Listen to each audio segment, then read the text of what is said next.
So it's always going to be a little different, and you can only tell about 3 or 4 days in advance as to the true conditions in this one location. Being on top of a hill at the end of the shoals creates a Venturi effect. So the water goes much faster underneath us than it would maybe just a half a mile away. It's quite an interesting place to try and go scuba diving, that's for sure. I would imagine the waves, Yeah. we see storm surge on the coast with landfall and hurricanes. And, we see these models that are predicting 20, 30-foot waves out in the ocean, but the normal everyday person doesn't get to see that. But you do. I mean, you were just talking about the experience with Arthur. I mean, I'm sure the first time you saw it was like, oh my gosh, but have you kind of got used to the fact of seeing these huge waves now after being out there so long? It's funny, the smaller waves, just the 12 footers or so, those actually impact harder than the big ones. We have these legs that are 42 inches in diameter, so relatively speaking, they're very narrow.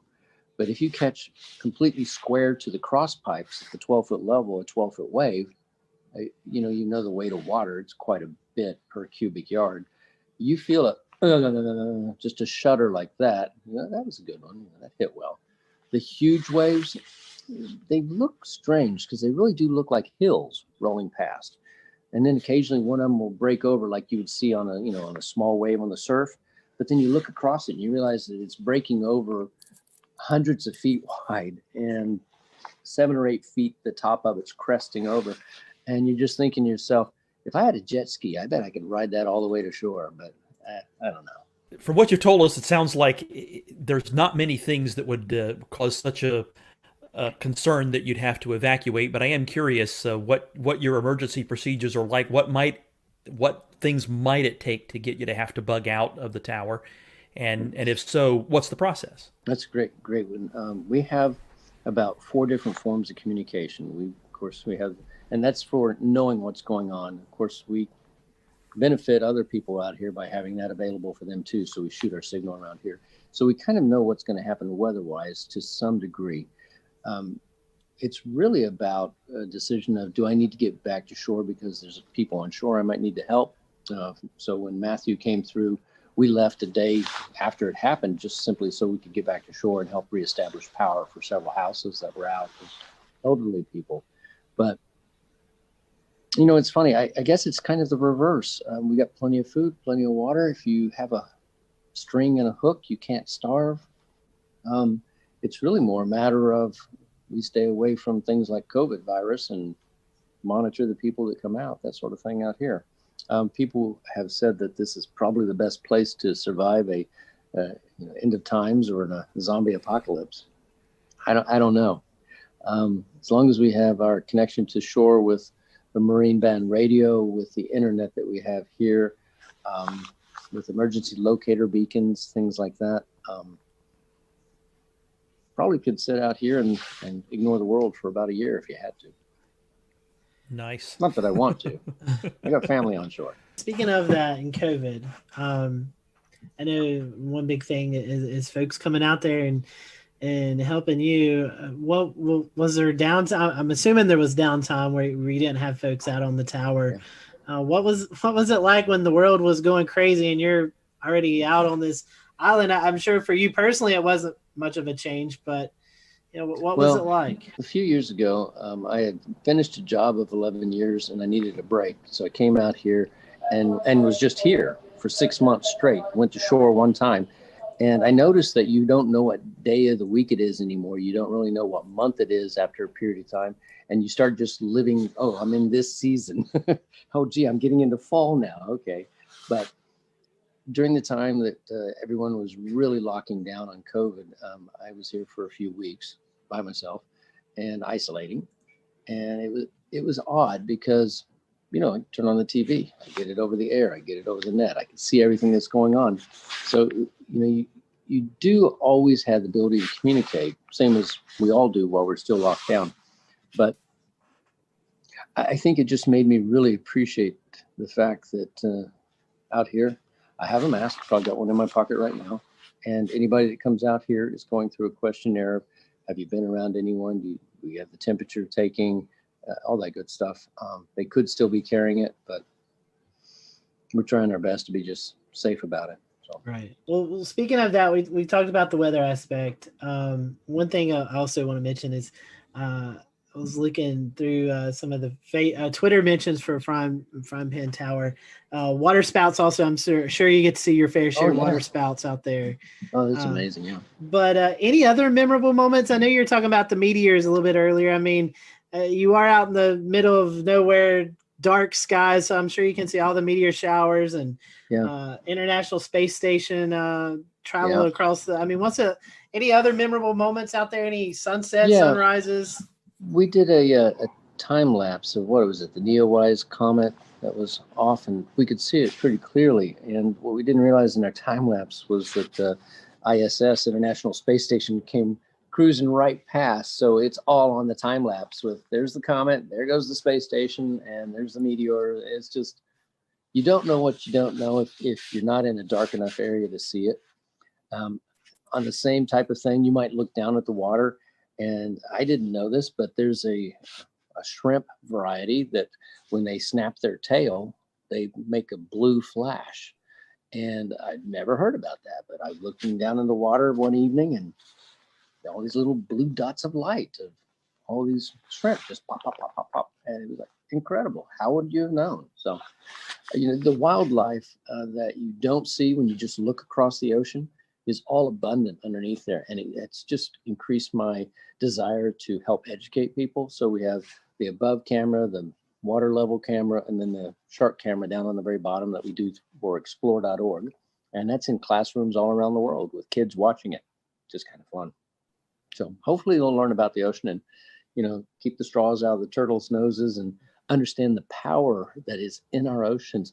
I mean, the weather is by virtue of this enormous body of water that gets heated up and moves around. I mean, the things that our world does, I just think there's so much for us still to learn. And I really applaud what you guys are doing on sharing and discussing what's going on with the weather, because, it's not a matter of do I have on a jacket so I can go from my apartment to the car. It's what's happening in the world and why are there storms and fires in different places. And that's all about weather and what's happening, right? Yes, that's true. The one thing I'd like to learn, those spiny lobsters, how do they compare to Maine lobster? What do they really taste like? Oh, I had thought they would be, because they're so large, that they would be tough, right? Nah. They have no claws, but they can have very long legs, almost like, what is it, a snow crab, those giant ones. And their tails are usually about that big around, about that long, and they're deliciously fresh and soft. We have divers that come out here and they'll grab them. We have a lot of rock ledges. So if you grab the one or two out of there, next day another one will move in because they're always looking. So they're migrating at night, running around. And they brought up 4 enormous ones. We filled up a stainless steel bowl that was about this big, full of lobster meat. We all ate. There was 6 of us, and we ate so much lobster we couldn't stand it anymore. So the next day when we wanted to go fishing, we were fishing with lobster meat, which is just ridiculous. So it's really, really good. For those folks who are listening tonight and they may feel like, this is a worthy cause that I want to give to, I know looking at your website, I mean, you've got a shop with apparel that you can do. You have a list on Amazon that folks can purchase and send to you, all sorts of way to help out the cause. So tell us about that. And I even see a signature coffee blend. So tell us about all the different ways that we can help you guys out there doing the research you're doing. It's really funny. A few times I would have a conversation and talk people that would be watching about having this cup of coffee or that cup of coffee, and I finally came across one. And mind you, if you're stuck out here, I'm not going to go and grab a Starbucks or a Pete's or a Dunkin' Donuts. And so I found a blend that was incredible, and the company that makes it, Black Powder, said, well, I'll tell you what, we'll make you that particular variety and we'll give you a percentage of the proceeds for the nonprofit. I thought, oh, win-win. And then they gave me free samples. So I'm going to drink that coffee because it's really, really good. The whole goal is, it's not just a YouTube clip that makes you a few pennies, or an Instagram or whatever, or a few shirts that you make $1 or $2 off of. It's whether or not we can get enough people to pay attention to this, to restore this. And that really is my goal. is how do we restore something? So it's restore, obviously, protect, which is not only the sea life down there, but also the mariners around here. We've been really lucky. We've actually helped save 3 different divers' lives out here and over the last few years. And then preserve. Now, how do we get it so it's self-maintaining? And I think the only way to do that is basically what we're doing right now. Sharing the message, educating people, and helping them understand that it's not me. You know, again, I joke, it's like I'm the chief custodian and janitor. But I'm also the one that really wants to get the world to understand that this is a rare thing that was done back a long time ago. And we typically don't do things like this anymore. We don't build big steel structures because we simply don't need to. And it's really worthwhile to save it. That's all we're trying to do. Interesting that you say that. I was looking, you're on the wish list, you have like an AED, and I never would have put that together with, folks who may be out there and, 30 some miles off the coast and they need immediate medical attention. That's a great thing. Scuba had a heart attack when you had to, get him out of here. We had the helicopter flew out here and grabbed him. So a big Coast Guard helicopter snatched him off, and he was okay. Next day, he was fine. Wow, amazing story. Well, Richard, I personally want to thank you for what you're doing, and you were talking about Dan about getting some storm chasers out there. We may have to. I'd love it. May have to pitch in on a helicopter ride and come out and at least have a meal with you or something. I'd love to get you guys out for a weekend, and you know what? If you give us enough notice, we'll find a volunteer with a boat and just have you guys come out on that. How's that? Hey, I am down for that. we are up for that. And again, Richard, how can we follow you? I told about your the Facebook page, but do you have Twitter or anything else that they can follow the work you're doing?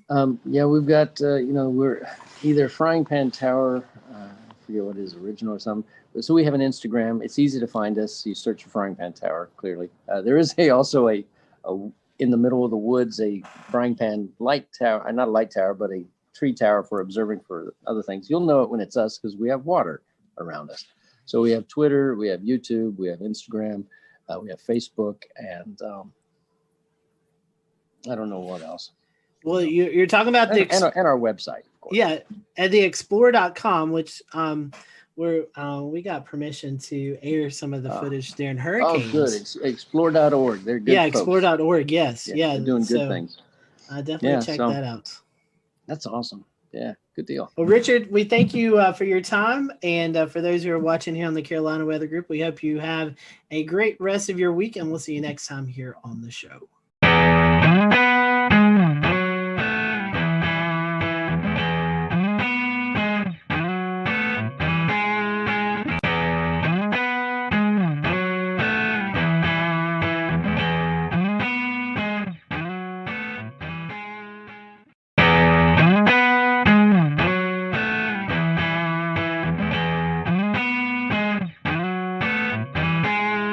Welcome, everyone, to the Carolina Weather Group. We continue part 2 with the Weather Channel's Jim Cantori.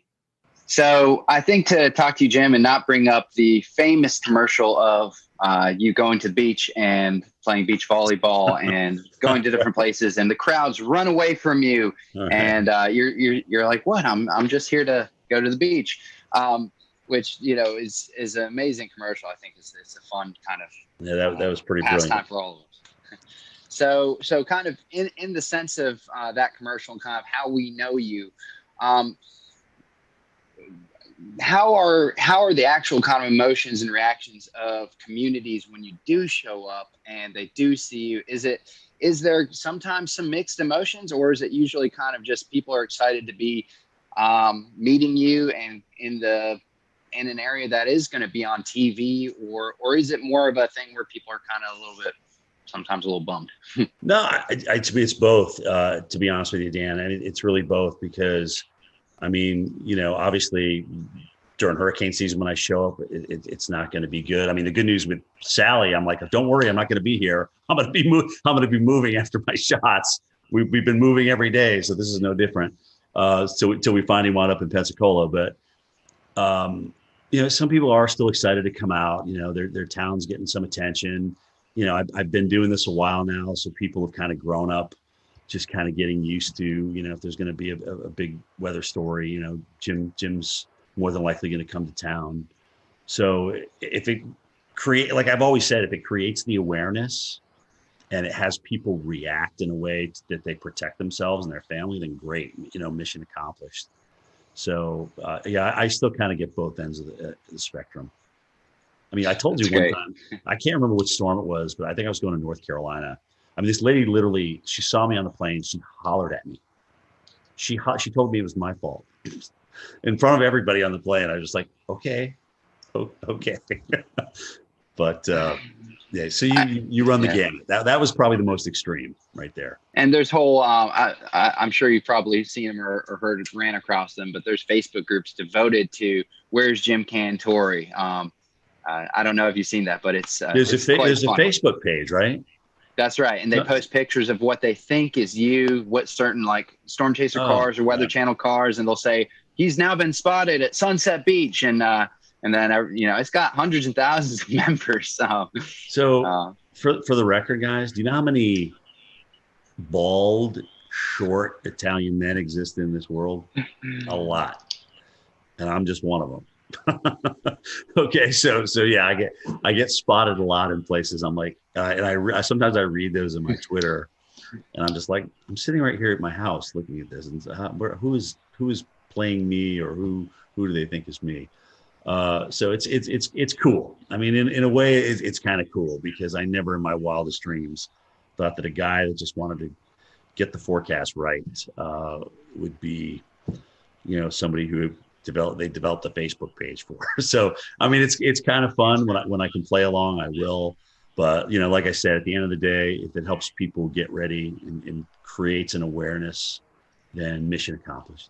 Mission accomplished. All the memes that come out of that. I'll read you one. I sent. Oh, dude, the memes. Oh my God. Oh man. So one that I thought was kind of funny. I sent this directly to you because it was right in the middle, right when the COVID was just, the fear was so high at one point. And I said, if Southerners don't seem too worried about this coronavirus deal, it's because we have been conditioned to believe that we likely don't need to be concerned unless or until this man shows up. And it has a picture of you. So, I mean, yeah, they seem to get better every year. So it's like I said, it's very humbling. It's nice to be a meme. I like your attitude. I like your attitude on it a lot. I mean, the idea is if you can bring attention in a positive light to the storm, then you're doing a good thing no matter what, and that's great. It's really weird. Bobby Labonte is a friend of mine, and I remember when he was telling me a story about the ESPYs, where he was in the back room with Tiger Woods, and he was, they were both just kind of like, "Are you here for this?" "Yeah, we're here for this." I mean, when you don't really want to be in the limelight. Sometimes when you're in the limelight, you don't really want to be in the limelight. It's not what you strive for. It's not, you don't wake up in the morning and say, "Oh gosh, what can I do to make myself more in the limelight today?" I mean, that's just really not. I mean, Bobby is a fantastic race car driver. He won a championship. That's all he wanted to do. Tiger is a phenomenal golfer. All he wants to do is play excellent golf. And now, as you saw from this weekend, his son can play pretty good as well. So, it's just, I think that the true professionals, the notoriety that comes along with them is just kind of an after effect. But I do think you also have to embrace it. You can't ignore it. You have to embrace it, because I'll never forget the time as a kid I got a chance to meet Reggie Jackson. As you guys know, I'm a huge Yankees fan. And I got a chance to get an autograph from him. I stood in line just like everybody else. They used to have this big thing in Atlanta called the Super Show, which was everything and anything to do with sports. And I was like, oh my gosh, Reggie's signing for Upper Deck. I got to go get Reggie. So I had my baseball and I stood in line just like everybody else. So when I finally got up there, which was, probably 45 minutes, I was like, oh my gosh, I handed my baseball and I said, "Mr. Jackson, what a pleasure to meet you. I mean, you've been you've just been my hero. You took the Yankees to a world championship." And he turns around and looks at his publicist or whatever. And he goes, "Hey, how much time we got left here?" 15 minutes. "All right, here you go." And he handed the ball to me. It was just kind of, I don't know. It just kind of left a sour taste in my mouth. I just never forgot it. And I'm not Reggie Jackson. but people that want to meet you and want to come out and talk to you, I think you owe them a little bit of your time, because you've been given this gift and it's there to share. And that's really how I feel about it. But I'll never forget that experience, and I always go back to it. And look at, you know what? I can't say that Reggie didn't have another thing to do. I can't blame him for that, but I just never forgot that reaction, how disappointed I was. Now, if I'm out to dinner with my girlfriend, or if I'm with my kids and we're talking and having a good time, and if you want to come up and talk about climate change or what we should do about NextRad, I'm like, hey, can we like save this for another time? You know, pick your times of when you approach people. That would be my best advice to other folks out there. But I'm happy to talk to you. I am a true weather geek. I love talking about it. I'll give you my opinion. Sometimes it's going to be good. Sometimes it's going to be bad. Sometimes it's going to be right. Sometimes it's going to be wrong. But that's me in a nutshell. Speaking of NextRad, could you talk to those folks in Washington and get us a radar in Charlotte? Yeah, I mean, I look at, if we wait around for phased array, we're gonna have more tornadoes missed. We're gonna have more gaps. They told us not to really talk about this, but now that I'm on with you guys, yeah, let's fill the holes. Let's fill the gaps. It's long overdue. I mean, we got a nice system down now, and I know this data needs a lot of maintenance, and it's very, very expensive. And if that's the case, then come up with a great, new phased array, and let's roll that out. Let's just roll out phased array. But until we get there, let's fix the stuff that we got. Maybe add a few mobile radars here and there to fill in the gaps, especially when you're talking about large metropolitan areas and cities. I mean, at this point, the NWS radar, the guys that are operating the radar and monitoring the radar, they know where the gaps are. They've been doing it for years. I mean, it's not like they're just coming out with this out of nowhere. So, yeah, I'm pro filling the gaps all the way. Do it. It's long overdue, guys. It's long overdue. So I have just one follow-up question here about how you deliver your message and the best way you can kind of connect with your viewers and stuff. So really, in a perfect world of your day-to-day, big storm comes around or whatnot, would you rather spend more time actually kind of doing on-camera storm action coverage where you're in the heart of the storm, or would you rather spend more time kind of in some instances being from a safe location where you can spend better time broadcasting, have clearer messages, and work more on the communication side? So studio versus non-studio, I think that's what you're asking me, right? I mean, I like a mix. I've got to have a blend, because I still need, like when I was told I was going to go out to the snow the other day, I was like elated, because A, it wasn't a hurricane, and B, it was just, I just love getting out in it, because here you are, you spend all this time looking at model data and this, that, and the other thing, and reading this and reading that, but you to go out and experience it, and then to kind of bring it home to the viewers, that's the win. That's the home run. I don't want to live in the field, and I don't want to live in the studio. I got to have a blend of both, and hopefully I'll be able to carry that to the end of the career. But it is getting exhausting out there. I won't lie. When you go through an eye wall, guys, and then you got to get up the next morning and do it, kind of tell everybody what happened. It's tiring. I mean, the adrenaline takes you through the event, and then after that, the tiredness and the lack of adrenaline. I mean, you got to find it from somewhere else. But you still got to put together two words in a sentence. So that's how that's going. What's going on, Pete? Hey, what's going on, Jim? How you doing? Good, man. So to kind of piggyback off of that question, take us through your workday at the Weather Channel, from when you wake up to when you leave the Weather Channel for the day. So AMHQ is the show I'm on, 7 to 10 in the morning. Get up about 4:15, come down to this very computer that I'm on, jump on it, see what's going on. Like I said, Twitter's nice, not only for us to communicate with each other in the enterprise, but also it kind of helps me centrally get my thoughts together. What do I really want to say about this? What do I think about it? And I can put it down right there. and go from there, because more than likely I'm going to be talking about one. We'll return to Best of the Carolina Weather Group in a moment. Now your Carolina weather forecast. Here are today's forecast high temperatures for North Carolina. Here are the forecast lows for tonight for North Carolina. Here are tomorrow's forecast high temperatures. And here's forecast rainfall across North Carolina tomorrow. Here are the forecast highs for the day after tomorrow.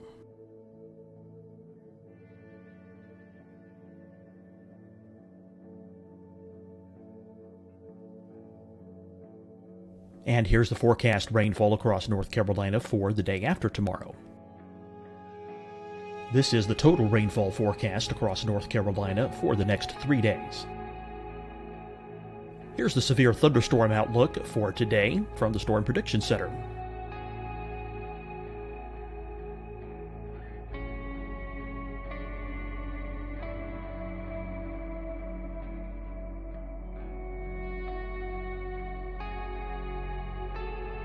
Here are the forecast high temperatures for today for South Carolina. Here are the low temperatures for today for South Carolina. Here's the probability of precipitation forecast across South Carolina today.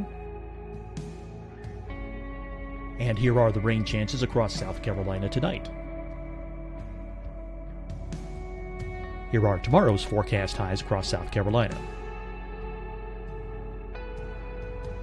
Here are the forecast low temperatures for tomorrow for South Carolina. And here is the probability of precipitation across South Carolina tomorrow. Here's the precipitation chances across South Carolina tomorrow night. Here are the forecast highs for the day after tomorrow in South Carolina. Here are the forecast low temperatures across South Carolina for the day after tomorrow. And here are the rain chances across South Carolina for the day after tomorrow. And South Carolina's probability of precipitation for that night. Here's the Storm Prediction Center's severe thunderstorm outlook across South Carolina for today through tonight. Here's the Storm Prediction Center's severe thunderstorm outlook across South Carolina for tomorrow and tomorrow night. And here's the Storm Prediction Center's severe thunderstorm outlook across South Carolina for the day after tomorrow through that night. Here's the severe thunderstorm outlook for today from the Storm Prediction Center.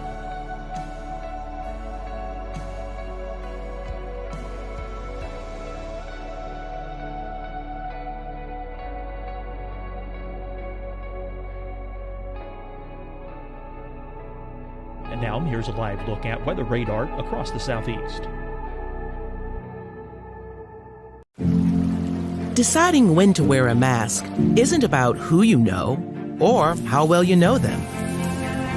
Just ask yourself, will I be with anyone I don't live with? If the answer is yes, get behind the mask. Help slow the spread of COVID-19. Get behind the mask.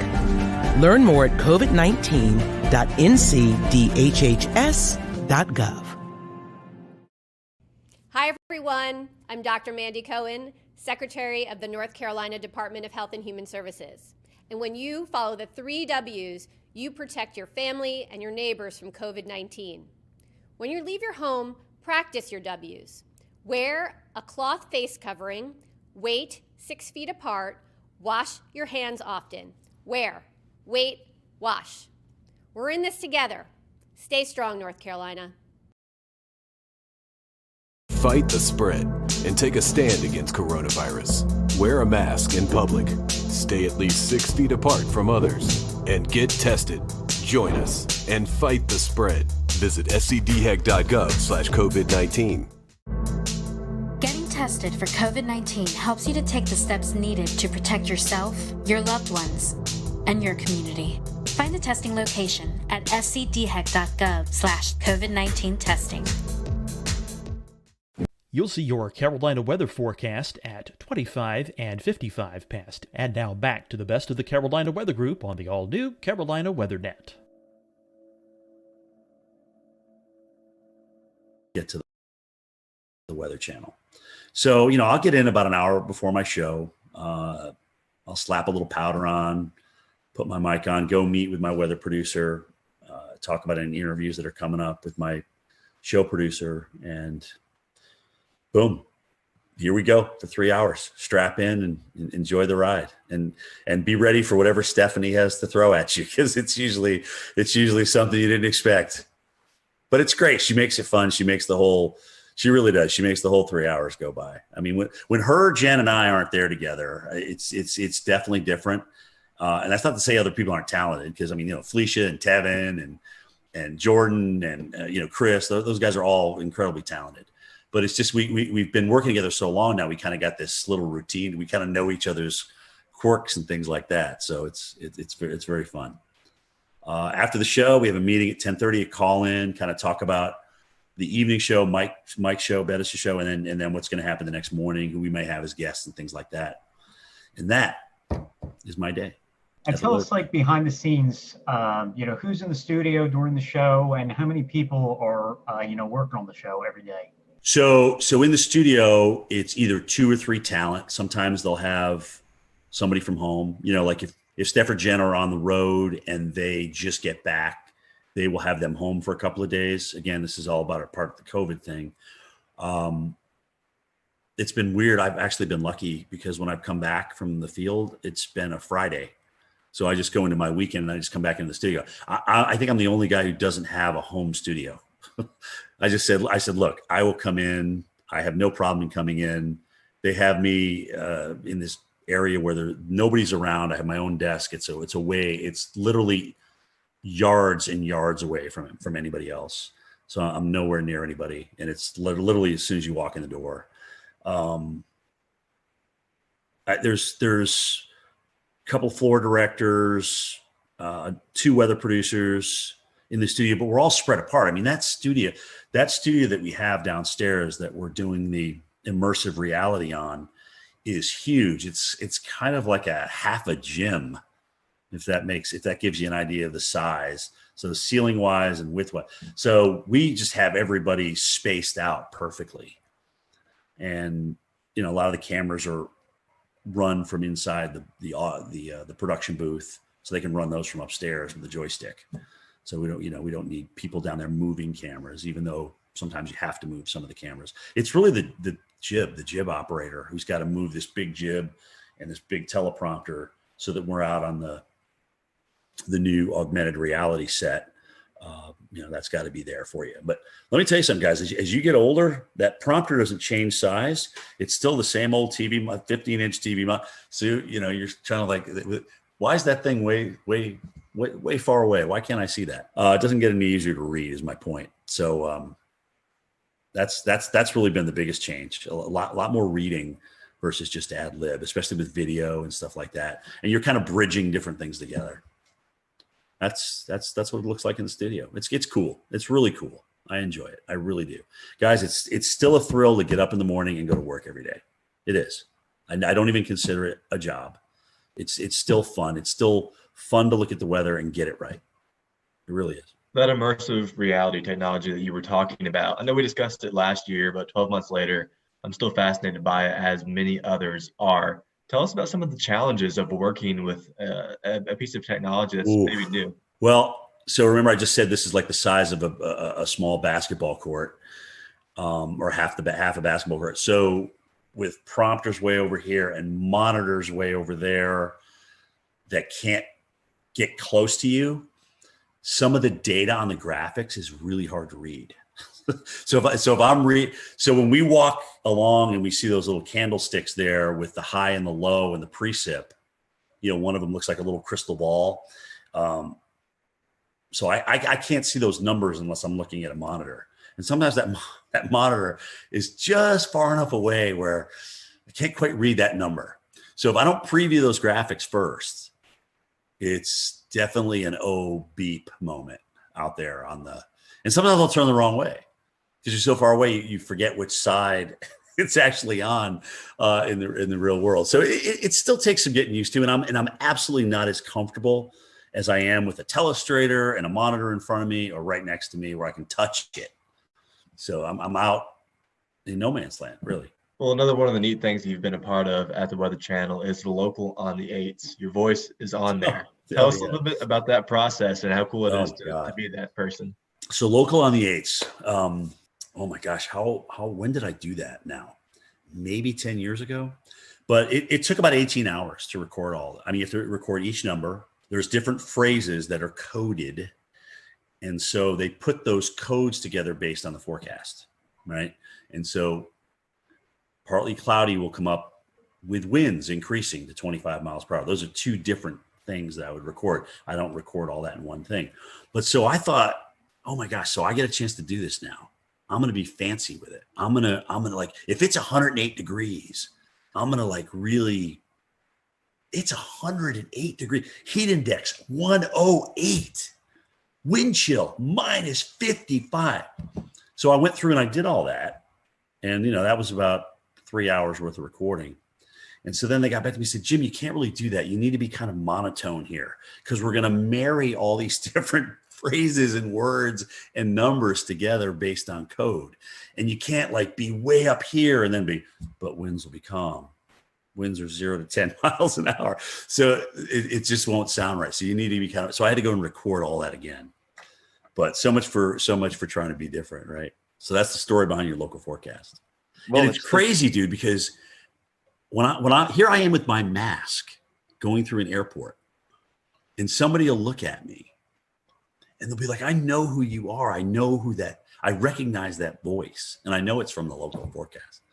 So not even being able to see my face, just from the local forecast, I get recognized now. It's crazy. Well, it sure sounds a lot better than it used to before that. Yeah. Well, it's HD. It's got a little bit more resonance to it, reverb to it. And yeah, it's not the National Weather Service radio. That's for sure. Well, Jim, I had a question about what it's like to do your road trips. You've already talked about this a good bit, and we know that no two road trips are alike for sure, especially when some go to severe weather events, some go to hurricanes, some go to winter storms. Right. But what is a typical road trip like for you? What's the advanced planning like? What's it Frank, like to actually cover it? Yeah, the hardest thing for me is that I want the ball when the game's on the line. Okay. So what that means is in the morning before I travel, I don't like if we have a pending hurricane, I don't want to not be on the air. I want to be able to go in there and talk about it. But that becomes a very long day. Okay.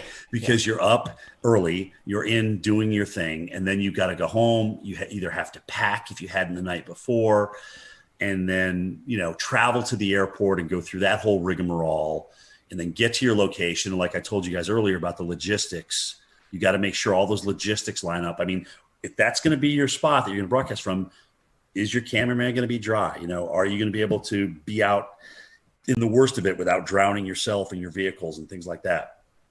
All those things come into play. And so now here we are at 6 o'clock at night after starting at 4:15 in the morning without stopping. And it just becomes an incredibly long day.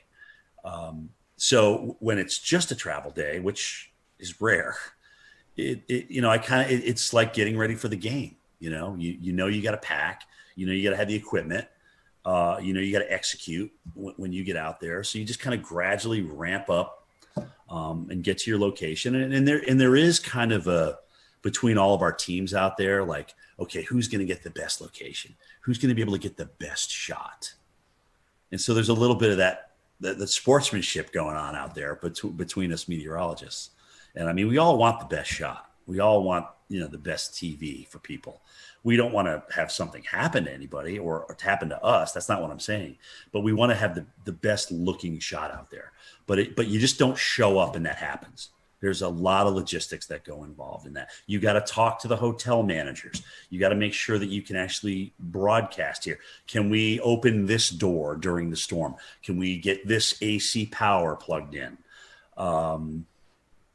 those kind of things. Can we get this room on this side of the hotel? Blah, blah. All those kind of things come into play. And if you've worked the morning and it's like, let's say it's a Thursday and you've been doing this all week, you're pretty tired by the time you roll into Friday, and you're going to work the weekend because that's when, the storm's coming in. So let's see what, I think I pulled 14 days was the longest stretch, 14 or 15 days this year. It was a long stretch. And how much downtime do you need to rest after something like that? Well, that depends on who's out and who's not. I mean, we're pretty much running a lean, mean fighting machine right now. And if somebody's they do a great job of honoring PTO and vacation time here. And if somebody's off, sometimes I got to come back the next day, and it's tough. That sometimes winds up being the toughest day of all, is the day you got to come back in studio. The adrenaline's gone. You still have memories of what just happened and the hardship out there that was produced by a hurricane or a tornado. And you gotta find a way, man. You got to find a way to ramp it up, because as Al Roker always tells everybody, he goes, the worst thing in TV you could ever do is be boring. That's the worst thing you can ever do on TV, is be boring. Absolutely. Your passion has to come out no matter what. Yep. So, Jim, you started at the Weather Channel right out of school. So tell us how you got the job and talk about the demo tape you sent in. Well, I never even sent it in. Oh. So that's I never applied to the Weather Channel. The guy who was in charge at the time, his name's Ray Ban. A friend of his apparently was doing a research project. They were researching where broadcast meteorologists were coming from. So there was a whole bunch of schools with this big reel of all these different broadcast meteorologists. So Linden and Penn State and Florida State and Mississippi State. And I was on that reel for whatever reason. And so Ray was I guess he was watching that tape, or he got a hold of that tape, and he said, "Oh, this guy looks interesting," and they contacted me. They got a hold of me that way. And I was up, like I said, it was July. I was painting a building. I was up on the scaffolding, and my brother hollers up. He goes, "Hey, the Weather Channel wants to interview you. You got to go home and call them." I'm like, "Oh, wow. That's cool." Because we had just gotten them on cable in White River Junction, Vermont, back in '86. So I remember seeing Gay Dawson and Bill Schubert and Bill Keneally and Mark Mancuso and John Hope and Will Annan and all those guys and Bruce Edwards. So it was interesting because I went down there for an interview, and a couple of them were there. I got to meet a couple of them, and I was a little bit starstruck, frankly, because I had been watching these guys on TV, and they're doing what I want to do. So I had a great interview with Ray, and I had no idea what was going to happen. Got back, and a couple of days later he called and he says, "You got the job. You got the job. When can you start? Can you be down here in a week?" And I said, Yeah. I'll drive into Vermont to Atlanta. No air conditioning. It was a little Mercury Capri with a T-top. And like an idiot, I go down there during the worst heat wave in North Carolina that year. It's 106 degrees. I'm just like ready to faint. I couldn't drink enough Gatorade. I mean, it was absolutely ridiculous. Instead of driving at night, like I should have done, right? Hello. Anyway, so I got my first experience with Southern heat, and I couldn't, for the first 4 years down there, I was like, I got to get out of here. I can't stand this heat and humidity. I was sweating when I got out of the shower. I mean, it was awful. It was awful. So finally, I got acclimated. About 7 years in, playing softball, just the honeysuckle, the southern nights, the humidity. So I really started falling in love with it. Now at 56, I'm too cold. It's too cold outside for me in Georgia right now. So I'm ready for Florida, South Florida. Speaking of that, what's left? Well, I mean, what's left for you to do or you want to do before you retire? I mean, it's been a great weather career at the Weather Channel, but anything left on the bucket list that you've not been able to get to yet? Yes, there is. I've never done a blizzard in North Dakota. I've got to do one. That's the only state I haven't been in for something for the Weather Channel. So I've got to do a blizzard in North Dakota. I would love to do a Westpac typhoon. Okay, I really would. I would love to do one. Maybe do what was a hurricane in the Atlantic ramming into the UK or or Ireland or something like that. I mean, that would be just to kind of experience weather in different parts of the world. Antarctica, this iceberg that's supposed to crash into that island down there. How cool would that be to broadcast live on that iceberg? Right? It's the size of Puerto Rico and it's shaped like Jamaica or something. I mean, it's crazy. Just those kind of things.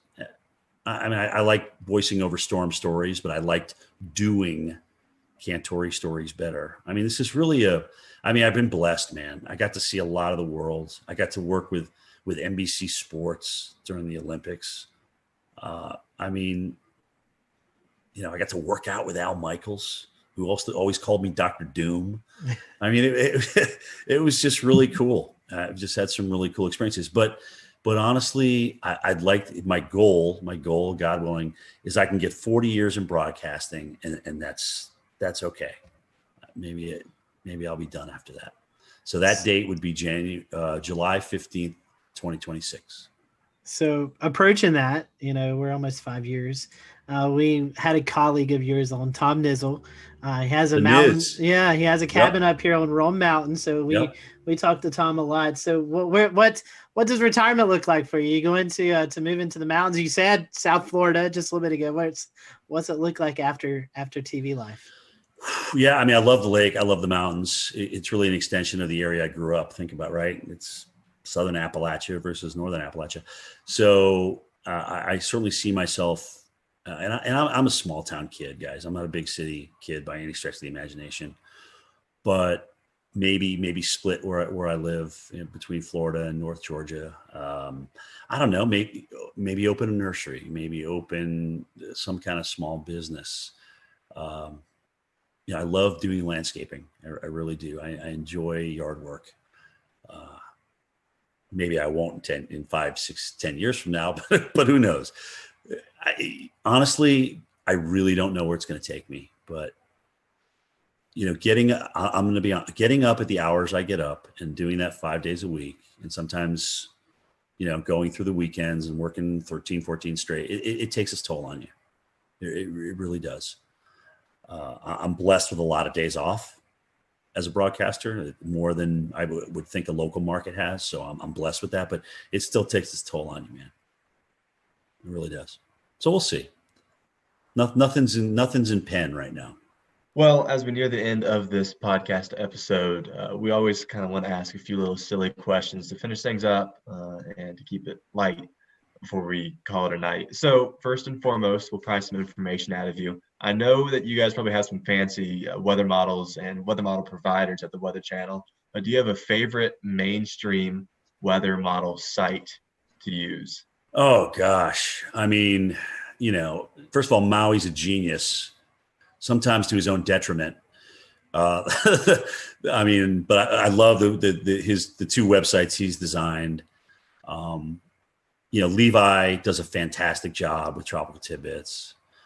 I don't know the guys that are in charge of Pivotal Weather, but I think they've done a great job. Weather Nerds, there's just so many. I mean, Weather Tap, I still go back to Weather Tap, look at the radar, especially now that they've changed the radar site. But anyway, I mean, it's still, WSI Energy Cast is still one that we can access too. So dude, it's endless.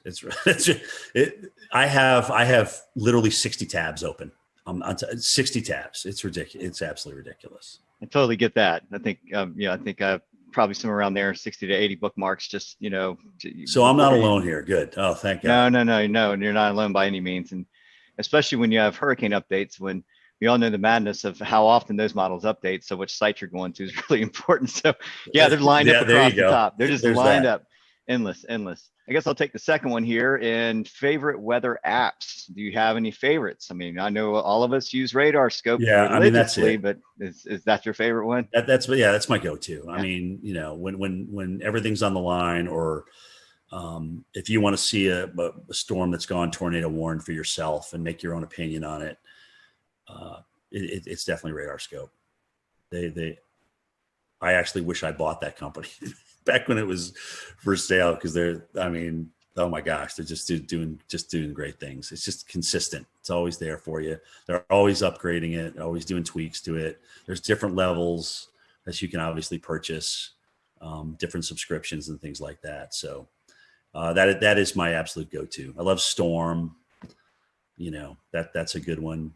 Anything that puts down the center point of the cone with the cities on it, I'm in favor of, because then I get to see, where, if I'm out in the field and I'm not sitting by a computer, I can get a quick look at, okay, well, where they move, how do they move the cone with with the 11 o'clock or the 5 o'clock advisory, whatever. And I can get an idea of where I may need to position myself down the road in the eye wall. What about weather movies? The good, the bad, the ugly in the weather movie industry. And there's probably more bad and ugly than good, but what are your favorites and least favorites? For weather movie, my favorite tornado is still The Wizard of Oz. I won't lie. Okay. To be able to create that, as hokey as it was back in the 1930s, and have it look, like a roping out tornado in the plains, it was just amazing to me.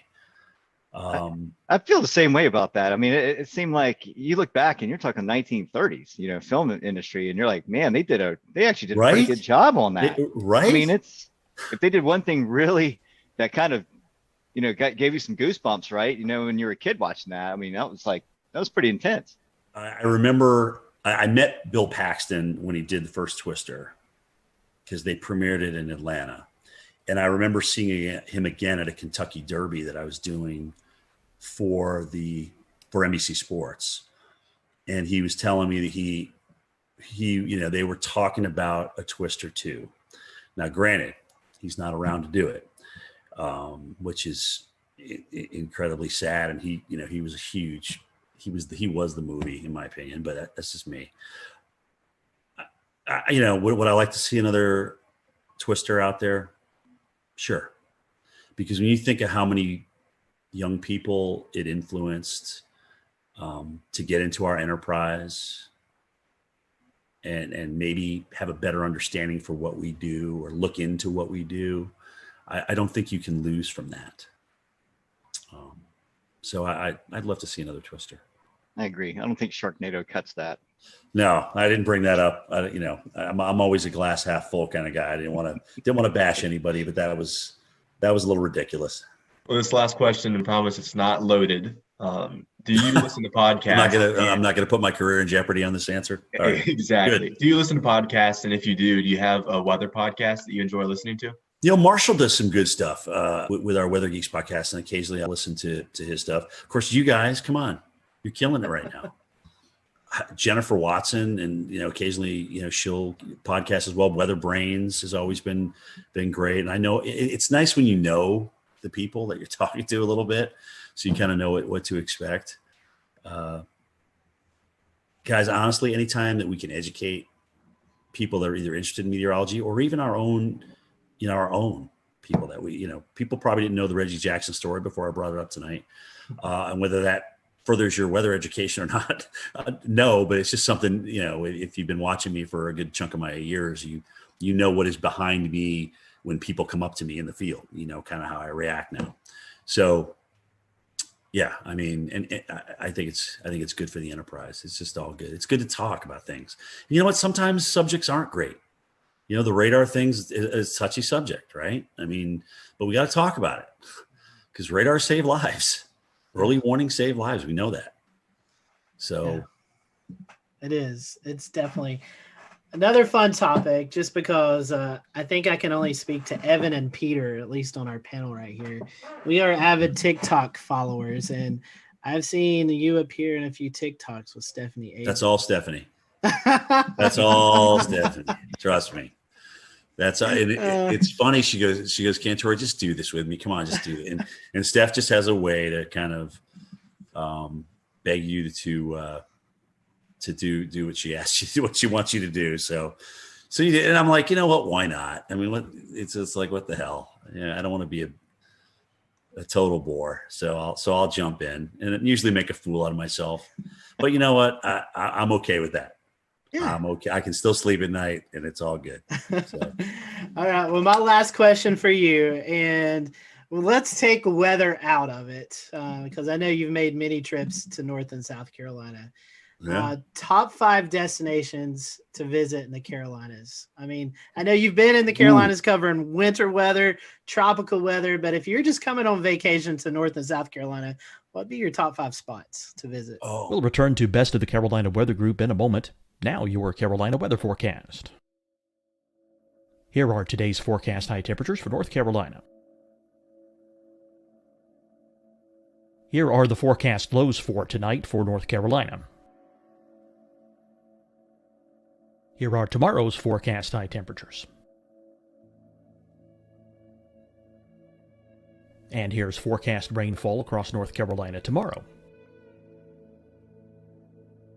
Here are the forecast highs for the day after tomorrow.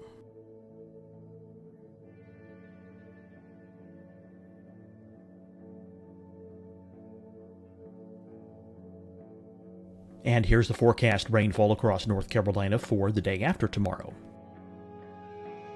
This is the total rainfall forecast across North Carolina for the next 3 days. Here's the severe thunderstorm outlook for today from the Storm Prediction Center.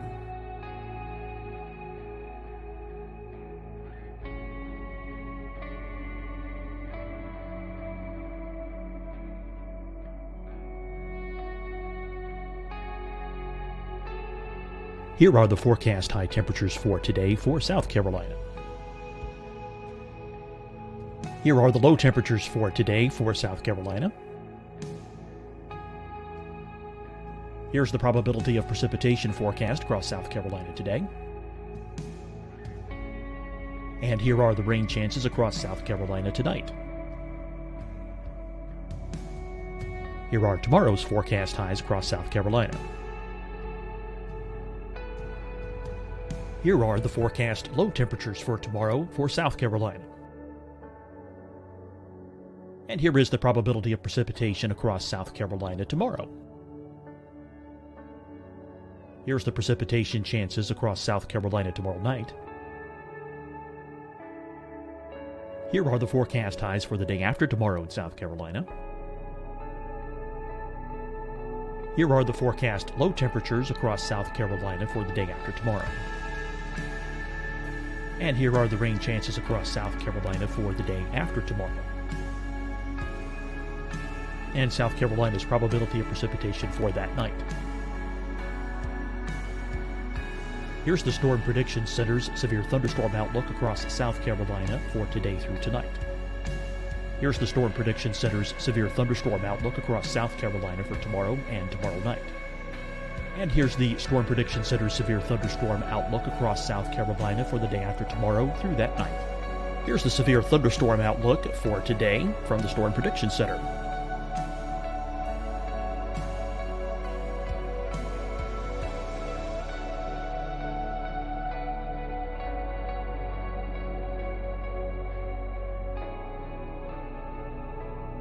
And now here's a live look at weather radar across the southeast. Deciding when to wear a mask isn't about who you know or how well you know them. Just ask yourself, will I be with anyone I don't live with? If the answer is yes, get behind the mask. Help slow the spread of COVID-19. Get behind the mask. Learn more at covid19.ncdhhs.gov.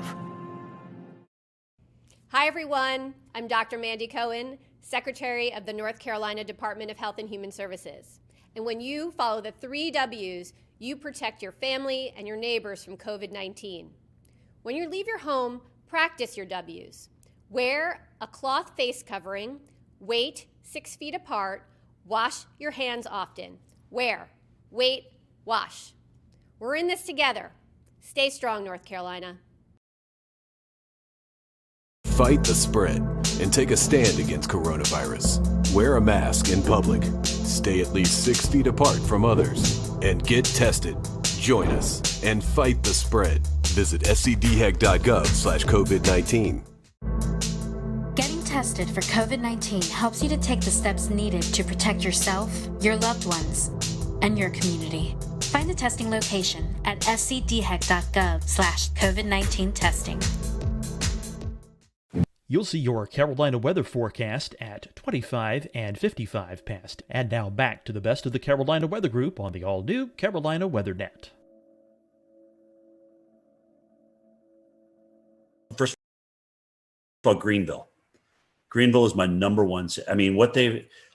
It's a hidden gem. Nobody knows about it. If I had to retire in Greenville, I would do it. Yes. Okay. Greenville, South Carolina. Love it. Absolutely love everything about that city. I got a lot of good friends up there too. So their Euphoria Festival they do every year is second to none.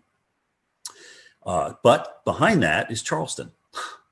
I love Charleston. It's the charm of that city, just being down in there, being in the thick of it, the history, the weather history. I mean, everything. It's just absolutely beautiful.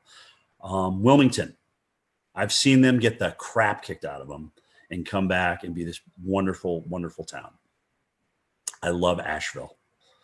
The Grove Park Inn. I've been there for the gingerbread contest. I mean, that is just unbelievable. It's just a beautiful historic place. The Biltmore, obviously, up there. I mean, holy cow. Gosh, where else have I been in the Carolina? I think it was Winston-Salem. Maybe, or was it Hickory? I can't remember. I got a friend that I went. They had just like refurbished the downtown. I can't remember which one it was in, which one I was in, but I thought that was a pretty cool place. I live close to Hickory, and it's recently been redone. So there it was Hickory. Yeah. I was about to say, you're kind of like, what? Where did this come from? Where did this come from? All right, who did I offend on this answer? No, you didn't offend anybody. You get your martial arts training here in Charleston. We all know that. Yeah, you did great. I'm in agreement with you on Charleston. It's my favorite place to go. Oh, it's beautiful. And Jay loves it too, right? Greenville's number one. Charleston's number two. It really is that, just like that. I tell people, I say downtown Greenville is the most underrated place to visit. It's a beautiful spot. Not a lot of people go. I mean, you can go out on a nice Friday or Saturday night and go eat dinner, welcome the river. It's a beautiful spot. Like I said, if somebody said, all right, Jim, you have to leave Atlanta, you have to go somewhere else, where would it be? It would be Greenville, South Carolina. I know our buddy Wes Grimes, who actually submitted a question earlier. He loved when you visited Boone a couple of years ago during the big snowstorm. And oh my God, that was awesome! I know Boone loves you, so if you ever make it back up there, I know you'll have a lot of folks and friends up in the Boone areas. So. By the way, the Boone stick is still around. Apparently, it's in my producer's Steve Pederak's office. And I'm like, dude, you got to bring the Boone stick back out. I've never pushed so many cars out of the snow in my entire life than in Boone, North Carolina. Well, I will tell you this, from a guy, Evan and myself living in Western North Carolina, we definitely hope we can copy that sometime soon, because we're in our snow drought. That was the last time we had measurable snow here outside of the mountains, was that storm a couple of years ago. It's going to be tough with La Nina, but we'll see. Especially if we get a strong La Nina. But it's an active pattern, dude. And we got the negative NAO, so you may get a little bonus out of that. We'll see. I'm afraid more ice than anything. That's my concern this year. Yeah, that's the models keep head faking though. They keep wanting to bring the AO back positive again, but it keeps not happening. And again, we all know how those forecasts go sometimes. Right. we've all been disappointed a few times. Look at that NAO. It's going to go so negative. Anyway, we'll see. We'll see what happens. Well, Jim, we certainly appreciate your time. We want to wish you a very Merry Christmas and a Happy New Year. And for those who are listening to the podcast, I'm sure they're probably following you on Twitter, on social media, but if they can't, or if they're not, how can they do that? So at Jim Cantori is my Twitter. I don't do Facebook, but my tweets go to Facebook. At Instagram, at Jim Cantori on Instagram. That's more of my personal life than. Sometimes I'll throw some weather on there. I have been lately, but that's personal's Instagram, and weather is mostly Twitter. And that's me, man. We appreciate your time, and thank you guys for watching tonight. We hope you have a great evening, and we'll see you back soon here on the Carolina Weather Group. Merry Christmas, guys. Thanks for having me.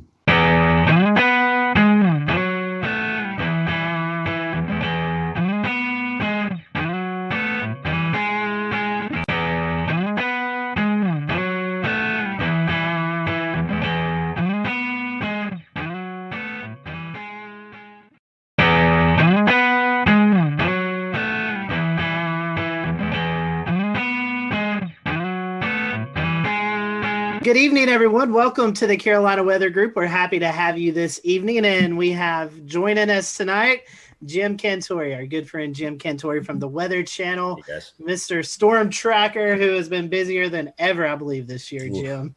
It's been a busy year for you.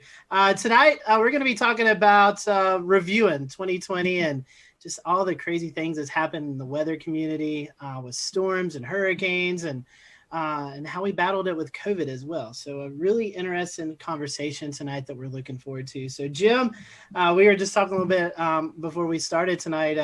How are you doing? It's been a busy year. Are you getting any rest here recently? Yeah, I mean it's been good. Obviously it was quite a run in September, and then November, where we're usually just not doing much at all, was cranking up. And obviously it wasn't so much being in the field, but being in the studio, talking about the threats to Central America.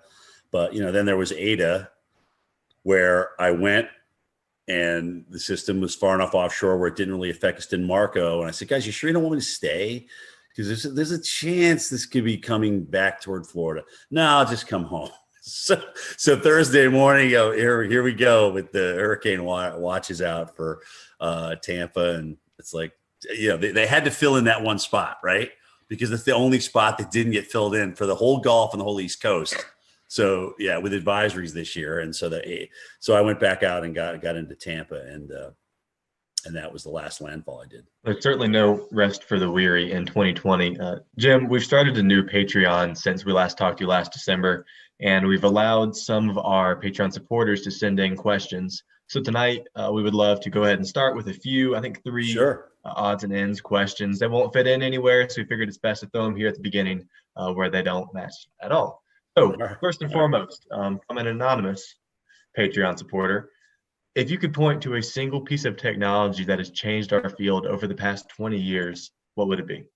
I mean, it's got to be numerical weather prediction. I mean, as much as they're not perfect, and trust me, I just did a snowstorm in Pennsylvania that I wish I was in Binghamton, New York for. Okay.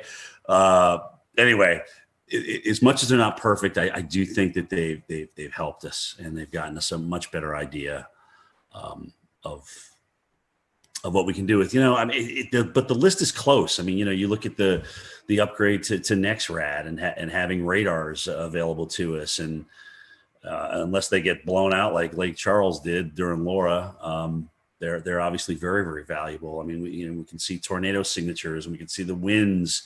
I came in for the Mississippi tornadoes, the twin EF4s there, and I mean, just to see the width. Here's the width of this thing. You're like scratching your head. It's like, is that right? Is that really like a mile and a half wide or whatever? So the radar is certainly a close second. The new GOES and what we can do with GOES. There's just so many things that are available to us. And honestly, guys, social media wise, I think a lot of us are communicating with each other. A lot of us are getting to know each other better on Twitter and Facebook, especially Twitter. I really like Twitter for us because it's quick, it's to the point, and you kind of know now, if you follow certain people, where they stand and where they're going to go with what they're thinking. And I will say, for me, certainly being a veteran, to learn from you guys, from the younger generation, of stuff that I didn't go to school for, but yet I'm going to school through you. I mean, I never even heard of PV streamers before Philip Pepin talked about them many, many moons ago. So it's like, wow, that's pretty cool, and it makes sense to me. So those would be my top four, without question. All right, two more. Both of these coming from Wes Grimes, and the first one's kind of an interesting one. So, is it possible? And he said he's heard this before as maybe a wives' tale.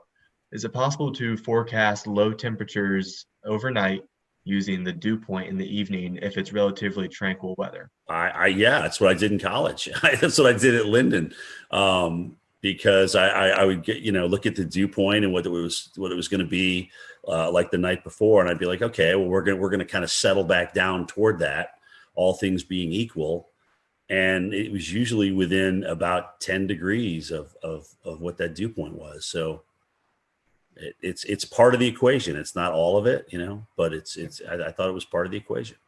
It's a neat little forecasting tip. Yeah. And last but not least, on a favorite topic of yours, when you go out and you go storm chasing, how do you end up in the right place at the right time? Well, dude, sometimes it takes a lot of work. Like Sally, oh God. So I'm like, you want me in New Orleans, but the models are trending east. I'm like, we're flying into Gulfport. We could really stay right there. So we went all the way to New Orleans because that's where they wanted me. I'm like, all right, whatever. I just do what I'm told, And then we made our way back to Gulfport the next day. And I'm like, okay, well, you realize, though, we'll go back to Gulfport, but it's probably going to go even farther east than that. That's what the models are trying to do. So the next day after Gulfport, we went over to Pensacola and finally kind of found a home there on the eastern side of that thing with the storm surge. But it's not easy because there's a lot of people making up their minds of where we should go and where we shouldn't go. And, I appreciate the fact that they let me chime in with my opinion. It doesn't always get me far, but the most exhausting part about travel is not necessarily broadcasting for the hurricane. It's doing the morning show and then having to pack everything up and move to another location. Because once you get to that location, it's not just, okay, we're here, let's do our live shots. It's, okay, where are we logistically going to be? What's going to make the best shot? Is there going to be storm surge here? Are we safe here? Is my cameraman going to be protected throughout the live shot? So there's all these logistical things that come into play. So by this point now, it's 6:00 at night and you're exhausted because you've been up since 3. And now you got to get ready to do the whole thing again the next morning. So every time we move on a day we do live shots, it just exponentially wears you out. But I appreciate the fact that they do give me a say in my locations, but it is up to me to get my team in a good spot. Like where we at the Golden Nugget for, oh God, what was it? Beta? I don't even remember the damn name of the storm. What was the Mississippi one that crushed them? You guys jump in. Delta.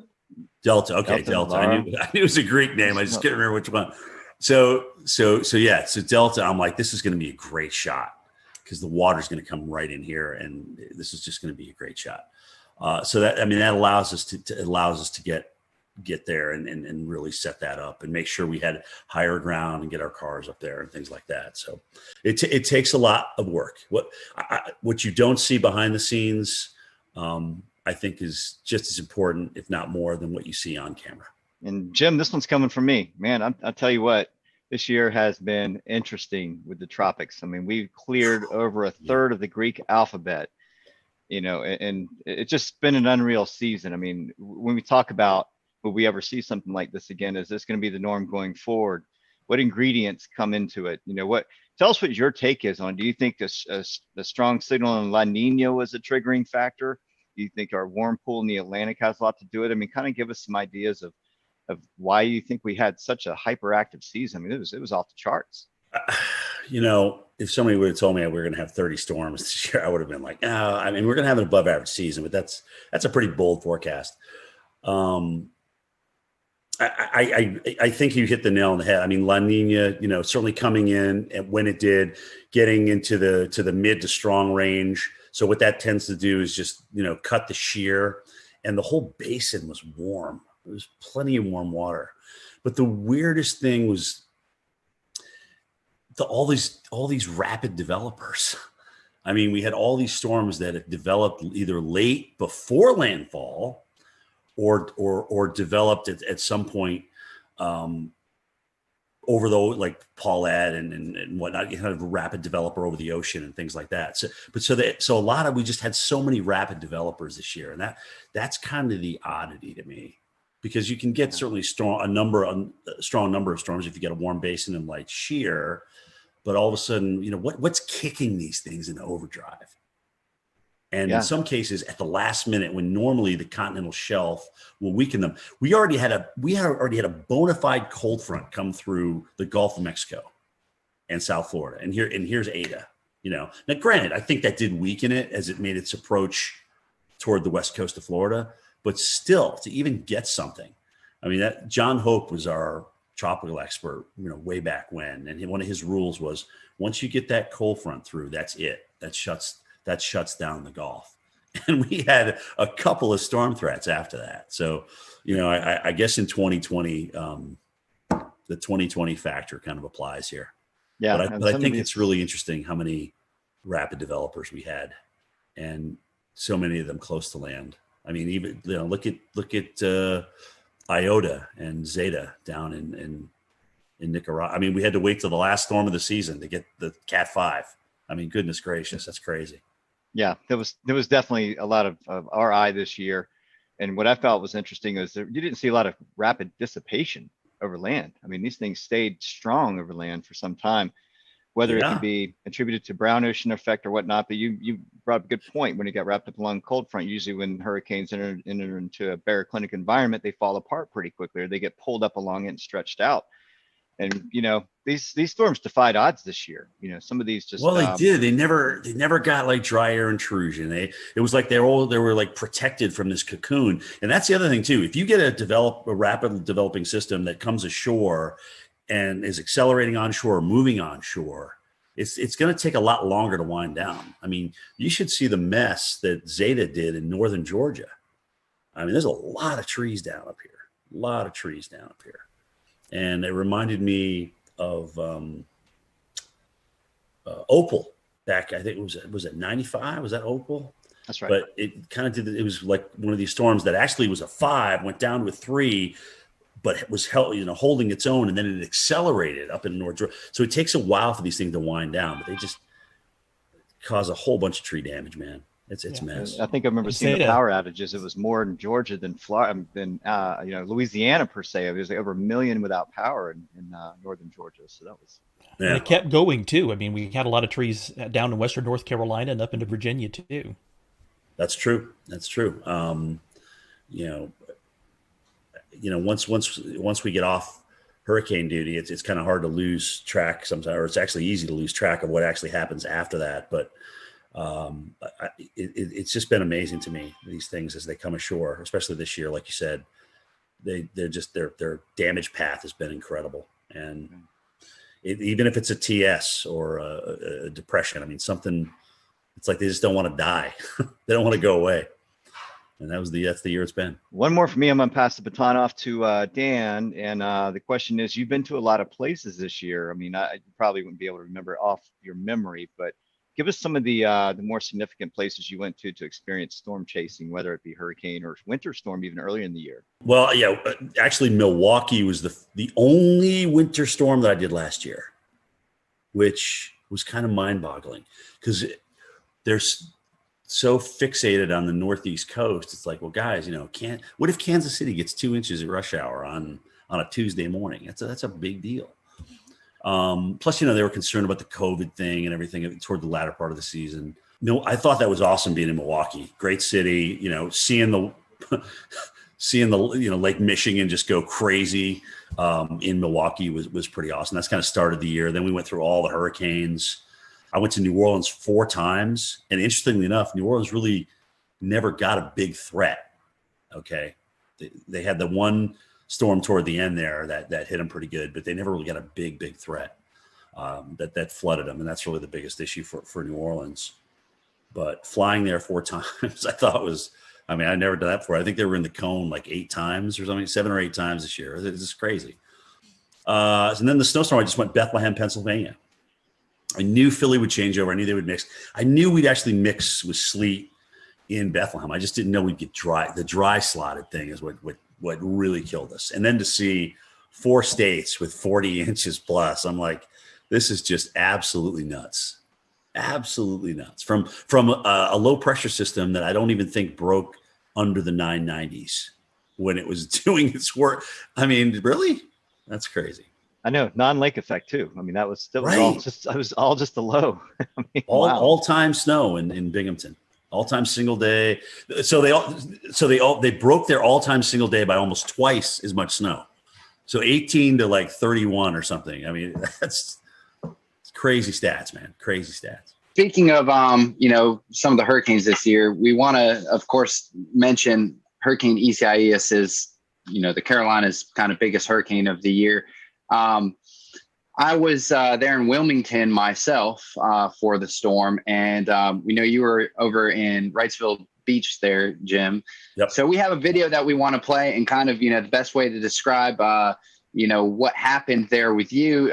Video, says 1,000 words. So we're going to play the video and kind of just, if you could kind of tell us what happened over there in Wrightsville and kind of what you experienced.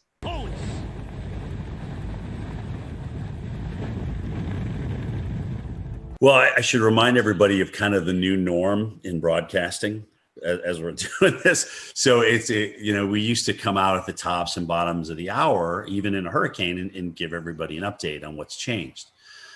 But the new norm is like, okay, well, look, since we've got a great signal, we've got HD audio and video now, why don't you just stay out during the entire storm and take us through the whole thing? And that's kind of a recent change, in the past 3, 4, 5 years. That's kind of what's evolved, but that's a lot harder because you're literally standing in the eye wall. And granted, you're talking about something that was on the high end of Cat 1 and borderline Cat 2 strength here. It's just hard to stand out in winds that strong. And I mean, you see me struggling there. And the only other time I had to take a knee was Isaac in New Orleans, because I know we had a weather group out there. They were measuring winds like 90, 94 miles an hour through those two buildings. And this was very similar to that. And it's just hard to stand there. I mean, you're literally, guys, you go to the gym, you do squats or you do leg presses and things like that. It's hard to hold a press for that length of time. And so I just had to drop down for a second. I mean, the audio wasn't that great. You've got raindrops splatting on the hood of your jacket, so that's making it difficult to hear back at the Weather Channel. So you're just trying to put a couple of words together, a sentence together or two, to kind of get you to the next thing. And I'm just trying to remember all the facts that I know, about the storm itself. And of course, you're trying to say the name. I mean, Isaias. I mean, goodness gracious, it took me about 3 days into that just to learn how to say it right. So that was a tough storm. I mean, it was, those winds were up there, 80, 90 miles per hour coming around the side of that building. And it was just tough to stand through it. But again, it's like, take us through the eye wall. That's my job. That's what they're asking me to do. I'm going to do it to the best of my ability. The good news that, I didn't get hit by anything. The good news, the wind was essentially coming off the water, and whatever was being blown off the top of the building was being blown inland and not down at me at ground level. I probably should have had a helmet on, frankly. I definitely should have had a helmet on for that storm. Well, Jim, we've all faced the coronavirus pandemic. Yeah, I know, 2020. So how has this pandemic affect your job? Well, I mean, first of all, you got to wear a mask everywhere you go. And, people still come out and want to meet you and take pictures with you and things like that. And, my producers Steve Pederak has had to police that the entire summer. It's where people get so excited about taking a picture for whatever reason. I don't know why, but they do. And then they're like, well, you got to stay 6 feet apart. We got to stay 6 feet apart. And I got to put my mask up and things like that. Sometimes somebody will come around the corner. You don't have your mask on. You're just taking a breath, looking at weather data, and they'll just grab a picture without saying anything to you. And then management gets upset with you. So that a lot of that to tell people to kind of like, well, take a picture with me, but you got to move away. You got to stay 6 feet away. But I get it. I totally get it. And we played by the rules as best as we could the entire summer and even into this first winter storm that we've dealt with. But that certainly made it more difficult. you got to get more rations because restaurants and things aren't opening. They're closing down a lot earlier. Some of them never even are open. So we got to make sure we can eat for 3, 4, 5, 6 days. We know we're going to lose power, so it's going to be hot in the rooms and things like that. You just got to the pre-planning was a lot different. We had to make sure everything was buttoned up in terms of being able to eat, being able to follow the COVID guidelines. Remind people that, look, at the shelter that you went to last time may not be the one that you go to this time because they're only taking half the people. All right. You may have to go and be bussed. We'll return to Best of the Carolina Weather Group in a moment. Now your Carolina weather forecast. Here are today's forecast high temperatures for North Carolina. Here are the forecast lows for tonight for North Carolina. Here are tomorrow's forecast high temperatures. And here's forecast rainfall across North Carolina tomorrow. Here are the forecast highs for the day after tomorrow.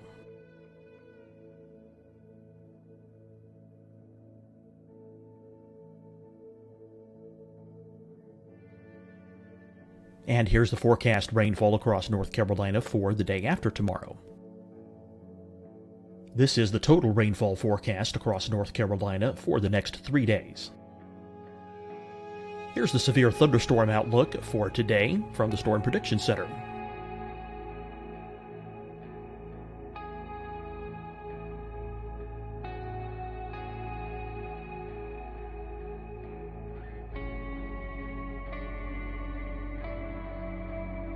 Here are the forecast high temperatures for today for South Carolina. Here are the low temperatures for today for South Carolina. Here's the probability of precipitation forecast across South Carolina today. And here are the rain chances across South Carolina tonight. Here are tomorrow's forecast highs across South Carolina. Here are the forecast low temperatures for tomorrow for South Carolina. And here is the probability of precipitation across South Carolina tomorrow. Here's the precipitation chances across South Carolina tomorrow night. Here are the forecast highs for the day after tomorrow in South Carolina. Here are the forecast low temperatures across South Carolina for the day after tomorrow. And here are the rain chances across South Carolina for the day after tomorrow. And South Carolina's probability of precipitation for that night. Here's the Storm Prediction Center's severe thunderstorm outlook across South Carolina for today through tonight. Here's the Storm Prediction Center's severe thunderstorm outlook across South Carolina for tomorrow and tomorrow night. And here's the Storm Prediction Center's severe thunderstorm outlook across South Carolina for the day after tomorrow through that night. Here's the severe thunderstorm outlook for today from the Storm Prediction Center.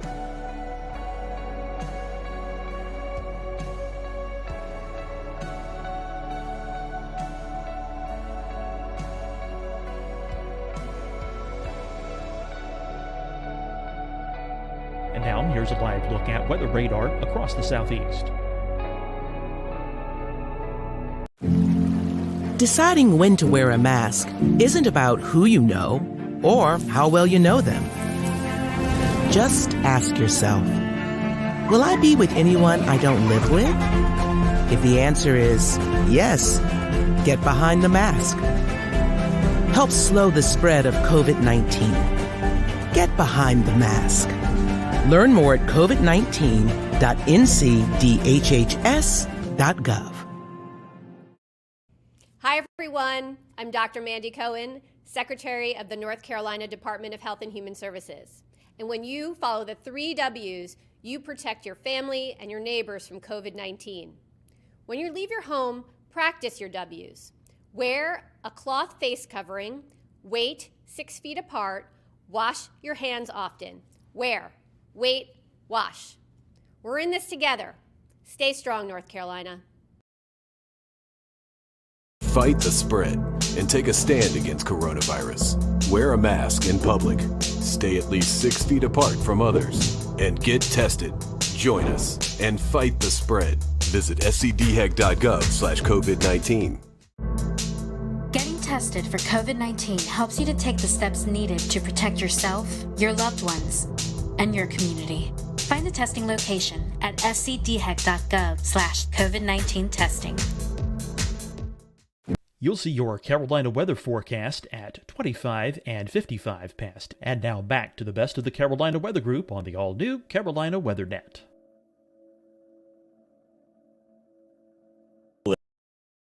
That we're in the surge zone, it was like, how do you convince people?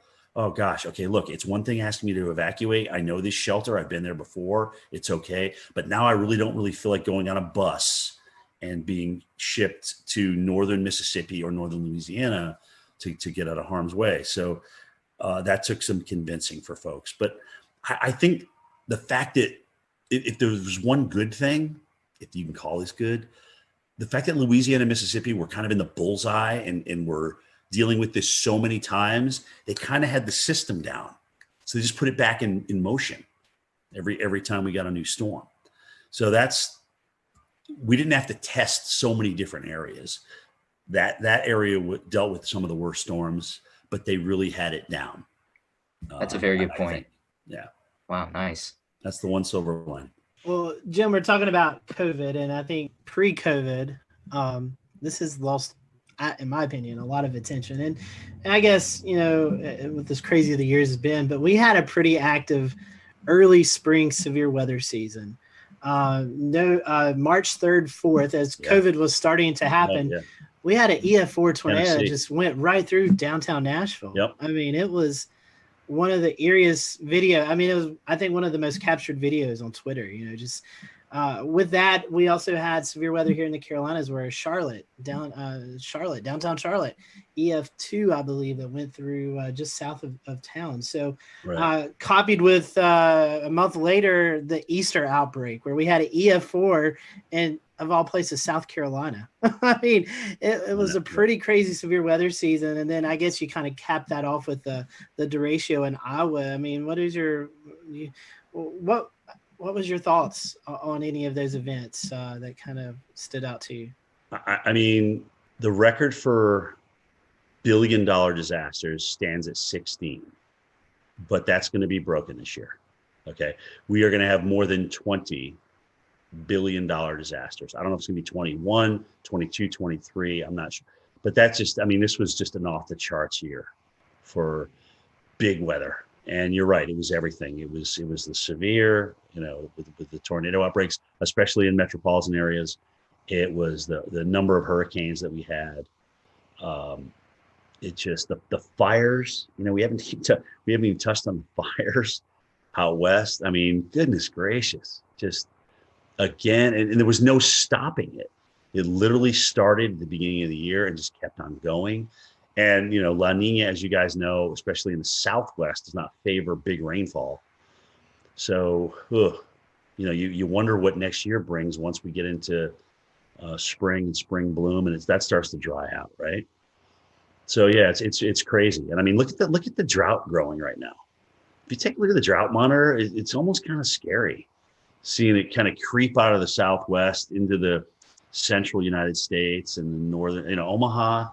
You're not really thinking about Omaha being dry, but they're starting to dry out a little bit. So drought's going to come into play big time as we get into 2021. That's going to be a big player, I think, for a lot of people. But yeah, it was just nonstop, man. I mean, and it would be easy to just say, okay, well, because of COVID, everything was exacerbated. No, no, we had 30 hurricanes. Okay, we had tornadoes hitting big cities, and I mean, it just literally lined up right with each other. And we just had an epic nor'easter, like I said, that dumped 40 plus inches of snow over 4 states, which wasn't one of these things. We saw it early. We knew there was going to be something, but in terms of nailing it down as to just how big this was going to be over the interior of New York and Pennsylvania and New Hampshire and Vermont, we didn't know that until it was really day of. And I guess it's a sore topic for some, but it's something that really needs to be addressed. Is I think we can contribute the climate change, global warming, to some of these bigger events that's taking place. I mean, they're only getting worse, and Right. the climate the climate continues to warm. So I mean, it seems like they're going hand in hand. I mean, what's your Yeah, I mean, it's time to accept it. It's time to accept we have a warmer planet. We have warmer water as a result of that, which helped us obviously crank out 30 hurricane, 30 named storms this year. Um, and honestly, just like we like to operate at 98.6, the planet likes to operate at a comfy temperature. And when you thrust something that's uncomfortable to it into it, then it's going to react. Extremes breed extremes, and I think we're seeing that. So, I mean, here it is. I mean, now that saying that we're not going to have 30 hurricanes every year, we're not going to burn 5 million acres in California every year, but I think these are the kind of things that we can expect, and you kind of wonder what's next, right? I mean, when we come out of this drought that we may get into here, do we flood everywhere? I mean, you wonder if you're just going to flood everywhere to get out of it, because it's always like yin and yang. But it's happening like one right after the other. It's almost like you go from drought to deluge or deluge to drought. It's just crazy. Another thing to tie on to that, as of this taping, December 22nd, the Carolinas, Greensboro, North Carolina, is 1.2 inches, I believe, from being the wettest season on record. So the opposite of the dryness, the drought. And quite frankly, we've not really had a major tropical system that's moved through the area that's dumped 6, 8, 10 inches of rain that we can see from landfalling tropical systems. So think about that. As dry as it is over a huge chunk of the West and now building into the central U.S., the Southeast and Florida has been absolutely soaked. And, the Northeast is probably going to come out of drought before we end 2020. When you count the snow and the rain they're about to have with this next system on Christmas Eve and Christmas Day, I mean, they're probably going to come out of drought. And that was getting to exceptional. You start depleting reservoirs in the Northeast with that population concentration, and that's a really big deal. Okay, they've always kind of come out of it recently, but there's a lot of people up there that depend on reservoirs and water. So you dry it out up there in an extreme level, and it's bad. So they got lucky. But they just literally, once we got into fall, boom, all of a sudden we just started erasing these droughts and starting getting some nice, tropical moisture into some of these systems that came north. So they lucked out, in my opinion. It is actually good to see that there's been some rain and snow up there through the fall. I can tell you firsthand, it was a long, it was also dry beautiful summer fall at State College. Right, and actually it was a beautiful fall too. So they got the best of all worlds. Right. Jim, we're going to transition over, speaking of wildfires, to the West. So again, another crazy year with the 2020 wildfire season. What are your thoughts on the wildfires going along the northwest Pacific coast, like Oregon and Northern California?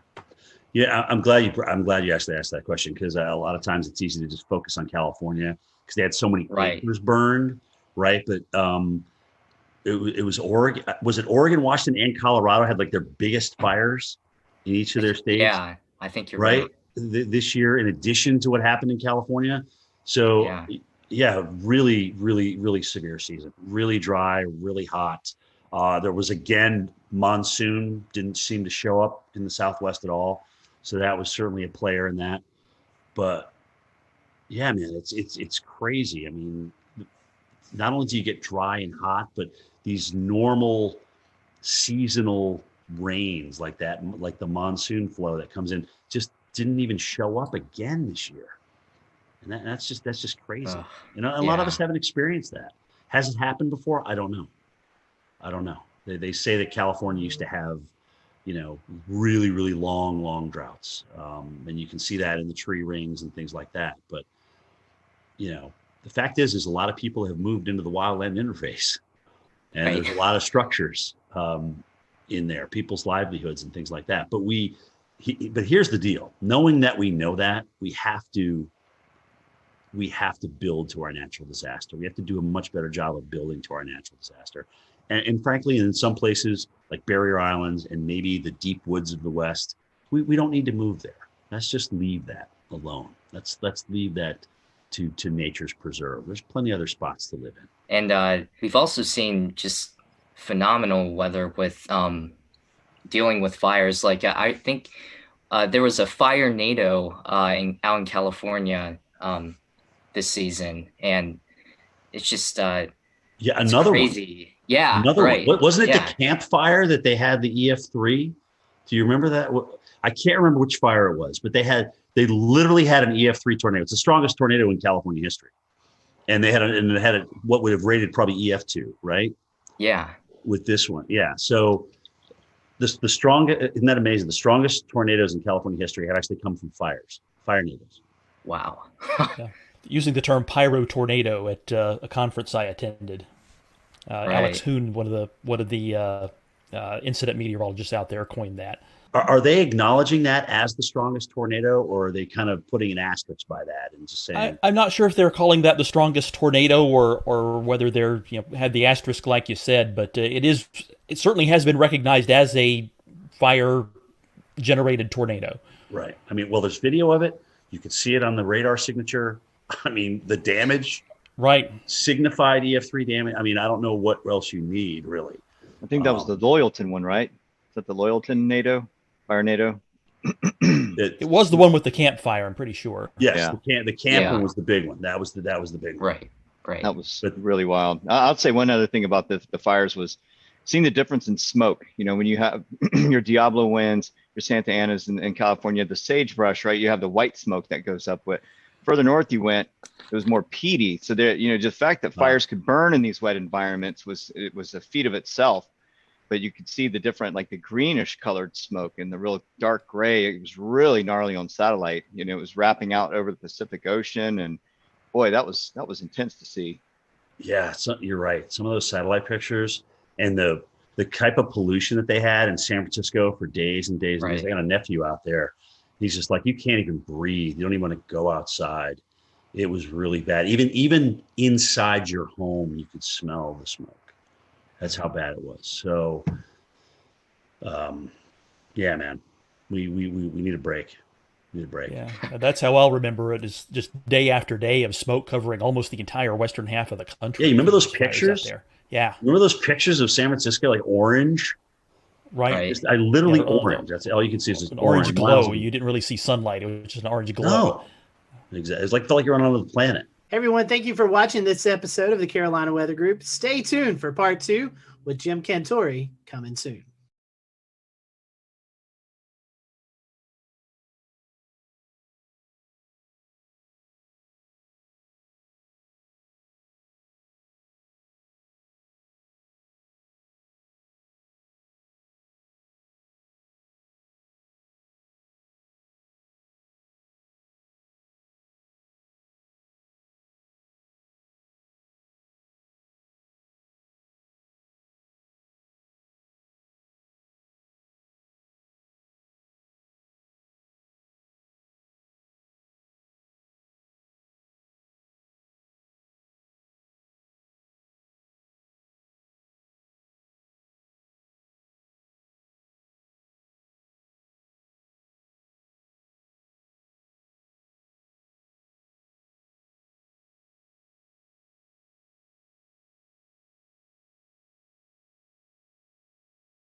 We'll return to Best of the Carolina Weather Group in a moment.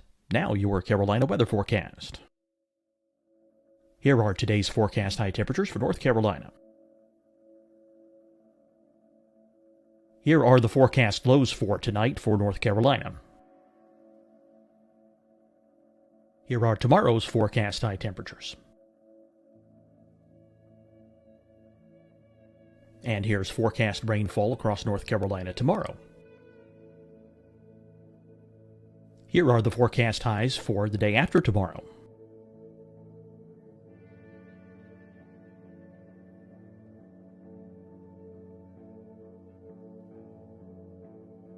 And here's the forecast rainfall across North Carolina for the day after tomorrow. This is the total rainfall forecast across North Carolina for the next 3 days. Here's the severe thunderstorm outlook for today from the Storm Prediction Center.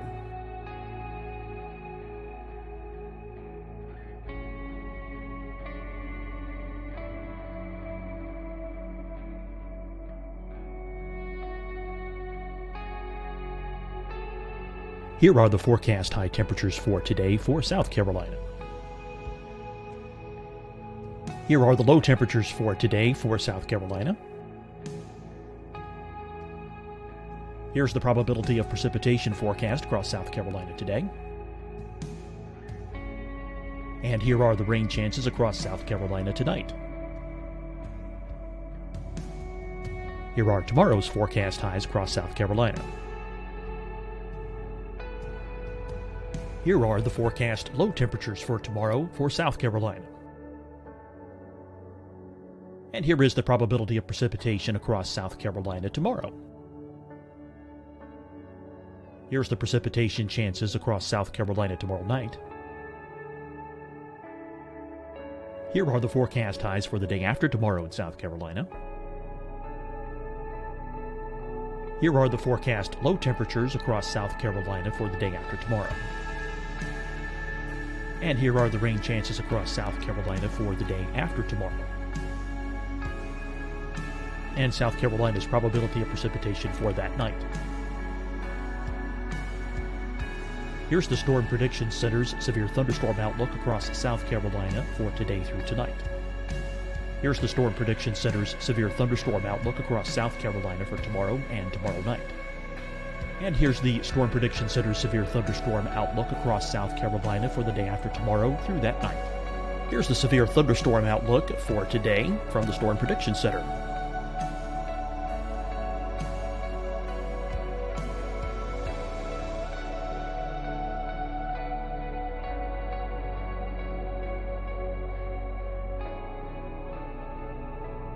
And now here's a live look at weather radar across the southeast. Deciding when to wear a mask isn't about who you know or how well you know them. Just ask yourself, will I be with anyone I don't live with? If the answer is yes, get behind the mask. Help slow the spread of COVID-19. Get behind the mask.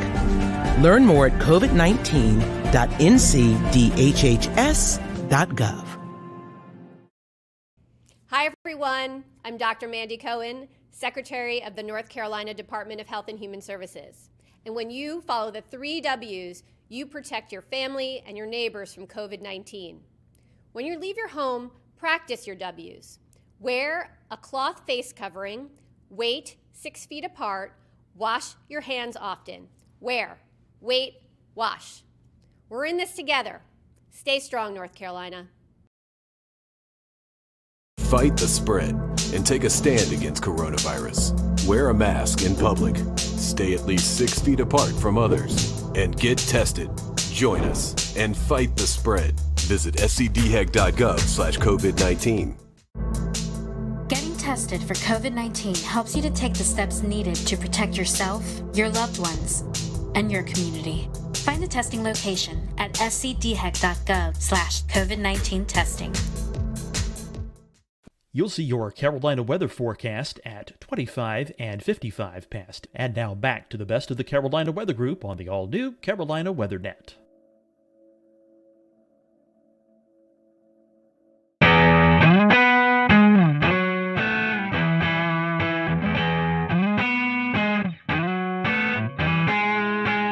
Good evening, everyone. Welcome to the Carolina Weather Group. This is the April 15th, 2020 edition of the Carolina Weather Group Get Together.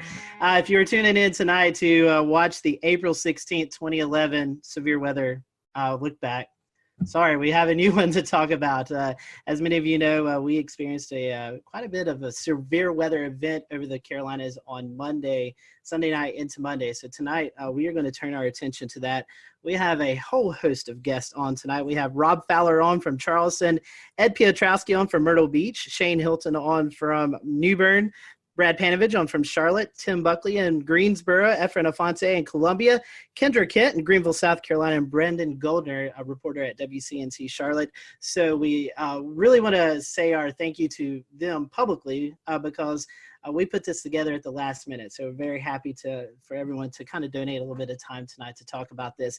We are live streaming, so if you have any questions or comments, we'd love to hear about you if you had experienced any of this storm throughout the past couple of days. So I'm going to toss it over to Brandon Goldner. Brandon, you've been out in the field reporting kind of the aftermath of the tornadoes. And something we've been talking about here on the Carolina Weather Group is the COVID-19 pandemic. And so we've talked about storm chasing and doing severe weather coverage from home. I know that you ran a little spot about the recovery efforts in COVID-19. I think we're going to dial that up, and then we'll toss it to Brandon and let him kind of give us a few of his remarks from his story. Brian Morris, you want to carry that one side, is an essential worker.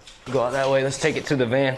He's cleaning up this Gastonia sunroom after a tree slammed into it, one of 5 emergencies his company, Custom US, had to go to. It was kind of unique in that they were all very large trees, and that doesn't happen as much.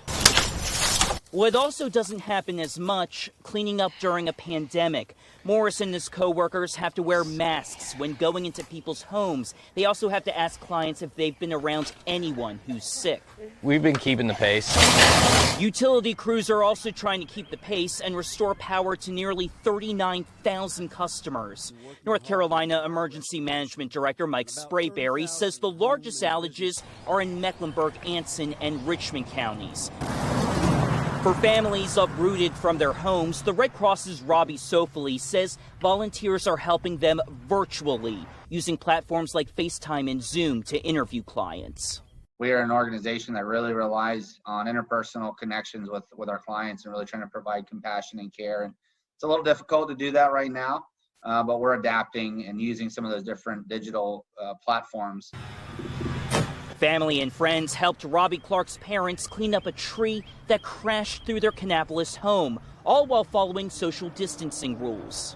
I'm just hoping that everything gets sorted out pretty quick. All right, so that was a report from Brendan Goldner. Brendan, I'm going to bring you in. This is something we've been talking about, COVID-19 and how it's affected the weather enterprise. As you was out reporting, talking to the folks, what was it like kind of in this new time that we're all experiencing? You know, it reminds you, we're all talking all the time about reporting during the coronavirus, and yet, Mother Nature, the weather, doesn't care about pandemic. It's going to do its thing. And so, obviously there's the challenges with us as a crew. It was me and photojournalist Kevin Wardlaw. We have the 6-foot stick with the microphone at the end that we have to use to interview everyone. And we have to keep that social distance. But what was really fascinating was talking to some of the disaster recovery crew members, Duke Energy, the Red Cross, how a lot of them have had to change up a lot of what they're doing when it comes to cleaning up during the coronavirus. Duke Energy, they've been trying to do the social distancing, keeping the 6 feet distance, but when they're trying to repair power poles, a lot of times they have to be in close proximity. It's the same way with these disaster recovery people that was in the beginning of the story. They're wearing the masks. They have to ask everyone before they go into a house whether they were interacting with anyone with coronavirus. And it's the combination of all of the weather damage with having to deal with the coronavirus. So it's been really a double whammy for a lot of people. And so, after disasters, we've seen it with the Nashville tornado, Jonesboro, Arkansas tornado a couple weeks ago. The community really comes together. How do you think that, how is the community interacting with their neighbor? neighbor helping neighbor. Did you see any of that, even though we're in the midst of It's this? actually a good point. We didn't see nearly as many people outside as normally, especially there was Monday, we were at, there was a fire at a house caused by a tree that snapped power lines and then it went into a house, caused a fire. Thankfully, no injuries, but normally you'd see a lot of people out and about milling around asking for help, but really there weren't a lot of people out. A lot of people were just standing on their porches. A couple people wandering up, but keeping that 6-foot distance. But it's a good point. We really didn't see those huge crowds of people like we normally do, and probably likely due to COVID-19.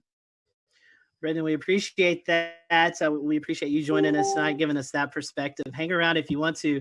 I'm going to toss it to Dan. And Dan, you was out actually chasing this event. Maybe we can talk about that towards the end of the show, but I know you want to bring in one of our panel or one of our guests. Yeah. So, talking kind of about some of the stronger tornadoes that hit there in South Carolina, I want to send it over to Rob there. There were a couple of significant tornadoes that hit, especially given the fact that this developed with not these ordinarily discrete supercells that would produce larger tornadoes, but they were within the line there. And especially we saw some interesting things like the Hampton County EF3, the Walterboro EF1s. Can you talk a little bit about that, Rob, that being in your area? Yeah, absolutely. I've been here in Charleston for 33 years, and I've been through several tornado outbreaks, and I don't know how substantial compared to other parts of the country they are. We know every tornado for us is very important because we don't get that many, so we don't really prepare that often for these. But when we got here early on Monday morning to see what was going on in southeast Georgia, because these really started there and then crossed over the Savannah River and came all the way through eastern South Carolina. So to see the debris ball in Hampton County, which officially the winds are 165, they finished that survey and released it today, but it's on the cusp of an EF4. And I think here in South Carolina since 1950, only 3% are EF3s and 1% EF4s. So you're talking about something very rare for us in a state that, depending on which service you look at, averages 12 tornadoes a year. Then obviously, for us here in our Channel 2 viewing area, Hampton County is more in the Savannah area. Our neighbors down at WSAV taking care of that, but that's still in our state. But then Colleton County is the next state over, or next county over. And then we really got concerned there, seeing what was going on in Hampton, transferred to Colleton County. Colleton County, that was released. There were 3 separate EF1 tornadoes there. One of them 110 miles an hour that, if you saw the video, did damage at the Low Country Regional Airport. Unfortunately, we had 1 fatality there. A tree came through a house and killed a lady there. And then kept on moving into our more populated areas of Dorchester, Berkeley, and Charleston counties. Had a separate tornado that moved, probably started as a water spout, moved over Edisto Beach. And then they surveyed just a little while ago that Berkeley County, they released it. And that was an EF2 with the winds of 120 miles an hour. So, and then came into Ed's territory up into Georgetown County. We kind of share that, and they already had confirmed tornadoes up there. And I know Shay, WeatherFlow, you guys measured a wind gust of 114 miles an hour right there. So, Dan, to put it, I don't know. I'm still shaking my head. I'll put it that way. It was just something I've never seen before. And I've been through, a lot of the hurricanes that produce tornadoes like Francis, but this was unbelievable. In Irma, we had 4 tornadoes in the Charleston area, but I think we're all still shaking our heads. Okay. Yeah. Well, and I was watching very closely on radar as that Hampton County tornado started showing up on radar in CC, and also kind of the debris ball that was showing up there. I mean, that was a significant signature on radar that you just don't often see in the Carolinas at all. It's something you generally see more in the deep south of Alabama, Mississippi, or in Oklahoma, Kansas, something along those lines. The damage report has it at least a half a mile of a width of that tornado.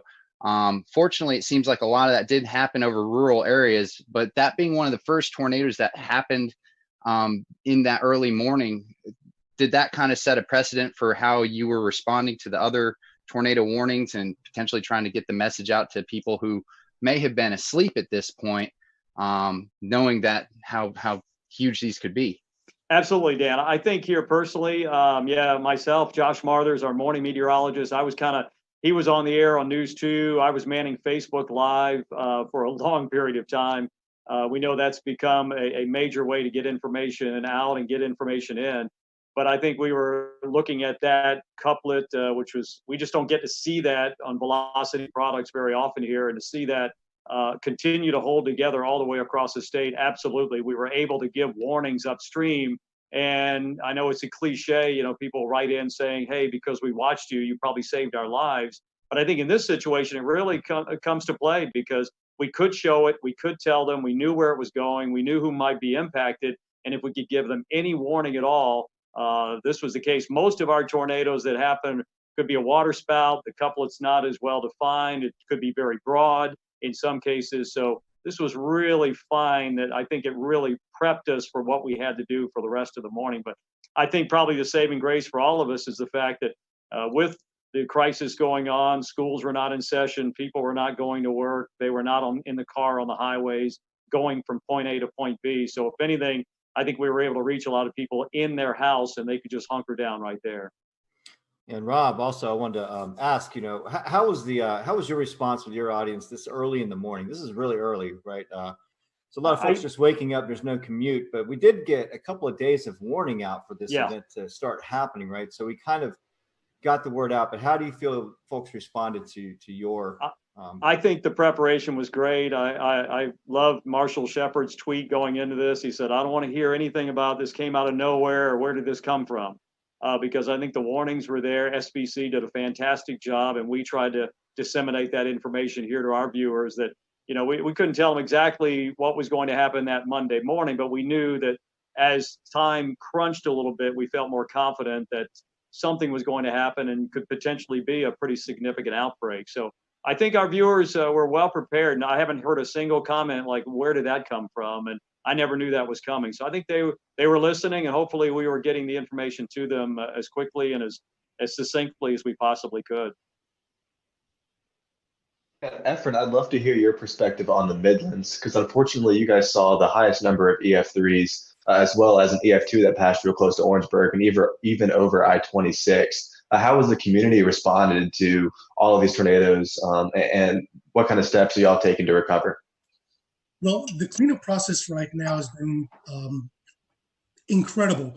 There's been a lot of community help in this, and even with the coronavirus, in which a lot of people are taking heed to that warning, there was a very large presence of people helping out. Now, the EF3 tornadoes that came through part of the CSRA, the Low Country, into eventually our Southern Midlands community, those areas are very rural.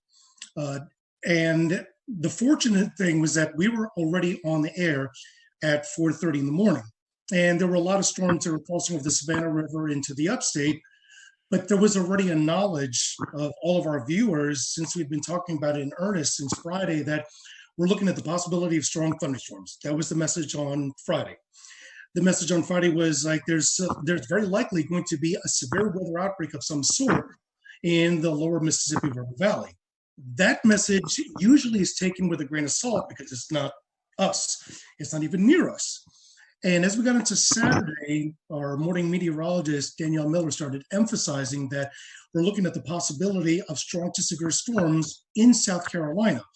Half of the models from Storm Prediction Center and their risk included the northwest half of South Carolina, and then on Tuesday, the eastern half. So the message was already out there, and by Sunday, it was a clear message that this is going to be an event that we're going to see storms on Sunday, probably late morning, that may be strong to severe, but at least the knowledge that there is going to be storms on Sunday, but that's only the first round. The stronger storms and the worst ones are going to be in the overnight hours, and that was the biggest emphasis that we sent the message. And the worst part was waiting.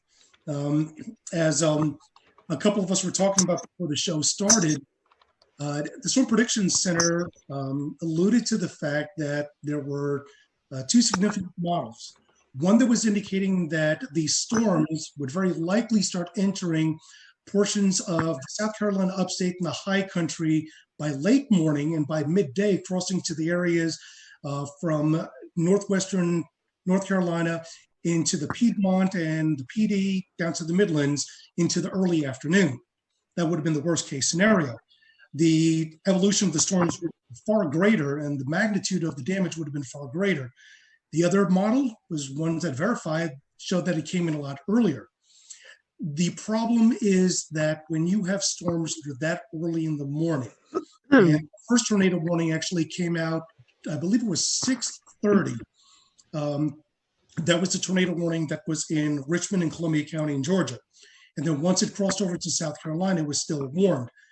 At that point, we're already talking about it in earnest, that these storms are tornadic.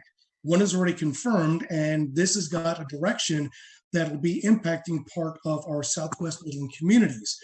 And at that point, things just exploded. The one interesting thing that we did watch very carefully and with great concern was when the tornado was confirmed crossing out of Richmond County, crossing into Richmond County, Georgia, into Aiken County, South Carolina.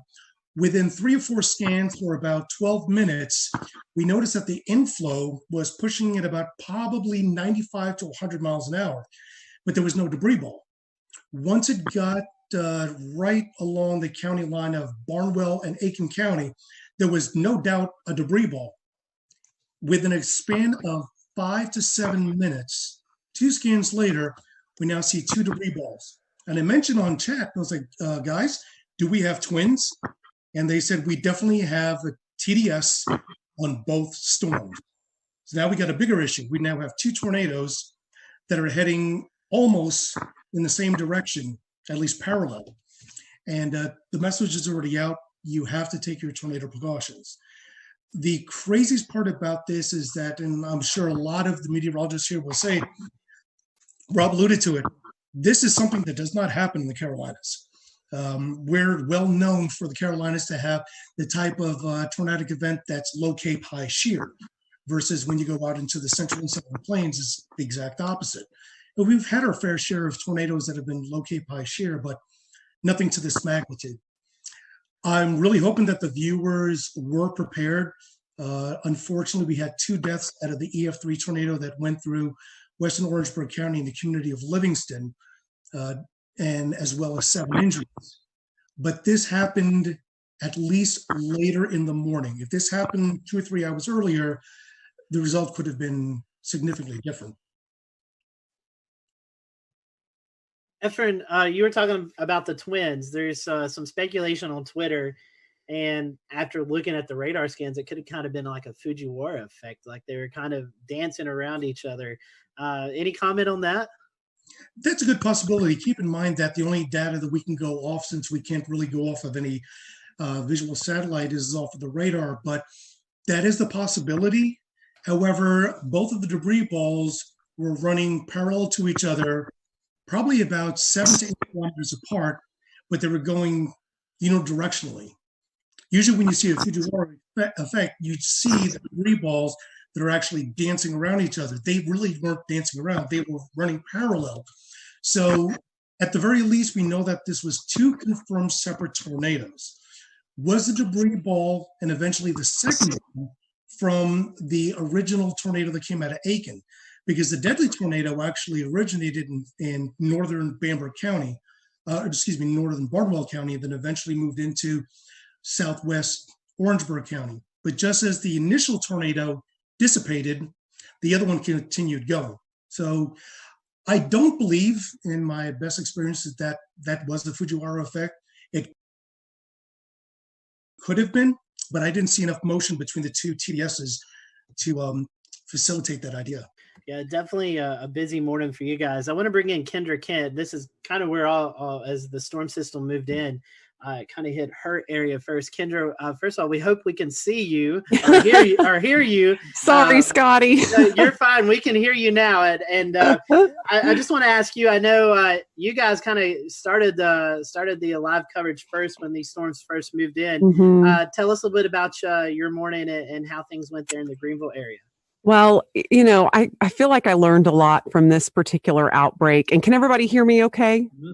Yes. Okay, good. Sorry you can't see me. I hooked up to a computer that doesn't have a camera, apparently. Anyway, no, we started the coverage a little after midnight. We had a rogue warning. It was essentially a shower that just started rotating. You could tell how much dynamically was going on in the atmosphere. I mean, it was just things were beginning to blow up. So I think I knew from about 12:30 in the morning that we were going to have a very, very long night. We ended up with an EF3 tornado. And as we were talking about earlier, that's incredibly rare in South Carolina, especially in the upstate. I feel like we get wedged in so much with cool air. It's so rare we can have all of this come together to produce such an event.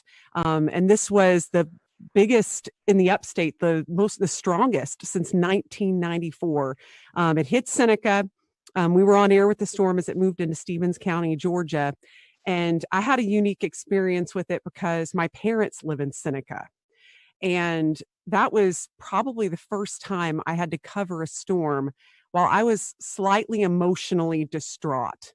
And I had Isaac Williams, who's also on here. You just can't, he's also without a video. But he was pointing out the TDS. And as soon as I saw that, I got that panicked feeling. I started breathing a little heavy. I thought, oh my gosh, how am I going to get through this? But we did. And luckily my parents were fine. But I'm sure many of you have been through that because we've all, many of us have lived in these areas for a long time and you get personally impacted by these storms. But what I learned the most is not to underestimate the timing of something. I feel like I didn't write this event off, but I wasn't necessarily expecting anything like this given the time it was coming in. 3 to 6 a.m. I mean, who expects an EF3 tornado to rip through the heart of your area at 3:30 in the morning? And mostly we get these QLCS lines that produce these brief EF0, EF1 tornadoes. That's what we're used to. And seeing something like that and tracking something like that was a true first for me. And, it was just a million different emotions all at once. That's for sure. Kendra, since you said Isaac's there, I'll pose this to both of you guys, both of y'all. You had this coming through the rogue cell, and then like the heart of this event was when people were actually asleep, 12, 1, 2 o'clock in the morning. Talk about how you guys were able to message before the event.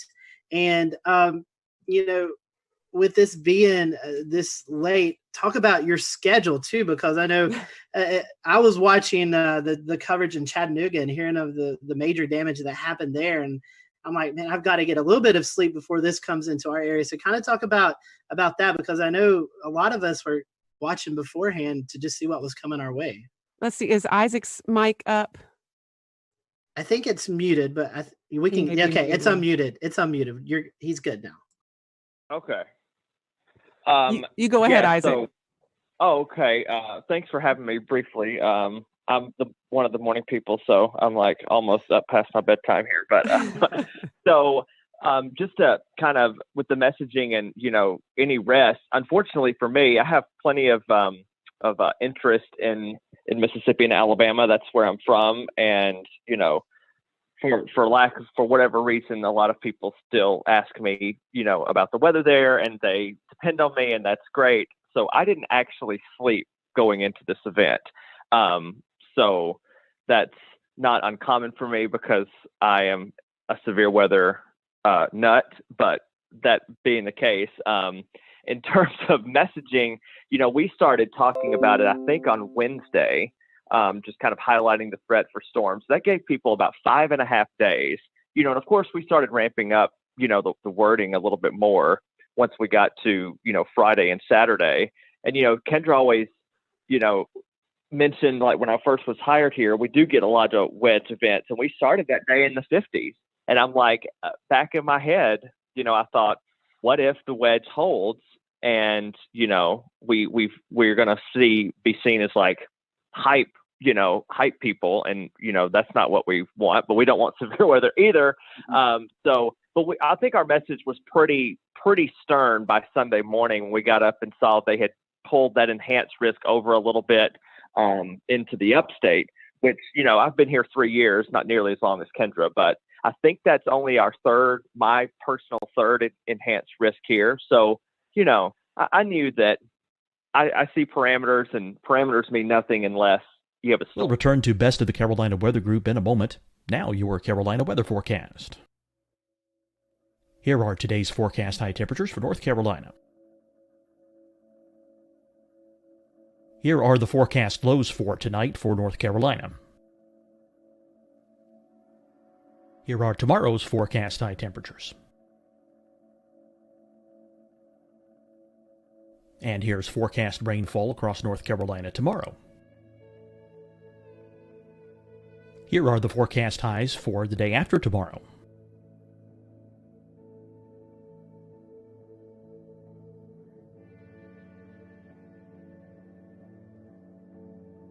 And here's the forecast rainfall across North Carolina for the day after tomorrow. This is the total rainfall forecast across North Carolina for the next 3 days. Here's the severe thunderstorm outlook for today from the Storm Prediction Center.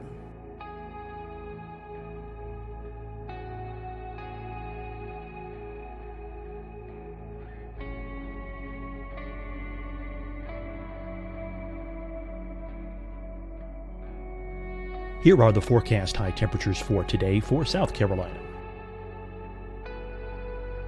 Here are the low temperatures for today for South Carolina. Here's the probability of precipitation forecast across South Carolina today. And here are the rain chances across South Carolina tonight. Here are tomorrow's forecast highs across South Carolina. Here are the forecast low temperatures for tomorrow for South Carolina. And here is the probability of precipitation across South Carolina tomorrow. Here's the precipitation chances across South Carolina tomorrow night. Here are the forecast highs for the day after tomorrow in South Carolina. Here are the forecast low temperatures across South Carolina for the day after tomorrow. And here are the rain chances across South Carolina for the day after tomorrow. And South Carolina's probability of precipitation for that night. Here's the Storm Prediction Center's severe thunderstorm outlook across South Carolina for today through tonight.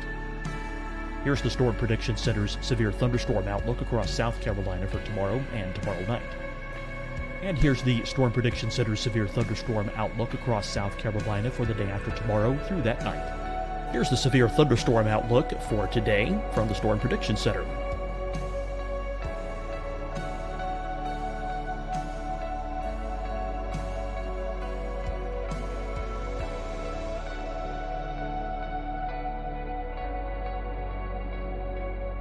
And now here's a live look at weather radar across the southeast. Deciding when to wear a mask isn't about who you know or how well you know them.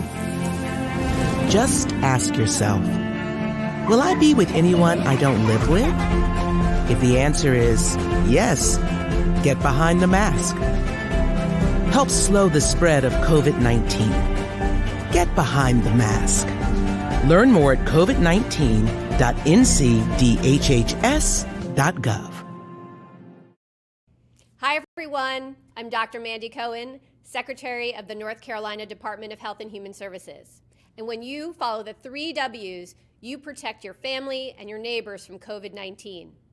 When you leave your home, practice your W's. Wear a cloth face covering, wait 6 feet apart, wash your hands often. Wear, wait, wash. We're in this together. Stay strong, North Carolina. Fight the spread and take a stand against coronavirus.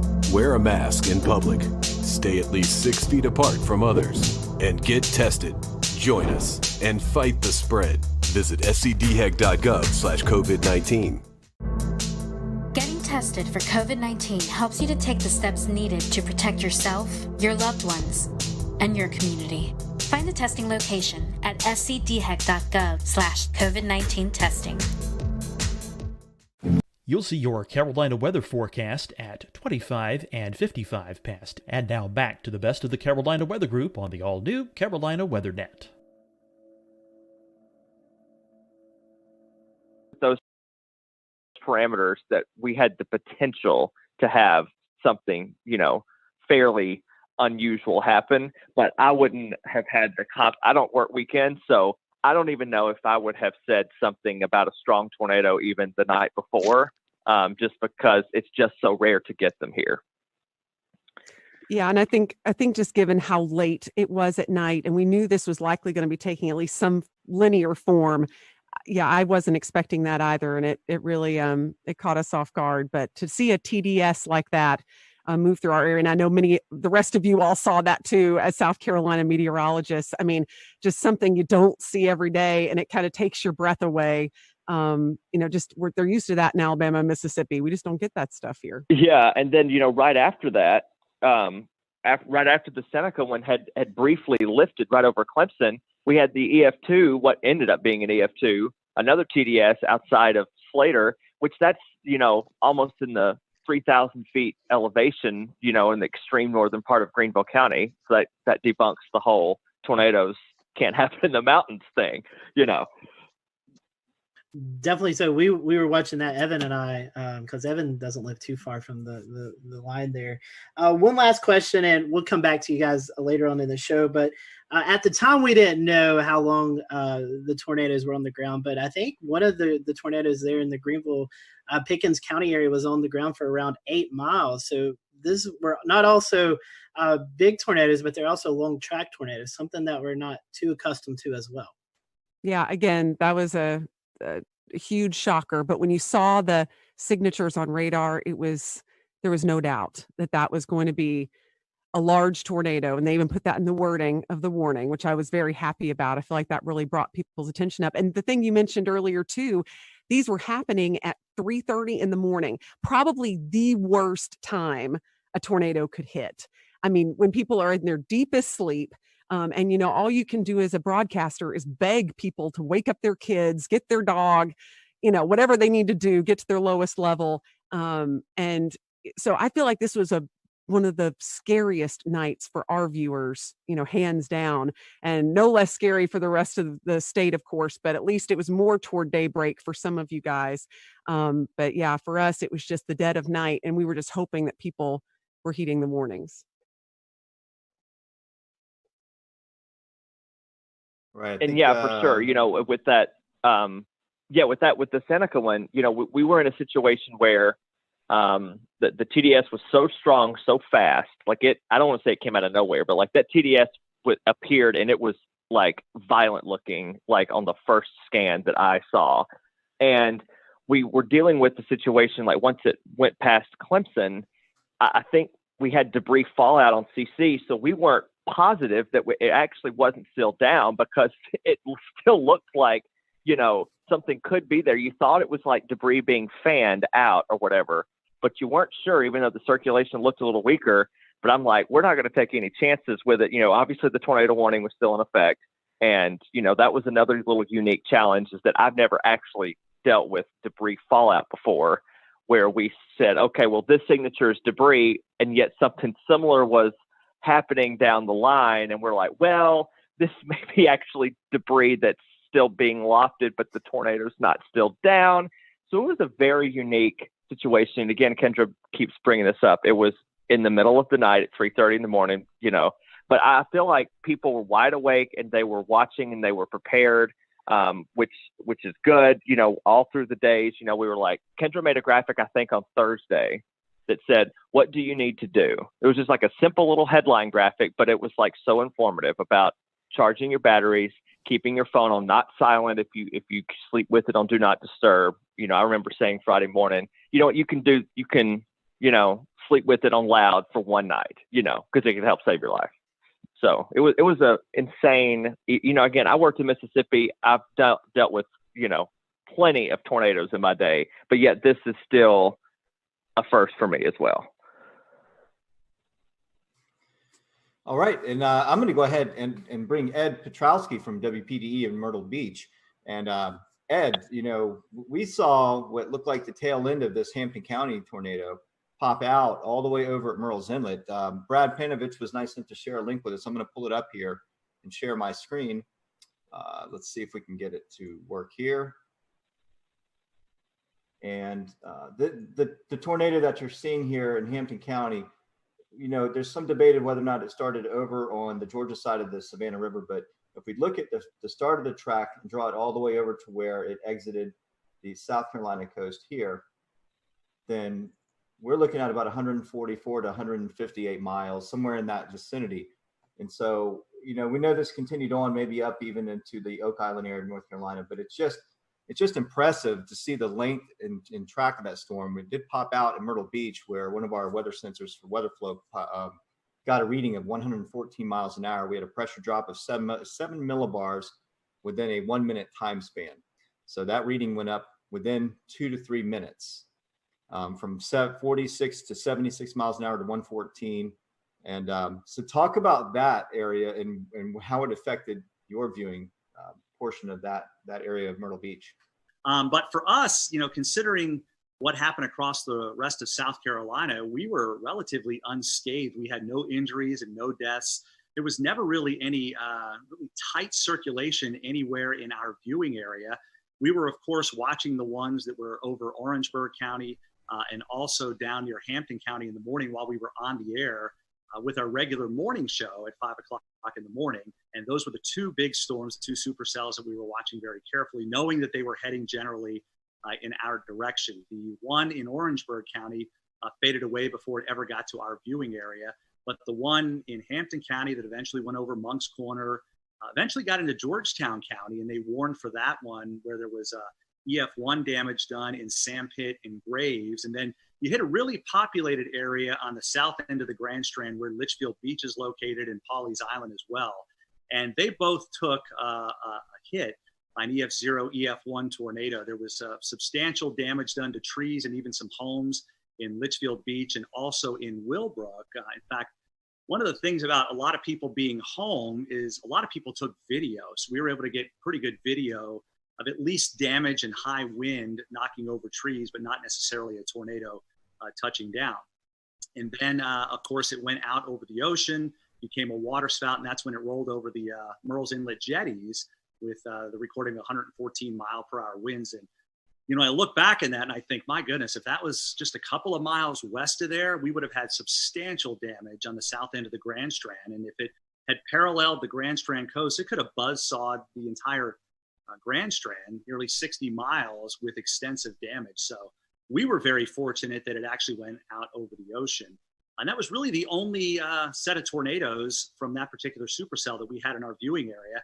Although I will say in Marlborough County, which is just to the east of Chesterfield County, in the northern part of the state, we had a massive microburst of 110 mile per hour winds that did substantial damage in Wallace. And of course, everybody, when they get that kind of wind, thinks it was a tornado.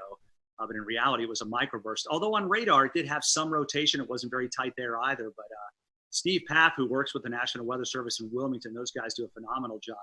They went out and did the survey yesterday and were able to pinpoint where they had 80 to 110 mile per hour winds. And, typically for us, in the summertime, we get those pulse thunderstorms where we'll get 60, 70, maybe 80 mile per hour winds with a collapsing thunderstorm. But in all the years I've been here, I can't recall one time where we've had a microburst that caused 110 mile per hour winds, but you hear it all the time. They're just as damaging sometimes as tornadoes.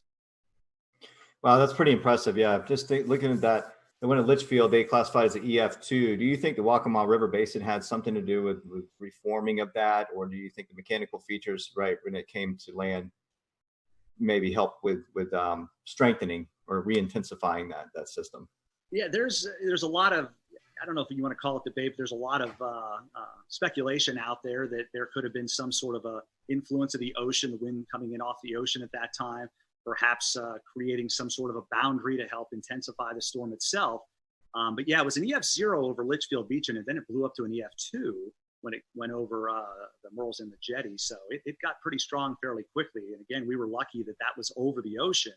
Literally, the jetties are only a couple of 100 yards away from very populated areas of Garden City. And we had two different people that have homes there who have their home weather units, and they both registered 71 and 72 mile per hour winds respectively. So literally within a couple of hundred yards of where your unit is, we had those measurements. So you can see how tight the wind gradient was between Garden City and the actual jetties themselves. Hey, Ed, there was something, you always try to find something that will make you laugh in these sad times. And unfortunately, we had some sad times in the Carolinas, but there was a tweet going around of you doing your broadcast. I don't know. I've asked James about it if we can play it. But, here it comes. all right, I'm going to let it play, and then I want you to talk about it. Okay. Rain is located, and we'll zoom that out just a bit. And whoa! Oh.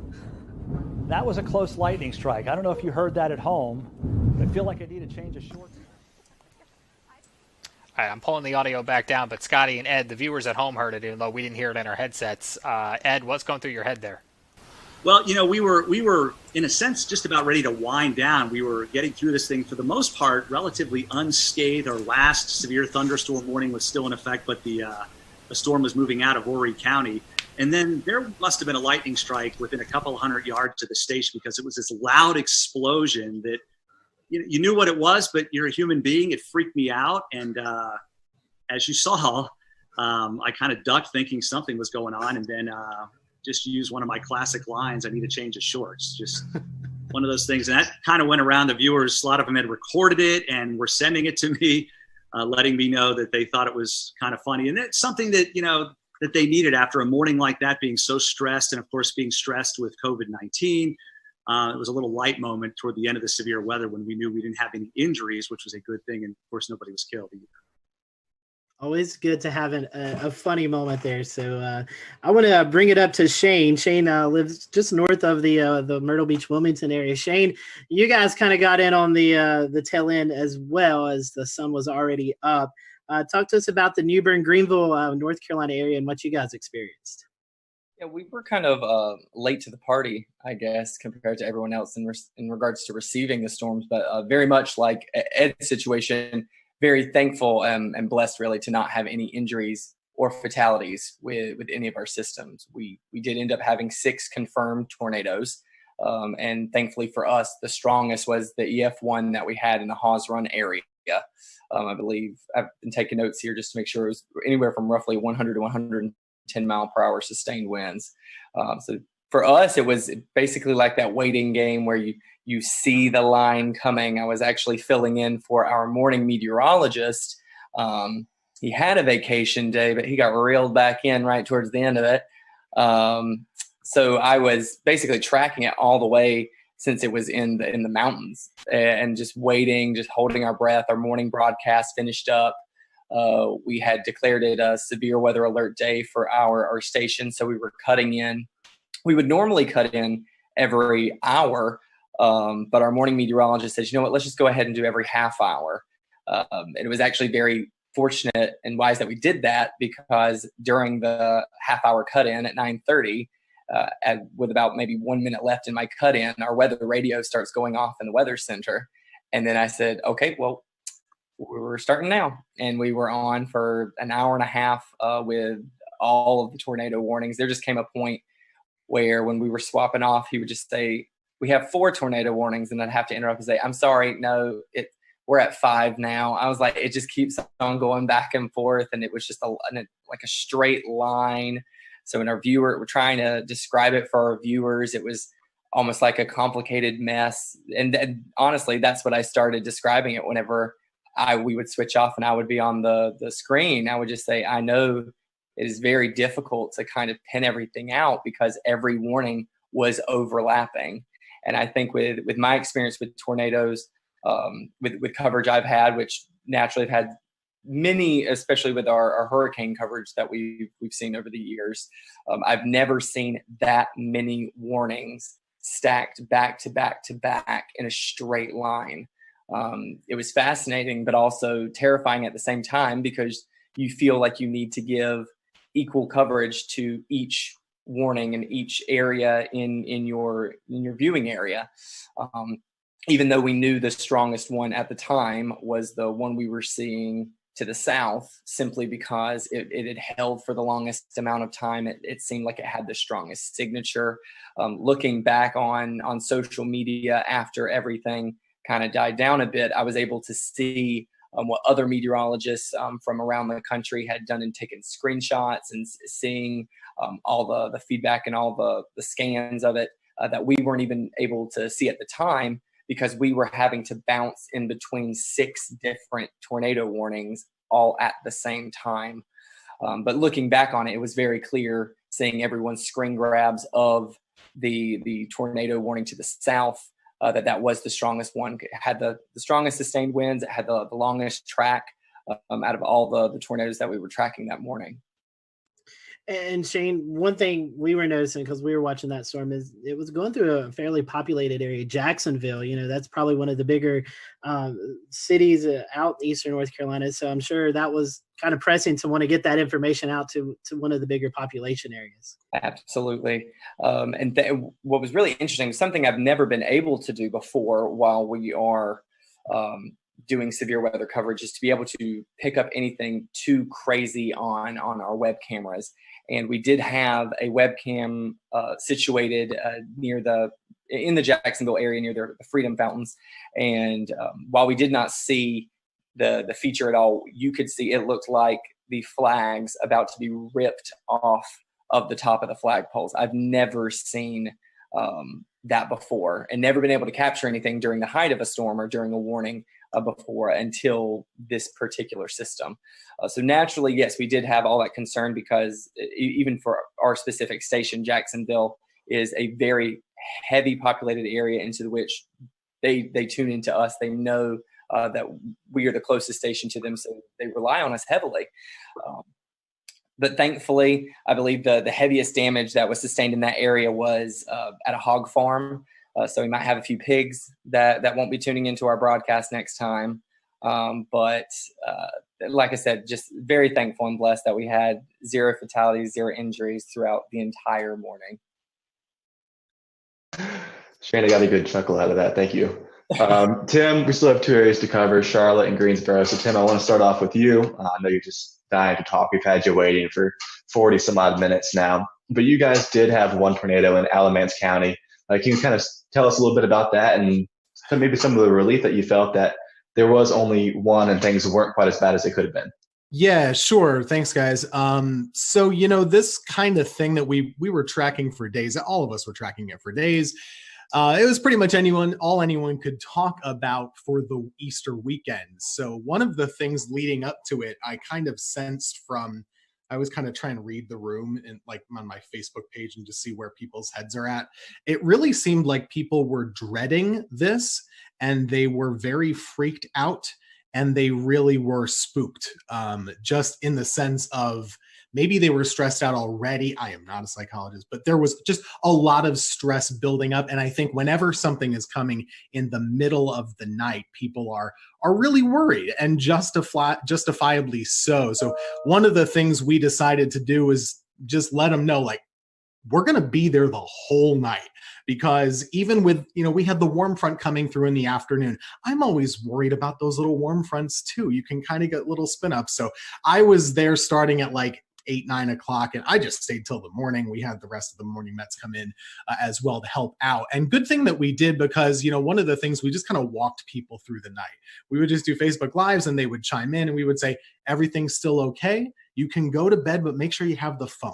And you got to wake up if the warnings are issued. And people really did that, and I think it helped out. But you mentioned we had 1 confirmed tornado in our area.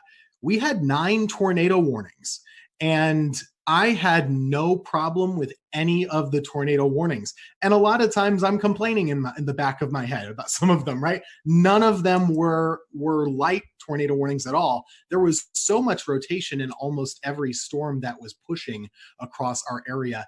Everyone in this chat knows this. We have a radar issue here. The radar beam is so high. So of course, when we're showing these warnings, it's showing more mid-level rotation. It's not at the ground. So all we can do is say, hey, this storm is spinning like crazy. Our first tornado warning came in at 4:20 in the morning, and we had continuous tornado warnings until 7 in the morning.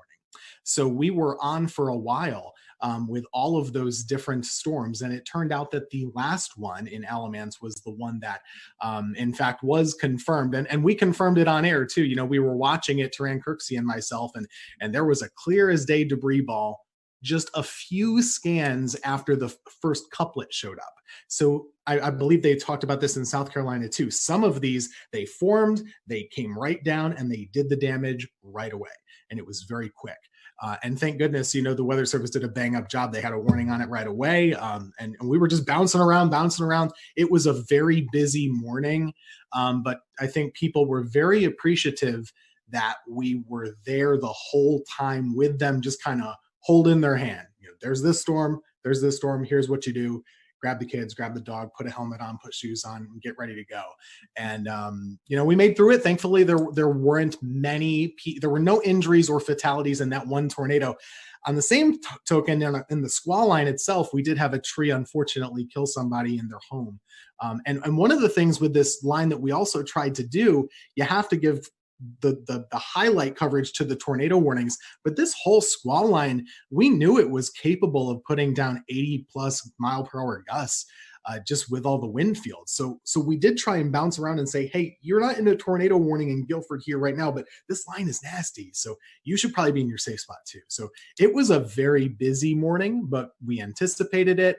Everybody in the weather enterprise talked about it for days. People knew about it. And I actually think it's a big success story that in the middle of the night, people were still well prepared and took good action. And the fatalities really, I think, were minimized, at least in the Carolinas, as far as I could tell. And Tim, you're already kind of making my transition easy, because the second question I wanted to ask was about, there was some information going around on Facebook before the storm that was a little bit unsettling for a lot of viewers, and it was definitely not accurate information. But I know that you were definitely a part of reassuring your audience that the storm, while yes, it was definitely going to be dangerous, this was not something that they couldn't handle. Talk about the importance of the trust that your viewers have in you, and how you're the source where they get all of their information from. I mean, social media is a blessing and it's a curse, right? Like it gives good information and it gives bad. There was some post floating around out there that was advertising potential for EF5 tornadoes in North Carolina, even though we've not had one before on record. But people were freaked out initially. We of course saw the damage in Mississippi and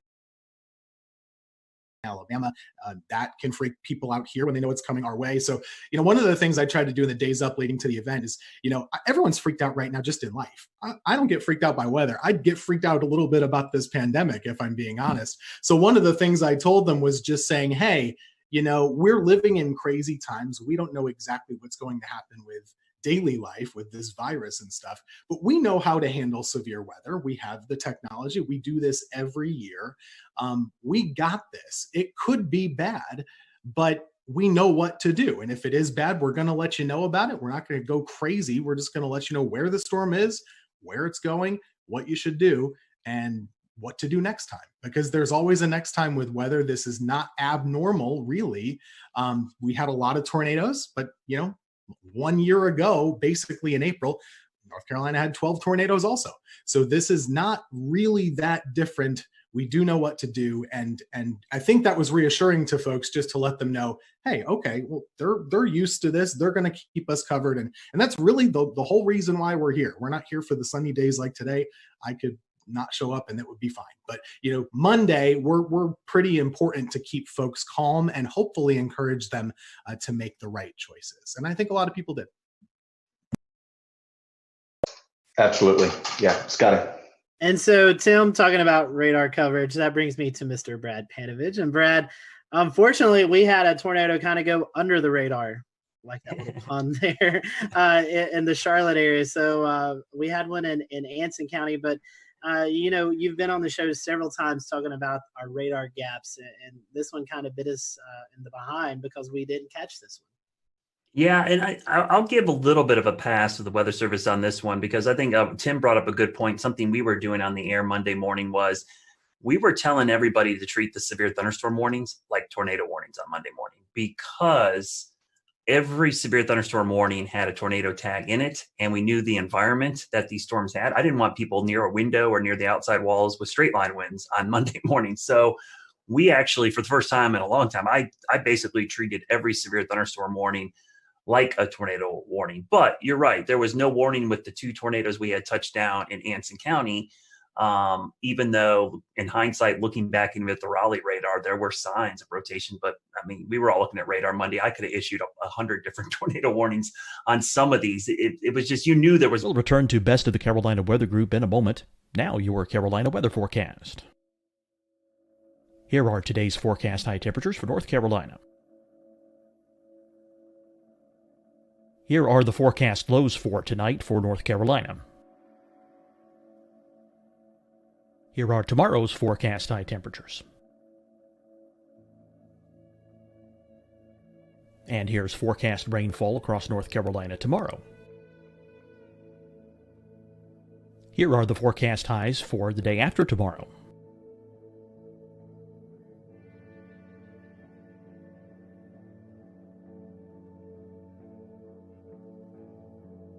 And here's the forecast rainfall across North Carolina for the day after tomorrow. This is the total rainfall forecast across North Carolina for the next 3 days. Here's the severe thunderstorm outlook for today from the Storm Prediction Center.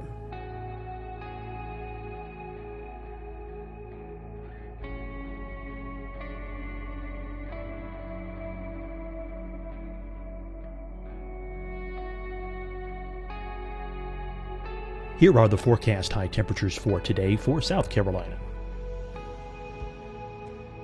Here are the low temperatures for today for South Carolina.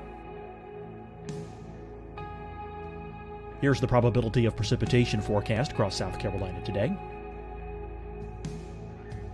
And here are the rain chances across South Carolina tonight. Here are tomorrow's forecast highs across South Carolina. Here are the forecast low temperatures for tomorrow for South Carolina.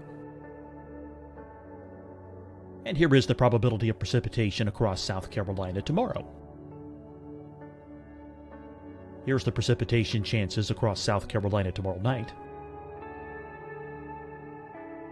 Here are the forecast highs for the day after tomorrow in South Carolina. Here are the forecast low temperatures across South Carolina for the day after tomorrow. And here are the rain chances across South Carolina for the day after tomorrow. And South Carolina's probability of precipitation for that night. Here's the Storm Prediction Center's severe thunderstorm outlook across South Carolina for today through tonight. Here's the Storm Prediction Center's severe thunderstorm outlook across South Carolina for tomorrow and tomorrow night. And here's the Storm Prediction Center's severe thunderstorm outlook across South Carolina for the day after tomorrow through that night. Here's the severe thunderstorm outlook for today from the Storm Prediction Center.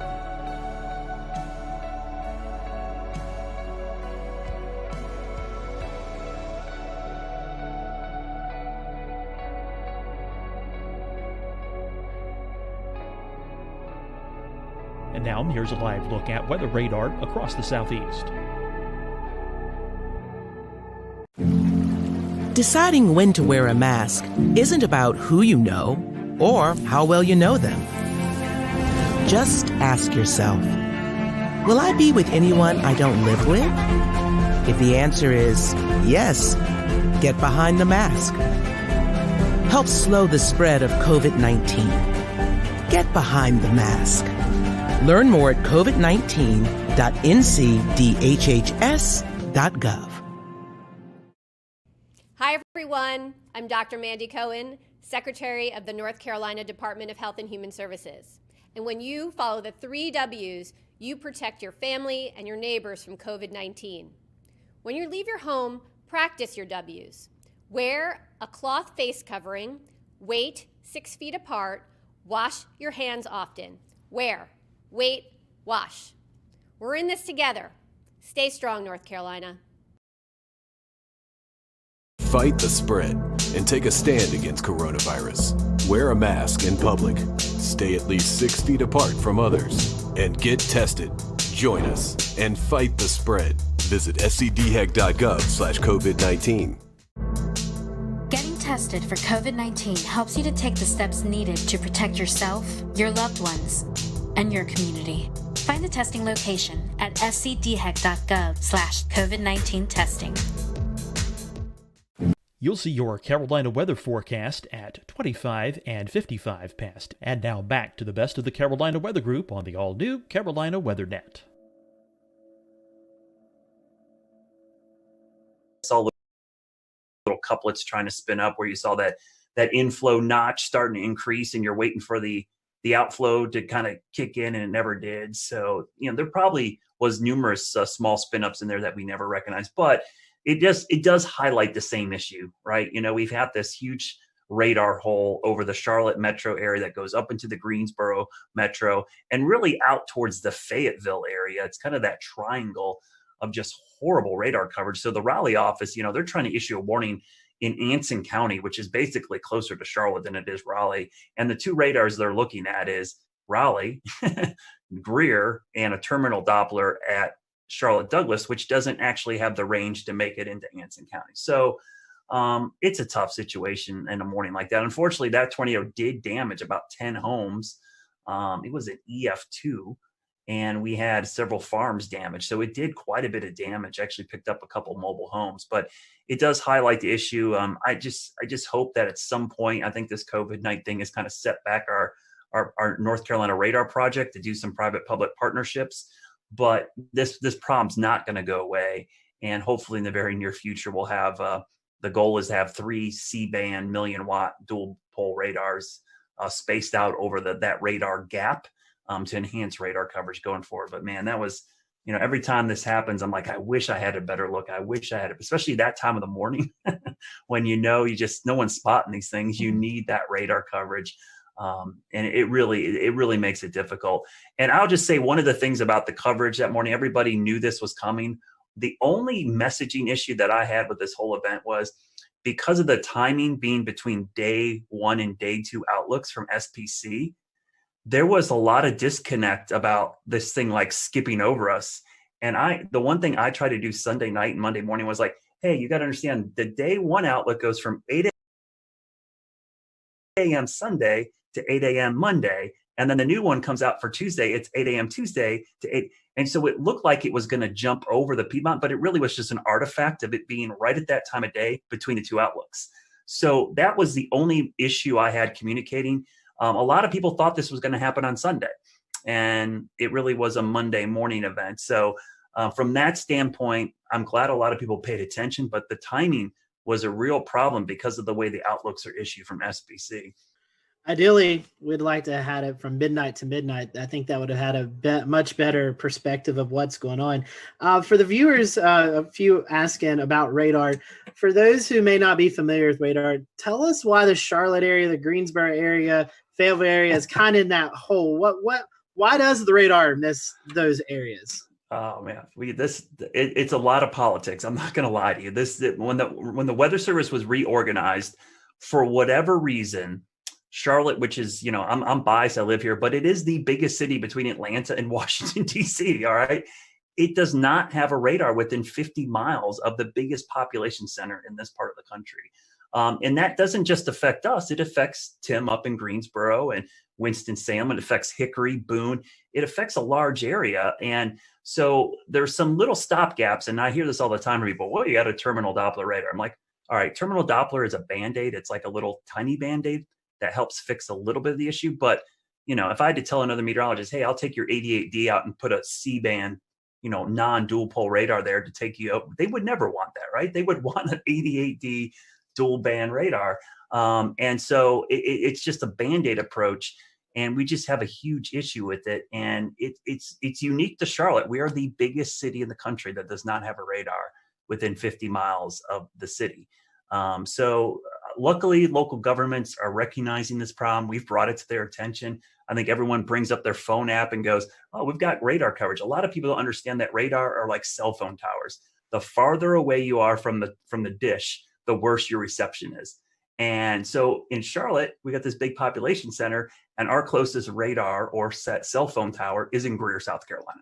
So it makes it incredibly difficult. It's not that we don't have any coverage. I don't want to make it feel like, we're in this giant hole. We just have degraded coverage. We have really poor coverage. We have 1 bar on our cell phone. We want 5 bars. So what we're trying to do is get that radar closer, because the radar beam, as you see in the picture right there, thanks, James, the radar beam goes in a straight line, but the Earth curves. So by the time the radar beam gets to Charlotte, depending on which part of Charlotte you're in, it's at 8,000 to as much as 10,000 feet above our heads. Tornadoes happen down in the lowest 1,000 or lower. So missing a lot of these tornadoes is a problem with the radar gap. And so I hope going forward that this problem will get solved. For years, we tried doing this back 10 years ago, and we went through federal issues, and it's just dealing with the government sometimes incredibly difficult to get things. But now that we have this private-public partnership, it's the closest we've been to solving this problem, because we've got local, state, and even private entities involved, and the data is going to be public and free for everybody. Speaking of partnerships, I wanted to ask Brad and Shane and Tim. Unfortunately, a lot of our other guests had to jump off because they have a 10 p.m. newscast. But in this era of COVID-19, you guys aren't in the weather center with your fellow meteorologists. You're doing a lot of work from home. How was the communication preparing for this event? Was it any different? I mean, I know you wasn't personally beside the meteor, but was the communication still there? Was there anything that you think maybe could have went better or not as good? I mean, any comments on that? We over communicated, and the only reason that I really over communicated was watching Ryan Vaughn in Jonesboro a couple weeks ago work from home and cover a tornado there. And I thought, it gave me a little sigh of relief saying it could be done, but they still had somebody in studio. So we talked a lot over the weekend. We had probably 2 or 3 Zoom calls over the weekend talking about coverage. And I said, if this was not COVID-19, I would be in the studio right now. And luckily my general manager and news director said, you know what, we want you in the studio too. So for the first time in a month, I was actually in the studio instead of home. And I worked in the morning show. Normally I'm an evening shift person. But I came in and tag team with Larry. We did do social distancing. We never crossed paths. We stayed away. I stayed in one location, which unfortunately meant I didn't get to go to the key wall, but I could be in the weather center with a standing shot and do it. So I think, and to answer your question, Scotty, we actually over communicated, probably more so than we ever had, because we knew the logistics of this was going to be really problematic. Yeah, just to echo that, we did the similar thing. We had the fun part about planning is you get to be on Zoom calls with your boss like every other day, right? So we had a lot of Zoom calls just like this, and it made planning a little bit more tricky because we really had to advocate for the necessity of being in the studio. And it's not just a presentation thing, like that's somewhat cosmetic, but I don't have a generator at my house. None of the folks on our weather team do. So that was really the thing. What if, and we have 3 folks working, but it could sure happen that all of us lose power. So we really needed to be there. But when we were, I was at we have a separate room key wall. I was there. I didn't talk to anybody. You can see Ruben is and zooming. then in the studio, Taran Kirksey was there in front of a monitor wall with a computer with our graphics. And we had another meteorologist at home just doing like this and Facebook and stuff. So it really worked out well, but it was more planning and, just jumping through all the hoops that we all have to do just to go to the grocery store or something like that now. Strange. Yeah, I think kind of just like adding on top of that, this situation has brought anything, it's teaching everyone, in a communication field how to communicate even more, or the importance of communicating more. In our case, we are still fully broadcasting from our station. We don't work from home. I typically will do noon shows twice a week, and then I do double shifts on the weekend, all of our morning and all of our evening shows. So I'm usually the only one in the station for the meteorologist on Saturdays and Sundays anyway. So I was closely monitoring it. And whenever I saw it on one of my weekday shifts, I think I had sent an email out and said, I think we should go ahead and just start having a plan in place. This is our first time trying it with social distancing. So I think it's even more important that we start planning further in advance. And I just think these are times like this where you do learn how crucial communication is between a team. And I think it really applies for all fields, not just our specific industry. We started it with an email chain. We did not do Zoom conference calls because I don't like my employer to know how many times I'm wearing pajamas when I'm on the call. So it is all on the phone only. But at the end of the day, you're keeping in touch with them. You are making sure that there's consistent points that are going to every single one at every level so that everyone is on the same page.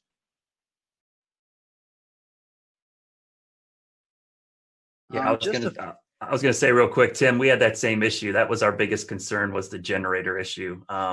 Yeah. You know, I have a great setup here. I'm great, but man, if I lose power, out of luck. You know, I have backup for my router, but I don't have backup power to my computer or backup power to any of the lights. So that was a big concern. And I thought for sure with just the wind field that we were going to have trees and power lines down all over the place, so we would lose power. So yeah, that was an easy call for us. And honestly, it was kind of nice to be in the station. Not that I wanted to be covering severe weather at 2 o'clock in the morning, but man, it wasn't nice. It's the first time I saw my morning meteorologist in a month. So yeah. it was really cool to be in there. One weather thing, actually, you know, the surprising part, we talk about how many tornadoes there were. We kind of expected a lot of tornadoes. The fact that the wind field didn't materialize as much in regular severe thunderstorms, I thought was surprising. There wasn't a lot of widespread damage in the squall line. There was a lot, but not as much as I thought there maybe could have been. Yeah, I agree. Only thing I'll say is that, and I'll give a shout out to Shay and Weatherflow, because I have 2 Weatherflow stations on my roof. I had 30 minutes of continuous gust over 50, which was the highest sustained gust above 50 since probably Hurricane Michael came through here. I mean, I've had those things for 2 hurricanes passing overhead, or at least the remnants, and that was by far the highest. So yeah, it was really impressive. And what happened in our viewing area was, we had a lot of wake up calls. People just heard that roaring sound of the wind and the rain hitting their windows, and people were freaking out. They woke up. And so it was easy for me to get people to act because it was so loud. It woke people up from a sound sleep, that sound. And we had a lot of people sheltered in their bathroom for these straight line winds. But yeah, I'm surprised we didn't have more damage, Tim, but I was really impressed with the data from my roof. I looked at it and I'm like, I actually had a camera up there that swung around and broke off, and I had to fix it again, because my house got hit by a tornado back in February. So and I had a 71 mile-an-hour wind gust with that storm. So it's been crazy having all these events at my house and having this data now collecting from my house. My wife's texting me. She's like, the kids are freaking out. Should we go downstairs? I'm like, yes, go downstairs. Well, Brad, what a way to QC those stations with a camera breaking, right? And then the stations are still standing. But I mean, that's pretty impressive if you think about the mechanical features over land. How trees and other homes block wind, and you're still getting gusts like that. You could almost assume that just above homes, right at the treetop level, probably several knots stronger just because of those mechanical features. But yeah, you know, even here along the coast, just like Tim said, I was surprised we didn't see a lot of those, you know, those gust fronts or those really strong convergences right ahead of the storms. It never really materialized here. I mean, we got 30 to 40 knots. And then maybe one little spike upwards, but we didn't see any of these big blasts of wind like we normally do here at the coastline, where the energies just drop out of the storm, and then we get a long line of really strong wind. So that was a good thing, because it was less damage over the entire area, even though we did have one tornado along the coastline, immediate coastline, and even one just inland. But you know, a lot of folks just saw a lot of heavy rain, lightning, and just some gusty wind at times. It wasn't terrible. So, I mean, there's a little bit of reprieve from that storm, at least here along the immediate South Carolina coast, except for Murrells Inlet area and Litchfield. Yeah, so today's date, I think, is kind of significant too. The initial thing we were going to air today was going to be about the 2011 tornado outbreak that everybody really thinks about when they think about the strongest storm system maybe they've lived through or seen. You know, we chose to do this instead because this was such a significant severe weather outbreak. Going kind of back to you, Brad, and anyone else who wants to talk about it, is there any sort of feedback that you're receiving from the public that this is going to be kind of the new thing in their heads as the biggest severe weather threat that they've seen? Or how do you think this compares as far as response to what we kind of saw on April 16th, 2011? I remember that April well, because that is the highlight of that month. But there were 4 separate significant severe weather events back in April. We had a derecho, we had baseball-sized hail, and we had the tail end of the Tuscaloosa tornado outbreak actually affect the Carolinas. And then April 16th, which I remember that night because I stayed up all night long and watched that line of supercells pass over Charlotte, not touch down, and then immediately as the sun came up, start spinning. But I think what helped us out on Monday, 2 things. One, COVID-19, everybody's home. They're sheltering in place already. But 2 was our tornado outbreak back in early February. That was still fresh in a lot of people's minds. We had significant tornadoes that morning, and that wasn't too long ago. And that was in Charlotte. That was, we had EF1 damage across a big chunk of South Charlotte, including my backyard. So I think that in the back of people's minds helped. And anybody who's worked in emergency management or done this, the level of preparedness is only as good as your memory of the last disaster. And in this case, having that last disaster kept people prepared. And so they were kind of ready for this. Yeah, for here, this one is not going to be remembered for years for most of the Piedmont area, and at least near the Triad, I wouldn't say, except for the folks who actually were in the tornado path in Alamance County. Just to add to this time of year, it's always very busy. 2 years ago today is the anniversary of the Greensboro tornado, which is still so fresh. We had a reporter do a story today. How is East Greensboro doing? The answer is, still not great. Unfortunately, it was a really rough urban tornado, a strong EF2 that came right through the city, stayed on the ground for 30 miles, all the way up basically toward the Virginia border. And that was just 2 years ago. So for a lot of folks, that's still what they remember, or maybe it's always very personal. So if you're in High Point, you remember the High Point tornado in 2010, right? It just depends on who you are and where you've lived. For me, that April 16th event is still, way up here and everything else is way down. I was working in Wilmington, but that thing was another level. And that year was just another level of severe weather. And I'll just add my own commentary to that. It was a year ago that we had a tornado outbreak here in the Carolinas. I don't even remember the number, but a year later, our thought is already bouncing back to 2011 and not a year ago. Yeah, that was 12, and it was Good Friday. I remember that very clearly. You're right. Scotty, I think that was the first time you sought shelter in your...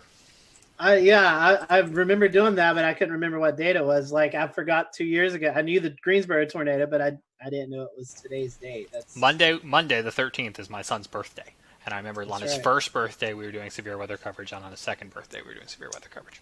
Yeah, I was in the basement live on this show when that happened. So yeah, crazy times. But anyways, guys, thank you so much for coming on. As Tim was talking about, I'll go ahead and kind of let the secret out of the bag. We pre-recorded the April 16, 2011 look back. So next week we're going to be airing that. So you'll see Tim back next week on our show. He'll be with us with a lot of other great meteorologists who kind of look back over that event. So we just hope all those, especially who are affected by this tornado outbreak, our thoughts and prayers are with you guys, and hopefully you'll recover quickly. And like Tim and Brad has said, this is the peak season for severe weather in the Carolinas. So we'll continue to monitor the weather for the rest of the month and even into May as is really kind of a high peak for severe weather. So we appreciate you joining us tonight. Big thank you to all of our guests tonight. This was a last minute show, and we got coverage from every market except the Raleigh market, but I don't really think there was much going on in severe weather-wise with tornadoes in that market. So we appreciate everyone coming on tonight, and we will see you back here next Wednesday night for another edition of the Carolina Weather Group, and we hope you have a safe and happy weekend.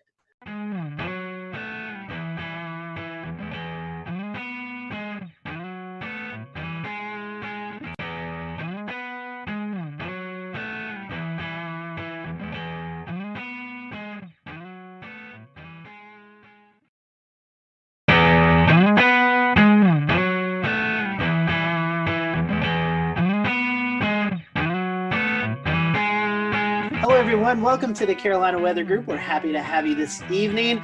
Tonight we're going to be talking about the 9-year anniversary, April 16, 2011.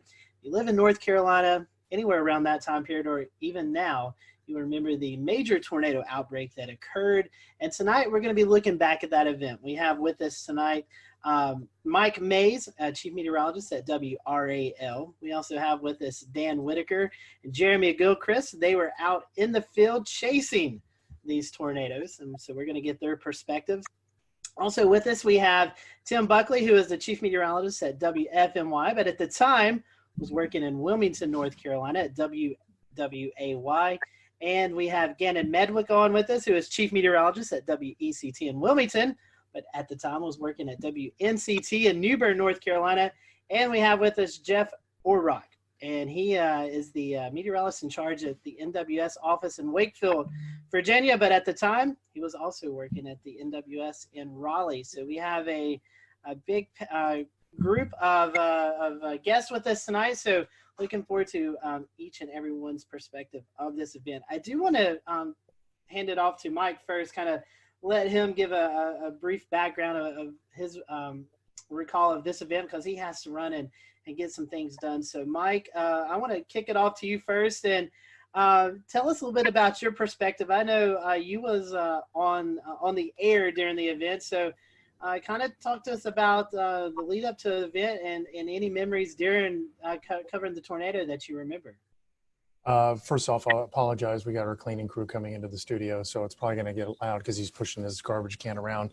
I recall a few days prior to the event, which happened on a Saturday, SPC putting us in a risk. I believe it was moderate on that Friday, and then Saturday morning I woke up to a high risk. Now, at the time, Greg Fischel, who was the chief meteorologist at the time, was out of town. He had a family emergency up in Pennsylvania, so he had to leave. So I have never covered an event as massive as the one that happened on that Saturday without him being here. So it's kind of like he's Batman, I'm Robin, and then Batman's gone and Robin has to take over. So for somebody who's never been the lead, it was kind of nerve-wracking. But I had Nate Johnson with me, who had tornado coverage experience. He was the chief meteorologist in Abilene, Texas. You guys probably all know Nate. So that morning, just the way the atmosphere felt, you could tell something was coming.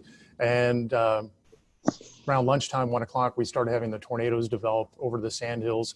The first one, I believe, was in Sanford, had caused the damage to the Lowe's home improvement store there and tracked to the north and east. Now, I've been here in North Carolina since 1994. I've been in tornado coverage, but I've never had tornado coverage of long track tornadoes like the ones we saw that day. And at one point we had 4 tornadoes on the ground, and Nate and I were juggling back and forth where I was handling 2 tornadoes, he was handling 2. It was just an incredibly rough day. And I'm sure everybody here in this group has their own stories about what happened. The hardest part for me, I guess, was watching that tornado leave Sanford, and it was making a beeline to my house, to my neighborhood. I have family in town, and I was hoping and praying that they were watching the coverage on TV. And I know, Tim, you're on TV. How do you get the point across to people that you know to take shelter? I couldn't stop and pick up the phone and say, hey, listen, a tornado's coming to the house. You need to take cover. So that's one thing that was upsetting to me. The tornado passed about 50 yards from my house, damaged the subdivision right next to mine. I had some damage to some fencing. That was about it. I was very fortunate. And then after it passed my neighborhood, it was heading right here toward WRAL. And I remember Nate Johnson yelling out loud to everybody in the studio, go to the basement, because it was at the time coming straight to the TV station, but at the last moment, it moved a little farther east and hit downtown instead of coming here. So it was a really, really rough day. And I thought after all was said and done, because we were on there from 2 in the afternoon to 11 o'clock at night nonstop. I mean, we had continuous coverage the whole time. And when it was done, I thought, okay, this is going to be the worst. This is the benchmark of the worst coverage of a storm that I'll have in my career. But then we had Florence, and it was just days upon days of coverage with that. But yeah, it was not the best. And Jeff, from a National Weather Service perspective, how did y'all prepare, and how were y'all getting the message out in the days ahead of the event? Yeah, I mean, the fact that we had the moderate risk the day before, and we already had a feeling we were headed into a high risk, to be honest with you. So, you know, we were already heavily staffed for that day. We already had a pretty good game plan, and I want to say by the time the storm started to move in from the west and really get going, I want to say we had at least a dozen people in the weather office, and we sectorized warning operations so that we could have 3 or 4 different folks issuing tornado warnings simultaneously, and at the same time, folks working with Skywarn. I was kind of helping lead operations and also doing a lot of phone calls to the emergency managers. There's a lot of spin up ahead of this. There was a lot of email traffic, a lot of email briefings the day before. I remember even briefing Seymour Johnson Air Force Base because they were at the high risk at that point. And We'll return to Best of the Carolina Weather Group in a moment. Now your Carolina weather forecast. Here are today's forecast high temperatures for North Carolina. Here are the forecast lows for tonight for North Carolina. Here are tomorrow's forecast high temperatures. And here's forecast rainfall across North Carolina tomorrow. Here are the forecast highs for the day after tomorrow.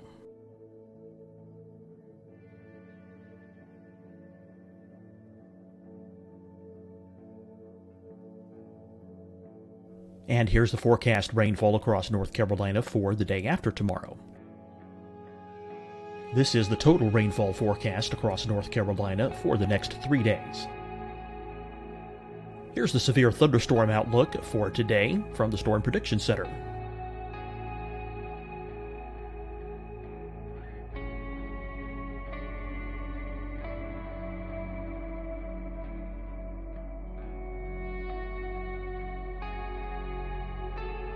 Here are the forecast high temperatures for today for South Carolina. Here are the low temperatures for today for South Carolina.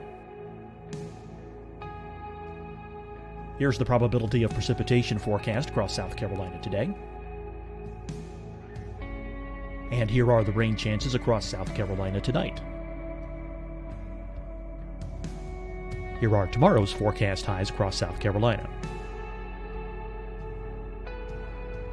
Here are the forecast low temperatures for tomorrow for South Carolina. And here is the probability of precipitation across South Carolina tomorrow. Here's the precipitation chances across South Carolina tomorrow night. Here are the forecast highs for the day after tomorrow in South Carolina. Here are the forecast low temperatures across South Carolina for the day after tomorrow. And here are the rain chances across South Carolina for the day after tomorrow. And South Carolina's probability of precipitation for that night. Here's the Storm Prediction Center's severe thunderstorm outlook across South Carolina for today through tonight. Here's the Storm Prediction Center's severe thunderstorm outlook across South Carolina for tomorrow and tomorrow night. And here's the Storm Prediction Center's severe thunderstorm outlook across South Carolina for the day after tomorrow through that night. Here's the severe thunderstorm outlook for today from the Storm Prediction Center.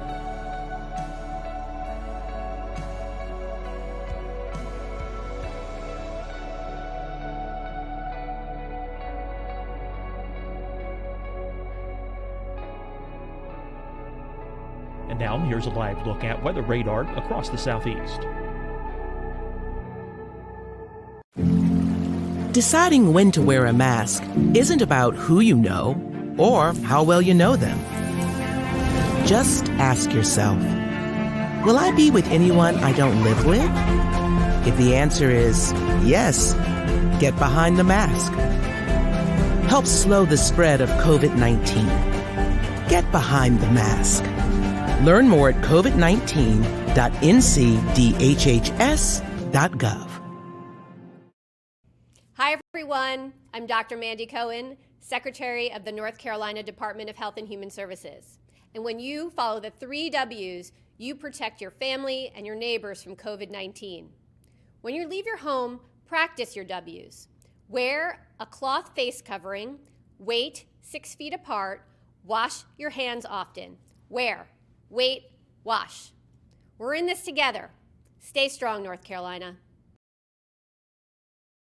fight the spread and take a stand against coronavirus. Wear a mask in public, stay at least 6 feet apart from others, and get tested. Join us and fight the spread. Visit scdhec.gov/COVID-19. Getting tested for COVID-19 helps you to take the steps needed to protect yourself, your loved ones, and your community. Find the testing location at scdhec.gov/COVID-19 testing. You'll see your Carolina weather forecast at 25 and 55 past. And now back to the best of the Carolina Weather Group on the all-new Carolina Weather Net.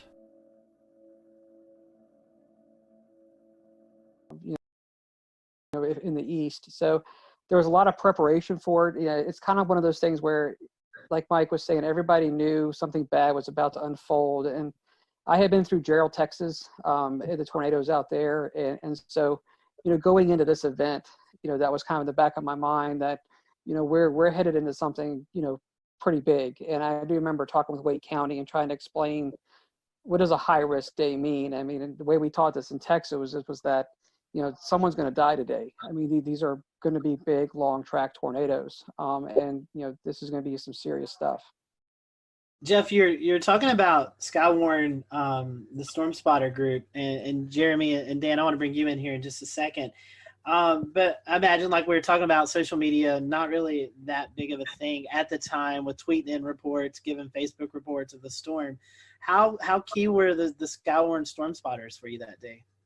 Yeah, and we've always had a great network across central North Carolina, so they've been outstanding. So we were getting a lot of real-time reports from spotters. They were calling on the phone.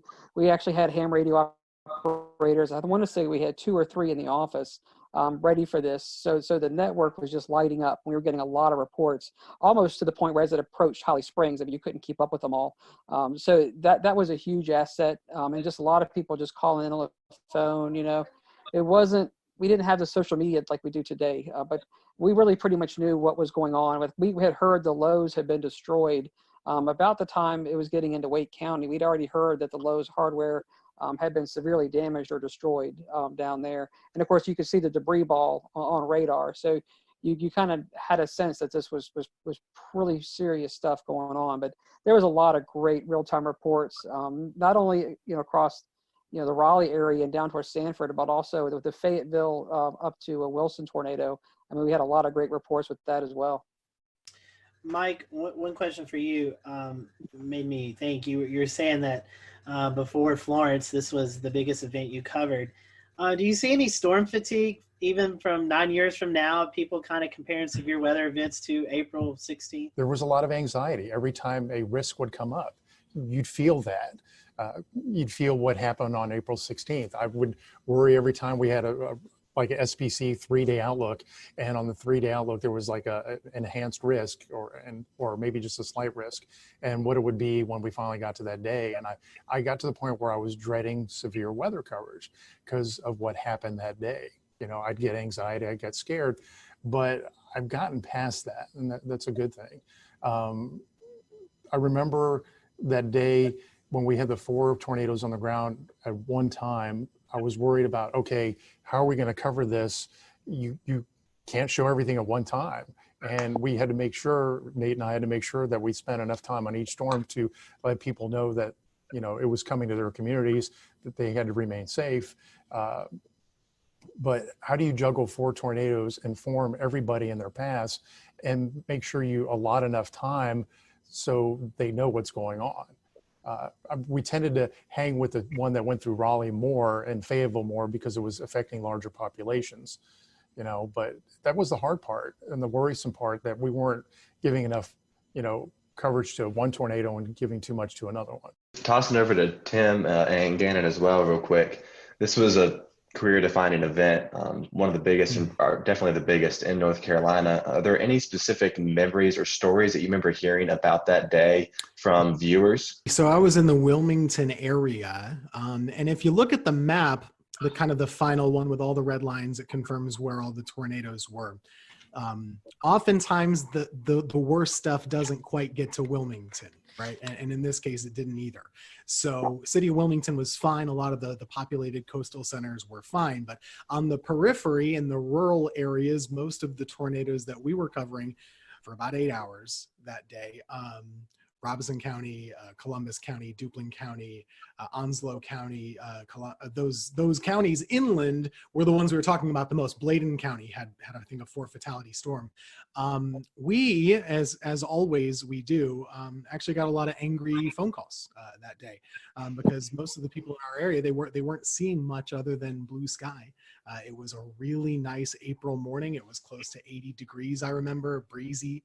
There were NBA playoffs on at the day, so we were kind of fighting that battle in the newsroom, right, keeping people at bay a little bit while we were doing tornado coverage. Now later on, people understood how serious it was, especially once you started to see like the destroyed Lowe's foods and everything. But that was my first time ever really doing tornadoes, to be honest with you. It was my second year in Wilmington. Prior to that, I was in college, so I didn't know a lick about tornadoes. I grew up in upstate New York. I went to school in Pennsylvania. We don't get tornadoes. I mean, not really. So this was new for me too. But myself and Jerry Jackson, we were there for about, I think we went on TV at 2 and we went off at about 8. So it was a while covering these things. And it was just amazing to me how there were very few, if any, false alarms. There were 1 million tornado warnings and there were 1 million tornadoes, to use hyperbole, but they were pretty much each cell produced as it was going through, and it was just boom, boom, boom, one after the other, and a lot of damage was done, especially to the rural areas in Southeast North Carolina. My second daughter was born on the 11th. I didn't come back to work till Friday, just throwing stuff out there. Saw the slight to moderate risk, alerting for storms going into Saturday. I was third on the pecking order to be coming in because we had our weekend person, we had our chief, and I was doing mornings. But it became clear, especially what was going down in central North Carolina. I was personally at home watching Nate Johnson with that tornado. It looked like a wedge, looked like the cloud just right to the ground that I was going in. And it's coming back to memories about just making sure you spend time on one storm to identify where the rotation is and give enough lead time before you have to move on to that next storm. And at some points there were 6, 8 active warnings. Just a blur the way it just continuously unfolds. You hit a storm, you move on to a storm, you circle back. Population centers, as Mike mentioned, preferred. There was the one at Tarawa Terrace in Jacksonville. That was a big center in the Greenville-New Bern television market. Jacksonville is the largest city. We had to hit that. Then we saw the storm report that the Bertie County storm had actually killed numerous people. Ended up killed 12 people. So that was surreal. When you are warning for storms and getting reports of damage, but no reports coming down off the wire or whatever that there's fatalities, and then all of a sudden numerous fatalities is still weird to talk about. End up being 12 in Bertie County. And then finally just going home that night, this event had everything. The event had everything, the setup, and then the final. I mean, sometimes we say as meteorologists we save lives. This was literally the only time that we were able to, some of our crews went out to Snow Hill in Greene County, and they were able to say, standing with a family in their house that was completely destroyed except for the interior part. And they said they were listening to our broadcast and they went into that interior part. So just a surreal event that I never want to forget. And I wanted to, so thanks again to give me a chance to talk to you guys about it and share the similar experiences. Gannon, I think we've talked about this before off of this show, but this was also one of your one of your first tornado events, kind of bigger tornado events to cover, correct? Yeah, I'd gotten to Greenville in October of 2004. There were a couple of active springs and falls as per usual. 2008 sticks out. But like like Mike and Tim said, I mean, they're just usually just a couple tornadoes and then you move on. And maybe they're in rural areas and maybe they're not, exceptional damage producers. But then this one just is bold-faced, italicized, and underlined when you look back on it. So yeah, the biggest event, and thank God it's still the biggest tornado event. Dorian was a huge producer, but still nothing compares to April 16, 2011. I've been to a few conferences and I've heard, Jeff, I'll send this to you. Obviously 2011 remembered for the Tuscaloosa, Alabama, April 27th event. Had that not happened, this would have been the event that a lot of the meteorological community would have looked back on tornado-wise, Jeff. As the Weather Service, I know you guys do a lot of meetings and stuff. Has this event kind of tailored some of your studies or some of your outlooks on stuff that you've, I guess, done case studies on this event to kind of find out the whys of what happened and how to better prepare for maybe the next setup we get like this?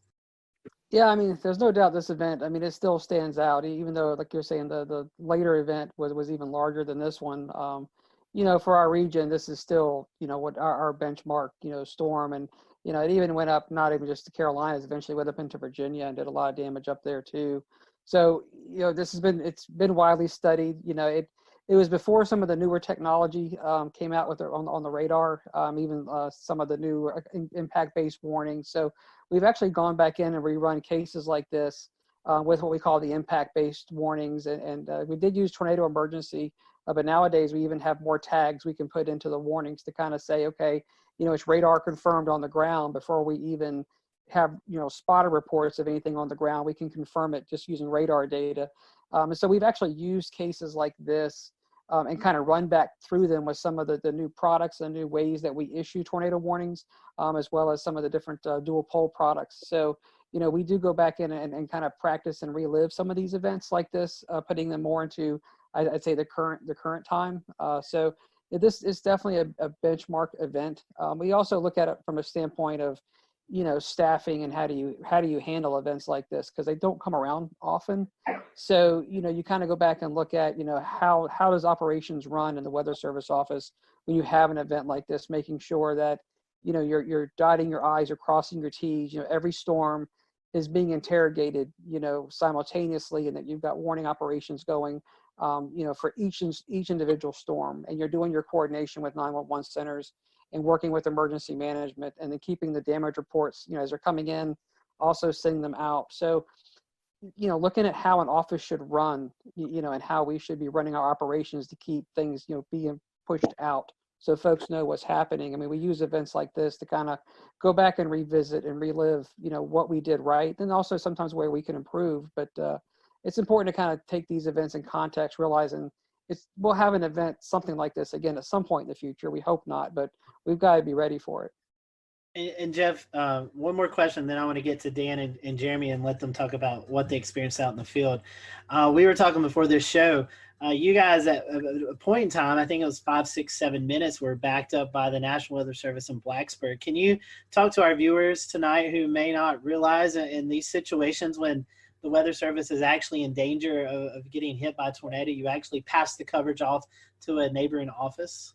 Yeah, so it's similar to what Mike was saying earlier. About probably just shortly after the tornado went through Sanford, and you could see the massive debris ball on the radar.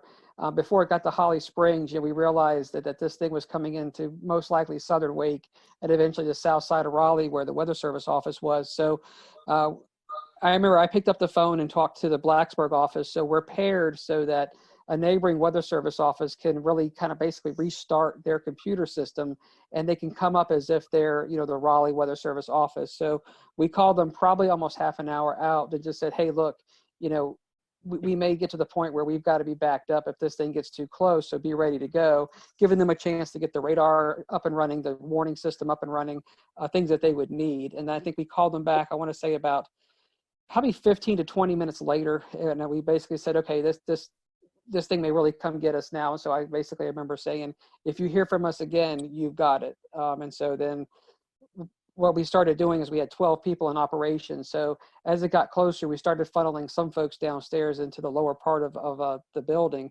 And we kept 3 of us up in operations. And literally about the time we could see insulation and things falling outside the window, we picked up the phone and basically told Blacksburg, okay, you've got it. We're sheltering at this point.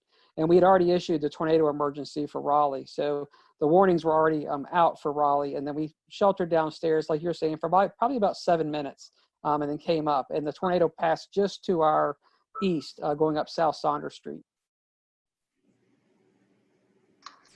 Dan and Jeremy, y'all had a very different kind of experience. You guys were actually out in the field chasing these long track tornadoes. I guess, Dan, we'll start with you since you're the first on my screen. Kind of give us the firsthand perspective. What was it like actually being there within a mile of these monsters? One of the things that we had at the time that we still use that was very active was the NC Storm Chasers and Forecasters group on Facebook. And fortunately, there's a lot of information coming in through there being funneled in as well. And I remember I was in Alabama, I caught the storm, and all of a sudden there started being people kind of looking at some of the parameters for the next day in North Carolina. This was when it was at a moderate, I guess, before it got pushed to a high risk. And one of the things that was being looked at was how the storm system I was currently inside and what was turning into a squall line in Alabama was going to keep pushing across into North Carolina.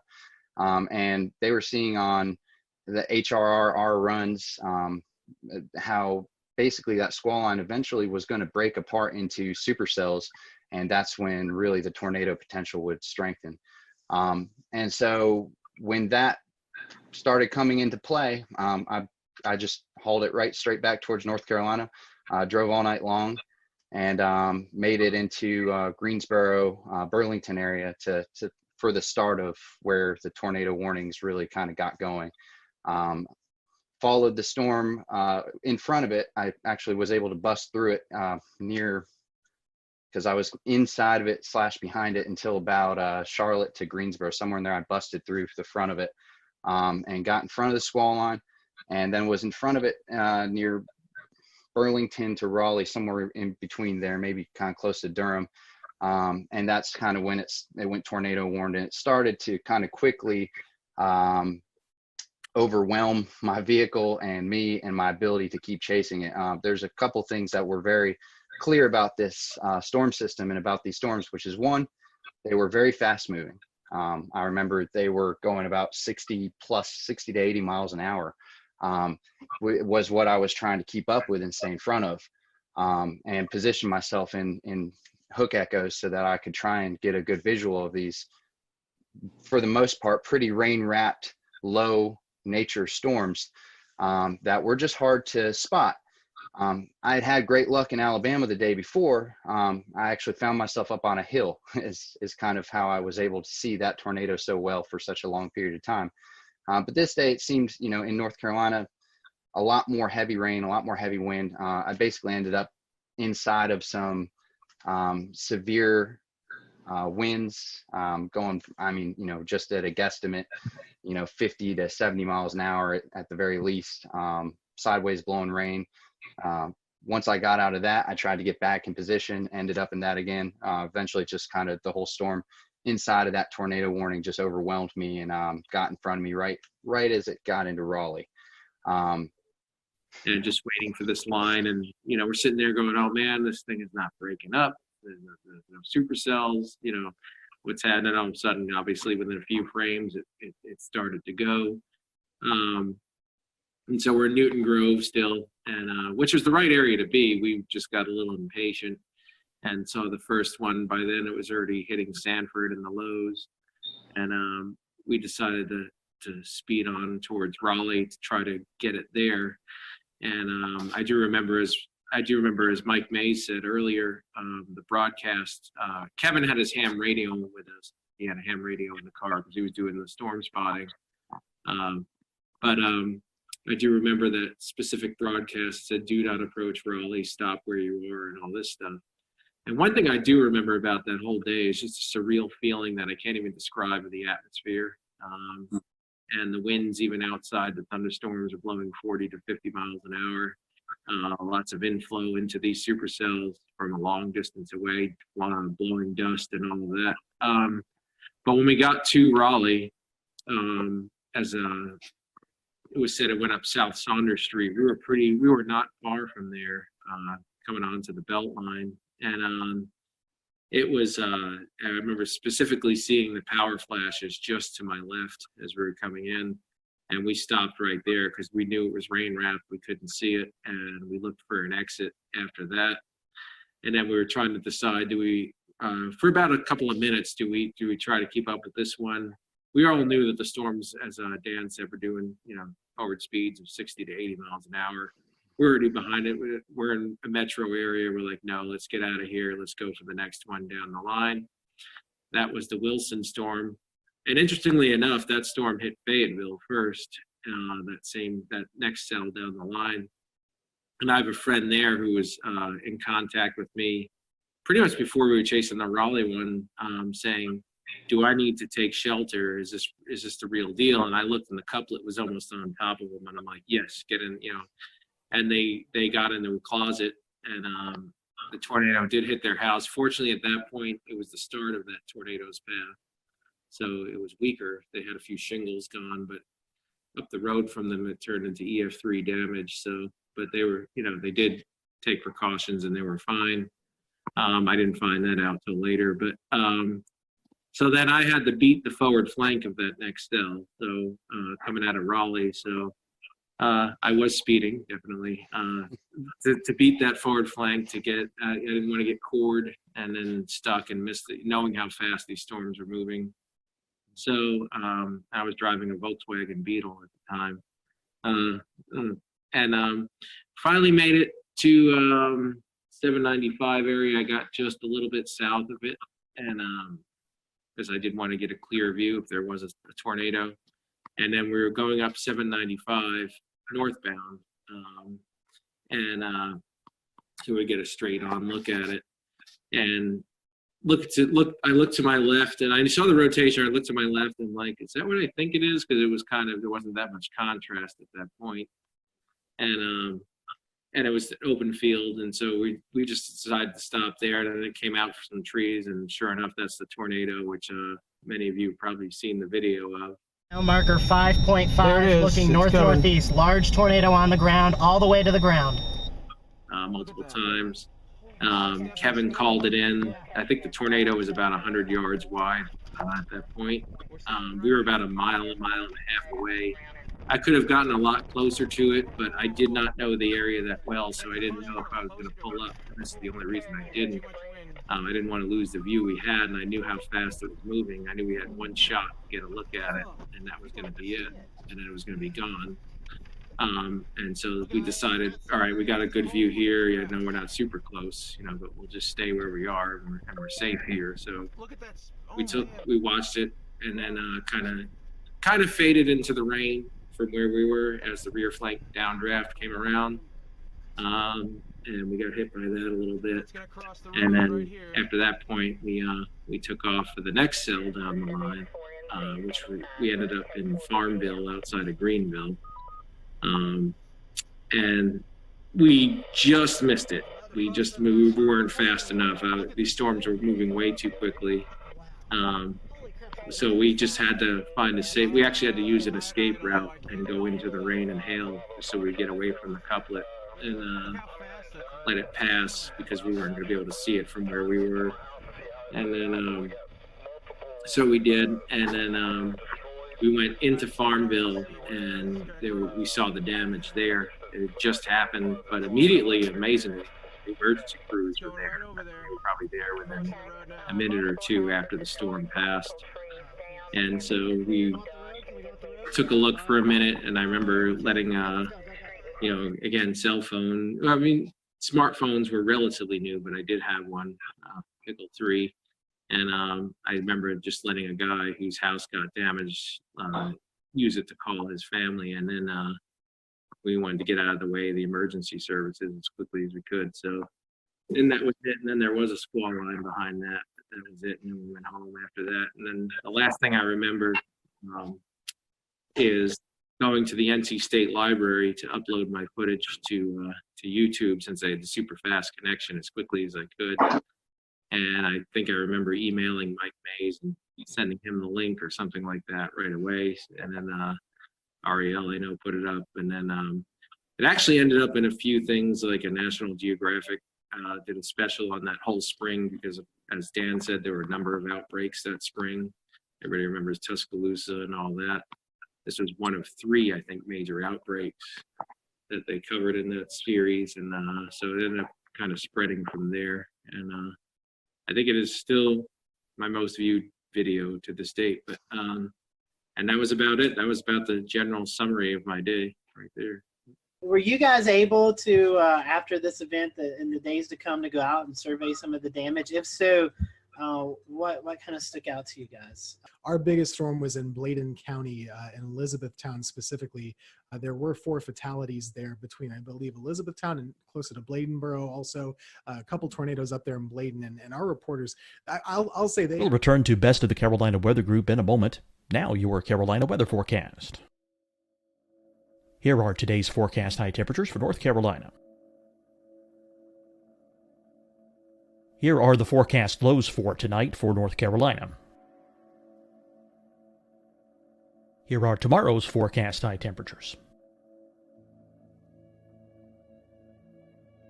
And here's forecast rainfall across North Carolina tomorrow. Here are the forecast highs for the day after tomorrow.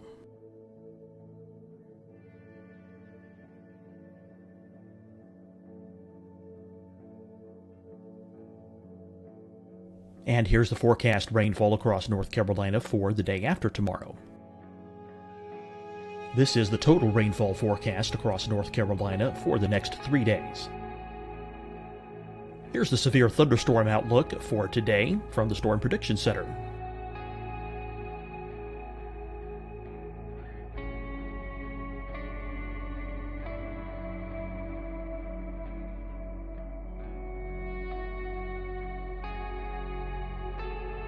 Here are the forecast high temperatures for today for South Carolina. Here are the low temperatures for today for South Carolina. Here's the probability of precipitation forecast across South Carolina today. And here are the rain chances across South Carolina tonight. Here are tomorrow's forecast highs across South Carolina. Here are the forecast low temperatures for tomorrow for South Carolina. And here is the probability of precipitation across South Carolina tomorrow. Here's the precipitation chances across South Carolina tomorrow night. Here are the forecast highs for the day after tomorrow in South Carolina. Here are the forecast low temperatures across South Carolina for the day after tomorrow. And here are the rain chances across South Carolina for the day after tomorrow. And South Carolina's probability of precipitation for that night. Here's the Storm Prediction Center's severe thunderstorm outlook across South Carolina for today through tonight. Here's the Storm Prediction Center's severe thunderstorm outlook across South Carolina for tomorrow and tomorrow night. And here's the Storm Prediction Center's severe thunderstorm outlook across South Carolina for the day after tomorrow through that night. Here's the severe thunderstorm outlook for today from the Storm Prediction Center.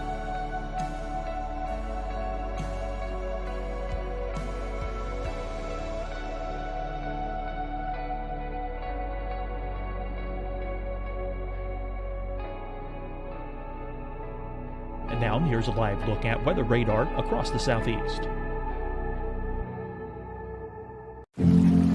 Deciding when to wear a mask isn't about who you know or how well you know them. Just ask yourself, will I be with anyone I don't live with? If the answer is yes, get behind the mask. Help slow the spread of COVID-19. Get behind the mask. Learn more at covid19.ncdhhs.gov.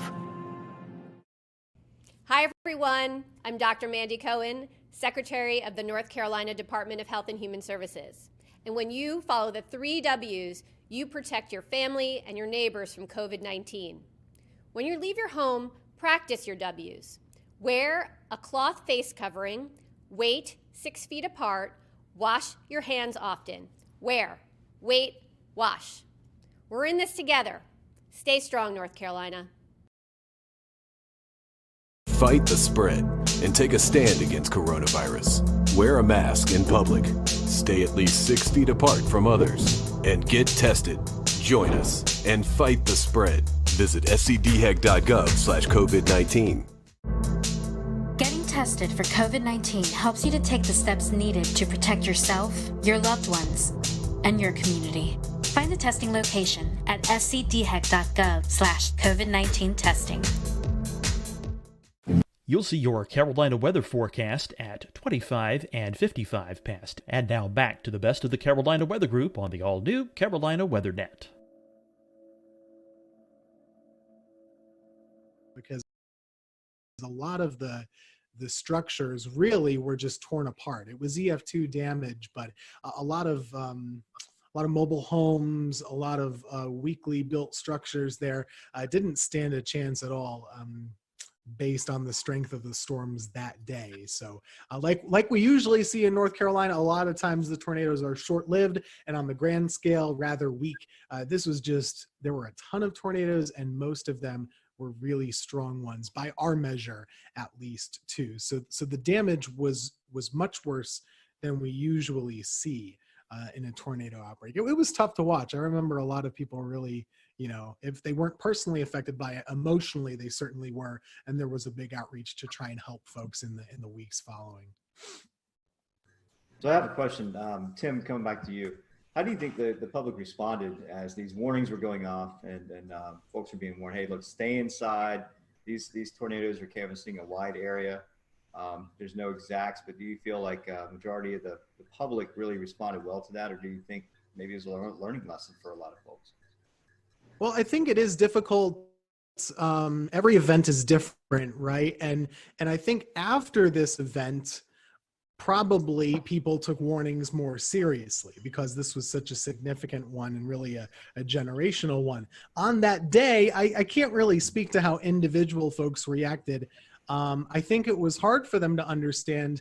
It was such a beautiful, bright, and sunny day in most of the areas until those storms got right up on top of you. So it was almost difficult to understand to the layperson how serious the weather really was. So a lot of these tornado warnings, like Dan was saying earlier, these storms are going 60, 80 miles per hour.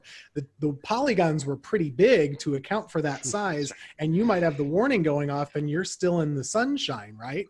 So that's not a typical response where you're going to shelter right away. You might take your time.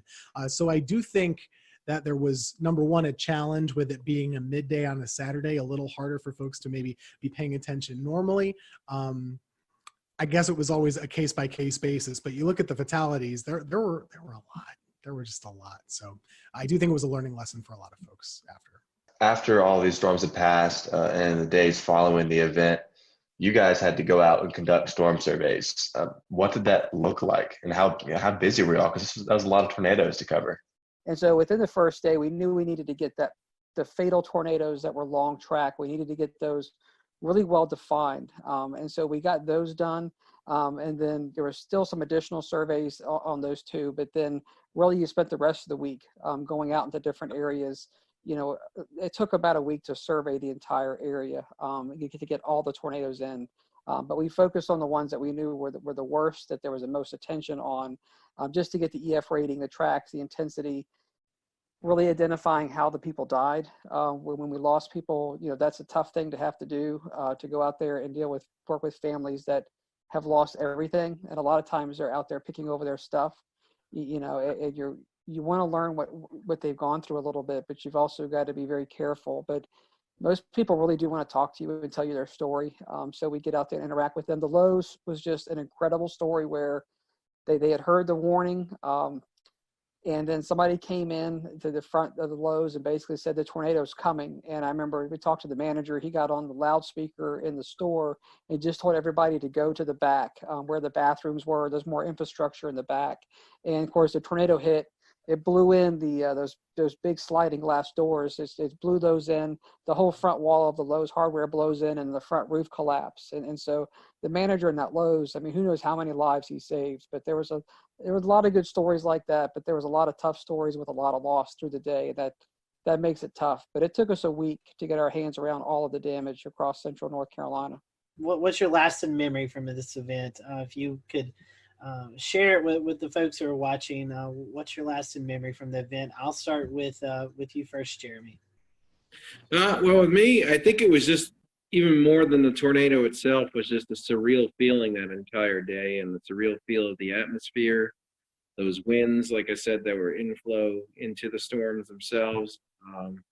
Just the, I don't know, kind of nervous, like Mike Mays almost being a little bit scared. I think we all were a little bit.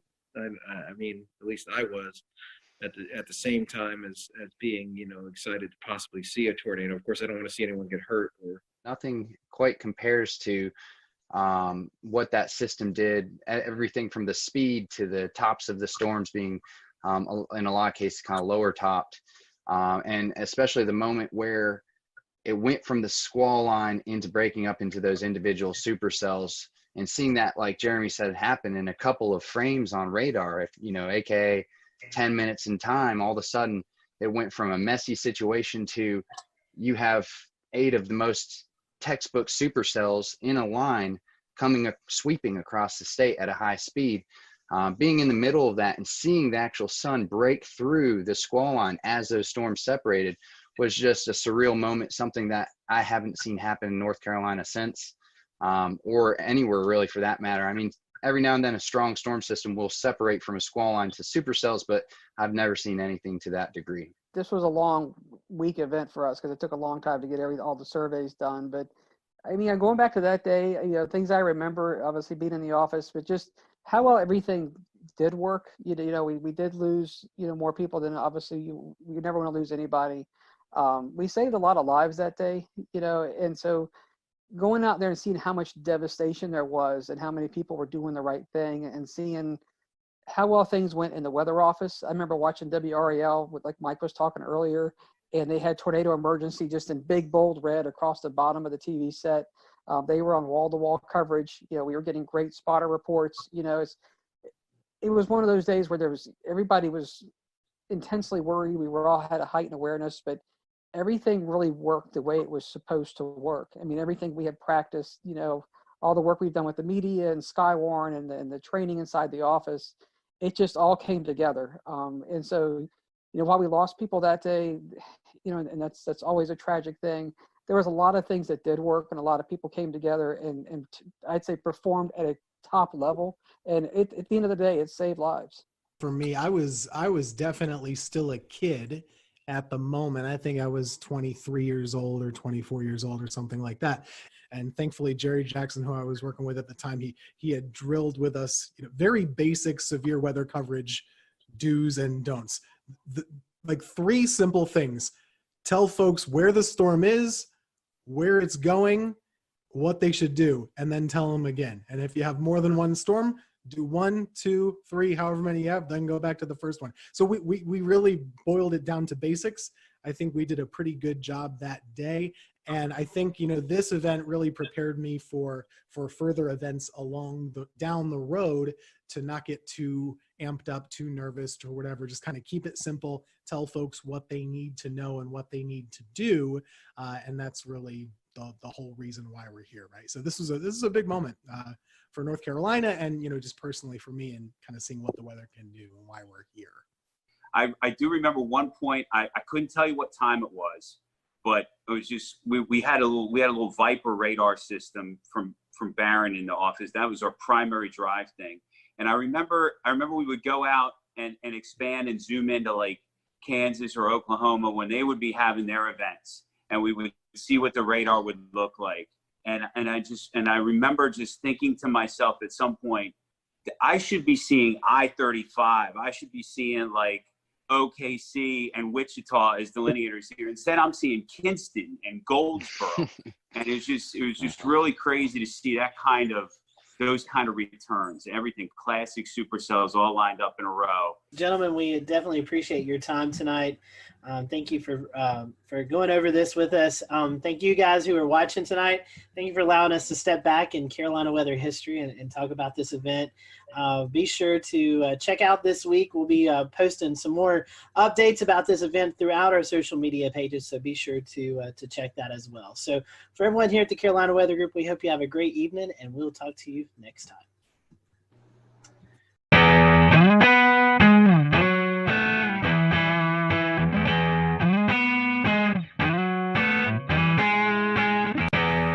I'm James Brierton in Matthews, North Carolina. This tree, one of many that has fallen here in Matthews and across the two-state region of North Carolina and South Carolina following last Thursday's tornado outbreak.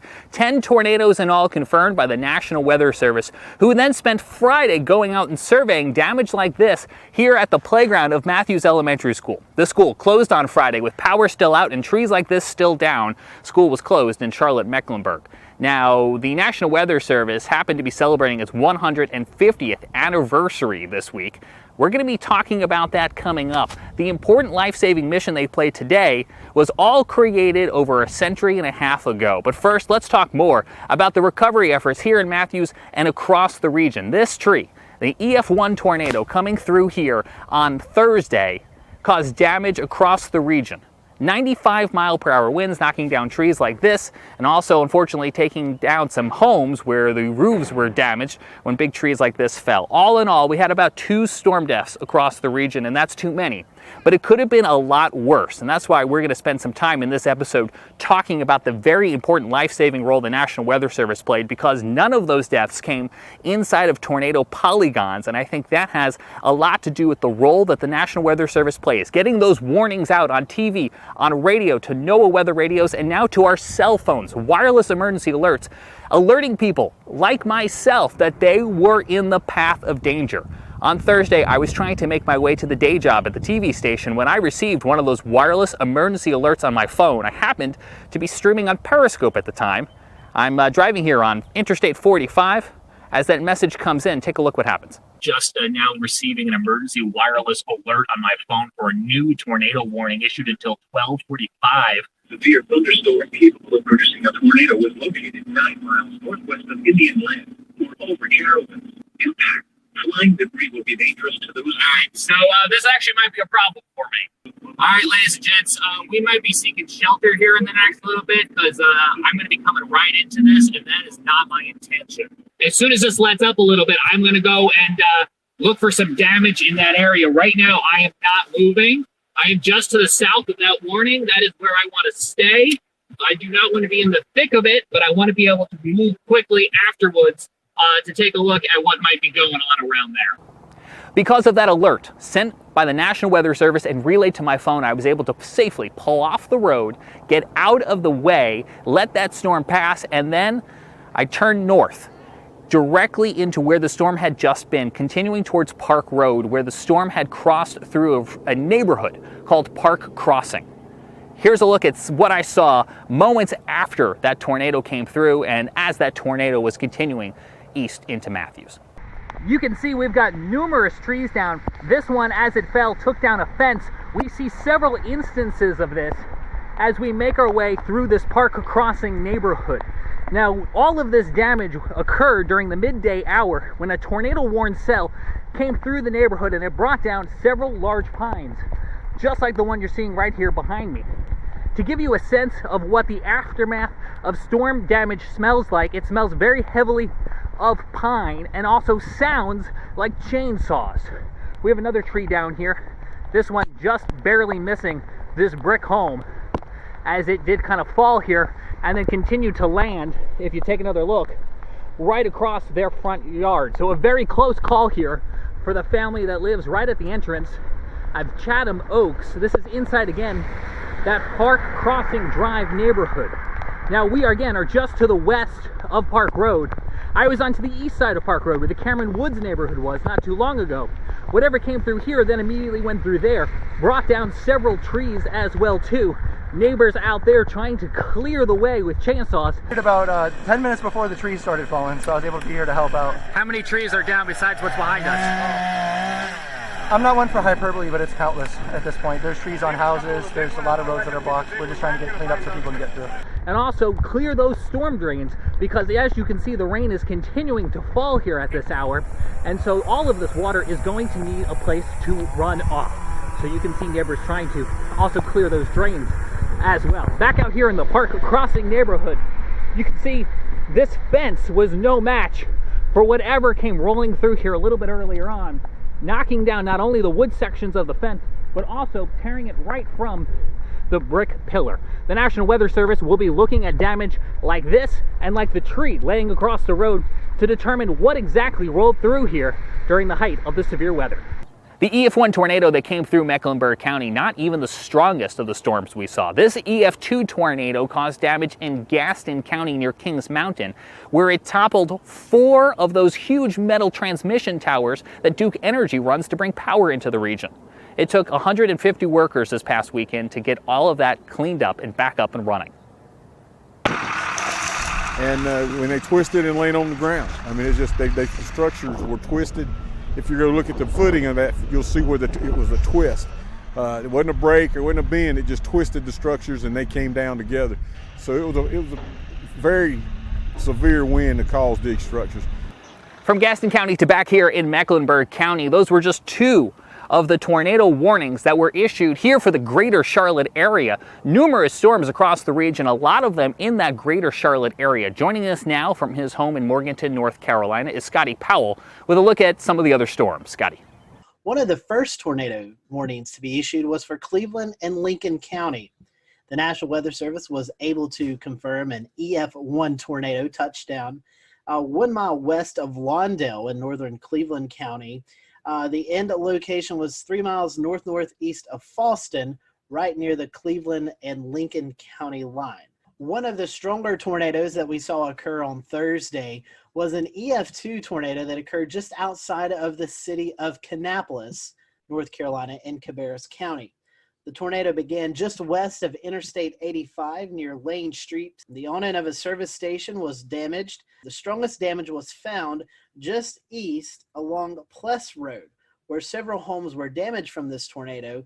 This damage suggests wind speeds of 125 miles per hour. The tornado weakened as it moved east, snapping and uprooting trees as it went, and it ended in Rowan County. Again, no fatalities or injuries from this tornado. I'm Carolina Weather Group panelist Scotty Powell. Thank you so much, Scotty. Continuing our coverage now with even more of those storm survey results from the National Weather Service. Here's Evan Fisher. One of the first tornadoes to occur last Thursday happened in Spartanburg, South Carolina. Now, this one touched down pretty early in the day, before noon. It had a path length of 10.26 miles, so the second longest of the day, and a rating of EF1. This tornado did the most damage near the mall, just to the west, Westgate Mall in Spartanburg. As you can see here, there's a bunch of EF1 damage indicators near the mall area. However, as it tracked closer to Spartanburg, it did weaken a bit, and as it passed through downtown, there was minimal tree damage with just EF0. We had a pair of tornadoes in Stanley County, North Carolina, the first of which was pretty short-lived, only 0.4 miles long, with a maximum width of 100 yards. Peak winds around 100 miles an hour, only did some minimal tree damage. However, the other one was a little bit longer with a path length of 7.3 miles, albeit discontinuous damage. But you can see here that there was damage indicators on the eastern side. Then again over here where there was a little bit more civilization. This tornado occurred just to the west of Albemarle, out in kind of a rural area. But nonetheless, this one did damage a child care center, ripping off some roofing, as well as damaging some manufactured homes with trees that fell onto these homes. This one actually had a maximum width of 1/4 mile, 400 yards, which is one of the more impressive widths of any of the tornadoes on Thursday. Moving a little bit further east, I guess all the way to the east, we actually had one tornado up in northeastern North Carolina in Gates County. As you can see, compared to all the others, if we zoom out, the rest of the tornadoes were down here near Greenville and Charlotte and Greensboro and Raleigh.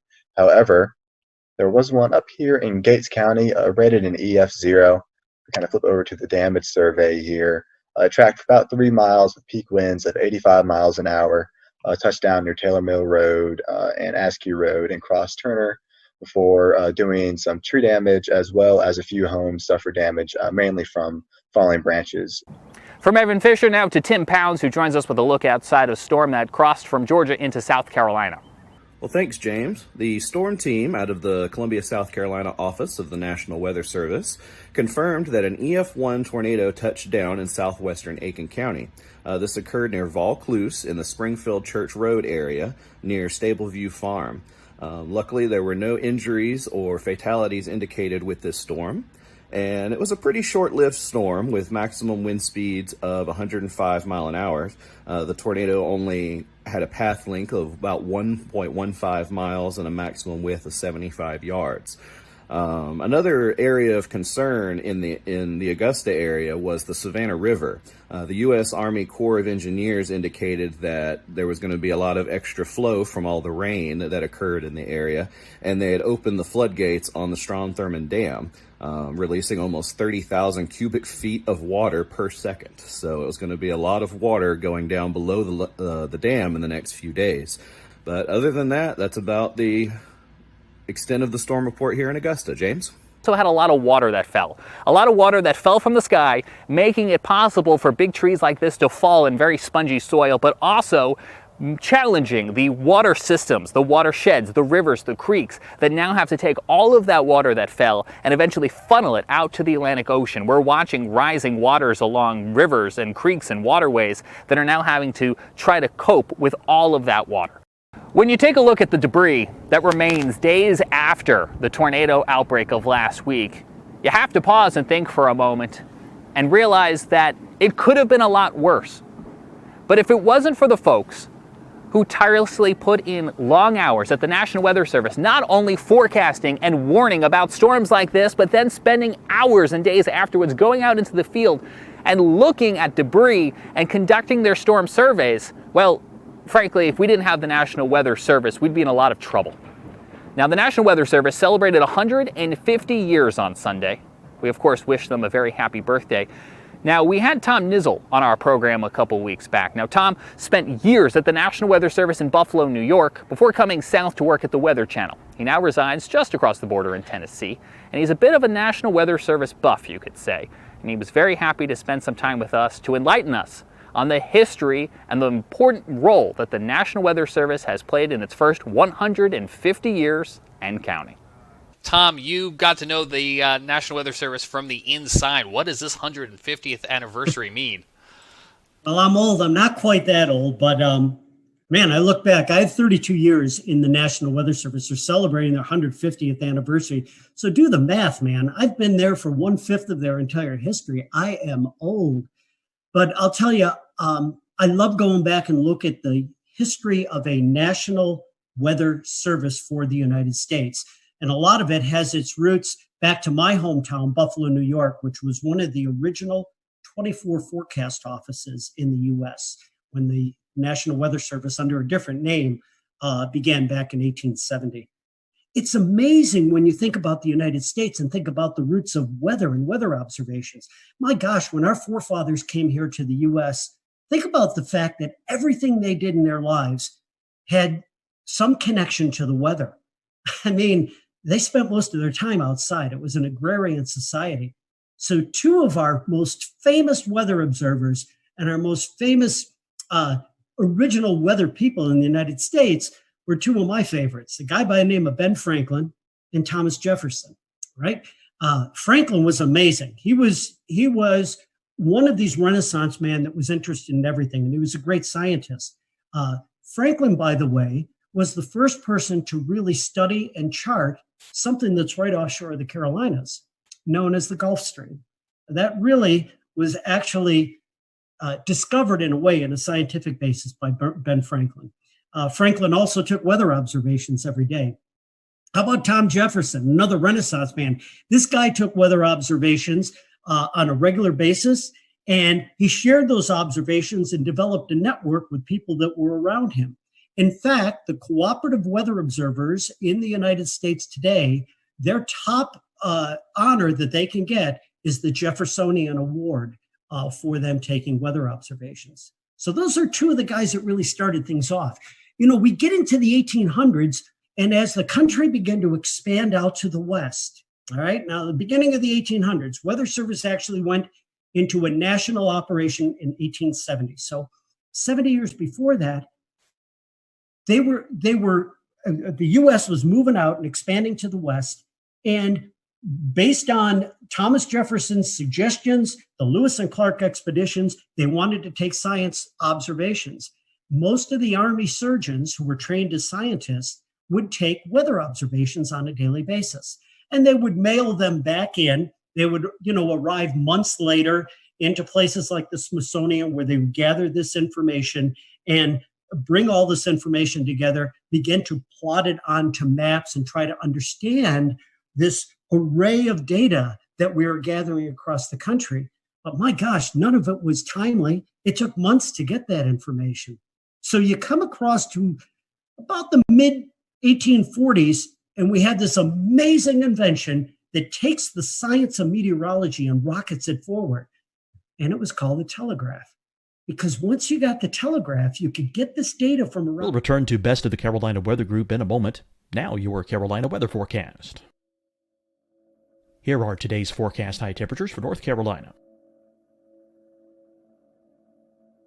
Here are the forecast lows for tonight for North Carolina. Here are tomorrow's forecast high temperatures.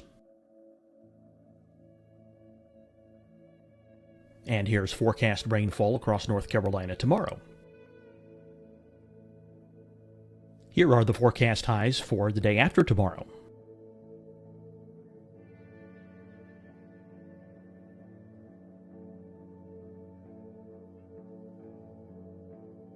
And here's the forecast rainfall across North Carolina for the day after tomorrow.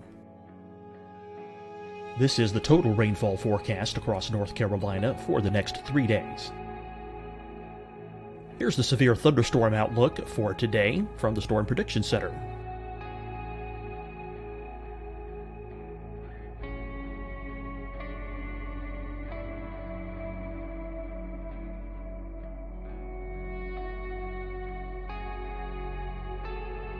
Here are the forecast high temperatures for today for South Carolina. Here are the low temperatures for today for South Carolina. Here's the probability of precipitation forecast across South Carolina today. And here are the rain chances across South Carolina tonight. Here are tomorrow's forecast highs across South Carolina. Here are the forecast low temperatures for tomorrow for South Carolina. And here is the probability of precipitation across South Carolina tomorrow. Here's the precipitation chances across South Carolina tomorrow night. Here are the forecast highs for the day after tomorrow in South Carolina.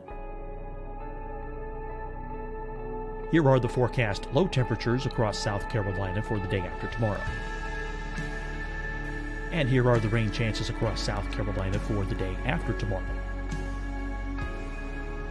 And South Carolina's probability of precipitation for that night. Here's the Storm Prediction Center's severe thunderstorm outlook across South Carolina for today through tonight.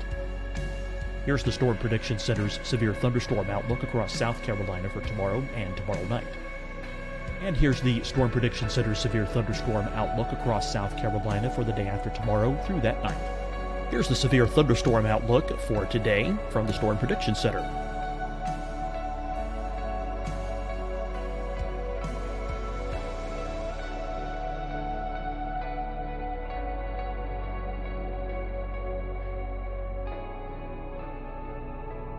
And now here's a live look at weather radar across the southeast. Deciding when to wear a mask isn't about who you know or how well you know them. Just ask yourself, will I be with anyone I don't live with? If the answer is Yes, get behind the mask. Help slow the spread of COVID-19. Get behind the mask. Learn more at covid19.ncdhhs.gov. Hi, everyone. I'm Dr. Mandy Cohen, Secretary of the North Carolina Department of Health and Human Services.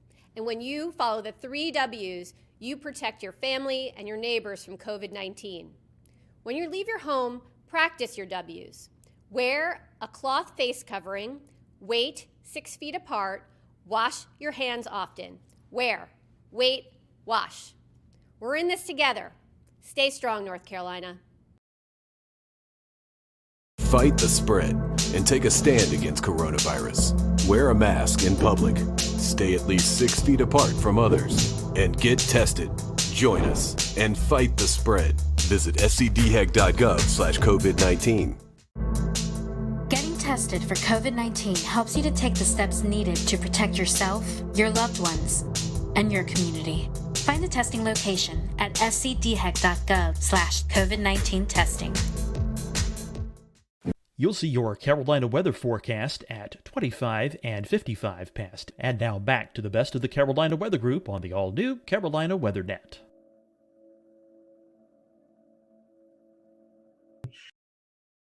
And in almost real time, you could get it to one central area where that data could be compiled.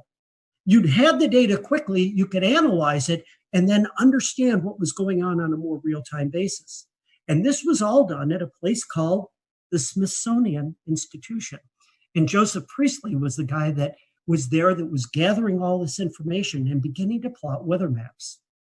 Well, we get into the Civil War, and that kind of detoured in some way the expansion of science as far as weather was concerned. But boy, the Civil War brought a lot of technical expertise and other inventions that would then help propel all of this technology and science forward. So let's get into the late 1860s now. And we're a couple of years beyond the Civil War. And the railroad transportation really wasn't coming into its own at that point. So a lot of the transportation that occurred between the inland parts of the country and getting out to the coast in the northern half of the United States occurred on the Great Lakes. There was a tremendous amount of shipping that occurred on the Great Lakes and moving not only goods and materials, but moving people and passengers around. And in 1868 and 1869, in 2 consecutive years, there were over 1,100 shipwrecks on the Great Lakes. Think about that, 1,100 shipwrecks and hundreds of fatalities on the lakes. Well, now I go into 4 cogs in the wheel that I think were most important people that were responsible for the development of a national weather service. Because of all the fatalities that were occurring on the Great Lakes, due to weather, by the way, due to severe weather, there was an amazing guy by the name of Increase Lapham, Lapham. This guy was, again, another Renaissance man. He was a geologist, and he was, at that point in Wisconsin, very interested in the weather. Again, a scientist by many, many means. He plotted weather maps, and he sent a lot of news clippings to his congressional representative about all these fatalities that were occurring on the Great Lakes. And there has to be something done to develop some type of weather warning system for these bad storms that were coming across the Great Lakes. So in 1869, I believe it was, Increase Lapham sent this letter out to his congressional representative, another second cog in the wheel by the name of Halbert Payne. And Payne took this information and introduced a resolution under Ulysses S. Grant to the United States Congress. And on February 9th of 1870, the resolution was passed to then bring into service a national weather service for the United States. And it was under the direction of the U.S. Army Signal Corps at that point. Why the Signal Corps? Well, it now brings in our third character. Our third guy that was in big responsibility and a big part of developing a national weather service was a guy who was in charge at one point for the Signal Corps in the U.S. His name was General Albert Meyer. And Meyer has a connection to my hometown of Buffalo, New York. But Meyer actually developed a signaling system during the Civil War of using flags to send signals between military installations. And this signaling system, or wigwag system, was in play, and it was in place during all of the Civil War. Meyer was an amazing character because he had a great military background. He had the ability to organize, and he also was in charge of this signaling system that they were using at that time. And so when Ulysses S. Grant signed the orders to bring into law a national weather service across the United States, Albert Meyer was brought in as the first head of the National Weather Service. And Meyer then brings in the fourth cog in the wheel, the guy that really made this happen from a scientific point of view. His name was Cleveland Abbey, and this guy was a scientist by every stretch of the word. He is the person who first began to issue forecasts, actual weather forecasts across the eastern part of the United States, and he had a tremendous science background. And when he came into that first beginnings of the National Weather Service, it was Cleveland Abbey who introduced science, who introduced coursework, who introduced the theory of meteorology and the science of meteorology to those employees who were hired to man the 24 original offices across the United States. It was really, really a fascinating time. And from there, the ability to bring in weather data and weather observations led very, very quickly to production of weather forecasts. Within a couple of years of the formation of the Weather Service, these daily forecasts were something that everybody asked for. People understanding that they might not be all that accurate all of the time, they weren't able to do the kind of detailed forecasting that we can do these days, but they had an understanding of the basic concept, in most cases, of weather moving from the west to the east across the United States. With the ability to plot these maps, the early forecasters were able to trace storms. And as storms were moving from Chicago to Detroit to Cleveland to Buffalo and out to New York City, these forecasters could time to some degree the occurrence of this bad weather that was coming in that direction. And as they would do that, they would put these signal flags outside of places like post offices and other places where the public would frequent within these towns and cities. And so a quick walk down the street, someone would look at the flag and they would understand that the red flag with the black on it, okay, again, if you were in a coastal area, could mean a hurricane warning that was out. There were other types of flags that they used to get this information out. But it was amazing how quickly the science grew and how quickly the Weather Service expanded as we went through that time frame right after the Civil War. Tom, if you think back to what they started with and what we have today, if you could imagine, what do you think they would make of all the tools we have today? Well, it'd be like being on a different planet. I mean, you think about the fact that, yeah, they were getting weather observations, but there was no such thing as a satellite to monitor the weather from space, a radar to look at precipitation, even heaven forbid, a computer model, something that would actually foretell by using basic laws of mathematics what the weather would be like several days or maybe even into weeks in advance. It would be like a different world. And by the way, because I'm such a senior person at this point with a history of being in the National Weather Service, I came into the Weather Service at a time before computers were even introduced into weather forecast offices. At a time where there was something called a teletype machine, a machine where it actually typed out the weather observations onto this giant typewriter. And as weather forecasters, we would rip that information off of this machine and sit down and hand plot and draw weather maps. I got to do that when I was an intern in my first couple of years within the National Weather Service. And to go from that to what we have today is amazing. So I can't imagine what someone like Cleveland Abbey would be thinking if we were able to place them into a science office like we have within the National Weather Service today. This is a very specific reference, and I'm not sure how many of our listeners will know it, but if you've ever been in the New York metropolitan area, and Tom, you're obviously from the state, and you listen to 1010 Winds AM, they have the tick tick tick tick tick tick tick tick tick tick tick tick. That's what I'm imagining when you say teletype, just all of that constant automatic typing. So the RFK bridge getting up to the Bronx is also very slow, and because of that, leaving Manhattan. That brings back memories for me, because that was the background noise in the Weather Service. It was like the old newsroom where you heard that, and that was the teletypes rattling away. I'm going back to my history. Only 35, 40 years ago in the National Weather Service, when I first came online, that's when we were first beginning to get satellite pictures, we'll call them, into the National Weather Service office. Now, we get satellite data today at minute intervals. It comes in on the computer. We run these huge loops at any resolution in any part of the globe on a regular basis. Everybody can do that online these days. In the weather office back then, we would get one image that would come in every hour.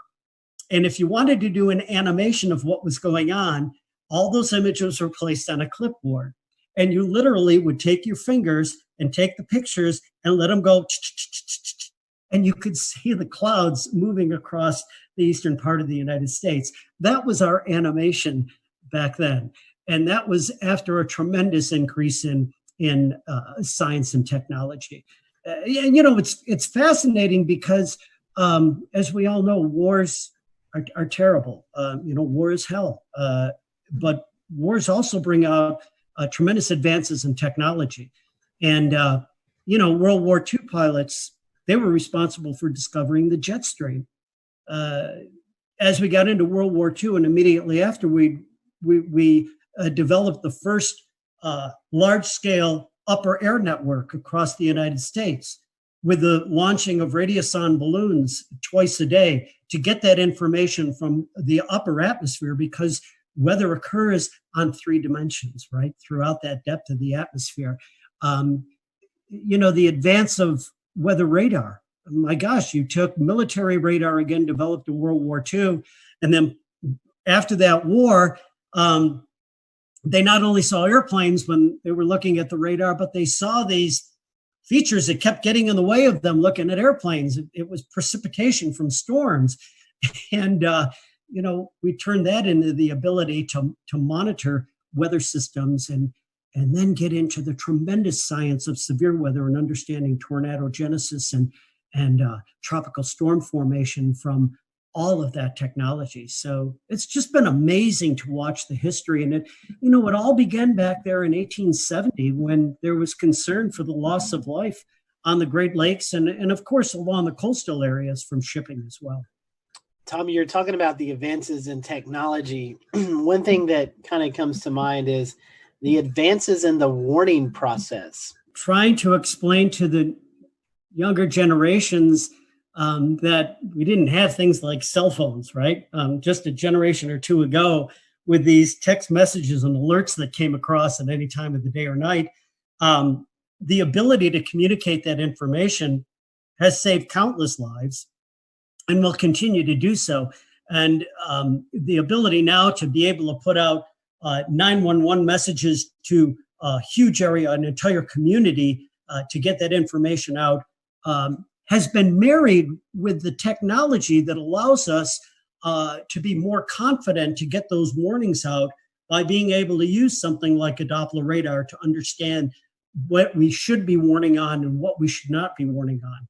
Because in the early years of issuing severe weather warnings in particular, but certainly all types of warnings, much of the public was very frustrated with the fact that the weather forecaster may, for lack of a better term, cry wolf a lot of times and send these warnings and watches out and not be able to verify them because we just didn't have the technology to do that.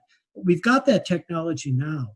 And to be able to then marry that to the ability for people to get warnings anywhere at any time, day or night, it has just gone a tremendous way to save lives across this nation. Talking about communication, and then I'll toss it off to someone else. One of the biggest tools that I think we all in this chat utilize is NWS chat, and the ability for the forecasters and the weather office to communicate with TV, radio, storm spotters out in the field. I mean, just the instant communication that we have, I think, is pretty cool, and it's cool to see the advances in the National Weather Service with that. You know, that's a really important point, and what it's done also is it's changed the responsibilities and the type of work that goes on within the National Weather Service offices. A decade, I should say more than that, a generation ago, the main job of the National Weather Service forecaster, the meteorologist, was to issue the forecast. And now we have many, many tools that allow that process to be very, very fast, very efficient, and very smooth. But what the forecasters do now, where they really, really make a difference, is what we refer to as decision support or decision support services. That ability to get that information and get it out and let our special customers know exactly what is happening when it is happening, contacting emergency managers and working with the emergency management community to have their resources ready to go, to be ready to respond when the weather is coming through. And also, you mentioned this tool that is used on computers called NWS Chat. It's the ability for the forecast office to chat or to talk or message to many of its users, its media, its emergency management system, those types of individuals, to get the most reliable and timely information back and forth from those communities and sending out their thoughts from the National Weather Service offices.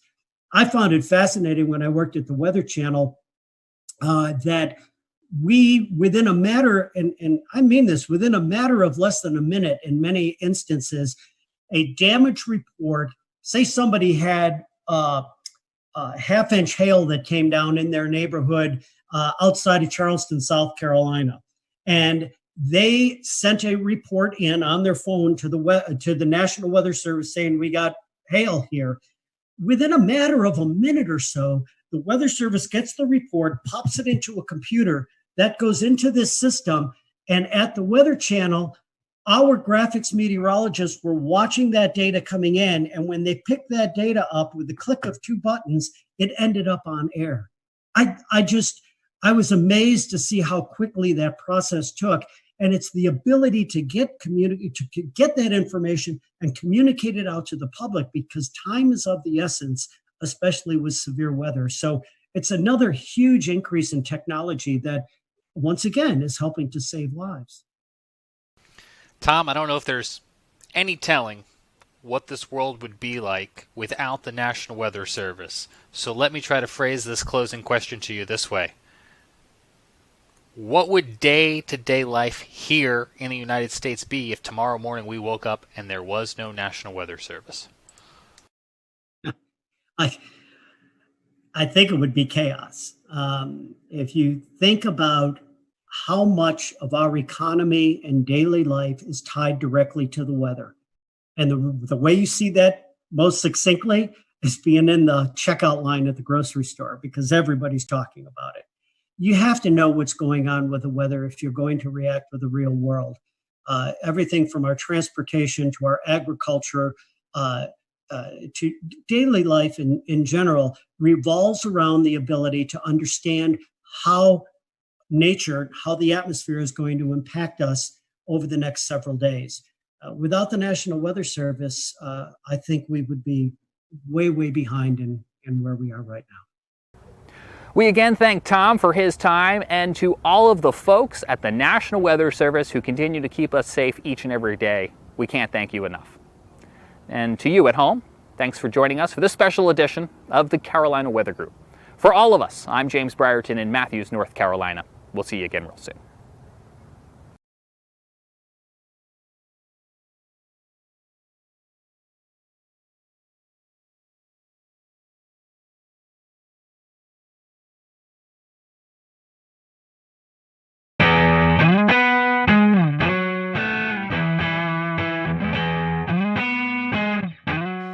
everyone. Welcome. We are here with the WFMY weather team. We have on with us Tim Buckley, Christian Morgan, and Teran Kirksey, and we're going to be getting to know them over the next few minutes. This is a new segment that we are rolling out and hope to do, but we're going to spend a little time just getting to know our local meteorologist, and everyone has been kind enough to donate some time. So we're just going to do a few quick hitting questions. These are just, you guys can elaborate if you want, or you can just give a quick answer. So our first one is Twitter or Facebook?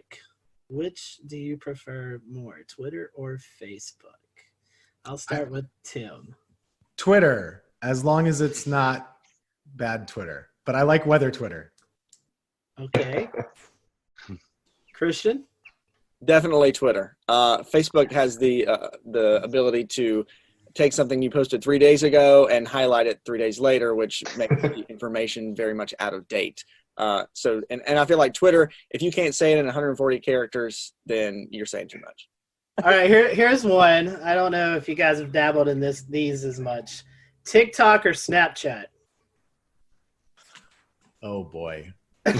I'm old. I can't have a TikTok. I don't even think that's allowed. So I do have a Snapchat, but it's not something I post weather stuff on. Yeah, I have Snapchat too, and I can't dance, so I'm not even going to adventure into the world of TikTok because it will be horrible. And I'll just let everybody else share the TikTok videos on Twitter, and then I'll watch them that way. You don't want to be lip syncing? No. They both confuse me. I think I'm like, I'm older. I have an older spirit. So usually I just put my phone down when I get home. I don't want to know what's going on. I watch TV, and then when I wake up the next morning, people tell me what I missed, and I'm cool with it. I'm fine with it. Keeping on the theme of technology and stuff, what about weather model websites? There's tons of them out there, and I know you guys may have some special software, so you don't have to go to all of these websites that us normal people have to use. But do you have one? We have so much special software, and we pay all this money for all the great stuff. And I still love the Penn State e-wall the most. Oh, you're biased. Undecipherable. No one understands what it is. But I do, because I went there, and that's just my comfort zone. It's like my chicken soup for my weather soul is looking at the page of garbled numbers, knowing what it means. So I do like, and it's the only one that has an easy to understand 6-panel chart for like the NAM and stuff, and I like a 6-panel chart. Okay. I've used that website for like 15 years, and I'm still confused by it. but it was the first website I used a lot though. Now I use Pivotal Weather a lot, and occasionally I look at some other ones if it's like hurricane season or something like that too. Yeah, the first time I met Tim, he was showing me this Penn State e-wall, and I said, "What is this thing that looks like it's from 1985 that I cannot understand?" And I laughed at him for it, but he's like, "Oh, it's got all these charts and things on it." I was like, "Okay, I'm gonna find a different website." And then I took my weather classes and stuff through Penn State, and I was like, "Oh man, I really love the e-wall now." It's fun to actually sit and work side by side with Tim, because we actually understand the Penn State e-wall and how great it actually is. But also, like, we do have it's something you have to pay for, but WeatherBell has some good maps on it. But I really like to use Pivotal Weather, especially when we look at severe weather parameters. They have it very easy to access on there. I can't say that we've really dabbled in the e-wall, but definitely agree with you on WeatherBell and Pivotal. I think I'd have to throw in Tropical Tidbits just because that's where I started, and it's so nice having those easy soundings. Keep on this topic. Do you think that weather data is too easily available? Yes, but there's nothing we can do about it. Okay. I have two opinions on this. Number one, I don't think it should be that easy. I don't think it should be easily available to people that aren't seeking it out. So what I mean is, like, if you want to like really be able to look at a weather model, of course I agree that's a good thing to be able to do. But I don't like that it gets out there to people that aren't wanting to see it. So it gets posted to Facebook, and then my grandma gets it and says, "Oh gosh, this is really bad." That's the bad part that we all know about. So in a perfect world, it's 1995 and only the weather folks have the weather models, but you can't put the toothpaste back in the tube.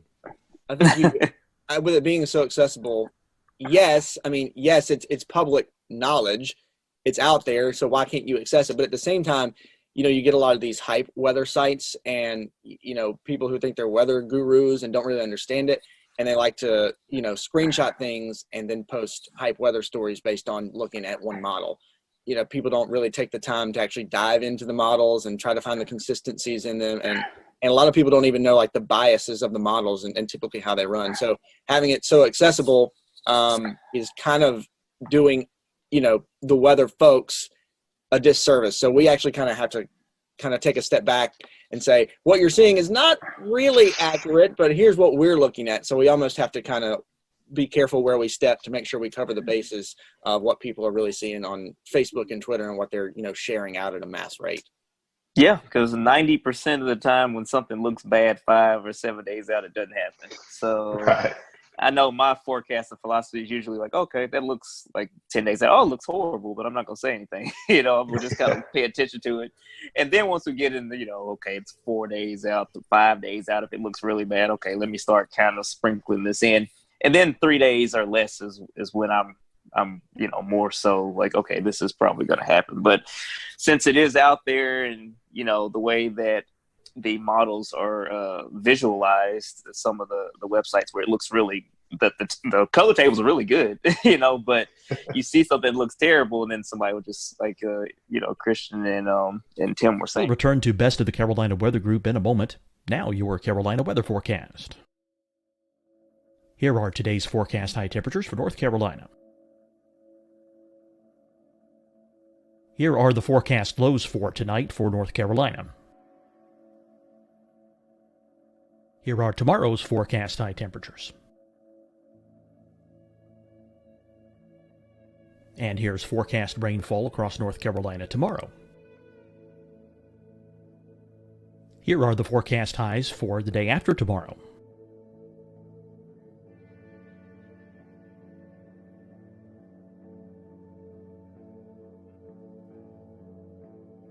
And here's the forecast rainfall across North Carolina for the day after tomorrow. This is the total rainfall forecast across North Carolina for the next 3 days. Here's the severe thunderstorm outlook for today from the Storm Prediction Center.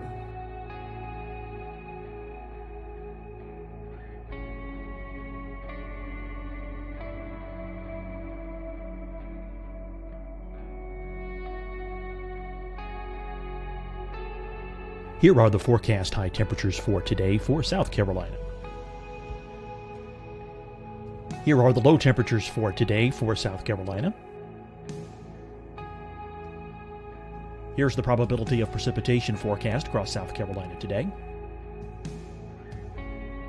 And here are the rain chances across South Carolina tonight. Here are tomorrow's forecast highs across South Carolina. Here are the forecast low temperatures for tomorrow for South Carolina. And here is the probability of precipitation across South Carolina tomorrow. Here's the precipitation chances across South Carolina tomorrow night. Here are the forecast highs for the day after tomorrow in South Carolina. Here are the forecast low temperatures across South Carolina for the day after tomorrow. And here are the rain chances across South Carolina for the day after tomorrow. And South Carolina's probability of precipitation for that night. Here's the Storm Prediction Center's severe thunderstorm outlook across South Carolina for today through tonight. Here's the Storm Prediction Center's severe thunderstorm outlook across South Carolina for tomorrow and tomorrow night. And here's the Storm Prediction Center's severe thunderstorm outlook across South Carolina for the day after tomorrow through that night. Here's the severe thunderstorm outlook for today from the Storm Prediction Center.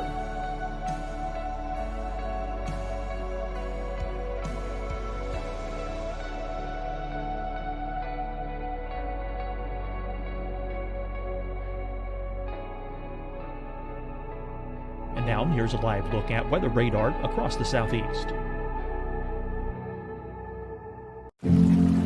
Deciding when to wear a mask isn't about who you know or how well you know them. Just ask yourself, Will I be with anyone I don't live with? If the answer is yes, get behind the mask. Help slow the spread of COVID-19. Get behind the mask. Learn more at covid19.ncdhhs.gov. Hi, everyone. I'm Dr. Mandy Cohen, Secretary of the North Carolina Department of Health and Human Services. And when you follow the 3 W's, you protect your family and your neighbors from COVID-19. When you leave your home, practice your W's. Wear a cloth face covering, wait 6 feet apart, wash your hands often. Wear, wait, wash. We're in this together. Stay strong, North Carolina. Fight the spread and take a stand against coronavirus. Wear a mask in public. Stay at least 6 feet apart from others. And get tested. Join us and fight the spread. Visit scdhec.gov/COVID-19. Getting tested for COVID-19 helps you to take the steps needed to protect yourself, your loved ones, and your community. Find the testing location at scdhec.gov/COVID-19 testing. You'll see your Carolina weather forecast at 25 and 55 past. And now back to the best of the Carolina Weather Group on the all-new Carolina WeatherNet.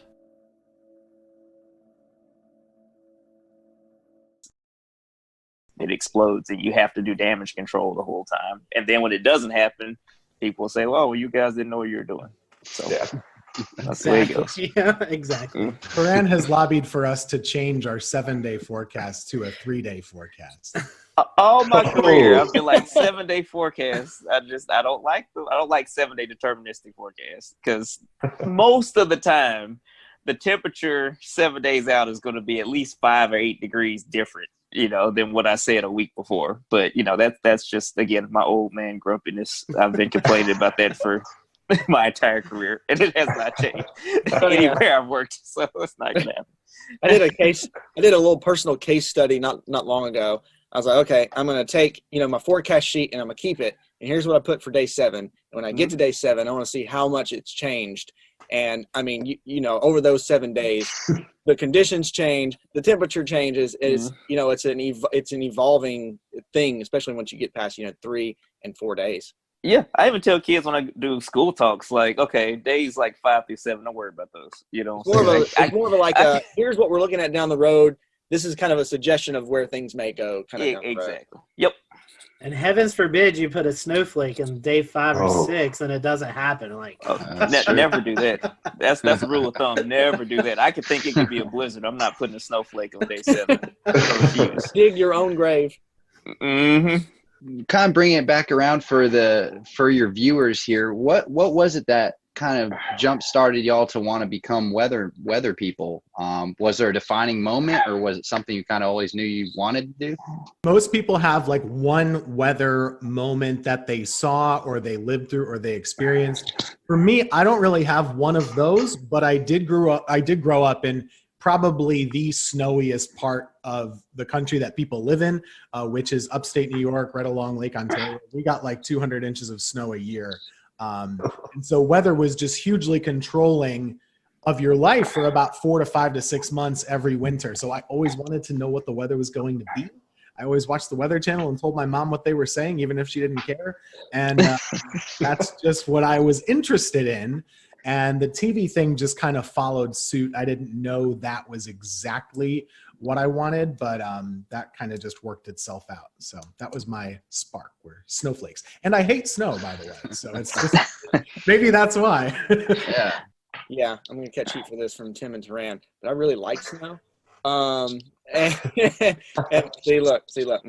They've unclaimed me. So always, that was my thing. And my birthday is in January. And for a while, there was a couple of years where it always snowed on my birthday or within a couple of days of my birthday. So that kind of, I've always was interested in weather. And actually, I never knew that's what I wanted to do as a career. I always wanted to do broadcasting, radio or TV of some sort, and work in radio for a while and then try to get my foot into TV and a couple different avenues. And then the weather thing just kind of popped up. That's where I was able to kind of get my foot in the door. and I knew I enjoyed it, and kind of gotten my foot in the door. And actually, kudos to Tim for helping me, and helping me learn a lot and teaching me, and kind of really growing that passion for weather that I had. And so much so that it sparked my interest to actually go back to school and get my meteorology certifications and stuff. And so here we are. It all kind of came full circle at one time. For me, I'm from the deep South. I'm from Alabama originally. And so I grew up a bunch of tornado events, and one time I saw one, and that just kind of locked it in for me. And so that just made me interested in, because, when you're a little kid and you have tornado warnings, you get a little scared, and that fear made me want to learn more about them. And so, so now, that led me to kind of pursue meteorology as a career. When I was in college, I was somewhat interested in broadcast, but probably more into research. The broadcast thing just kind of happened, and I've just been doing that ever since. But I do want to say I do not like snow. Snow is terrible. I hate tornadoes too, because tornadoes are bad, as we've seen. So I just like I think I like more so the challenge of forecasting, as opposed to certain weather events, weather phenomena. Yeah, that's a word. Yeah, I said it right. Phenomenal. My short career so far that I've had, I've already learned that weather is a very humbling thing. Forecasting weather is a very humbling thing, because you have this period of time where you're on it. You're like, man, I'm accurate. This is, it's working out. And then something falls in your lap, and it's, you're like, okay, I'm gonna come on back down to earth now.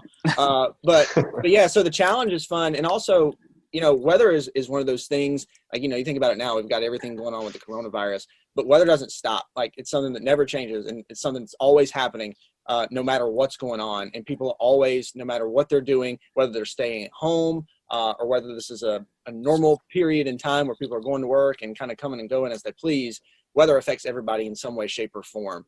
And to be able to, be one of the folks who's actually looking at that and helping you kind of plan your day, providing that service for you, I think is something that internally, and in my mind, I really, really enjoy. I have a running joke with Turan.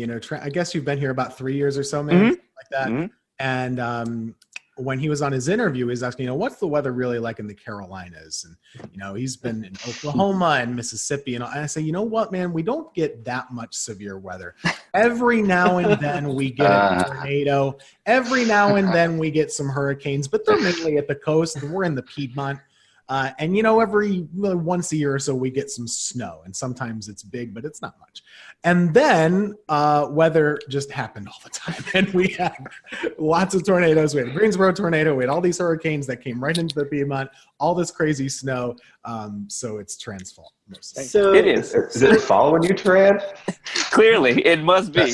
I'm sorry. I apologize to everyone. So now I'm connecting the dots, because first we blamed it on Grant Gilmore when he left. And so now it's actually Tim's fault, because he said we don't really get, and ever since then, all heck's broken. Jinxed us. Yeah. That's right. Everything was quiet when Grant was here. When he left, it just went crazy. Note to self, no claims about North Carolina weather at all. A quick follow up there, Turan. The tornado that you saw, you were younger and you had a clear kind of visible of that. What kind of happened in that experience? There was I remember the day. I was in Huntsville, Alabama at the time, in North Alabama, and there was a tornado warning, and the meteorologist was saying, hey, it's headed towards this part of Madison County, which is maybe about 5 or so miles north of where we are. Then the power kind of flickered or went out, and of course, we looked outside. So you're not supposed to do that. And we were looking north, and you can barely see it, in the distance, but I could see it, and I was like, oh my gosh, that's wow. This is it. I was scared, but I was also kind of mesmerized. My parents knew that it wasn't going to hit us, so they were okay with me like looking outside, like, okay, it's up there, it's fine. But just watching it was. It kind of, just solidified my interest, because I've always been somewhat interested in weather, even when I was younger than that. But there was a meteorologist in town that would do such a great job kind of teaching the meteorology. I know some people don't like that, but for me, I would always sit in front of the TV and watch the severe weather coverage, and I would learn so much about how to look at radar. What are you looking for? These are different, variables that, you can look at using the radar. And again, this is in the 90s. And so it's been a huge explosion of different things now, but it made me more and more interested. And then, obviously, I reached out when I got in high school, and he was gracious enough to let me, intern from when I got in college, but to let me shadow him when I was in high school. And it just kind of went from there. Give us a name. Come on. It was Dan Satterfield. Okay. I know that's a name that, yeah, some people had different opinions, but yeah, he was awesome. And even to this day, he's, just so gracious, if I ever have a question or anything, or, he has always been one of those people that I could, like, hey, I don't understand this, I don't understand that. And he's one of the big reasons I ended up going to Oklahoma. He started telling me about, oh yeah, a lot of tornadoes out there, you can learn a lot. I'm like, okay, sure, I'll try it. So yeah. Well, that's great. I think you're reading right off our question sheet. One of the next ones I was going to ask is, do you guys have a weather role model? So, Karan, just got your answer. Tim, Christian, a weather role model? I wasn't that active. I mean, it was hard. It seemed crazy back, when I was growing up, which is not that long ago in the 90s. It seemed crazy that you would actually be able to reach out and talk to your meteorologist locally. That is so accessible now with social media. So I didn't really have any interaction with any of my local meteorologists, but there's a guy by the name of Dave Eichhorn up in central New York who was on Syracuse television for a long time. And I would always watch him and Dave Longley and Jim Teskey. Two of them are still there. And they really geeked out about the weather. And I wouldn't say they got excited about the weather when it was bad, but they really did have a professorial approach and really explained it a lot. And I liked that. And I thought that was really interesting. And they would really tell you, if this lake effect band isn't here and it's there, there's a reason why. We're not able to predict it that precisely. And so those were definitely the folks that inspired me, even though I didn't really interact with them much. The funny part about now being in the position that I am and having social media is we interact a lot on social media together now, just chatting about local weather. And they know I'm from my little small town that they cover and all that stuff. So it's cool. That's neat. Yeah, for me, so I actually grew up in this market. So I was very in tune with all of the weather folks in the market at the time. And so there was one person that I won't name because we're with, a competing station right now, but I watched them all the time.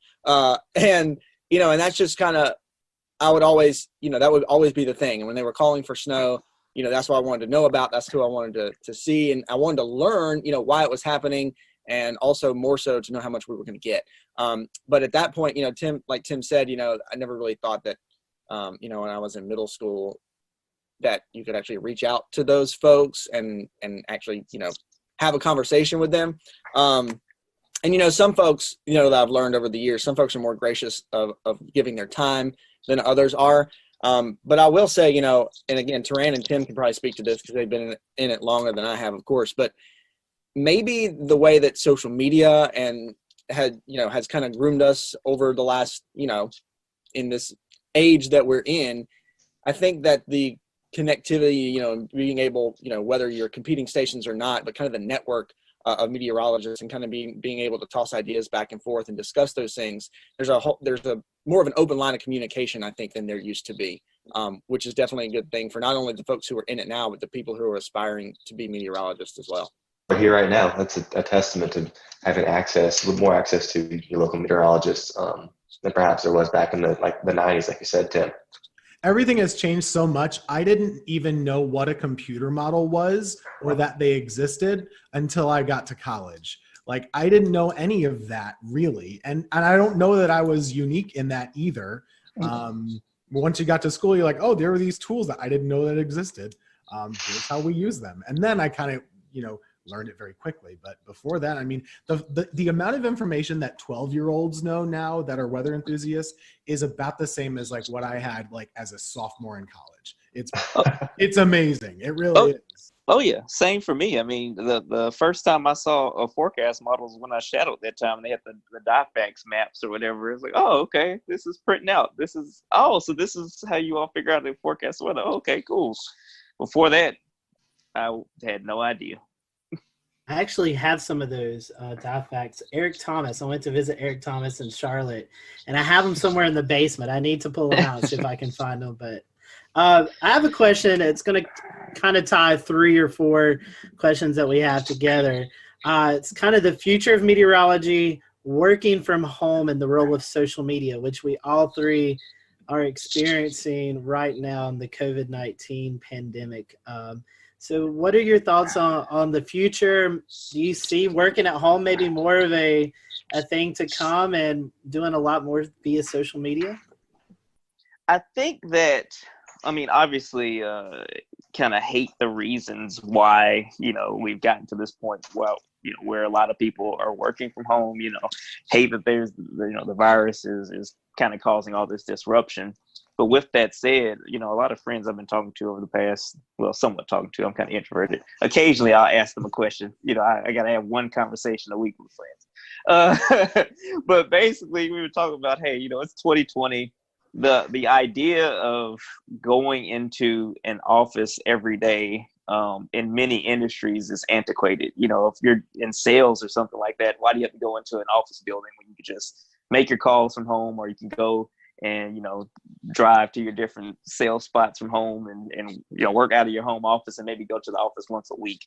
I think a lot of employers are seeing that their employees can be just as productive or even more productive at home, depending on how they work, or what works best for different people. I know everybody's different though, so for extroverts it's probably important that they go into the office regularly to get that social interaction. For introverts, they might work better in solitude. So I think that as meteorologists, when you look at it, most weather days are fairly benign, fairly quiet, and I feel like on those days working from home should be more of an option for all meteorologists. But you also have days where there's the threat of severe weather where that's not probably the best method. That's just kind of my 2 cents on that. I don't know what you think, Tim. I mean, I definitely do miss being able to interact with folks at the station. However, typically meteorologists aren't interacting with one another personally face-to-face because we're on different shifts. So it doesn't change that much between us working together. Christian and I do have a lot of overlap at the station just because of our schedules. But aside from that, the main difference is just being able to show things in front of a wall and explain things by pointing them out, and maybe some interaction with other anchors and stuff like that. I don't think that I'm surprised at how much we've been able to do at home, and I do think that this might continue to be an option in the future on quiet days. I don't see why not. So we'll see what happens. It's new for everybody. So what we did learn this past week, though, and whenever this is aired, we had a tornado situation back on this past Monday. That is something that very much needs to be at the station. Mm-hmm. And just the reason for that is, we don't have backup power at home. Mm-hmm. The building does, and we can explain it. And I think there's a comfort to folks at home who are able to actually see us at work. On top of it, we got it covered. Don't worry. Agreed. Yeah, I'll real quick, I'll echo off what Tim said about our severe weather event this past Monday. And I was actually working from home, and Tim and Taran were in the studio, of course, very much separated because of social distancing guidelines right now. But the other thing, and I know that this is, again, the quality that we're able to put out, even working from home, video quality, audio quality, is pretty mesmerizing, honestly, because we never thought that we'd be at this point. But the other thing, there's also still a lot of downfalls with it. And one of those being the fact that when you remote into whatever weather software you have, there's going to be some sort of latency at whatever rate, which does, I noticed this working from home on Monday. When you have that, it does make storm tracking, especially in like a severe weather event, it makes it more difficult because, you're trying to move the map around, and because of the latency you may have in some, like if you're remoting into a computer, well, you might have moved past it too much, and then you got to kind of scoot it back a little bit. There's just so many extra steps, and even extra seconds can be crucial in a severe weather event. But taking an overall approach to it, working from home is interesting. I've always been one of those folks who, all right, I have to get up and get ready and then go out the door to kind of get my, to kind of get my mind in the right place to do work. So working from home has been a challenge for me to kind of get into that groove. It's not so much a challenge anymore just because we've been doing it now, for a month at least. But having that interaction with folks in the building, even though, here's the weather center over here and here's the news people over here, and we come together at the newscast, just kind of having that interaction, and the lines of communication are of course a whole lot better. Tim and Taran, and if you've been in a newsroom, like, this, like, you can just, scoot the chair back and you yell something across the room or say something across the room. Now, working from home, okay, got to send this email, or did I check this on the little chat, or did I send somebody a text message? So the communication line kind of is something you have to kind of double check yourself on. But I think there's something about, if the weather's nice, of course, we can forecast from anywhere. Yes, we have some tools at the station, but we can do a forecast from anywhere as long as we have internet. We can even look up stuff on our phone, if we need to do that. But working from home and putting the forecast together, is easy. But I think when things return to normal, if we are seeing more work from home situations, I think just being in the station, being in the studio, at least for the shows, has a value to it that you can't replace. No, absolutely. It's amazing all of the, just how much we've seen this working from home thing develop over the last 2 months. Who would have thought that every single meteorologist, just about every single meteorologist in the nation, would be broadcasting from their office with their cat in April. So it's just unreal. So we only have a few minutes left, y'all. So we're each going to ask you one kind of silly, lighthearted, fun question. So I guess, Tim, I'll start off with you and we'll go around. What is your favorite non-weather hobby? Favorite non-weather hobby? Getting outside and hiking and taking pictures. That's it. Great choice. And I know it's supposed to be fast, but I got this hobby, I think, by a product of working weather. And the reason is when I moved to Greensboro, I was working weekends. My days off were Wednesday and Thursday. No one in the world, let alone in our building, has days off on Wednesday, Thursday. So I had nothing to do. So I got in my car and I would drive to pretty places like Hanging Rock or the Blue Ridge Parkway or something like that. I would drive a long way and get to know the area. And then I got to know hiking. And at the time I was just taking pictures on my iPhone. And then I kind of, started getting a better camera. I don't take as good pictures as Dan, but I try. He's my inspiration for good photos as well. So that's my hobby. Christian, Taran?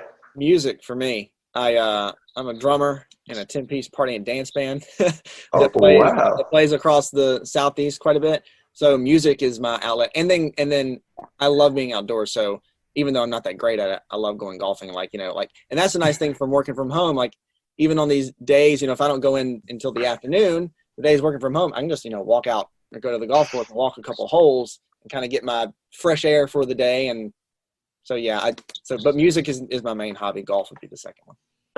I like to spend time outside as well. Just kind of sitting outside is always nice. And I like the barbecue, which is a verb and a noun. Okay. It's a verb and a noun. Contrary to popular belief, read the dictionary as a verb and noun. Sorry, anyway. That's true. But Southern thing. It is, yeah. It's a verb and a noun in Alabama, and it's a verb and a noun in North Carolina too. Do people up north not think that it's a verb? Well, there's they use it much differently. Yeah. I can run out the clock on this if you want to. Go for it. The actual thing that you cook with, the barbecue instead of the grill. So this is the whole, and the cookout up north is called a barbecue as well. Yes. I'm telling you, that's the way it is up there. Yeah, once all this social distancing stuff clears up, I'm waiting for some Taran ribs. Every Saturday I see a post of Taran cooking. I've had extra time on my hands, so maybe our next lightning round will be in person. Yeah.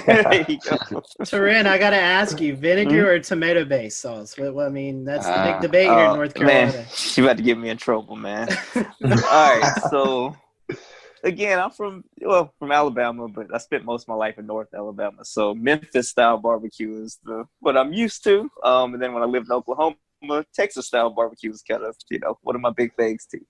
I like more tomato based barbecue sauce. Like, you have to put, for me, I do put like, some apple cider vinegar as I'm cooking it, but I don't just like douse it in it. Like I just want a little bit of tang and then more sweetness. That's just what I prefer. Very nice. Very nice. We'll give that to you. Ran on that. I'm with you ran on that. Even though I'm from North Carolina, I don't want to eat barbecue and have my throat burn. With all that vinegar. A good mix, a good middle of the road barbecue. Well, Christian, I didn't stop because we need the viewers to still like us after that. Disparaging barbecue or whatever. And these are the fun questions. Christian, I didn't know you golf, so next time I'm in the air. We'll have to go hit the course. We'll do it, absolutely.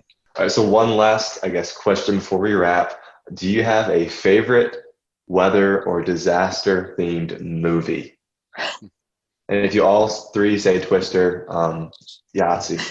Yeah, that was what I was gonna say. It's so bad, but it was so entertaining. And growing up, I was like, "Oh man, this is awesome." So yeah, there was a volcano movie too that was really bad. What was the name of it? It was Volcano? Dante's Peak. Yeah, in the 90s. Yeah, there were two of them. There's Dante's Peak, and then Volcano was like in L.A. Okay, yeah. They're all really bad. Yeah. The worst one is The Day After Tomorrow. Oh gosh. Are you telling me that's not accurate? It is horrific. And I was in New York We'll return to Best of the Carolina Weather Group in a moment. Now your Carolina weather forecast. Here are today's forecast high temperatures for North Carolina. Here are the forecast lows for tonight for North Carolina. Here are tomorrow's forecast high temperatures. And here's forecast rainfall across North Carolina tomorrow. Here are the forecast highs for the day after tomorrow.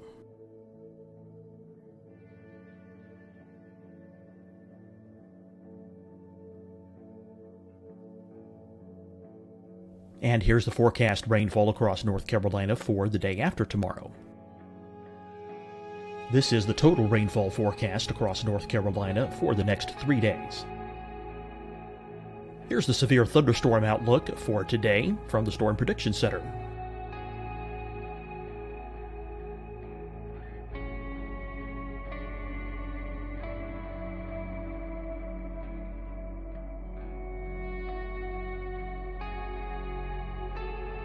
Here are the forecast high temperatures for today for South Carolina. Here are the low temperatures for today for South Carolina. Here's the probability of precipitation forecast across South Carolina today. And here are the rain chances across South Carolina tonight. Here are tomorrow's forecast highs across South Carolina. Here are the forecast low temperatures for tomorrow for South Carolina. And here is the probability of precipitation across South Carolina tomorrow. Here's the precipitation chances across South Carolina tomorrow night. Here are the forecast highs for the day after tomorrow in South Carolina. Here are the forecast low temperatures across South Carolina for the day after tomorrow. And here are the rain chances across South Carolina for the day after tomorrow. And South Carolina's probability of precipitation for that night. Here's the Storm Prediction Center's severe thunderstorm outlook across South Carolina for today through tonight. Here's the Storm Prediction Center's severe thunderstorm outlook across South Carolina for tomorrow and tomorrow night. And here's the Storm Prediction Center's severe thunderstorm outlook across South Carolina for the day after tomorrow through that night. Here's the severe thunderstorm outlook for today from the Storm Prediction Center.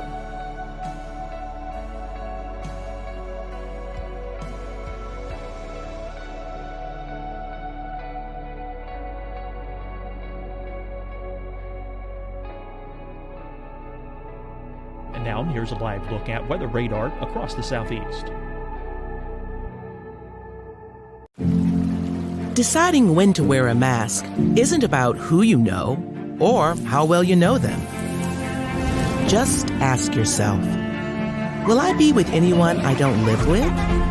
If the answer is yes, get behind the mask. Help slow the spread of COVID-19. Get behind the mask. Learn more at covid19.ncdhhs.gov. Hi, everyone. I'm Dr. Mandy Cohen, Secretary of the North Carolina Department of Health and Human Services. And when you follow the 3 W's, you protect your family and your neighbors from COVID-19. When you leave your home, practice your W's. Wear a cloth face covering, wait 6 feet apart, wash your hands often. Wear, wait, wash. We're in this together. Stay strong, North Carolina. Fight the spread and take a stand against coronavirus. Wear a mask in public. Stay at least 6 feet apart from others. And get tested. Join us and fight the spread. Visit scdhec.gov/COVID-19. Getting tested for COVID-19 helps you to take the steps needed to protect yourself, your loved ones, and your community. Find the testing location at scdhec.gov/COVID-19 testing. You'll see your Carolina weather forecast at 25 and 55 past. And now back to the best of the Carolina Weather Group on the all-new Carolina WeatherNet. York Public Library, which is a great free place to go. You should go sometime and check it out. It's beautiful. I took a picture in there and said, oh, it's a great place to visit. And everybody posted, this is where they filmed Day After Tomorrow. Jake Gyllenhaal is all over these places. I was like, oh no, I'm reliving this horrible movie. Oh, well, guys, I have one question. I know you're talking about places to visit. We want to give a little love to the Triad areas. So what's your favorite place to visit? If you have visitors coming to the Greensboro, High Point, Winston-Salem area, where is your favorite place to go visit? What would you, where would you recommend to people? Could I guess, vote for Hanging Rock, or is that too far away? I really like. That's great. I really like the parks. Hanging Rock is amazing, and I love just hiking up and stuff. And that's probably one of the cooler, public parks I've been to in the state. Pilot Mountain's a great hike too. That's in the Triad, and it's probably, if we're talking Triad specific, that's probably my favorite. But if somebody's visiting the Triad, a couple, it's a quick shot up to the mountains and the Blue Ridge Parkway too. So we have a lot in our backyard. That's the nice thing about being in the Triad. We got a lot of great places here, but also a quick drive in a car, and you can take a quick day trip, whether beach, mountains, whatever it is. All those places are great. I will be like the ambassador. If you guys have any questions about where to eat, where to drink, where to go, outside, there are so many good parks here, seriously. And just having lived in multiple states and multiple places, most places don't have as many parks as we do and as many good parks as we do. And I really appreciate the dedication to saving outdoor spaces. City of Greensboro, every lake, there's a trail around it at all points. That's crazy. And there's really great opportunity to get outside, and we don't have traffic, and we have good food, good and stuff. So come on down whenever you're allowed to, and we'll give you a good recommendation. I'm sold, Tim. Dan likes it here. Okay, good. We certainly appreciate your time today. We talked about social media, so I'd feel bad if I didn't say, hey, give your guys a plug. How can they follow you guys on social media? Sure. Twitter or Facebook. Of course, mine is Tim Buckley WX. Just search Tim Buckley Meteorologist on Facebook. You can find me there. Instagram too, but I don't post much weather there. And mine is just TK Weather, like weather spelled out. So TK and then weather spelled out on, the internet. So I'm on there. On the Google machine. Just Google it. Just Google it. Yeah, Twitter, Facebook, Instagram for me too. C Morgan WX on Twitter, and then you can just search Christian Morgan WFNY on Facebook, and then C Morgan WX on Instagram as well. Awesome. Well, we appreciate your time. Thank you guys for watching. Hope you enjoyed it. We'll do another one of these soon. Thanks, guys.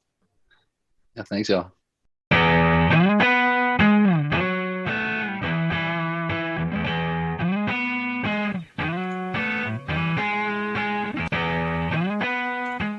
And good evening from Charlotte. We are live with you on this Wednesday night. What a very busy day in the science and weather community here on May the 27th, 2020. We have a great show for you. It wasn't exactly the celebration that we were hoping for, as you probably know by now. SpaceX Demo 2's launch from the Kennedy Space Center in Florida scrubbed today due to weather, so we were going to talk a lot about the weather. We also had a surprise appearance by a tropical storm named Bertha, who suddenly came together off the coast of South Carolina, came ashore, and then brought flooding rains here to Charlotte. So we'll have Chief Meteorologist from WCNC, Brad Panovich, on to talk about that, and also geek out with us about space. And we're also joined by Tony Rice, our go-to friend of the show and space expert, and we're so happy that you all are here. Let's get right on into it. If you're joining us live tonight on Facebook, on Twitch, on YouTube, or Periscope, you can comment along with our show. If you're listening to the audio podcast or you're happy to catch this replay on the new Looping Carolina WeatherNet, hello to you as well, too. Tony, let's just start with the elephant in the room. Not the day we were necessarily hoping for. But not the day that came unexpectedly either. If you ever had the opportunity to go down and see a launch, if you haven't, do. Once all this current situation is over with and we're back to whatever normal looks like, you get the opportunity to go down to Florida and see a launch, do it. It's just an incredible situation. We were talking about that a little bit before we started here, and it doesn't capture what it's like if you're watching it on TV or on YouTube or whatever, what the experience is like down there. So that out of the way.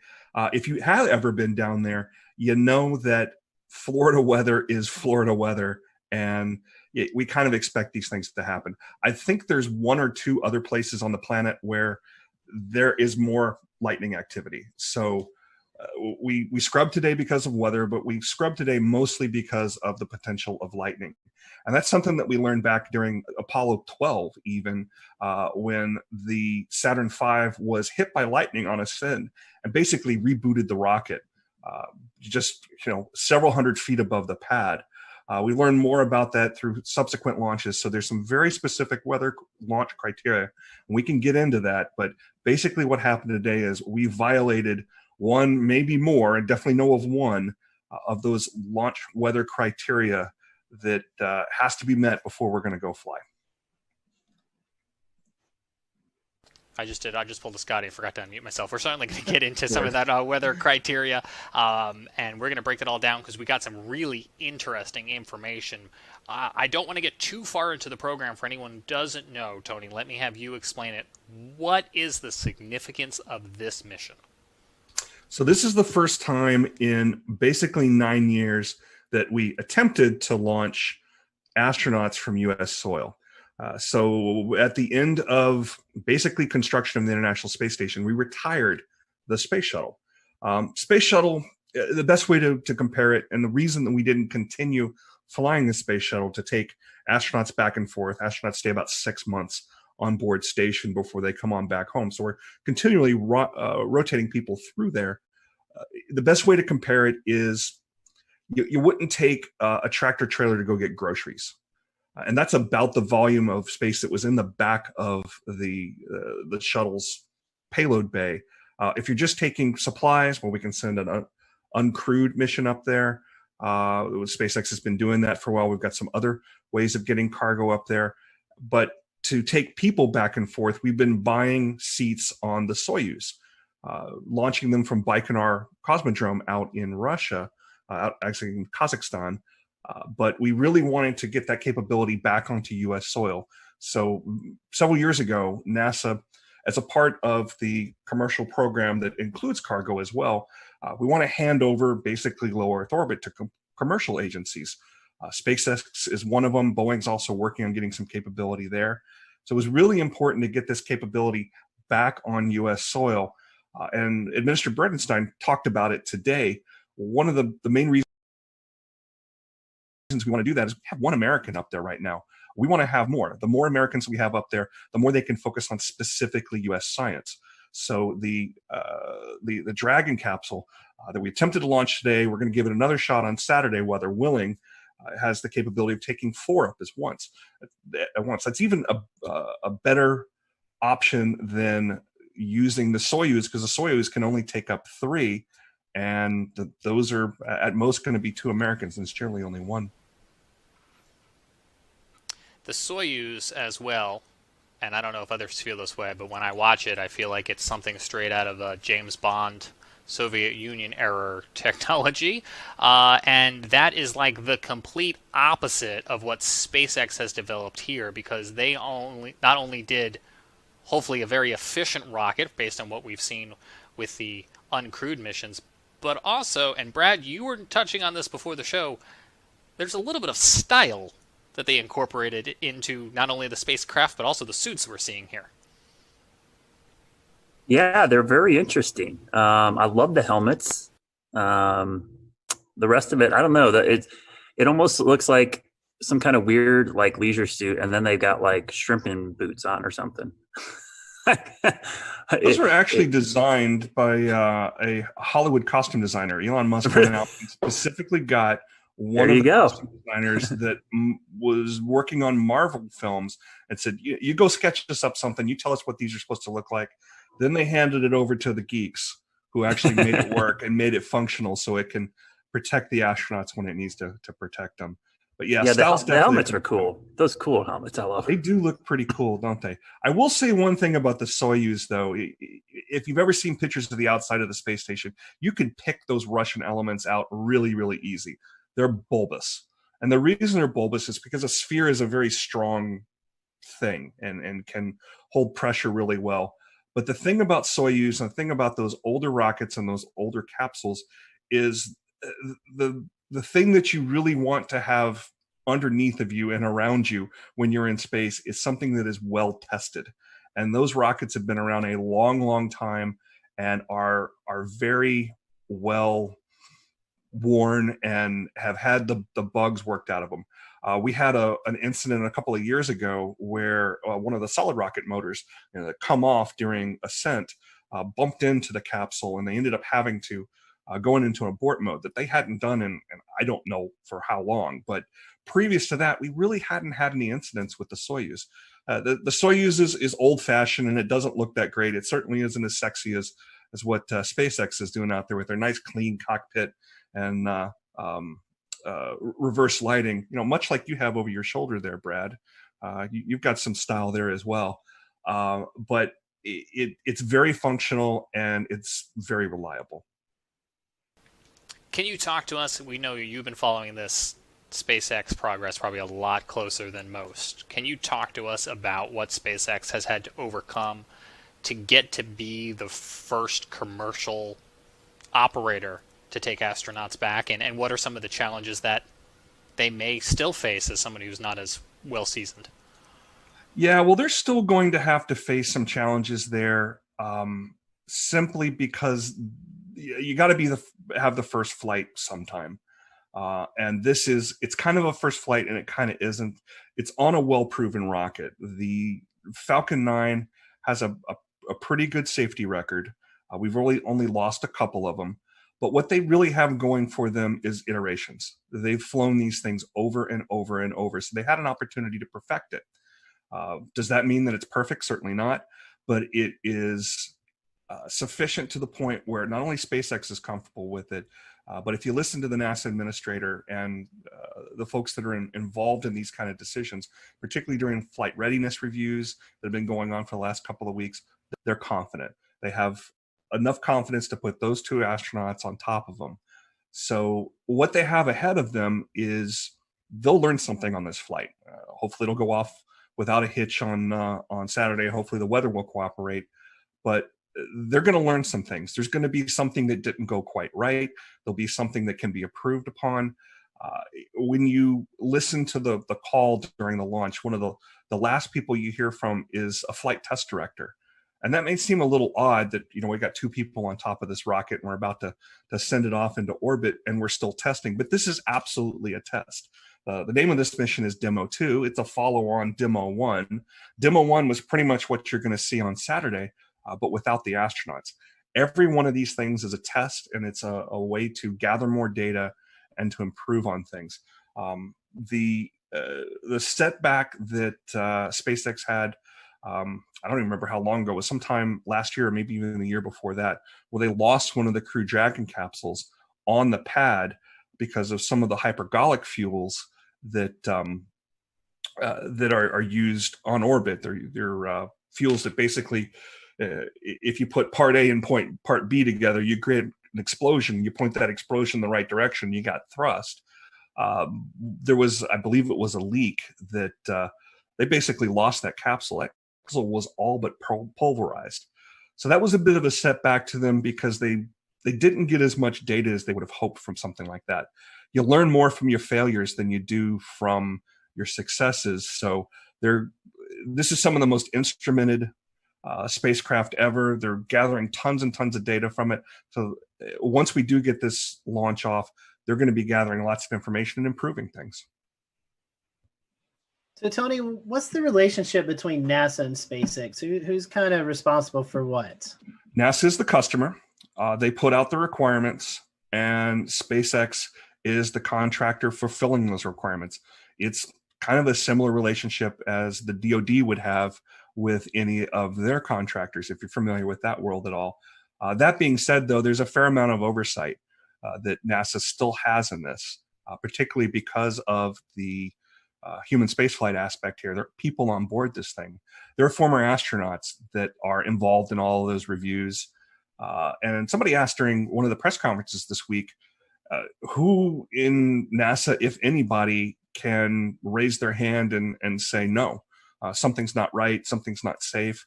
And the answer that was given by the administrator was anybody involved in the review panels. And SpaceX reiterated that they have a culture that they're trying to promote there, where anybody that's involved in building something can and should raise concerns as well. How much that actually happens, that remains to be seen. I don't know of any specific reports of it, but that's at least the story that they're telling. Tony, in a moment, we're going to listen to some of that audio communication today as they came to the realization that the weather was going to be a no-go. Set this up for us. Who's doing the talking here? Is it NASA or is it SpaceX? If it's the clip I think you're talking about, you're actually hearing an Air Force officer. So there is a wing of a part of the 45th Space Wing down at the Cape Canaveral Air Force Station that is responsible for forecasting weather all along the Cape Canaveral Air Force Station, where there's additional launch pads. SpaceX is using one of the launch pads there in addition to the one that was in use today, the historic 39A launch pad. That's actually on the Kennedy Space Center side of things. They're responsible for forecasting weather involved in launches. They also provide weather forecast for the station itself whenever they're moving around equipment and want to know about things like winds and rain and that sort of thing. The person you were hearing there was called the launch weather officer, and they are on equal footing with anybody else that is giving the go, no go call during that final pull before they decide to actually light it or scrub and wait until the next opportunity. But they are someone who is speaking for a larger team of experts. And many of those experts are very focused on looking at things like lightning. And that's kind of how things shook out today. There was a lightning concern that we can get into. Yeah, let's listen to the audio here, and then we'll talk about that exact lightning concern. Unless you can give us another 10 minutes, I don't think we're going to get there with any of the rules today. I'm going to give you 10 minutes. I mean, another 10 minutes past T0. Oh, 16:45 local. I think we'll probably be clear on all the rules, but not quite going to make it for this. Okay. We're going to check back in with you in about 2 minutes, and then I'll call it up at about T-minus 17 minutes. Okay. Yeah, there's some of them are starting to count down, but we still have one above 2,000. So if that gets below... So Tony was talking there a little bit as we came back about some of the liquid oxygen. You can explain that to us as well, too. But, Tony, what we were hearing there was about 20 minutes left in countdown, and they were so close, we think, to getting the weather rules all in agreement, and it just didn't come together. Yeah, it just didn't line up quite right. They were keeping an eye on some cells out towards Orlando, and very excitedly noticing that the cells were starting to break up. I was watching them, live there as well. There's a rule that says, several of the rules mention 10 nautical miles, which if you've ever been down in that area, runs out not quite to Titusville and I-95. So you watch any of that weather between the Space Coast and Orlando to see if those cells are going to continue moving forward, going to continue building intensity, or are going to break up. And the positives were that it looked like they were breaking up, and they certainly were. But that's not the only consideration that they're making there. What they were mentioning was field mill generators, and they dot all around not just Air Force property and NASA property. As you're driving out along the beeline heading back towards Orlando, you might notice some very tall towers out in what look like swamps or Farmers Field or something like that. These are more weather towers that exist further out towards Orlando, because as you can see, all the weather moves from the from the west to the east. So they're monitoring that as that goes along. These field mills, they're about the size of a large coffee can, and they have a spinning disc inside of them. And what they're doing is measuring the electric potential of the atmosphere, and they're measured in volts per meter. So there's everything has some level, some acceptable level, and it's about 1,000 to 1,500 volts per meter. And there's that, and you can see all those circles with the plus sign through them. Those are all field mills. I don't know which ones particularly were violating, but there was enough of them violating where they were running up over 2,000 volts per meter. I heard on the weather loop that wasn't sufficient to clear in time. They did see that voltage potential going down, and they did say about, like they said, about 10 minutes after launch, conditions were right where they could have launched. So it's worth pointing out here too that this was an instantaneous launch. If that was a shuttle sitting on the pad and it had sufficient fuel, we might have been able to launch today, because the shuttle had a wide enough window. It carried extra fuel. It had some additional steering capability that was not designed into the Falcon 9. The Falcon 9 was designed more for efficiency. We know that we can come back the next day and try to launch again. But the shuttle was designed in such a way that we could launch as far as up to 10 minutes after the planned launch time and still steer back into that plane. But the Falcon 9, you launch the second that you planned on launching, or you don't launch. It's not a matter of throttling up and catching back up to where you planned on being. Once you're in the wrong orbital plane, you'll never catch up with station. So that's why it was set up that way. So we've read through your tweet from earlier today, and it was kind of interesting seeing the different types of criteria needed to launch or to stop a launch. Mm-hmm. Do you want to kind of speak to more of some of these different conditions that can get in the way of a launch occurring, or what it takes to actually? If you don't mind, bring that graphic up, and you guys are the weather weenies here, so feel free to jump in on anything you see here that catches your eye. There's basically a lot of lightning. Lightning's very bad for rockets. I mentioned that earlier, how Apollo 12 was struck by lightning. Smoke in the area can trigger lightning. The rockets themselves can trigger lightning. That plume that is coming off the rocket can act as a bit of a grounding rod. And the lightning is drawn to the vehicle itself because it's trying to find that path to the ground, and the plume itself can create a path to the ground. So any potential for lightning in the area we want to avoid. A good percentage of those launch weather criteria that you see there is about avoiding lightning. Yeah, Tony, I was going to say the lightning's concerned, but I can see 2 or 3 other ones, especially the convective debris one and the within 10 nautical miles of an anvil. Those were all met as well. So it wasn't, and I think it wasn't just one storm. They had storms exiting and also storms coming in. They were kind of surrounded. It was just a bad situation. As soon as I was looking at the radar and saw the lightning, I was like, this did not look good. Yeah, the times when I'm down there, I definitely have radar on my phone out watching it, and you can watch the storms boil up. Little tiny cells boil up halfway between Orlando and the Space Coast. And it's that convective action as the sea breezes come on that really can create some of that. Didn't see a whole ton of that this afternoon, really did this morning. saw those boil up, move across, dissipate. We're mostly seeing, more organized storms move across, or cells, I should say, move across central Florida. Hey, Tony, I have a question. What was the precise flight path? Was it to the northeast, southeast? What direction was it going to go? All these flights are going to go to the northeast, and they're following the same inclination that the International Space Station has. So when you're looking at an orbit, we'll return to Best of the Carolina Weather Group in a moment. Now your Carolina weather forecast. Here are today's forecast high temperatures for North Carolina. Here are the forecast lows for tonight for North Carolina. Here are tomorrow's forecast high temperatures. And here's forecast rainfall across North Carolina tomorrow. Here are the forecast highs for the day after tomorrow.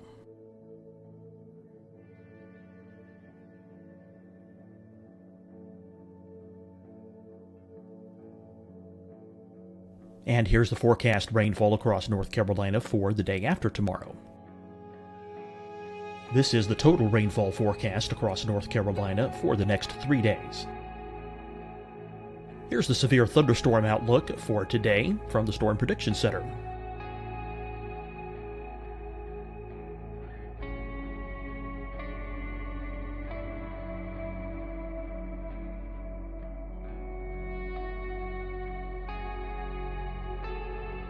Here are the forecast high temperatures for today for South Carolina.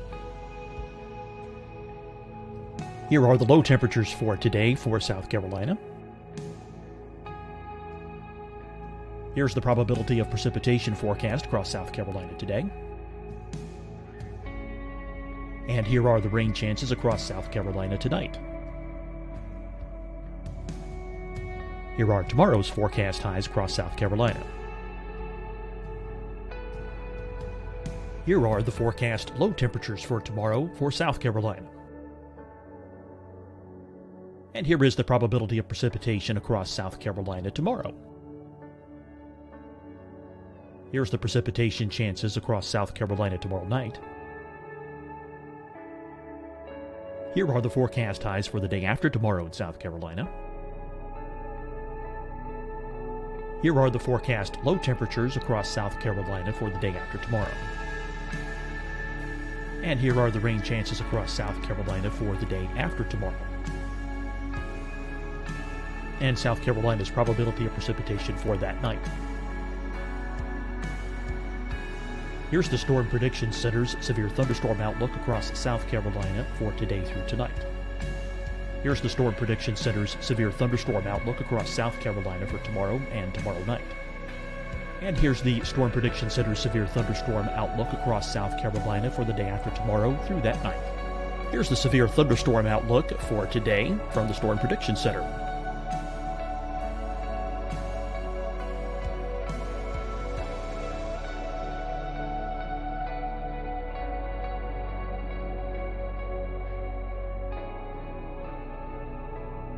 And now here's a live look at weather radar across the southeast. Deciding when to wear a mask isn't about who you know or how well you know them. Just ask yourself, will I be with anyone I don't live with? If the answer is yes, get behind the mask. Help slow the spread of COVID-19. Get behind the mask. Learn more at covid19.ncdhhs.gov. Hi, everyone. I'm Dr. Mandy Cohen, Secretary of the North Carolina Department of Health and Human Services. And when you follow the 3 W's, you protect your family and your neighbors from COVID-19. When you leave your home, practice your W's. Wear a cloth face covering, wait 6 feet apart, wash your hands often. Wear, wait, wash. We're in this together. Stay strong, North Carolina. Fight the spread and take a stand against coronavirus. Wear a mask in public. Stay at least 6 feet apart from others. And get tested. Join us and fight the spread. Visit scdhec.gov/COVID-19. Getting tested for COVID-19 helps you to take the steps needed to protect yourself, your loved ones, and your community. Find the testing location at scdhec.gov/COVID-19 testing. You'll see your Carolina weather forecast at 25 and 55 past. And now back to the best of the Carolina Weather Group on the all-new Carolina WeatherNet. Equator, and you measure that angle between the equator and wherever your flight path is, and it's I have the exact number, it's 50 some degrees, so it kind of runs up the east coast almost parallel to it. So anybody out in eastern North Carolina, the next time we have a good launch, especially one at night, it's easier to see these at night because you got that plume to look for, but we should be able to see them definitely out from the easternmost part of North Carolina. But I think you've actually seen them a time or two in Charlotte. Yeah, we got lucky with that sunrise launch because the sun was coming up and it illuminated the plume on the horizon, and it was spectacular. It freaked people out, but as soon as I saw it, I knew right away. I'm like, oh, this is awesome. It was just the perfect setup of lighting and angle and everything. Brad, Venus freaks people out, so. Well, Tony, I have a question. We're talking about the weather, and it kind of scrubbed this launch. So what happens now? I mean, what do you think the mindset of these astronauts are? I mean, now you get pumped up for this, and now it's kind of wait a few more days. I think this is a bit of muscle memory for them. It is not built up in their mind, maybe to the point where we think it might be, because they've done this so many times. There's a comment made on the broadcast today. Well, we got another good dry run. And in their minds, that's probably what this was, a more organized dry run with more cameras and more attention. They saw this as a positive thing. This was another chance to check out the suits. This was another chance to check out, make sure those Teslas would make it to the launch pad without any problems there. I didn't see any superchargers on the launch pad, so I guess those things were fully charged before they popped the astronauts in there. It was another chance to see their families. They've been in quarantine for a good amount of time. That's normal. We always quarantine our astronauts before they go, something we learned back in the Apollo days. So they've done this so many times in simulations and in dry runs and things like that, that this is kind of business as usual. This is their office. I'm sure they wanted to fly today, and they would have rather gone today than have to wait a couple more days. But it's another chance to do a little more study. It's another chance to work through some of these things in their heads. So in the end, it's a positive thing. Tony, actually playing on the screen right now is some emotional video of them saying goodbye to their family, and it's most notable in these coronavirus times that they are 6 feet apart and social distancing. But I think you just hit upon it too, in that space is a very sterile environment, and there typically are some separation and some quarantine. Can you talk at all about, did coronavirus amplify that? Not really. The main thing that the main impact that it had on this launch was in the support personnel. The folks that are working directly with the astronauts, this is the operations checkout building. It's existed since I believe the Gemini days, or definitely during the Apollo days. This is where there's some small apartments the astronauts stay in. There's some dining facilities. There's, of course, a kitchen there. And there's folks that support that. So there's fewer people involved with that. And the people involved with that were in their own quarantine as well. But this, that distancing you saw there used to be when the astronauts would arrive from Houston into the Kennedy Space Center, near that landing strip where their aircraft would come in, there was this drainage ditch, that the families would be on one side and the astronauts would be on the other. And that was where they said their goodbyes. So it's very common for the families to be separated from the astronauts just for their safety. One thing that's worth noting in that great video where you saw the two boys, the similarities with these two astronauts are kind of fun. They both have two boys about the same age. Both the astronauts are about the same age. They joined NASA. They were accepted into the astronaut class of 2000. So there's a similarity there. They're both test pilots. One was in the Air Force, one was in the Marine Corps. They both married astronauts as well. and both of their wives have PhDs. One's an oceanographer, and the other is a mechanical engineer. But they're kind of similar in that regard. So it's really cool that they got to see their families here. And the one thing I really like about the Tesla is once those doors are shut and those guys are sealed in, the boys got to go up and wave goodbye to their fathers a little bit closer. You didn't get that in the Astra van. They just hopped on board and headed out there. Kind of brings us right back around to that whole stylistic difference we're seeing now with SpaceX in 2020. Did we think Elon Musk was going to put them on a motorhome and send them out there? No, he's going to send them out there like this. I did like the addition of the worm logo too, the old worm logo type. I was going to ask you that. That was going to be my end question. But is that your preference over what I learned today is otherwise called the meatball? The meatball, NASA has 3 logos. The meatball is what you see on the door there, and each one of those little items on there, the red swoosh represents aeronautics. You see some stars back there. Obviously, that's representing the space aspect of NASA. NASA's covering both aeronautics and space exploration. But the NASA logo, the stylized logo type, the worm logo we call it, I remember that from when I was growing up, so it's kind of nice to see it back. I don't have a preference personally. I think it's great to see them both. Tony, is there anything maybe we didn't ask you about that was on your mind today that you think would be important to include in tonight's conversation? Something to look for in the future. Well, obviously, we will keep an eye on the weather on Saturday and Sunday. The next launch opportunities, Saturday at 3:22 p.m. NASA's TV is going to start about 12:15 with coverage. So there'll be plenty of things to see there. There's a backup opportunity on Sunday at 3 o'clock. So hopefully we'll be able to get this thing off this weekend. But once that's finished, the next set of astronauts that go up on this Crew Dragon, I believe they're going to use all 4 seats. So we'll see this really starting to meet the demands that it was set out there for. And keep in mind that this isn't the only commercial human spaceflight effort that is out there that NASA is partnering with a commercial entity. Next, we're going to see Boeing. And we don't have dates on when that's going to be, but Boeing has a Starliner, is what they call their capsule. And it's going to be on top of an Atlas rocket, which is put out by United Launch Alliance. SpaceX builds both their capsule and their vehicle, and the launch vehicle, the Falcon 9.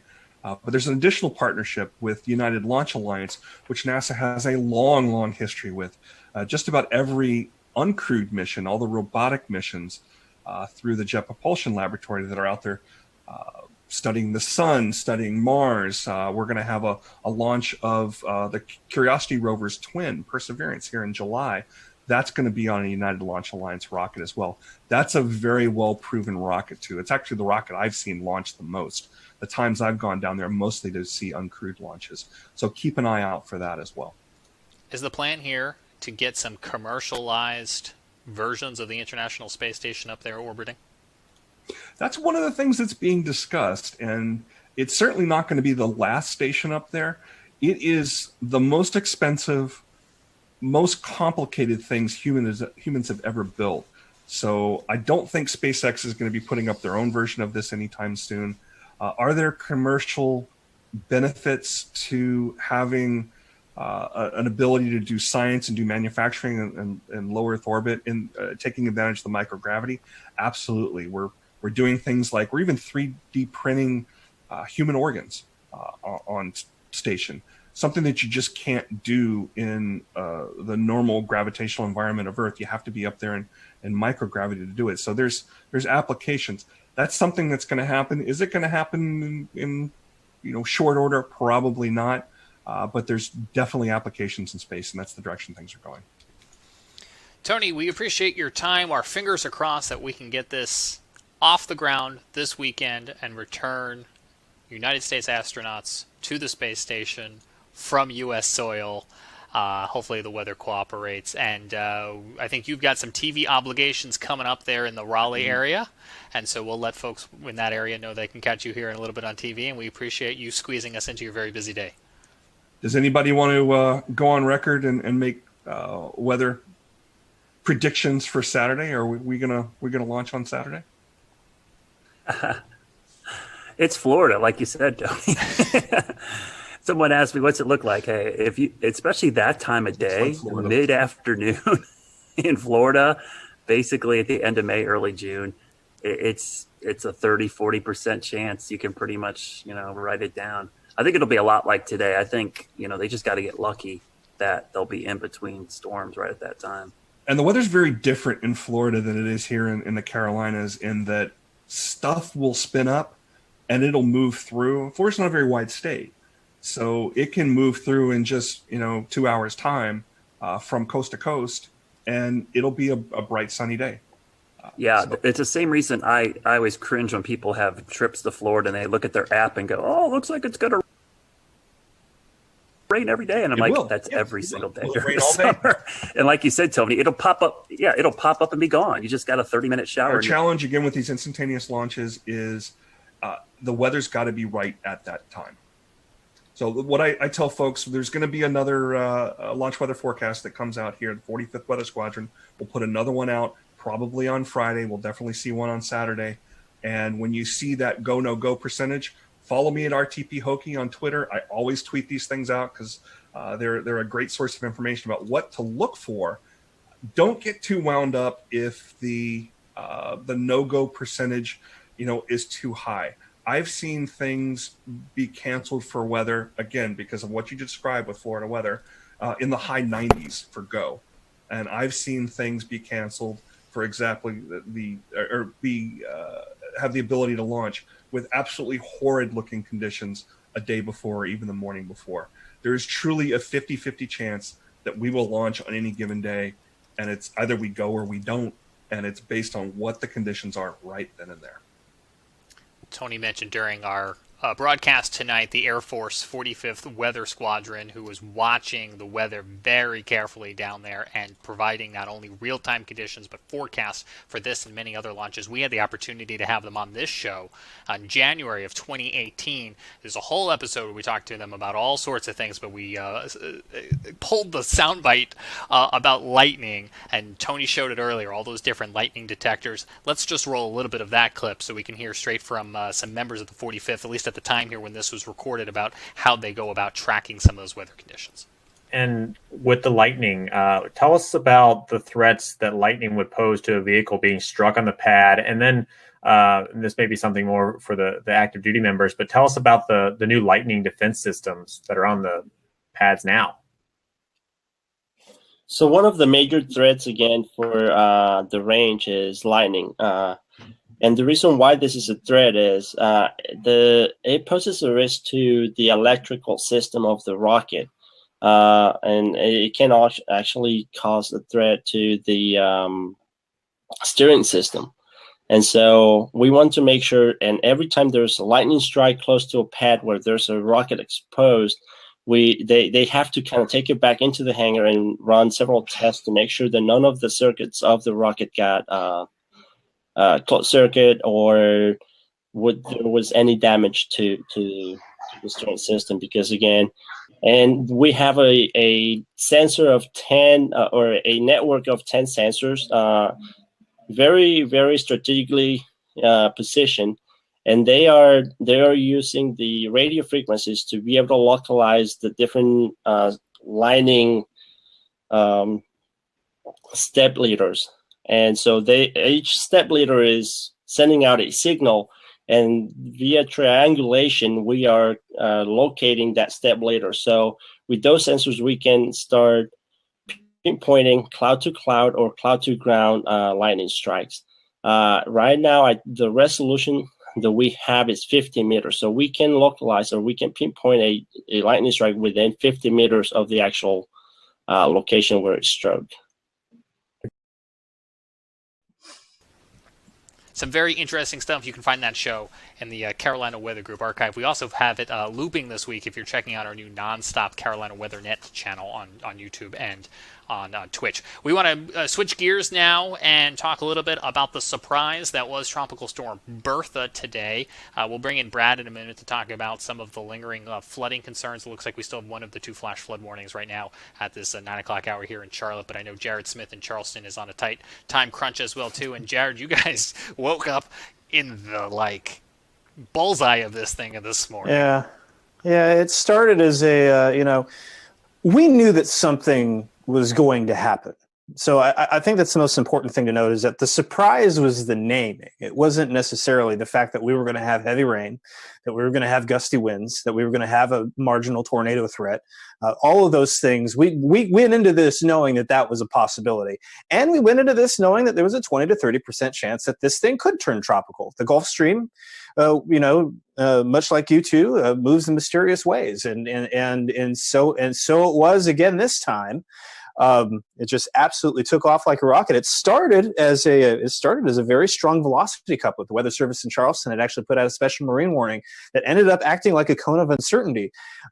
Because during the time of that special marine warning, the National Hurricane Center bumped the probability up to 70%, and then by 8:30 they had classified it as Tropical Storm Bertha, just 30 miles offshore.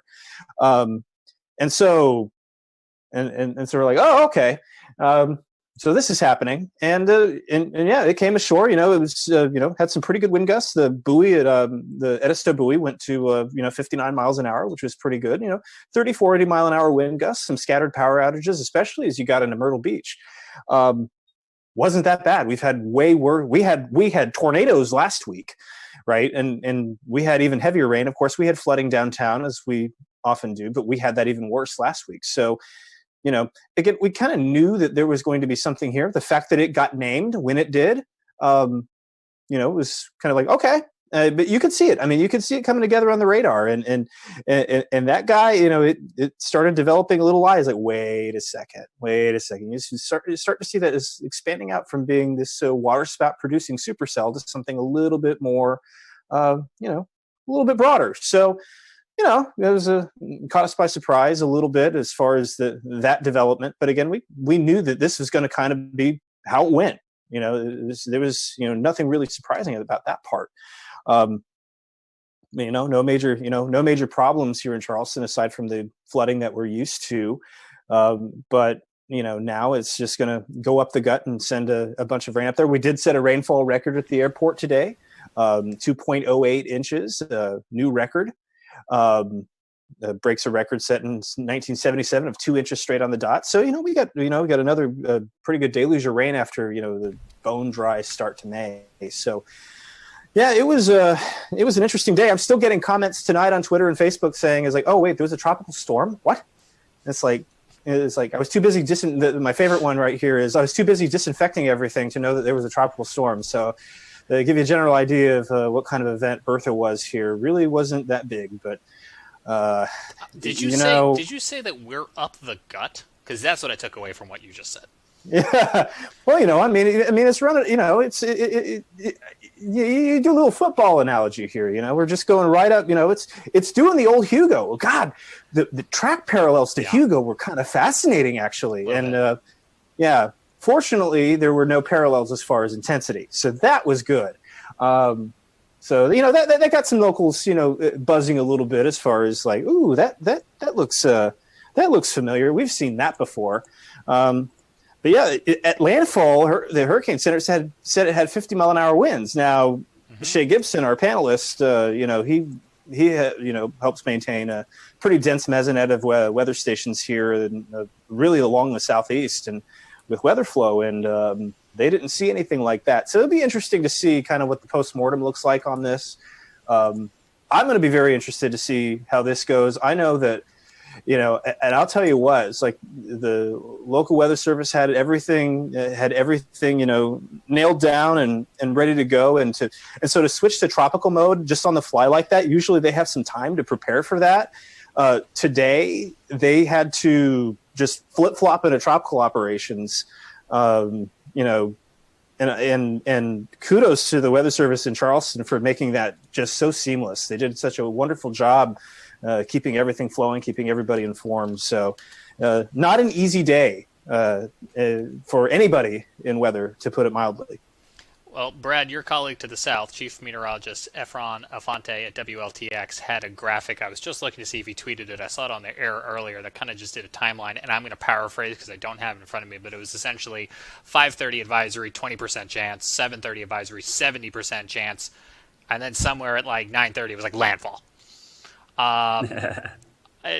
Jared mentioned the tornadoes. I think when that 70% came out, it was probably already a tropical system. Probably. They needed to get a little bit closer for all those sensors, I guess. Yeah. It brings up a good point. I think Jared was exactly spot on. It's funny how this just getting a name makes a big deal of it, but literally the forecast and impact, nothing changed. It's like, I joked all day. It's like, hey, our rain now has a name. It's like pretty much, we were forecasting the flood threat. The timing was exact. I was calling it a tropical low for the last 3 days. I really wasn't referring to it as a tropical wave because it looked like it was going to have some spin to it. All the short range guidance had some rotation. But it is interesting that it gets a name, and it's, the B storm. It's weird. It's the third time in the last 10 years we've had the B storm before June 1st. So that is rare, but it's happened a lot more frequently in the last 10 years.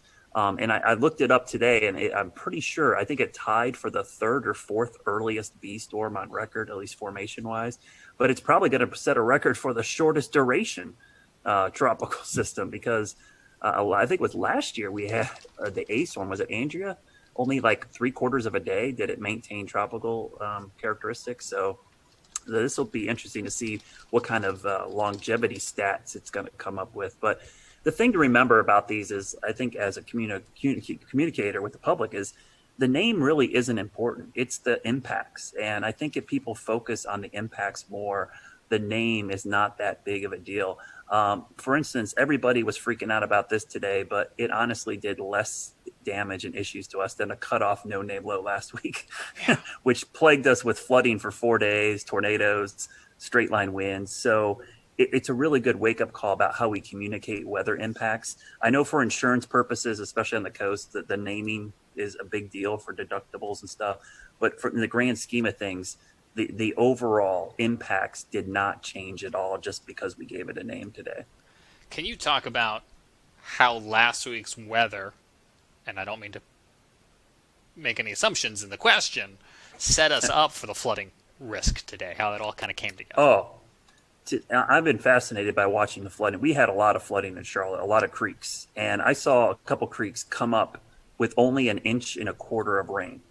That's almost, I never seen that happen. The problem was everything's saturated. That 1.25 inches of rain went right into the creek.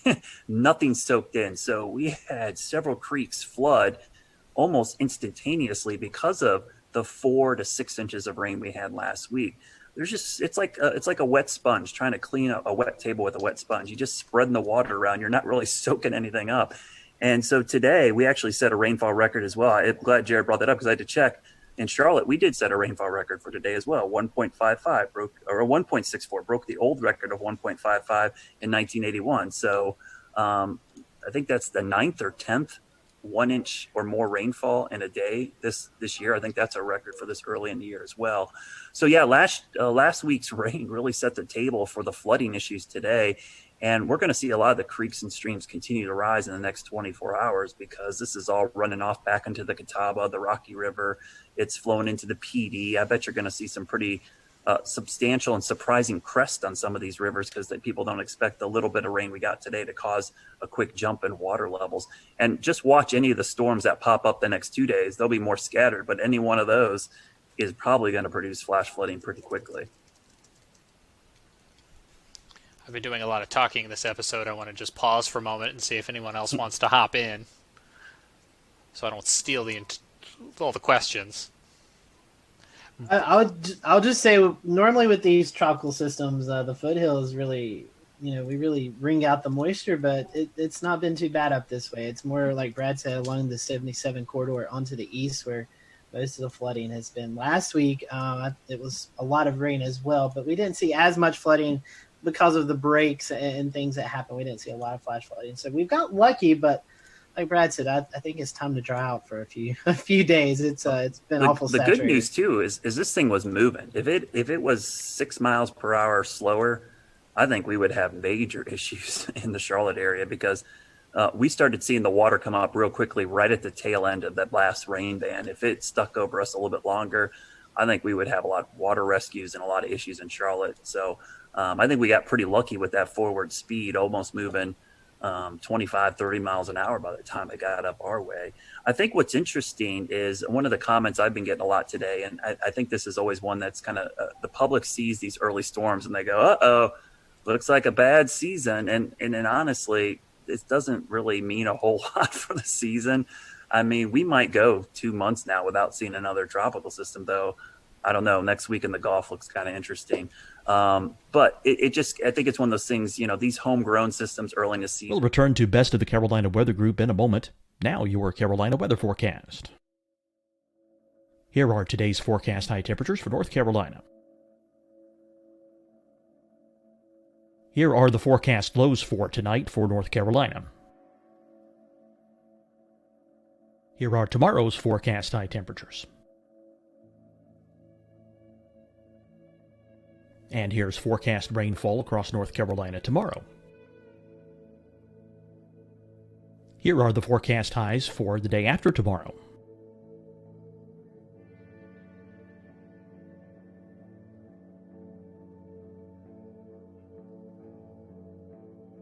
And here's the forecast rainfall across North Carolina for the day after tomorrow.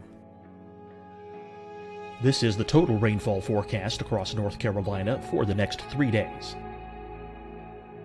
Here's the severe thunderstorm outlook for today from the Storm Prediction Center.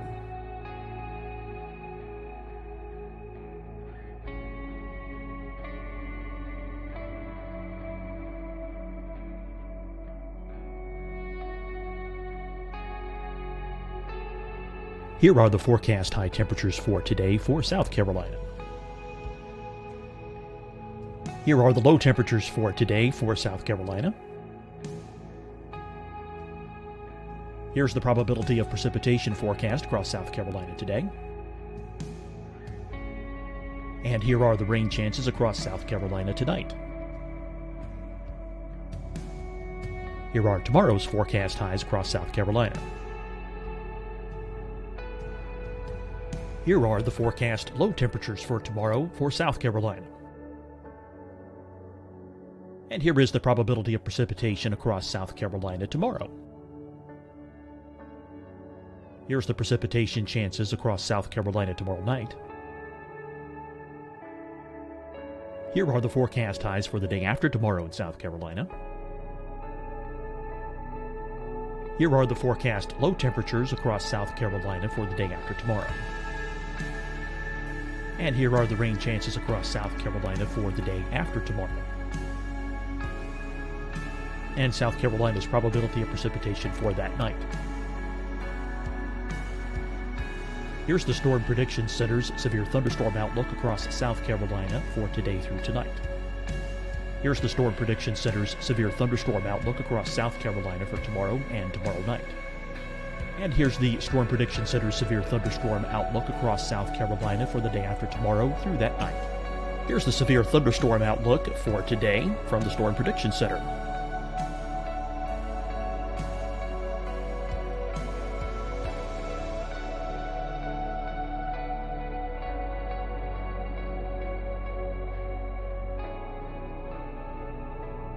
And now here's a live look at weather radar across the southeast. Deciding when to wear a mask isn't about who you know or how well you know them. Just ask yourself, will I be with anyone I don't live with? If the answer is yes, get behind the mask. Help slow the spread of COVID-19. Get behind the mask. Learn more at covid19.ncdhhs.gov. Hi, everyone. I'm Dr. Mandy Cohen, Secretary of the North Carolina Department of Health and Human Services. And when you follow the 3 W's, you protect your family and your neighbors from COVID-19. When you leave your home, practice your W's. Wear a cloth face covering, wait 6 feet apart, wash your hands often. Wear, wait, wash. We're in this together. Stay strong, North Carolina. Fight the spread and take a stand against coronavirus. Wear a mask in public. Stay at least 6 feet apart from others. And get tested. Join us and fight the spread. Visit scdhec.gov/COVID-19. Getting tested for COVID-19 helps you to take the steps needed to protect yourself, your loved ones, and your community. Find the testing location at scdhec.gov/COVID-19 testing. You'll see your Carolina weather forecast at 25 and 55 past. And now back to the best of the Carolina Weather Group on the all-new Carolina WeatherNet. Over water. This is kind of par for the course. This isn't really all that crazy. The only thing that would have me concerned, and Jared brought this up, is how warm the water is in the Gulf Stream and in the Gulf of Mexico. I think the sea surface temperatures are something I'll be watching a lot this hurricane season. But, you know, if we have a busy season and they're all fish storms, nobody's going to say anything about these later on in the season. And we'll remind folks that last week the Hurricane Center came out with their outlook for the season, and it was kind of at or above normal range. Yeah, it looked a lot like last season. Honestly, when you look at the numbers, it's almost like a regurgitation of last season's exact numbers we got. So, yeah, those above the seasonal forecasts get a lot of publicity, and there is some skill in them. Some of the forecasters do an amazing job, but the thing I always caution the public is the number of storms does not mean anything to you. One storm hitting you is a bad season. So I always bring up 1992, Hurricane Andrew, first storm of the season, one of the worst storms in U.S. history, the A storm. I think we ended up with 7 total named storms the entire season. But everyone will remember that season for Andrew. They won't. No one's going to go, 1992 was a great hurricane season. We only had 7 storms, you know. So the number isn't always important. It's the 2 or 3 that end up affecting you that really defines the season, in my opinion. Brad, let me ask you a non-hurricane question, a lifestyle question for Charlotte and I think beyond. It's been raining so much lately, I haven't been able to get out and cut my lawn, tend to the garden. Oh. When am I going to be able to do that? I think this weekend, this cold front, you know, I think this, if we didn't have all this rain and all this other stuff going on, we'd be talking a lot about this cold front in early June. I mean, it's going to, Monday and Tuesday, we're going to be in the low to mid 70s in Charlotte, morning lows in the 50s. That's the first 2 days of June. And dew points in the 40s, that's like heaven. So it is interesting to see that after this rainy pattern, we're going to get this great treat of weather to kick off the meteorological summer. So people will get the chance to mow their lawn and let their yard dry out. I've been pretty happy because my lawn looks amazing this year. If you do say so yourself. Yeah, we got so warm so early. I was able to get the fescue like in shape, and then getting rain. I haven't turned my irrigation on once. It's been amazing. The problem is just getting out in the yard to work on it. It's just been so wet. And if you're trying to do a garden, it's been tough. Your plants are getting drowned out. So this weekend things dry out, and next week looks a lot better, and we get back to typical summer weather. It looks like by the end of next week. I think pools will start opening, and now that we're getting to phase 2 of the reopening as well, I think people kind of want it to warm up and dry out so they can enjoy some of those summer activities. Scotty, we had a big NASCAR race kick off this past weekend in Charlotte. They got in the Coca-Cola 600. It went to overtime after a long weather delay, but there's still some more races they're trying to get in, right? Can you give us a weather sports update?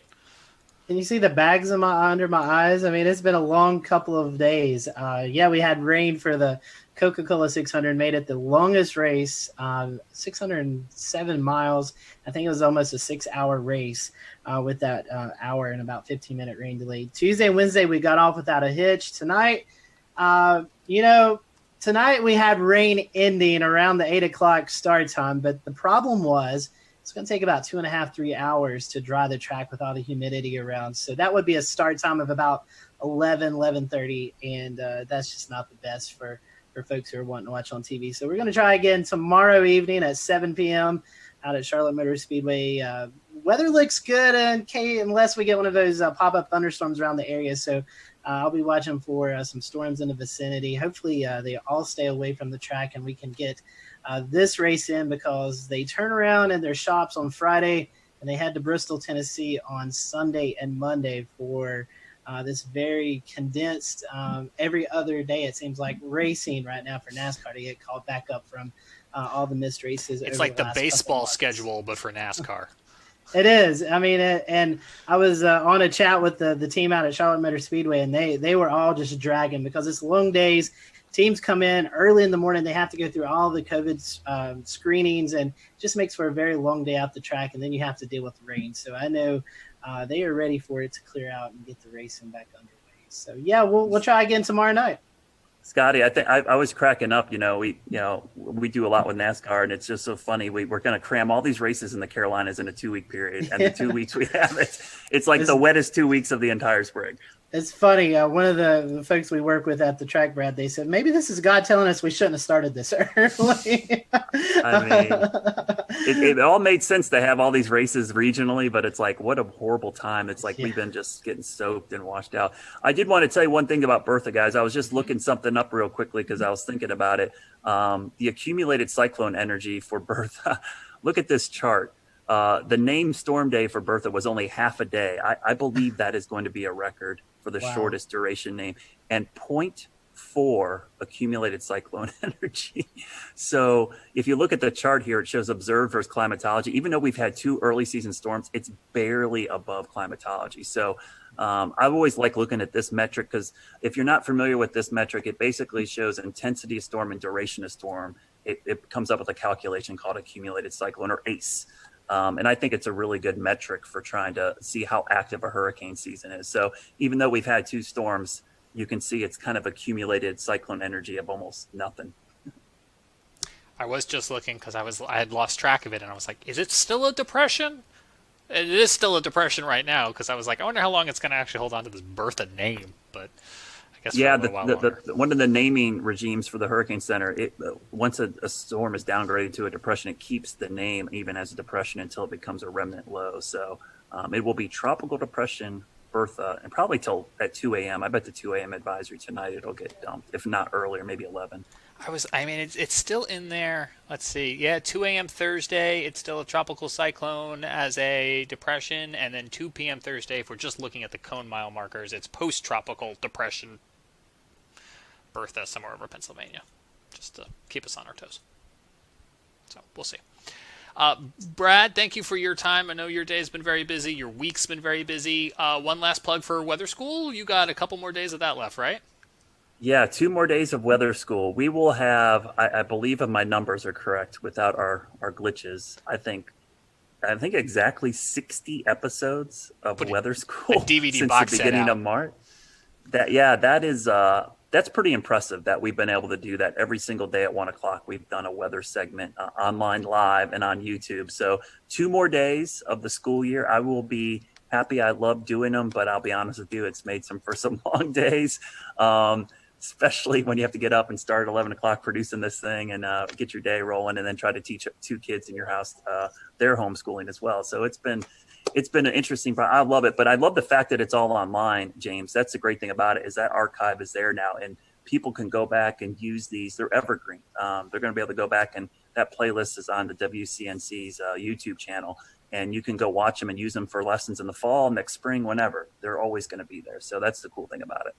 Absolutely do want to acknowledge you guys have been working real hard on those. You've been doing some long days because you've still got television due until 11:35 at night.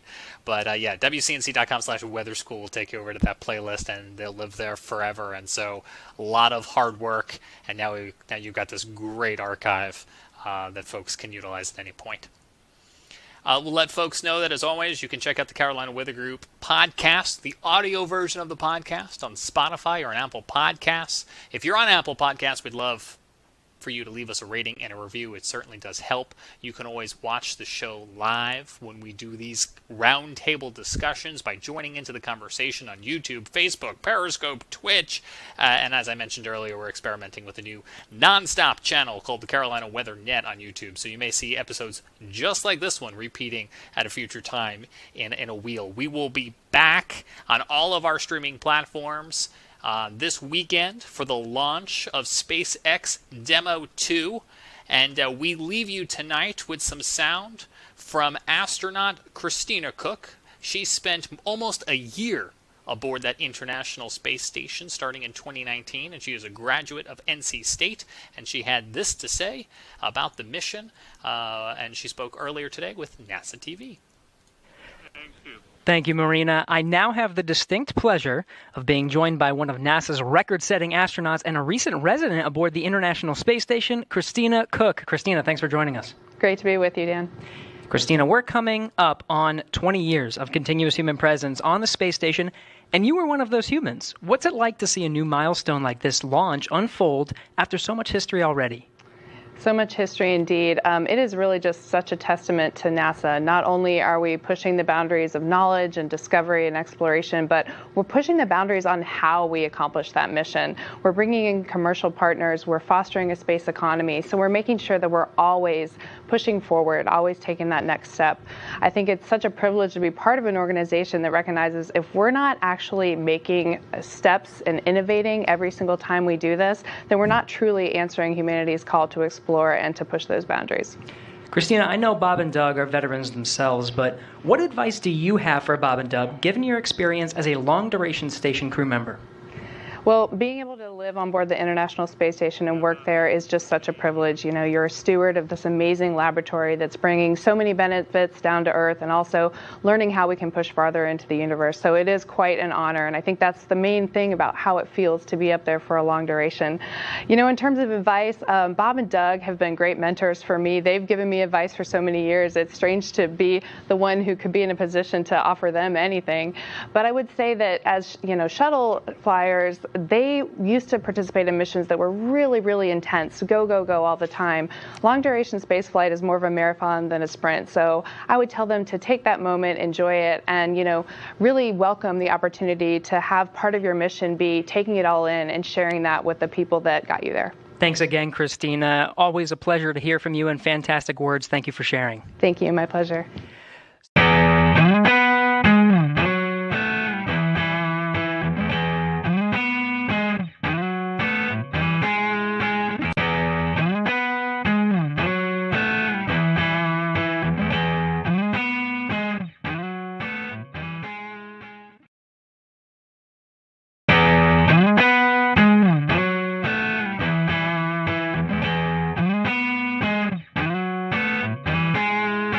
Hello, everyone. Welcome to the Carolina Weather Group. We're happy to have you this evening, and we want to bring in Alex Forbes, meteorologist student at Mississippi State University. And Alex has got a really cool project that he's been working on and was able to present over the last few months, and we're happy to have him on tonight. We're going to be talking about the SPC and the different risk levels. You know, sometimes you hear us talk about marginal, slight, moderate, all that good stuff. Well, Alex was able to interview you all with some assistance from some meteorologists and kind of get a better understanding of when we mention these things, what do you actually learn from it? So tonight we're going to be talking about that, some of his findings.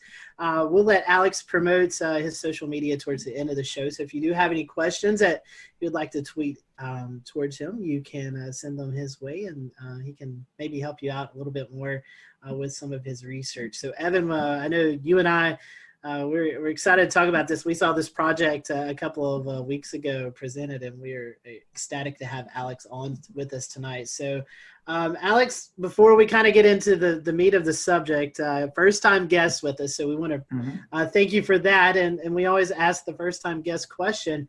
How did you decide this is what you want to do? How did you catch the weather bug? So for me, it was first grade. It was March.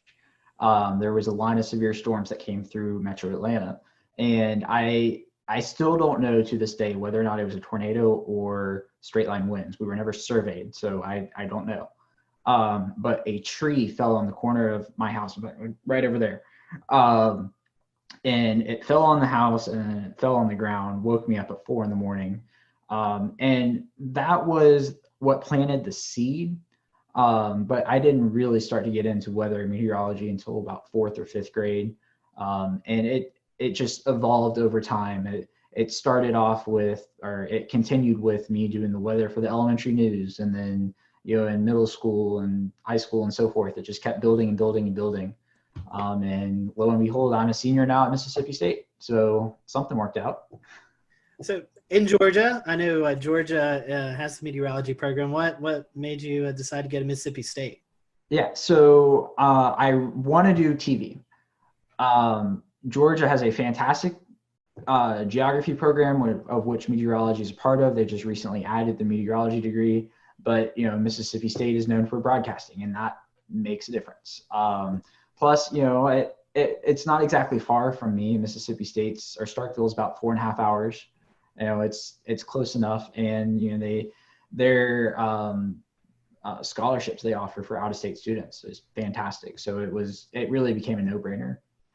As a Florida Gator fan, I'd much rather cheer for Mississippi State than the Georgia Bulldogs. I know James won't be happy about that. But. Well, it's a matter of fact. So that's right. That's right. Well, let's before we get in trouble, let's talk about what you've done some research on. The Storm Prediction Center, Alex. We see these outlooks posted, especially in the spring and summertime, thunderstorm outlooks with severe weather. So you decided to kind of dig into it and kind of ask the public what they think of these words that we tossed out. But before we kind of get into your research, let's briefly go into each category. I know you had to do some research about those categories and basically kind of what kind of weather we see with those. Can you talk to us a little bit about those categories and what they mean, and maybe then we can lead into some of your research. Yeah, so the Storm Prediction Center issues convective outlooks. You might know them as the avocado maps. Typically, it's a green region with a yellow region inside of that, with an orange region inside of that.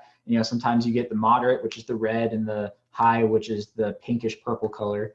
So what I did was a belief that has existed among broadcast meteorologists for a long time is that the names don't work. So marginal is you might see a storm. If you do, it could be severe. There's a certain percentage assigned to each of these that's arbitrary, and it doesn't mean a lot to the public. So I'm not even going to get into them because they're meant for meteorologists. Slight is a step up from marginal. You'll probably see storms. A couple of them might be severe. Enhanced is, okay, there's going to be storms. Probably half of them, give or take, might be severe. Moderate's like, okay, this is serious. There's going to be storms. They're probably going to be severe. And high is, there's storms. They're going to be severe. There's going to be, in most cases, tornadoes. Loss of life is a concern, so forth. But the other thing I would point out about them is that when these categories were updated in 2015, they're not equally weighted. Right? So the marginal was the old C text. It wasn't a category before this. It's not like an old slight is now a marginal. It's new category. Slight was split into two. They kept slight for the lower end of the threat, and they added enhanced for the upper end. And then moderate is still moderate and high is still high. So if you jump from a slight to enhanced, that's not the same from jumping from an enhanced to a moderate. And that's part of what confuses a lot of people, is that meteorologists understand that an enhanced to a moderate is a much bigger jump from a slight to enhanced. People see, the lower category to the next category, and they say, okay, just another notch higher. So that's pretty much it in a nutshell. The other thing I will add is, in recent years, the Storm Prediction Center has begun to acknowledge a number system in association with the words. You'll see that on a few of their graphics, but it's not widespread use yet. So you reached out to the public to kind of do a survey and to see how people were handling the threats and interpreting all of the different lingo that's associated with them. What led you to choosing the Southeast as your kind of study group area?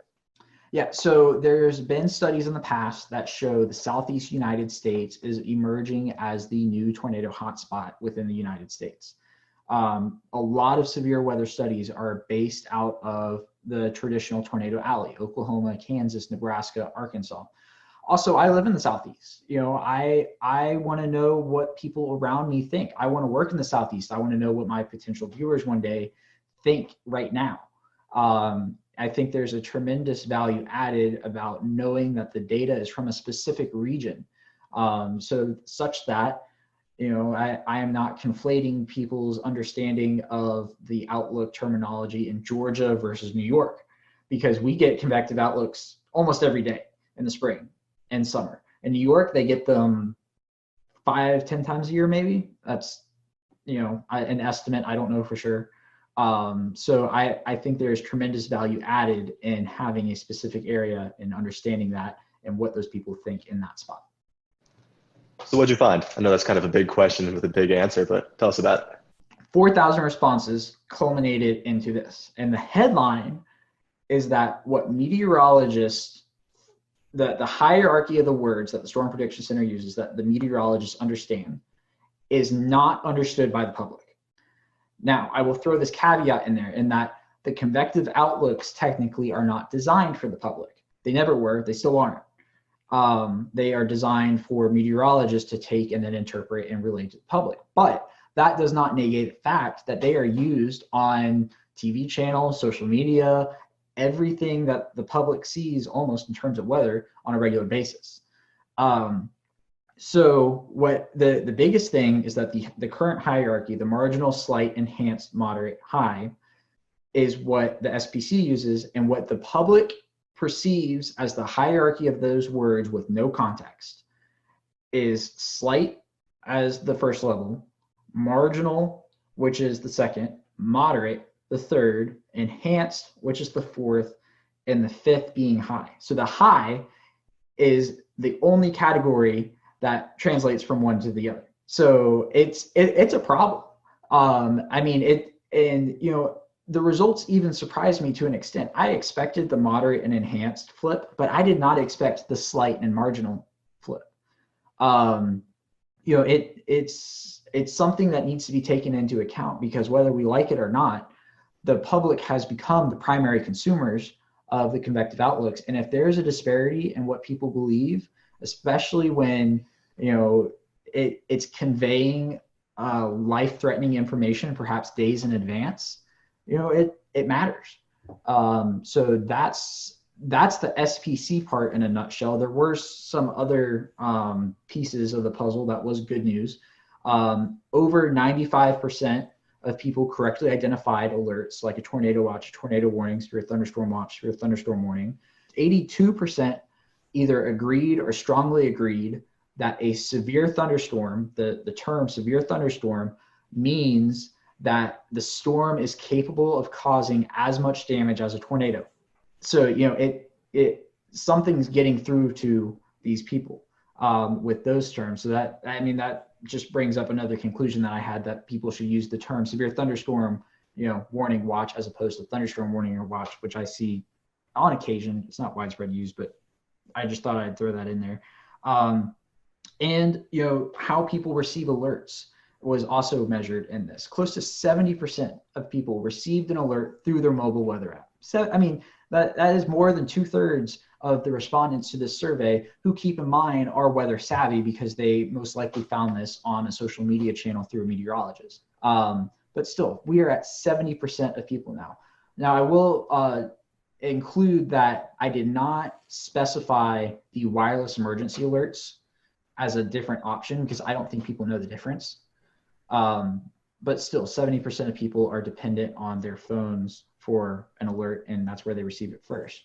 And when an alert is issued, 61.8% of people say they turn to local television, which is a meaningful number. So if somebody's getting a tornado warning on their phone, they're turning on the TV to whatever meteorologist they follow and trust for information. That's an interesting point, because social media, especially weather Twitter, we're all involved in weather Twitter. We get our weather information from Twitter a lot of the times. Yeah. But the vast majority of the general people out there in the Southeast aren't on weather Twitter. They're not like us. They aren't going to see your tornado warning post or, whatever post you're doing. So it's interesting that, TV really still is the primary mode for those people to get those warnings. Yeah, and the other interesting thing about TV is that even among 18 to 24-year-olds, 51% of the respondents of that age group said they still turn to local television, which is huge. Wow. Because, I honestly expected that number to be low, but not for the same reason I think that a lot of other people think. It's that, people have this mantra of people our age aren't going to watch TV. And I don't know that to be the case, because I think even now with millennials, it's not that we are never going to watch TV. It's that we aren't going to watch local news until it matters to us. And in most cases, that's not until you're in a established routine with a family, living in the suburbs, something along those lines. And I think the groundwork is there for local TV to prosper, actually, within, as our age group becomes older, if 51% of people now are already turning to local television whenever they receive an alert like this. And off of that, Alex, with local television, most of the time they are breaking in, but they're also simulcasting per se on a Facebook Live or on a Periscope or something like that. So, I mean, if you got to put the TVs in that aspect of the social media together, that's a pretty big percentage. Yes, absolutely. I found it interesting. I've got some of your. We'll return to Best of the Carolina Weather Group in a moment. Now your Carolina weather forecast. Here are today's forecast high temperatures for North Carolina. Here are the forecast lows for tonight for North Carolina. Here are tomorrow's forecast high temperatures. And here's forecast rainfall across North Carolina tomorrow. Here are the forecast highs for the day after tomorrow.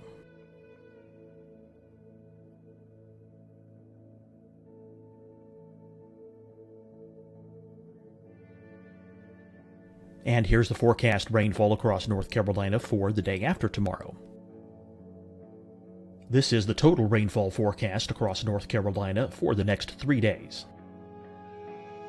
Here's the severe thunderstorm outlook for today from the Storm Prediction Center.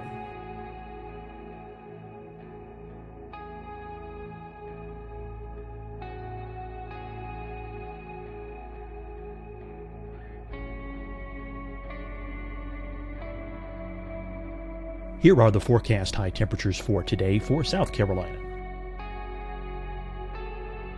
Here are the low temperatures for today for South Carolina. Here's the probability of precipitation forecast across South Carolina today.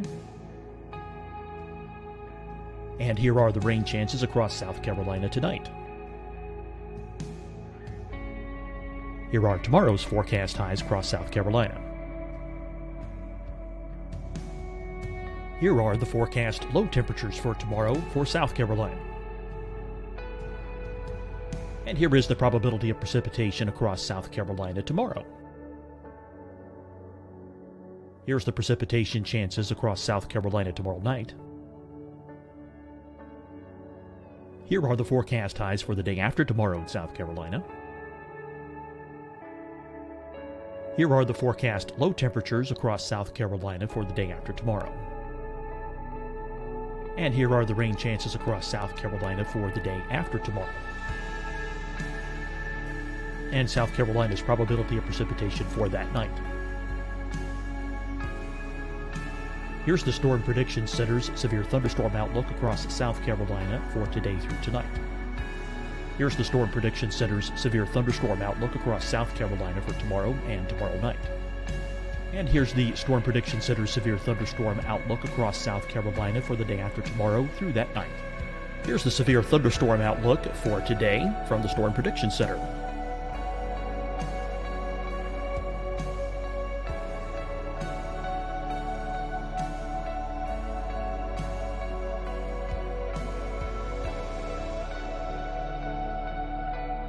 And now here's a live look at weather radar across the southeast.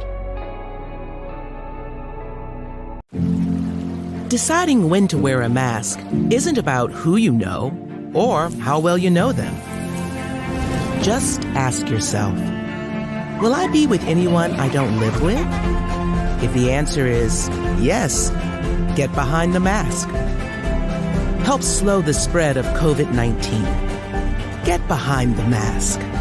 Learn more at covid19.ncdhhs.gov. Hi, everyone. I'm Dr. Mandy Cohen, Secretary of the North Carolina Department of Health and Human Services.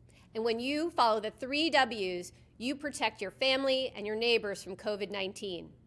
When you leave your home, practice your W's. Wear a cloth face covering, wait 6 feet apart, wash your hands often. Wear, wait, wash. We're in this together. Stay strong, North Carolina. Fight the spread and take a stand against coronavirus. Wear a mask in public. Stay at least 6 feet apart from others. And get tested. Join us and fight the spread. Visit scdhec.gov/COVID-19. Getting tested for COVID-19 helps you to take the steps needed to protect yourself, your loved ones, and your community. Find the testing location at scdhec.gov/COVID-19 testing. You'll see your Carolina weather forecast at 25 and 55 past. And now back to the best of the Carolina Weather Group on the all-new Carolina WeatherNet.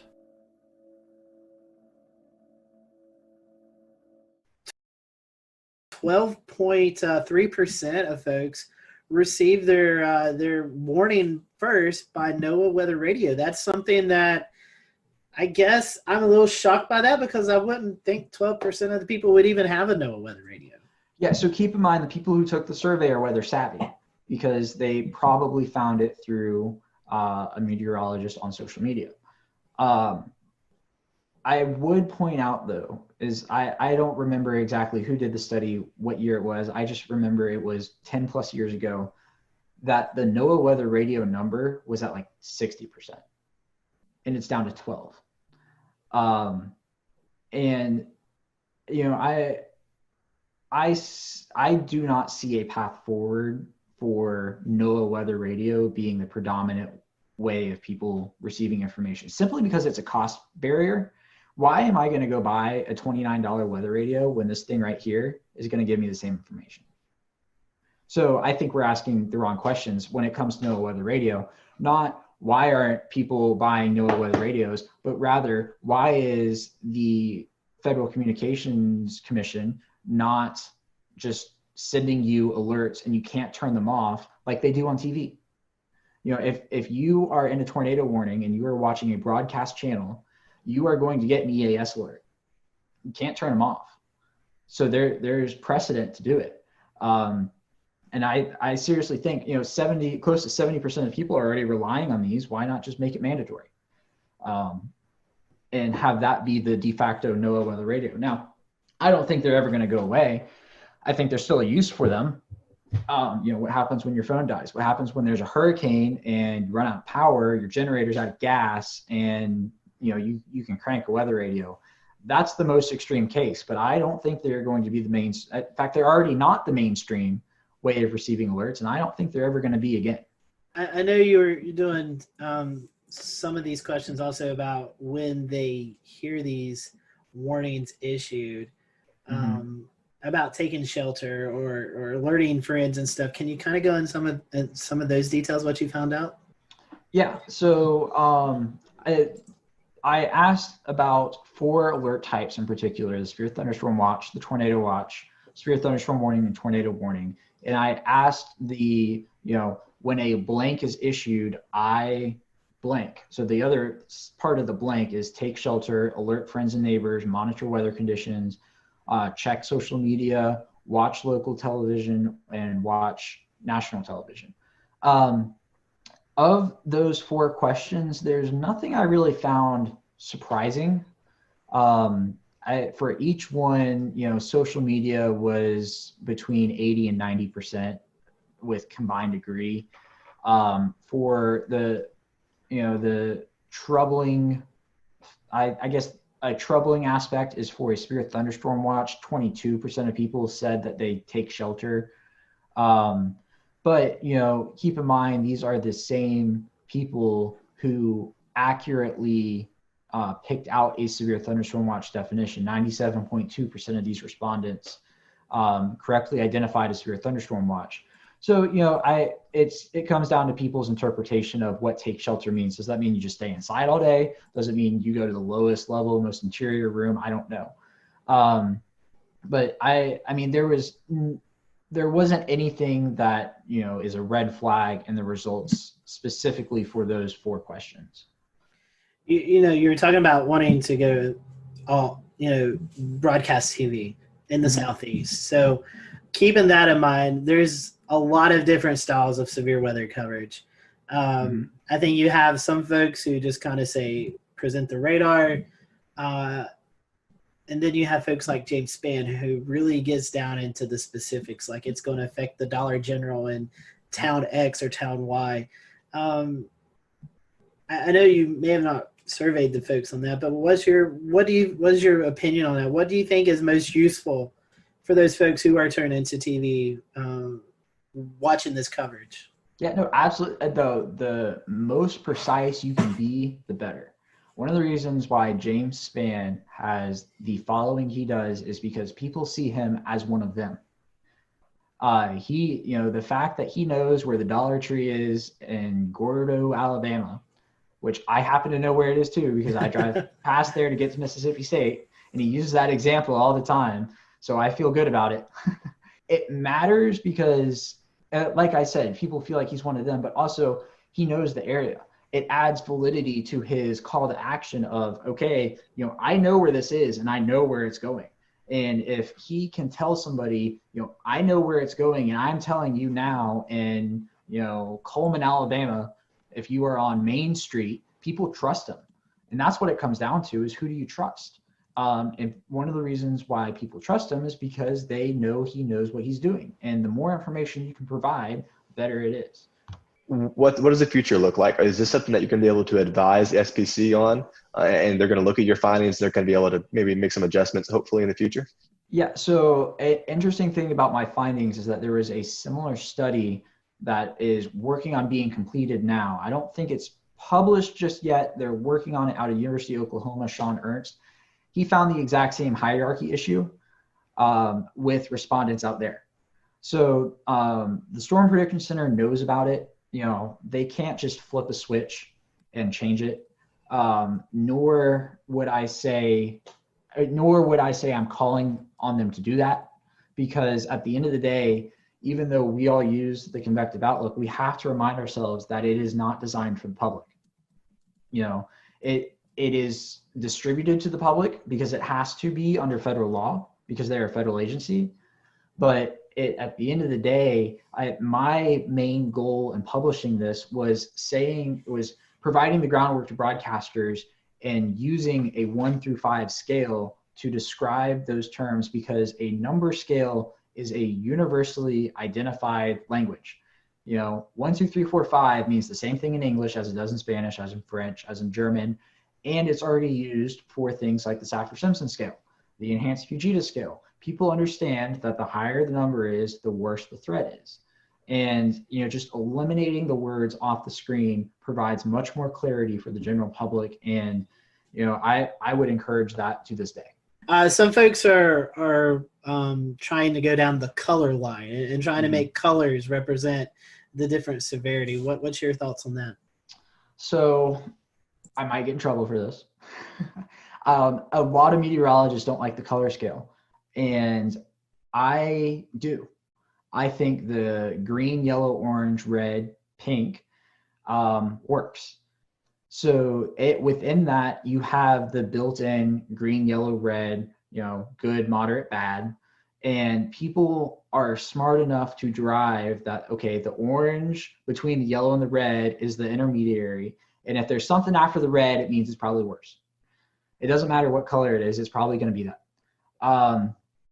And 2 other things I will add is, no matter what colors you use, I still think people are going to translate the color to a number If you show them two areas and you have, if you show them a green and a yellow area, and the yellow area is inside, and you've got a legend up top and there's the 5 colors, they're going to translate with that. Okay, so it's the first 2 colors and the yellow is the second worst.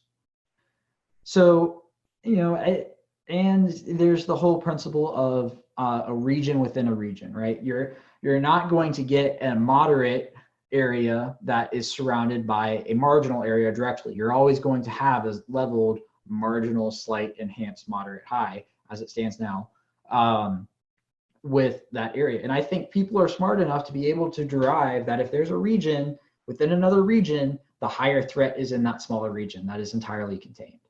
I'm not sure if y'all have had Castle Williams on in the past. He's from University of Georgia. He did his dissertation on something similar to this, but he focused on some of the colors and the overall communication of it.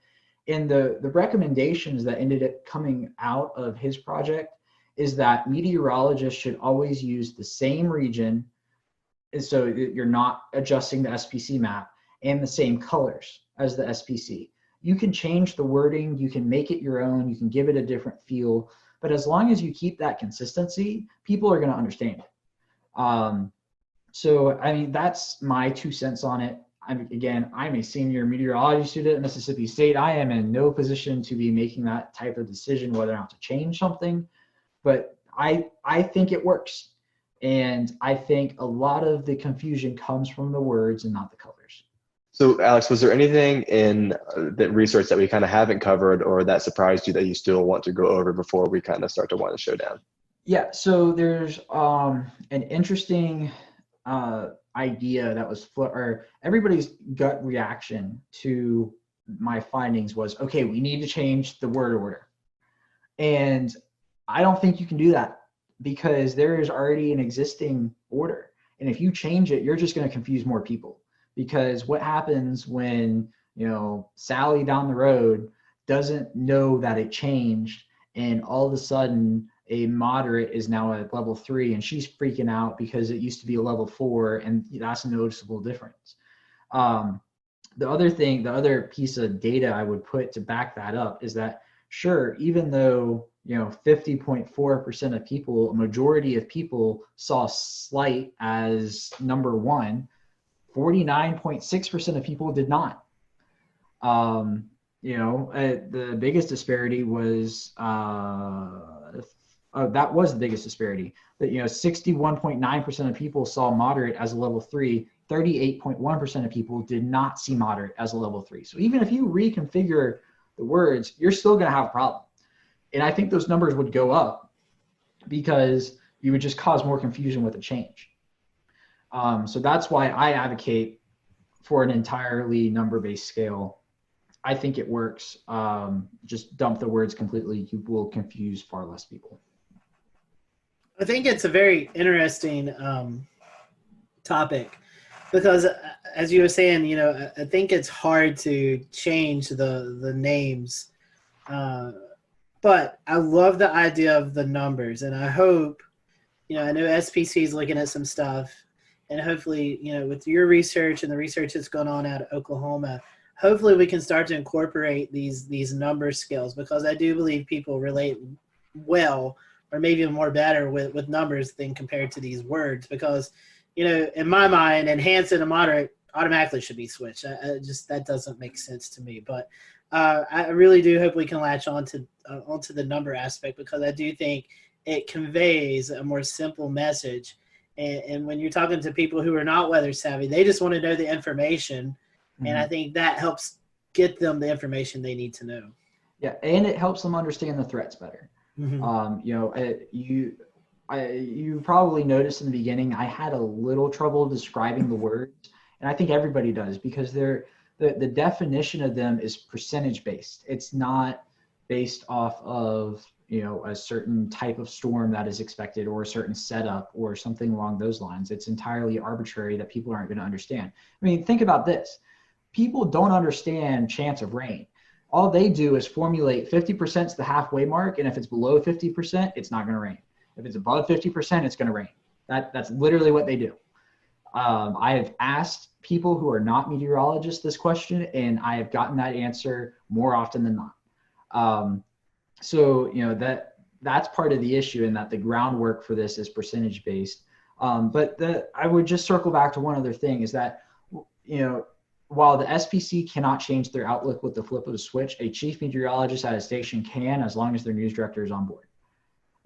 I will use Atlanta as an example.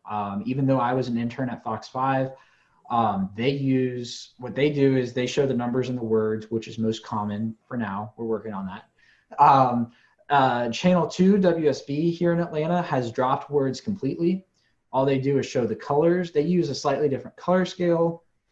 Not going to get into that, but on the screen, they literally type out level 3 risk, and then they list the threats. At NBC, the NBC station here, they do the same thing. They show the words and the numbers. And the CBS station has dropped the words. They show the colors with the 1 through 5, and they bookend it with low and high, which could also work.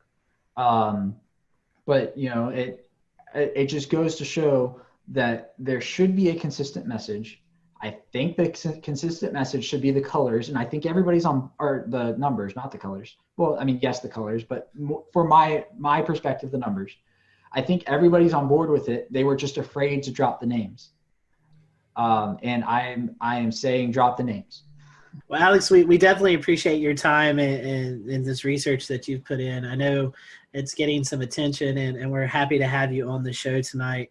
We want to wish you well there at Mississippi State. And for those who maybe want to learn more about this project or just kind of follow you throughout your career, how can they follow you? Yeah, so on Twitter, it's at @AForbesWX. On Facebook, if you just search my name, Alex Forbes, my page will pop up. And on Instagram, same as Twitter, at @AForbesWX. I have a drone. I love to fly drones. Half of my tweets and Instagram videos are drone videos. So yeah, go follow me. Yeah. And you also help out with the severe weather conference that you guys do at Mississippi State every year as well. Yes, except for this year. That's right. That's right. Yeah. Yes, it's a lot of fun. We've had some fantastic people. We had the National Weather Service director come out to Starkville last year. We were going to have the National Hurricane Center director this year, but our conference was scheduled for March 22nd and 23rd, I think, or 21st and 22nd, one of the two. So obviously that got whacked. And we did not have it because it was in that awkward period of time where nobody really knew what was going on. And we didn't have the time to move it online. So we just, skipped it this year. It will be back next year, Corona, as long as that's gone. Fingers crossed for that. But, it's a lot of fun. If you can make it to Starkville, I certainly encourage everybody to come, especially, Mississippi State's alumni network is huge, and it's the perfect opportunity to get somebody else to pay for you to come back to Starkville. That's right. We'll leave it there. Alex, again, thank you so much for being with us, and thank you for watching the Carolina Weather Group. We'll see you next time.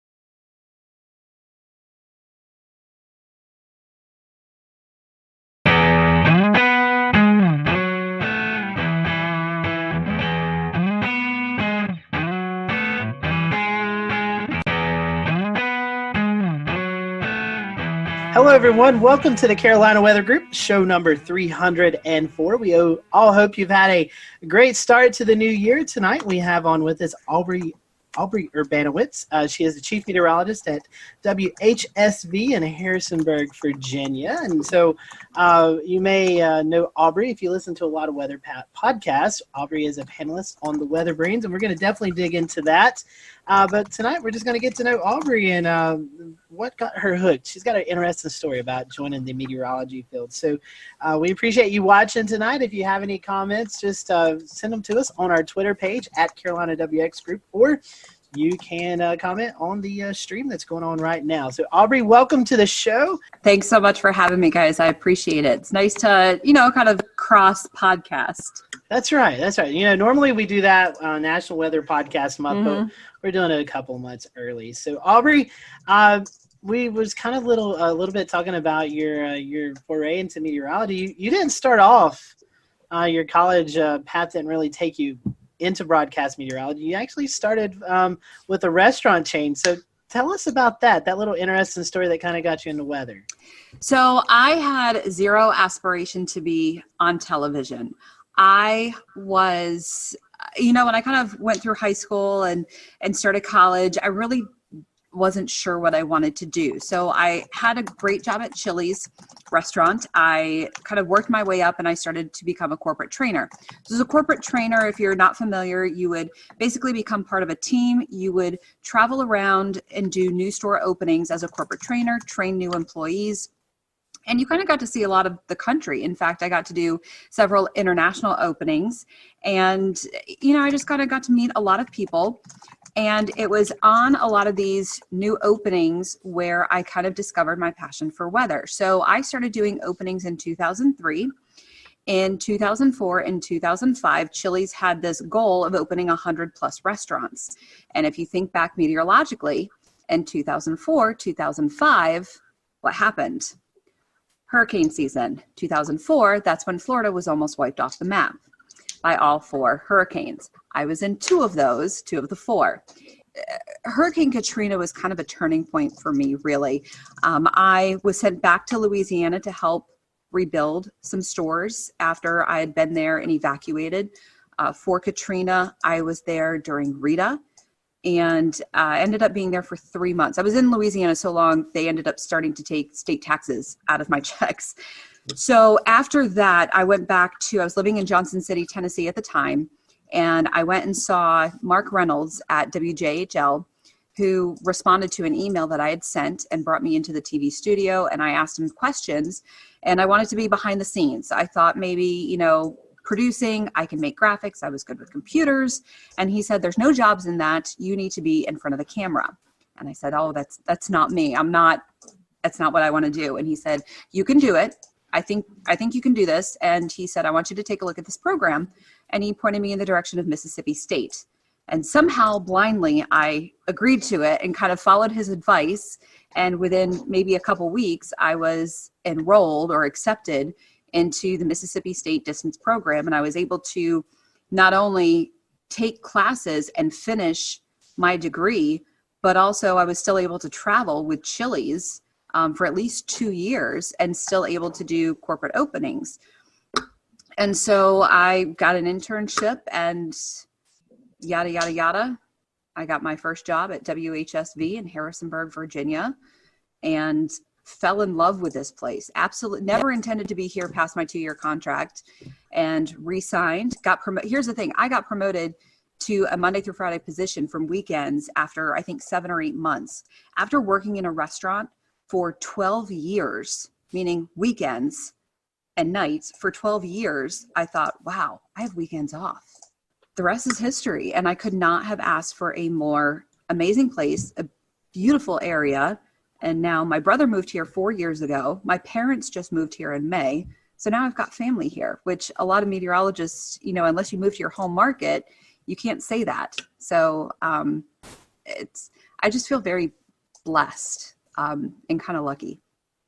Now, Aubrey, you mentioned that you had no interest in going on TV. So none. From one industry into a completely different industry, where did you gain your experience on how to get yourself ready to go on camera and do live weather forecasting? Is that something you learned along the way? I know there's probably some folks that'll be watching that might be interested in seeing how you transitioned into that to get your confidence level up to be able to forecast on camera. So it was all the leadership in Chili's. It was the training role that I had. Working for Chili's for so long, I knew every item. I was quality control. I knew exactly what little details went on every single menu item.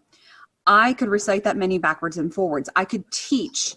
And so when I started training and teaching these menu items, the Chili's way and how to serve and how to bartend, I was confident in that because I knew that material. So when I learned how to present and train, I was confident in that material. So when I finally was able to teach that, that's what gave me the confidence as I became a leader in that material. And so it was actually kind of that transition that I learned to be able to present myself on camera. Once I was comfortable and kind of was able to, I guess, get used to the fact that I was on camera, learn some breathing exercises and not think about the fact that I was on camera, it just kind of transitioned because I just envisioned myself talking to people like I'm talking to a group, like I'm training people, giving them the information that I know, like I'm teaching them the menu items, I'm teaching them the forecast. And so it was kind of that.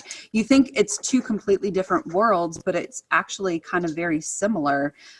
So that's how I transitioned, because I had absolutely no desire to be on camera. I was never a theater major. I was never a singer. I was never a performer.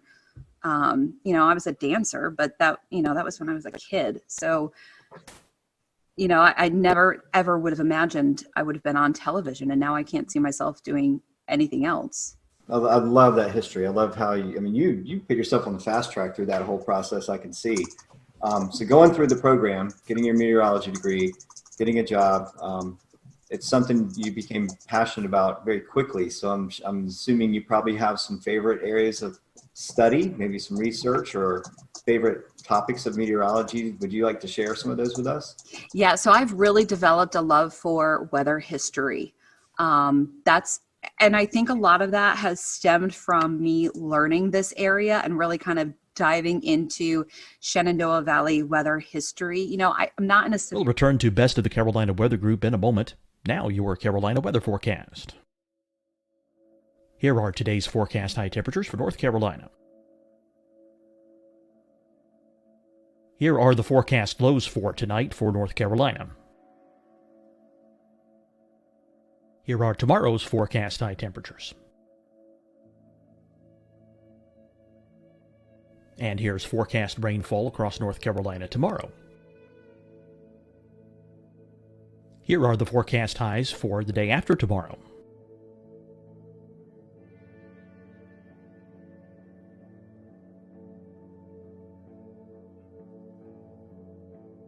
And here's the forecast rainfall across North Carolina for the day after tomorrow.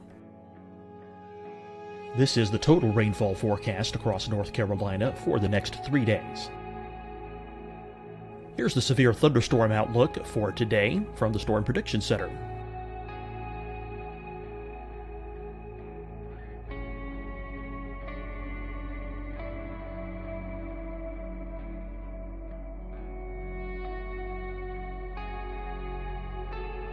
Here are the forecast high temperatures for today for South Carolina. Here are the low temperatures for today for South Carolina. Here's the probability of precipitation forecast across South Carolina today. And here are the rain chances across South Carolina tonight. Here are tomorrow's forecast highs across South Carolina. Here are the forecast low temperatures for tomorrow for South Carolina. And here is the probability of precipitation across South Carolina tomorrow. Here's the precipitation chances across South Carolina tomorrow night. Here are the forecast highs for the day after tomorrow in South Carolina. Here are the forecast low temperatures across South Carolina for the day after tomorrow. And here are the rain chances across South Carolina for the day after tomorrow. And South Carolina's probability of precipitation for that night. Here's the Storm Prediction Center's severe thunderstorm outlook across South Carolina for today through tonight. Here's the Storm Prediction Center's severe thunderstorm outlook across South Carolina for tomorrow and tomorrow night. And here's the Storm Prediction Center's severe thunderstorm outlook across South Carolina for the day after tomorrow through that night. Here's the severe thunderstorm outlook for today from the Storm Prediction Center.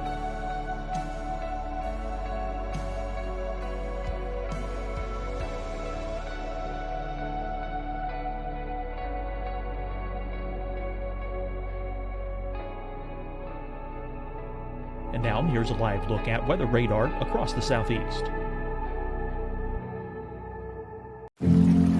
Deciding when to wear a mask isn't about who you know or how well you know them. Just ask yourself, will I be with anyone I don't live with? If the answer is yes, get behind the mask. Help slow the spread of COVID-19. Get behind the mask. Learn more at covid19.ncdhhs.gov.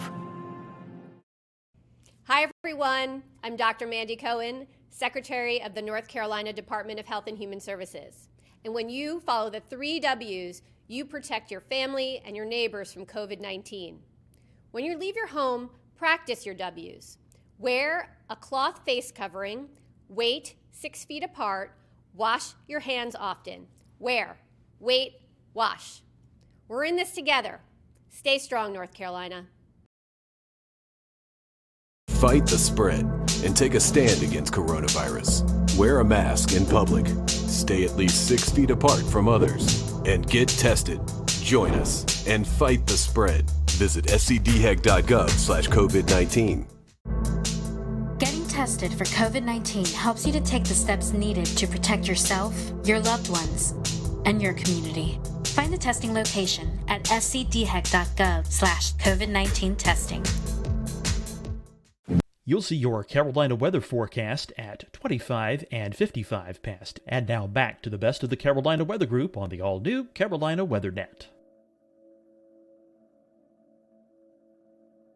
Of every kind of weather, we do get 4 seasons.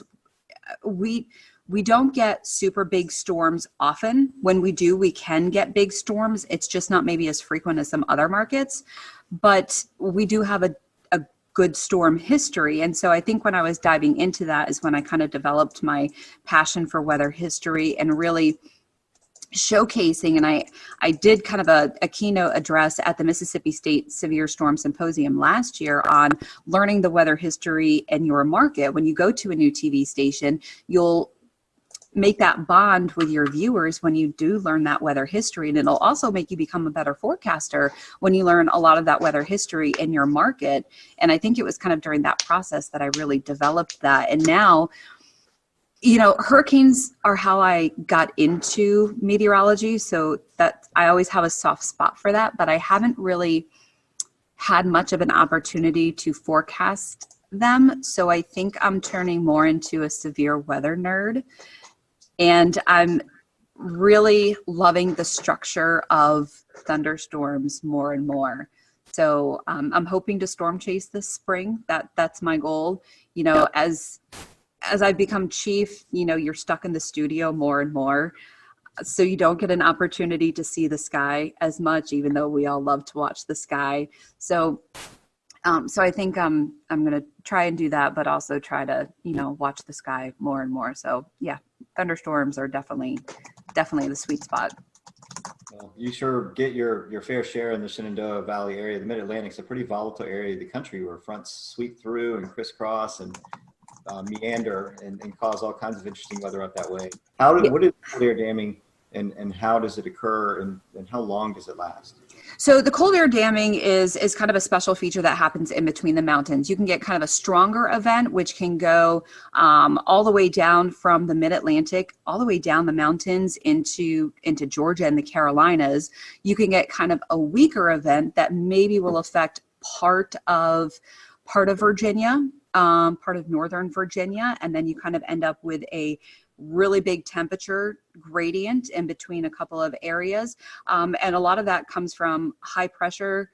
Some of that comes from coastal storms. So you have high pressure that moves over New England. Sometimes it moves over Pennsylvania. And due to that position of the high, when you have that clockwise flow, that brings in not only the cooler air from the north, but also the cooler maritime air, that cooler moist air from the Atlantic. And that cooler air is more dense, so it sinks in between the mountains. It can be intensified when you have an area of low pressure that moves along the coast. When you have that counterclockwise circulation, especially moving up the Carolinas, sometimes you can get some of your big icing events that way. You can also get some of your big snow events that way, depending on how deep that cold air is. So sometimes when you have maybe a weaker event, you can get a pretty decent temperature gradient. In fact, the February tornado event a couple years ago in Virginia, that was a cold air damming situation, or what we call a wedge event, where the Roanoke Valley was in the 70s. That wedge started to lift northward. Stanton, Virginia, which is in my viewing area, it's the southern part of my viewing area, started to erode out of that wedge, and temperatures started to get into the upper 60s, where Harrisonburg, just 30 miles away, was stuck at 46 degrees. You can have, let's see, even just last week, we had a wedging event where temperatures were, I think, a 30-degree spread within about an hour drive. So, you know, you can have a partly cloudy wedge. You can have a sunny wedge. Most times you have low clouds, stratiform clouds, a lot of drizzle. And then, of course, in the wintertime, you have to watch for your precipitation because you can get a lot of icing events. But temperatures are very interesting when you're forecasting the wedge. You know, I've learned that whatever you forecast, you know, drop it another 10, 15 degrees. Hey, Aubrey, Yeah. I was wondering, Ben, your newest meteorologist back there, have you prepared him for the wedge? I mean, does he know what he's getting himself into? I have not prepared Ben for the wedge fully yet, although the good news is they're asking if I've prepared you for the wedge yet. The good news is Ben is from Richmond, and Ben also went to Virginia Tech. So Ben is also familiar with the wedge. So. He's good then. He's good. Yeah, so he definitely knows. But, you know, kind of the key to the wedge is to follow the dew point. You know, you'll do a lot better if you can follow the dew point at least. And whatever the models think and you doubt, just drop it another 5 degrees. That's always a safe bet. So, Aubrey, I want to reverse one of Shay's questions from earlier and ask, so the Shenandoah Valley has unique, you know, interesting weather, but also some difficult systems that are they're just hard to forecast. What are some of the hardest systems to forecast in the Shenandoah Valley? Well, even something like today, you know, we had a shortwave trough kind of rotating through behind yesterday's storm. And a lot of times when we have that happen, or we have a trough coming through after a cold front, we get this wonderful blast of upslope snow showers or the orographic lift across the Allegheny Mountains. So where I am in the Shenandoah Valley, we average about 20 to 25 inches of snow a year. Within a 2-hour drive, the Alleghenies average 100 to 110 inches of snow a year. So you equate the difference with the, you know, they get lake effect snow all the time. So when you have these shortwave troughs moving through, or you have the orographic lift, especially when you have strong wind and just enough of that maybe vorticity or upper level energy rotating through, you can get these snow squalls, these snow bands. So you have to watch out for those. And what happened this morning was I expected some of those snow bands. One, it was more intense. And two, they dropped a lot farther south, about 45 miles further south than I expected. So I'm always cautious of those. And so it's kind of just more about communication, because a lot of times the models don't fully pick up on those. You have to kind of watch for the hints. And so it's kind of one of those things where, okay, I'm looking for some snow squalls. Maybe I'll kind of generalize it. Instead of specifically saying, okay, I'm expecting some of these mainly in the Northern Valley, maybe I'll say, you know, this is what's possible tomorrow. This is what snow squalls are capable of. And, you know, if you get in a snow squall, it can drop a dusting to an inch in some areas. But if you don't get one, you're going to have sunshine.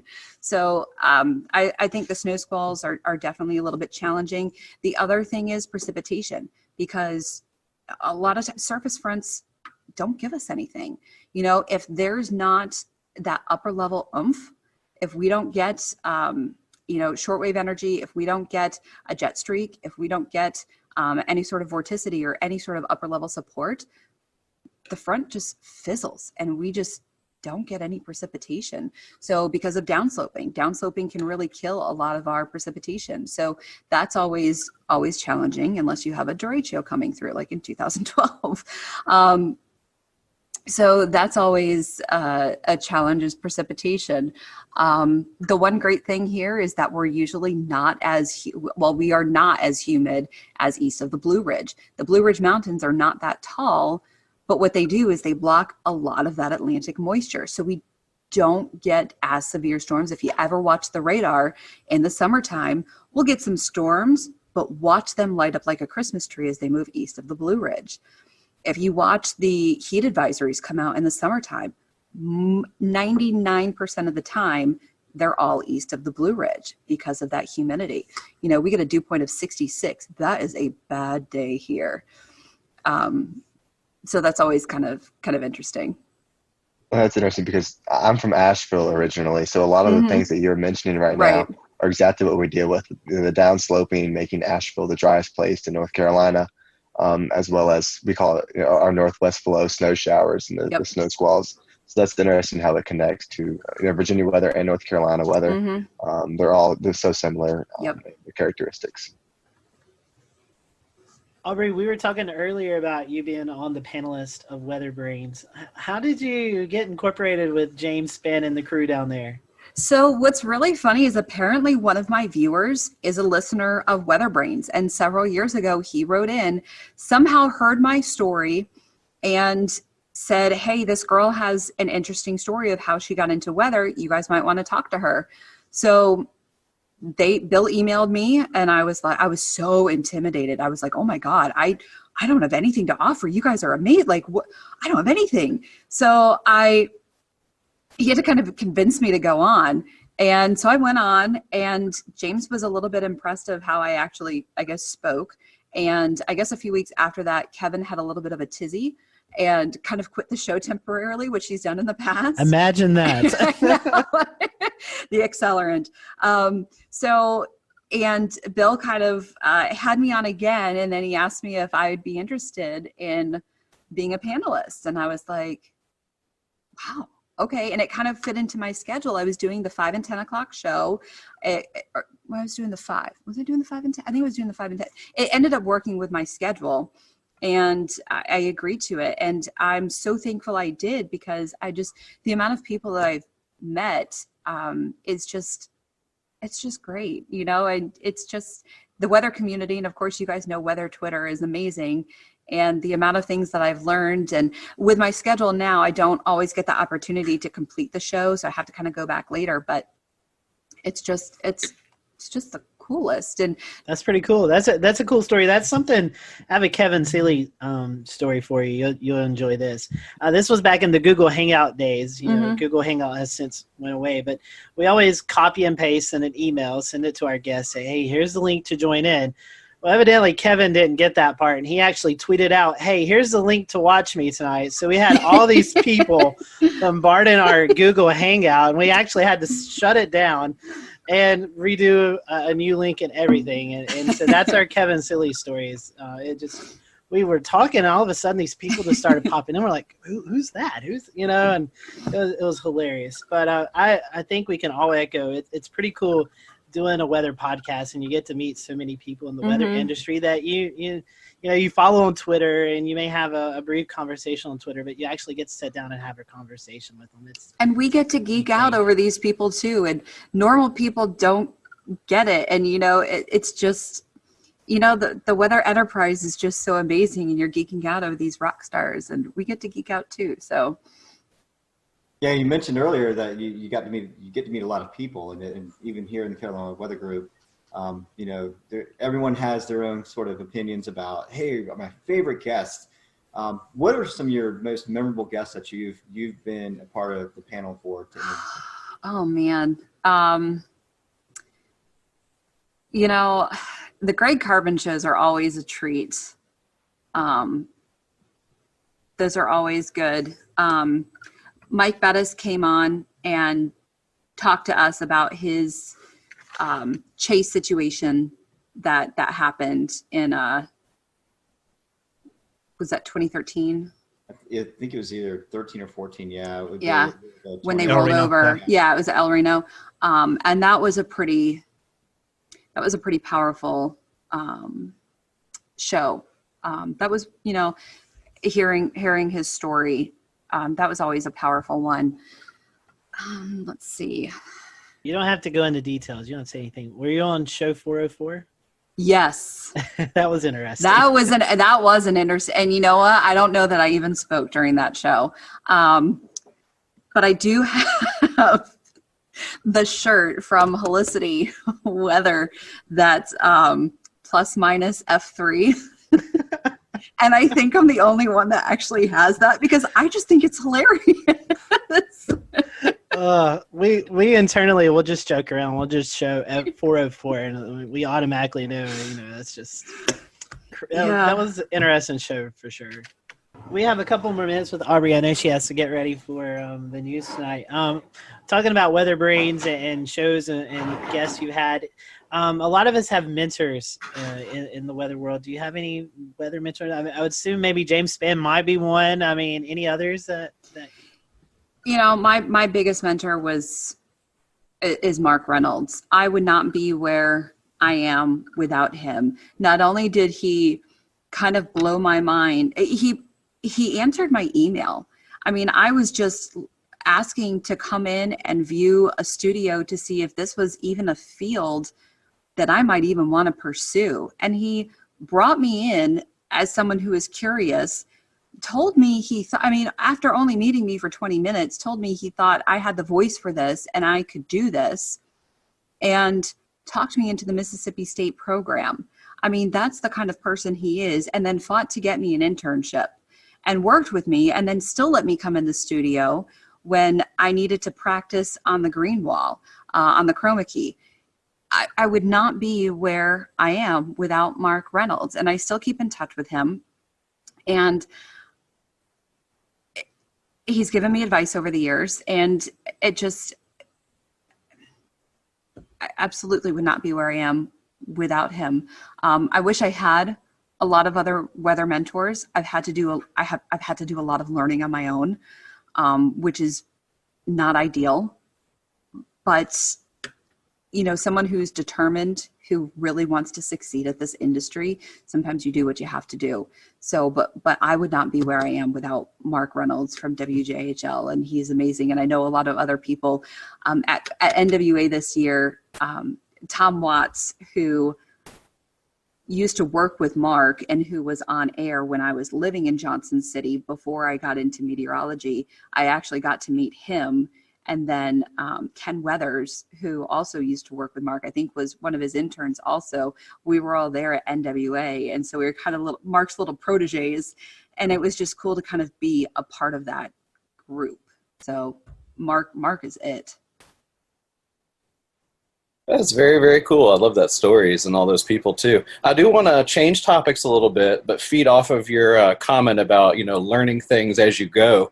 The last 10 years, we've really had to learn how social media works and how it plays into our field. Yes, I know it's kind of a necessary evil, but it also turns out, very helpful for, our online shows and things like that. So talk a little bit about how important social media is to you as a meteorologist and with Weather Brains as well. Yeah, so it is very important. As much as sometimes we do hate it, it is very important. I utilize it to the best that I can. And there's a lot so the bad thing with being a female is you get a lot of comments. You get a lot of nasty comments. You get a lot of rude comments. You get a lot of crazy comments. And I know a lot of females that will turn off a lot of their messages and private messages, which is really sad that you have to do that. I do not do that. And I'm thankful that I don't have to, but I have actually met so many amazing people and have become friends with a lot of great people because of that. And I've become friends with some great viewers because of private messaging and things like that. And I'm very thankful for that. So it's really sad that some other female counterparts don't have that opportunity. Maybe just because I'm in a smaller market, I kind of have a little bit of that opportunity, and I've maybe been a little trusting with some people, but I have been lucky enough to make some of those really great relationships with people. So building those relationships with your viewers are obviously very, very important, especially with, when you're getting that information with storm reports, snow reports, rainfall reports, storm chasers, those photos, or just relying on, even just everyday photos when it's quiet outside, just to sometimes fill your time, relying on a photographer. So those are always great, relying on information and having that communication back and forth. But social media, it's the future. It's where we are. But you can do a lot with social media. You can get changing. I mean, we all know weather changes sometimes very quickly. So you can get important information out really quickly with social media. Yeah, I know that. That's the internet is where I live. Just doing what I do, and I'll tell you what. I mean, it's just completely changed the game as far as getting storm reports, as far as getting, situational awareness on the ground. You suddenly have so many more cameras to tap into, and it really just I don't know that. I don't know how y'all did it before that, but I know that it's completely changed the game here, for sure. And, here in Charleston, we have a really good and engaged community. So I'm curious, before we get into something even more fun, what is your weather community like up in your neck of the woods? They're amazing. I would not be here still on TV where I am without this community. And I constantly say that this community is why I stay here. This is why not only I stay here, but why I've brought my family here, because this community is still amazing. Some of the things that I see and hear in the female group on Facebook is sometimes horrifying. And I don't know if I could do this job if I heard stuff like that on a daily or weekly basis. We all get criticism. We all get stuff like that. We all get pushback, but I don't get a lot of it. And I'm very grateful that the community responds well to me. So I'm very grateful for the community and how wonderful people are here. So they're amazing, and they've welcomed my family. I mean, Urbanowitz, you can't slide into a community in Virginia with a name like Urbanowitz and hide under the radar. I mean, they know exactly who my brother is. They know exactly who my parents are.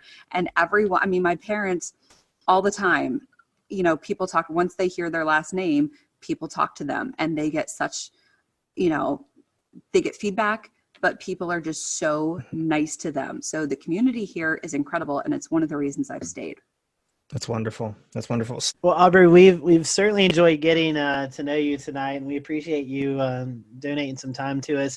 If our folks want to watch social media we were just talking about, if they want to follow you on social media, how can they do that?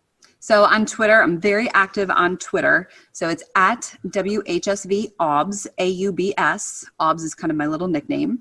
And then on Facebook, just search for meteorologist Aubrey. I tell people you don't have to spell the last name if you just search for meteorologist Aubrey. And then on Instagram, let me get my Instagram out, because I think, yes, WXAUBS, WXAUBS on Instagram, or as I call it, the gram. The gram. Yeah, Evan runs our gram. That's his title. So yeah, I should be better at it. It's a lot of pictures of my dog. Well, Aubrey, thank you so much, and we hope that, I know you guys haven't had a lot of winter either, so we hope you get some winter up your way sometimes in the coming weeks. But we appreciate you spending some time with us, and tell everybody at the Weather Brains, that we said hello, and we look forward to hopefully working with you guys during the National Weather Podcast Month later on this year. Of course. Thanks for having me on, guys. Appreciate it. Always good to see you. Thanks, Aubrey. And thank you guys for watching the Carolina Weather Group. As always, you can follow us at Carolina WX on Twitter or Carolina Weather Group on Facebook. If you have any suggestions or guests that you'd like for us, just reach out to us. We'd love to see those suggestions and work our best to get those guests or topics on the show. Until next week, we hope you have a great week, and we'll see you later here on the Carolina Weather Group.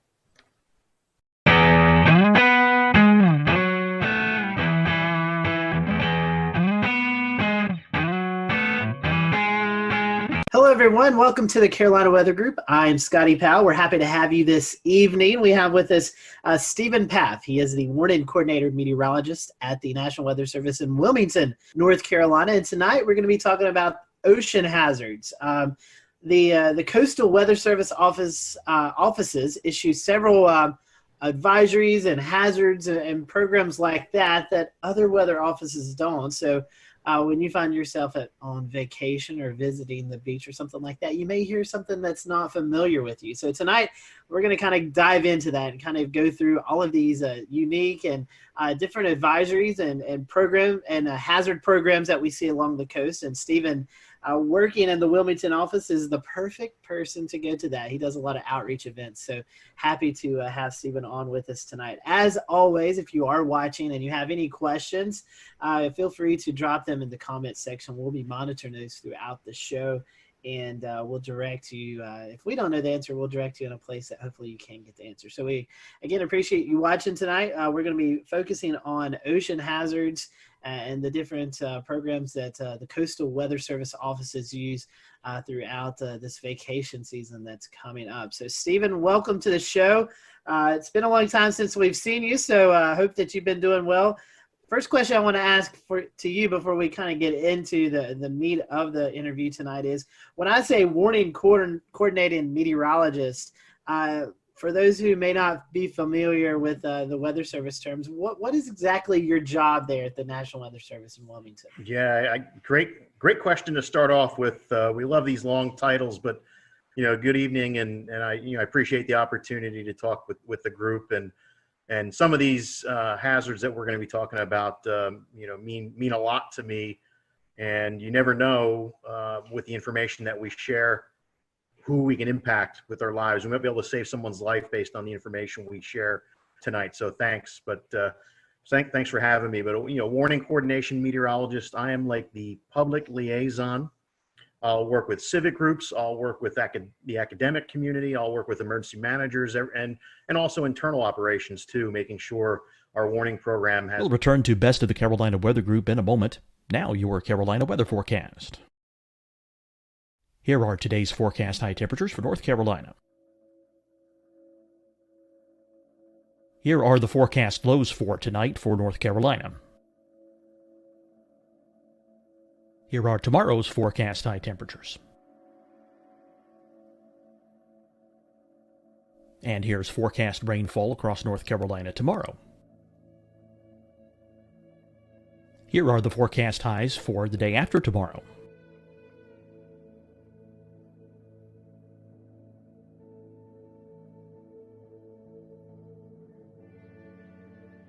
And here's the forecast rainfall across North Carolina for the day after tomorrow. This is the total rainfall forecast across North Carolina for the next 3 days.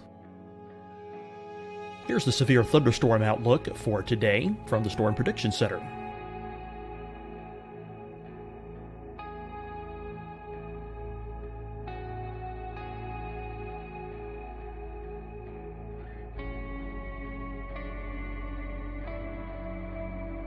Here are the forecast high temperatures for today for South Carolina. Here are the low temperatures for today for South Carolina. Here's the probability of precipitation forecast across South Carolina today. And here are the rain chances across South Carolina tonight. Here are tomorrow's forecast highs across South Carolina. Here are the forecast low temperatures for tomorrow for South Carolina. And here is the probability of precipitation across South Carolina tomorrow. Here's the precipitation chances across South Carolina tomorrow night. Here are the forecast highs for the day after tomorrow in South Carolina. Here are the forecast low temperatures across South Carolina for the day after tomorrow. And here are the rain chances across South Carolina for the day after tomorrow. And South Carolina's probability of precipitation for that night. Here's the Storm Prediction Center's severe thunderstorm outlook across South Carolina for today through tonight. Here's the Storm Prediction Center's severe thunderstorm outlook across South Carolina for tomorrow and tomorrow night. And here's the Storm Prediction Center's severe thunderstorm outlook across South Carolina for the day after tomorrow through that night. Here's the severe thunderstorm outlook for today from the Storm Prediction Center.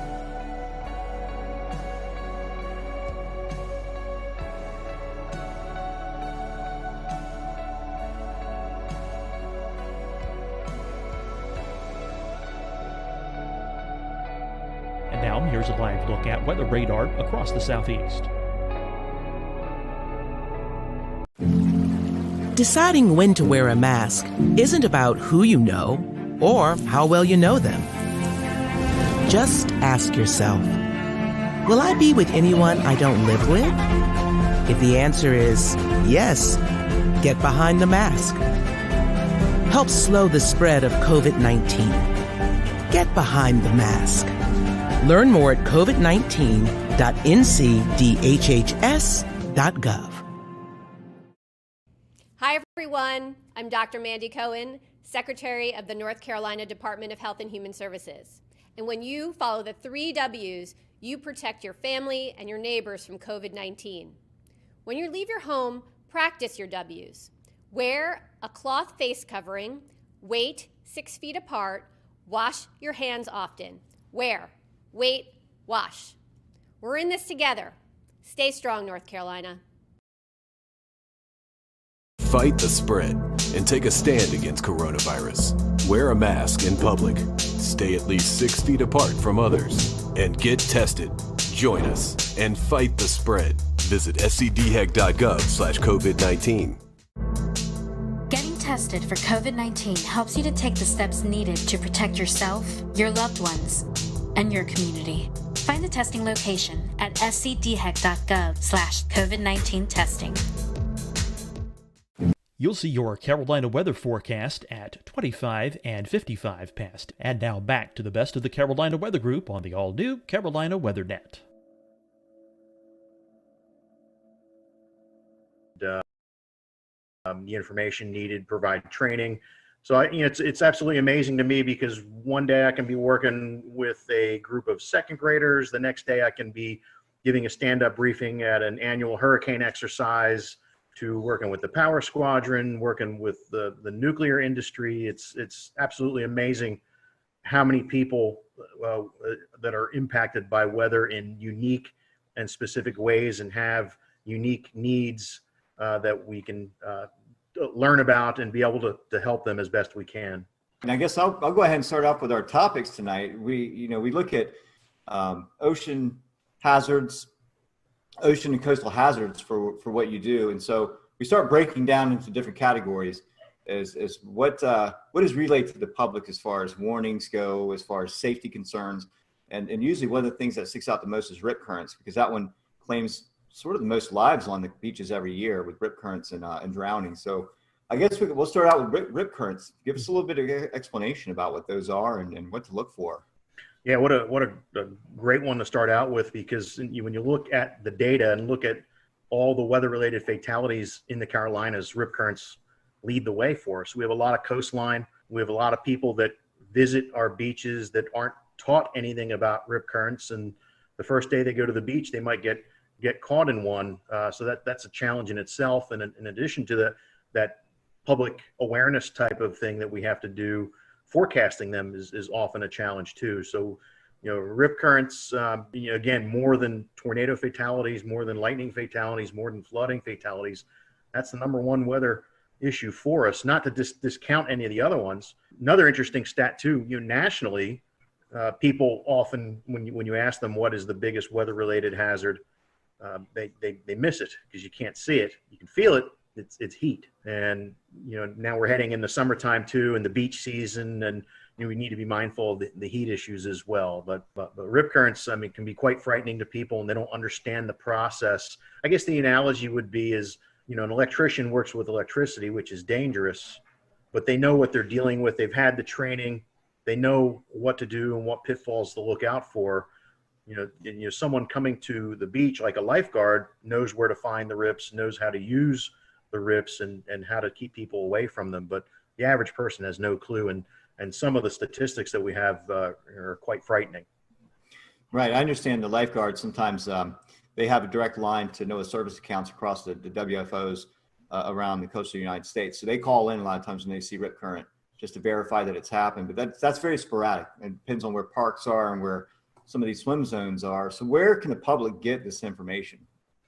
Yeah, the best way to get the information, of course, all of our media partners have access and share that as well. But we have rip current threat graphics on our web pages. All the weather offices up and down the coast have them. But social media has been a great way for us to push information out as well about them. And we saw a case last year though, because we feel there's deficiencies. Last year we had Hurricane Lorenzo. The closest approach to the United States was 2,200 miles. Yet that hurricane led to more hurricane deaths compared to the other storms that year on the East Coast, and it was 2,200 miles away. So we're thinking we need to start treating these big rip current outbreaks, these huge events, maybe like we do with severe weather outbreaks. Tell us a little bit about the risk levels that are involved with rip current forecasting. Yeah, when we look at the forecast and we're looking at wave data, we're looking at the synoptic pattern as well. But anything that can pile water up into the beaches is one of the big keys. So it could be persistent onshore flow, like that southerly flow wrapping around the Bermuda High that goes right into our south-facing beaches, where you have mass moving into the beach. You have to have it stay in balance, so it's going to try and flow back out to stay in a state of equilibrium. So if you have a lot of mass moving in, we typically see that mass being transported out via rip current. So mass in, mass out. So days where we've got decent surf coming on, especially the long period waves from a hurricane swell, that really are the signals that we look for. And when you think about the longer the wave period, the farther offshore that wave is feeling bottom. So in particular, hurricane swell is very dangerous because now your surf zone, instead of maybe being 20 yards, these longer period waves are feeling the bottom 40, 50 yards out. So if a rip current forms in that surf, it's going to be, it could be as long as a football field, the rip current length. So there's a lot of things that we have to consider when we deal with these events. What about the stats? What do the stats tell us on, like, say, demographically, where might these occur more around and again, the coast of the United States?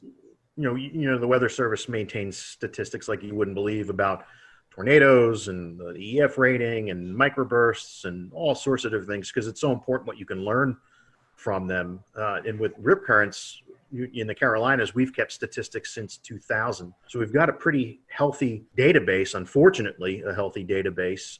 And we've had, since that time, 143 people drown from rip currents in the Carolinas. And when we start breaking the data down a little bit more, what's really interesting is that 25% of the drownings are people that are bystander trying to be the good Samaritan. They see someone in trouble with a rip current, have no training whatsoever, go rushing in, and they end up drowning in that. So, a lot of times, classic call to action information that we've given has been about the person in the rip current, and we need to do a better job of messaging that risk to someone who's on a beach watching someone in a rip current. The other interesting statistics that we see are the demographics that are hardest hit are males between 31 and 50 years old. And, I'm in that demographic now, and mentally I might think I'm a little more physically capable than I am, but the reality is that I'm not.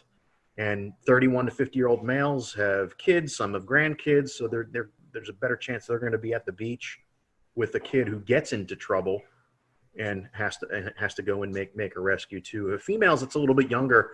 It's 31 to 40 is the biggest group there. And if I break down the males, it's really 41 to 50, but that big group there. But males are 5 times more likely to drown based on our statistics.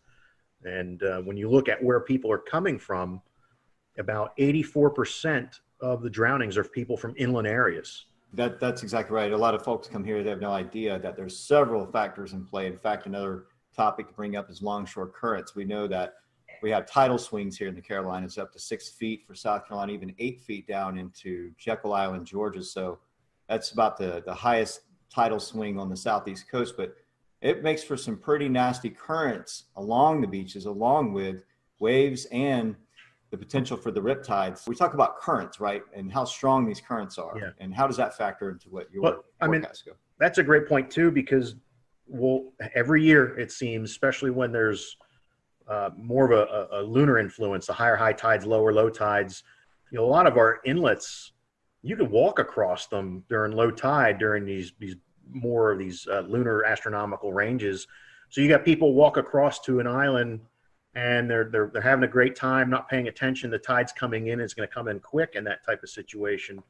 And then they can't swim back, or even if they can swim, they get caught up in that tidal current and become a victim that way. I mean, I've been at the Wilmington office 20 years, and I'd say there's been at least 20 of them easily 20 of them where it's a function of the tidal current in inlets where water is being forced through narrow areas and catching people off guard.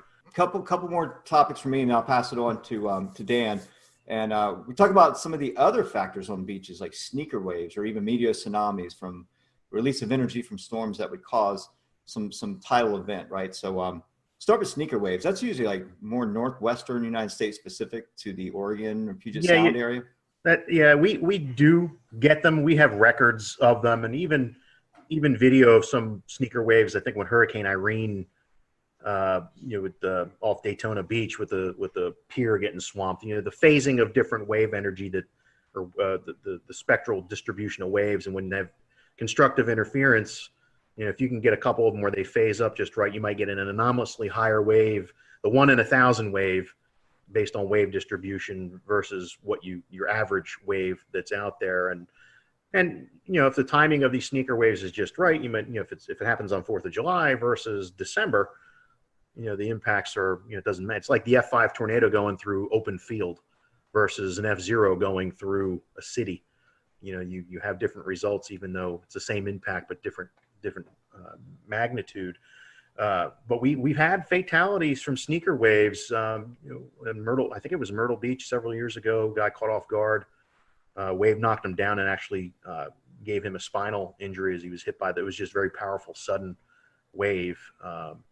But yes, I mean, they're mainly West Coast. And when you think about the West Coast, just the distribution of waves is phenomenal compared to what we see in the Atlantic Ocean. There's so many different wave swell systems that are out there, and you have a better chance for having that interference come into play. And you hear stories, people fishing out like on a ledge on the West Coast on a rocky shoreline, and you look over at them again a little bit later, and they're swept away and they're never found again. So it certainly is more of an issue there. The meteor tsunamis, we've had record of them, especially mid-Atlantic. Northward, you hear of some. You hear of the one down in Daytona, I think in 1992, was associated with the collapse of a tropical squall line. But I guess the best analogy I can say with the meteor tsunamis is if you're ever in the pool and you have a raft and you have it out in front of you and you're pushing up and down on that raft, and how long does it take before you start feeling wave energy throughout the pool? It's no different. These meteor tsunamis, it can be significant atmospheric changes or large scale area macro burst type of thing, and all that air pushing right down on top of that wave, and then as it releases and you start getting a longer period wave, usually they result in not much in the way of wave run up or inundation. Usually get rough currents. There was I think at Barnegat Inlet, New Jersey, a few years ago, when that big derecho moved off the coast from like Midwest to the Jersey Shore and Delmarva, there was someone snorkeling in Barnegat Inlet, and on the backside of that derecho that went through, there was a meteor tsunami that caused everything to become real turbid and very rough currents. So that's, I don't usually lose sleep over the meteor tsunamis. I lose sleep over the submarine landslide tsunamis that could be lurking right off. I mean, there's a history of them off our coast. But either way, that type of wave is the predictability is we have a long ways to go before we can do that. It's hard enough getting the significant waves right, 5 days out, let alone try and forecast a meteor tsunami. Can you tell us a little bit about gale warnings and kind of what goes into those and how those are used? We have weather systems that result in 34 knots to 47 knots of sustained winds, nor'easter, winter storm, maybe a strong gradient between two systems, non-tropical. Then that would be the warning that we issue for that. There's no C requirement with that. Like small craft advisory is at least 6 foot Cs in the Carolinas is the minimum threshold for Cs. So that could be a swell that's from a distant storm that generates those waves. But more than likely, we're issuing a small craft advisory because we're seeing winds around 25 to 34 knots. And that's about the level really starts making navigation dangerous. A 6 foot swell wave in the open ocean versus a 6 foot 4 second wave, a locally generated wind wave, big difference. You can have boats roll over with the higher frequency waves. They're very steep. We call them steep waves. Now that 6 foot swell coming in could be a hazard, especially as it starts shoaling. So around inlet entrances, so picture a boater trying to get out the inlet or come back in through the inlet. If you have those big swells coming in, they're feeling bottom, especially with a falling tide. Now you've got waves going counter to the current. They can be extremely steep, almost look like cliffs before they spill or plunge over. So we do have these deep water hazards as they migrate to the coast can create certain issues for us. That's really interesting. And so our small craft advisories, are they changing to warnings? Can you tell us a little bit about the changings that are happening to that? Yeah, there might be some. I mean, we're going through hazard simplification where we're taking a look at a variety of products and trying to make it a little bit easier. When you look at the weather.gov map and you see all the advisories and hazards and warnings going on, I mean, sometimes the thing's lit up like a Christmas tree. So the agency has invested a lot of effort with social scientists, with core partners to try and find a better way. So we will see some changes with that. I don't know to the extent how small craft advisories will change. Gale warnings, I don't think we're going to have any changes. And of course, storm warning, when you have over 47 knots sustained, we would have that. As we all know, with any sort of simplification of hazards or anything weather related, it has impacts on a lot of sides. So that's great to hear that the social outreach there's happening to try and figure out how that will impact everything. One more thing that I have to talk about as far as open water hazards are concerned, as far as the special marine warnings, what's the best way if I'm a boater, or if I'm going to be impacted by these special marine warnings, what's the best way? Well, first of all, what is that, and how does that warning get established, and then how is a person that might be impacted by it, how do I find that and look for it and know that it's happening? Yeah, it's a great point, and it is a challenge just because of limitations of coastal weather radio, cell phone connectivity, access to apps. When you're further out, when you're farther offshore, you're losing a lot of the ability to receive this information. So it's always important to know before you go. If there's a day that we're calling for all these thunderstorms, it's not worth it. Live to play another day type of thing. So right off the get-go, we've lost boaters to strong to severe thunderstorms before. I'm knock on countertop, not lately, but it has happened where people are taking risks and get caught by quickly evolving storms like even that MCV that went through yesterday morning here. I would not have wanted to been anywhere near a boat with that coming through. But when we do have something like that come through, if we anticipate winds over 34 knots, then we would issue a special marine warning, or if it had water spouts with it, or large hail, because large hail in the open ocean you could break the windshields on the boats and things like that too. But usually they're issued for 34 knots or higher sustained, or I'm sorry, any gusts 34 knots or higher, and any potential for a water spout. As soon as we send the information out, it will play over the weather radio, and a lot of the VHF bands on a boat radio, you can see or hear those messages coming across. Now, some boats have radar on them, but they're not the right band to interpret weather data when they're twirling around. Usually, if there's a big thunderstorm target, the band that the marine radars are used, you might only see the edge of what's out there. It's not powerful enough to penetrate into the storm, so that really doesn't provide much in any way of value. But I think there are some providers via satellite where you can get information. But it is a great question, because you need to be connected to that environmental intelligence if you're going to be in an area where you're at extreme risk. You can't just 30 miles offshore, you can't just seek safe harbor in 10 minutes. You got life and death decisions to make, which is why we say avoid it if at all possible. Go a day when there aren't thunderstorms in the forecast.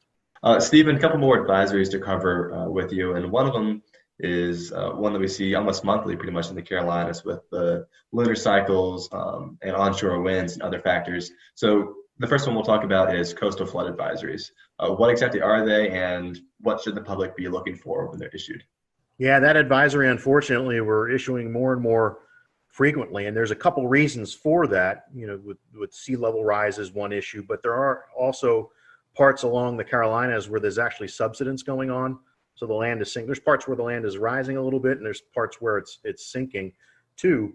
You can also have changes to the local hydrology, like they did a lot of dredging in the Cape Fear River. So between the subsidence, sea level rise, and the dredging, our number of coastal flood advisories has gone up incredibly. Now, the thresholds for where we, before we decide to issue one or not, vary based on the datum that's related to that location. So you can't apply 5.5 feet mean low or low water at every coastal station because their datum varies. So what we have done, worked with a hydrologist, we've done coastal flood surveys, get out there when there is flooding going on and observe the impacts. We call that E19 data. It's mainly for rivers, but we do have E19 data for coastal locations as well. And once we know what the level is and what the impacts are, now we have a good database and we can put good information into a coastal flood advisory based on the levels that are predicted to occur. So moving on to the next advisory, and I think our last advisory for the night, high surf advisory. I think this is one that sometimes, especially for beach visitors, not necessarily residents, but someone who's coming from inland areas, it's easy to underestimate a big surf. 4 feet may not sound that big, but all of a sudden you get out in the water and 4 feet is a heavy wave. So tell us a little bit about how to be safe during the high surf advisory. Yeah, that, you mentioned the heavy wave, you can feel the power on those days where it's really moving like a washing machine out there, and unless you really know what you're doing, that's something that should be avoided. Just between the plunging breakers, potential for spinal injuries, those sorts of things, and it makes you hard to see too. So you get into trouble, and you're in this rough surf or high surf, you might be hard to spot, or even hard to get someone's attention if you're in the perspective of being in the water. But some of the thresholds we use, I think, are about 6 to 8 feet breakers we get, depending on how clean the ocean is, depending on the wind. Surfers get excited when we do high surf advisory, especially if you get a light offshore wind and it cleans it up a little bit. It doesn't look like a washing machine, but it's still powerful and dangerous if you don't know what you're doing. The thresholds vary up and down the East Coast, but our wave climatology, it's not like Cape Hatteras, like Wrightsville Beach is we get decent waves there, but typically not like you see it at the Outer Banks. And then you get in the Long Bay, Myrtle Beach, you got to get the wave energy coming in the right direction for us to issue a high surf advisory. The frying pan shoals block a lot of that easterly swell, where Wrightsville Beach might get it, but Myrtle Beach won't. So it's really unique to the shape of the coast as well, but it's a great point to talk about. Move to my last question before I hand it off to Scotty. Chemical and oil spills, I'm probably going to see this a little bit less frequently, but if you're out in the water, it's certainly still a hazard if it's ongoing. Where is this a problem? Is it a problem in the Carolinas? And if so, how can we be aware that it's happening?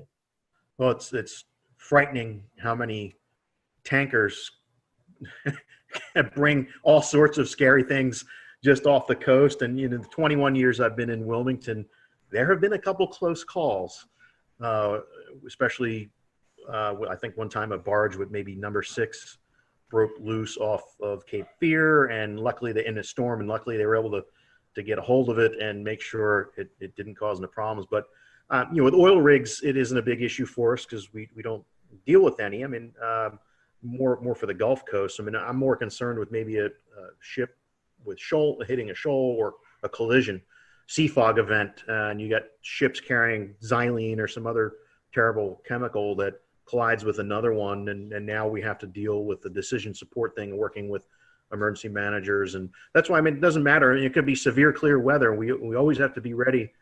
And most of these events are a result of some mistake and when we talk about oil spills. But at least what I'm proud. Part of NOAA is the National Ocean Service, and they have scientific service coordinators that have responsibility for each part of the coast. So it's important for us to have a good relationship with the coordinators in our area, which we do. So we've exercised with the Coast Guard, going through their incident command training, doing their oil spill exercises, and working with the scientific services coordinator, because it's all about knowing who the players are, not just showing up going, okay, what do I do? How can I help you? These are hazards that have come about from out in the water. What about any of the hazards that have originated from within inland? I think one of the biggest examples we've all seen is after, I believe it was Hurricane Matthew and maybe Florence as well, seeing a lot of stuff being carried out from the rivers and satellite imagery showing it making its way into the water. Was there any sort of response to that as far as keeping people off the beaches for a period of time, or any sort of hazards associated with that might happen again the next time we get a big hurricane? It's a great point too. There's the debris hazards too for boaters. There's the biological type of hazards too. There's a lot of things washing down pollutants that, I think the rule of thumb is, you really don't want to be messing with the water after a hurricane or a huge flood event. Bacterial counts are high, the other pollutants that are out there, give time for it to flush out. And what's amazing is that after a hurricane, the fishing is usually tremendous along the waterways and just offshore for that month or two afterwards. One thing that very photogenic around the Carolina coast, and we see these events happen, are water spouts. So can you talk to us about maybe the conditions that warrant to these water spouts? And I know you guys monitor these and you give out surf hazards. It's kind of like a beach day forecast, and you give out water spout threat, lightning threat. So talk a little bit about that forecast you give out, but also the conditions that are really able to produce these water spouts off the coast. Yeah, and I got to give props to one of our lead forecasters, Tim Armstrong, who developed this water spout risk, where he went back and looked at a catalog. We'll return to Best of the Carolina Weather Group in a moment. Now your Carolina weather forecast. Here are today's forecast high temperatures for North Carolina. Here are the forecast lows for tonight for North Carolina. Here are tomorrow's forecast high temperatures. And here's forecast rainfall across North Carolina tomorrow. Here are the forecast highs for the day after tomorrow.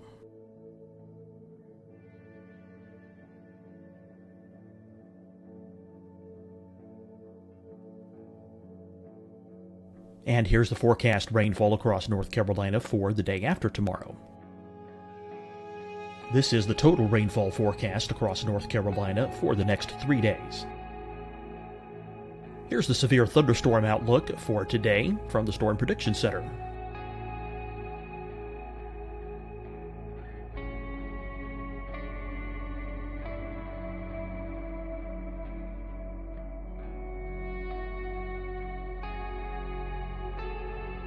Here are the forecast high temperatures for today for South Carolina. Here are the low temperatures for today for South Carolina. Here's the probability of precipitation forecast across South Carolina today. And here are the rain chances across South Carolina tonight. Here are tomorrow's forecast highs across South Carolina. Here are the forecast low temperatures for tomorrow for South Carolina. And here is the probability of precipitation across South Carolina tomorrow. Here's the precipitation chances across South Carolina tomorrow night. Here are the forecast highs for the day after tomorrow in South Carolina. Here are the forecast low temperatures across South Carolina for the day after tomorrow. And here are the rain chances across South Carolina for the day after tomorrow. and South Carolina's probability of precipitation for that night. Here's the Storm Prediction Center's severe thunderstorm outlook across South Carolina for today through tonight. Here's the Storm Prediction Center's severe thunderstorm outlook across South Carolina for tomorrow and tomorrow night. And here's the Storm Prediction Center's severe thunderstorm outlook across South Carolina for the day after tomorrow through that night. Here's the severe thunderstorm outlook for today from the Storm Prediction Center.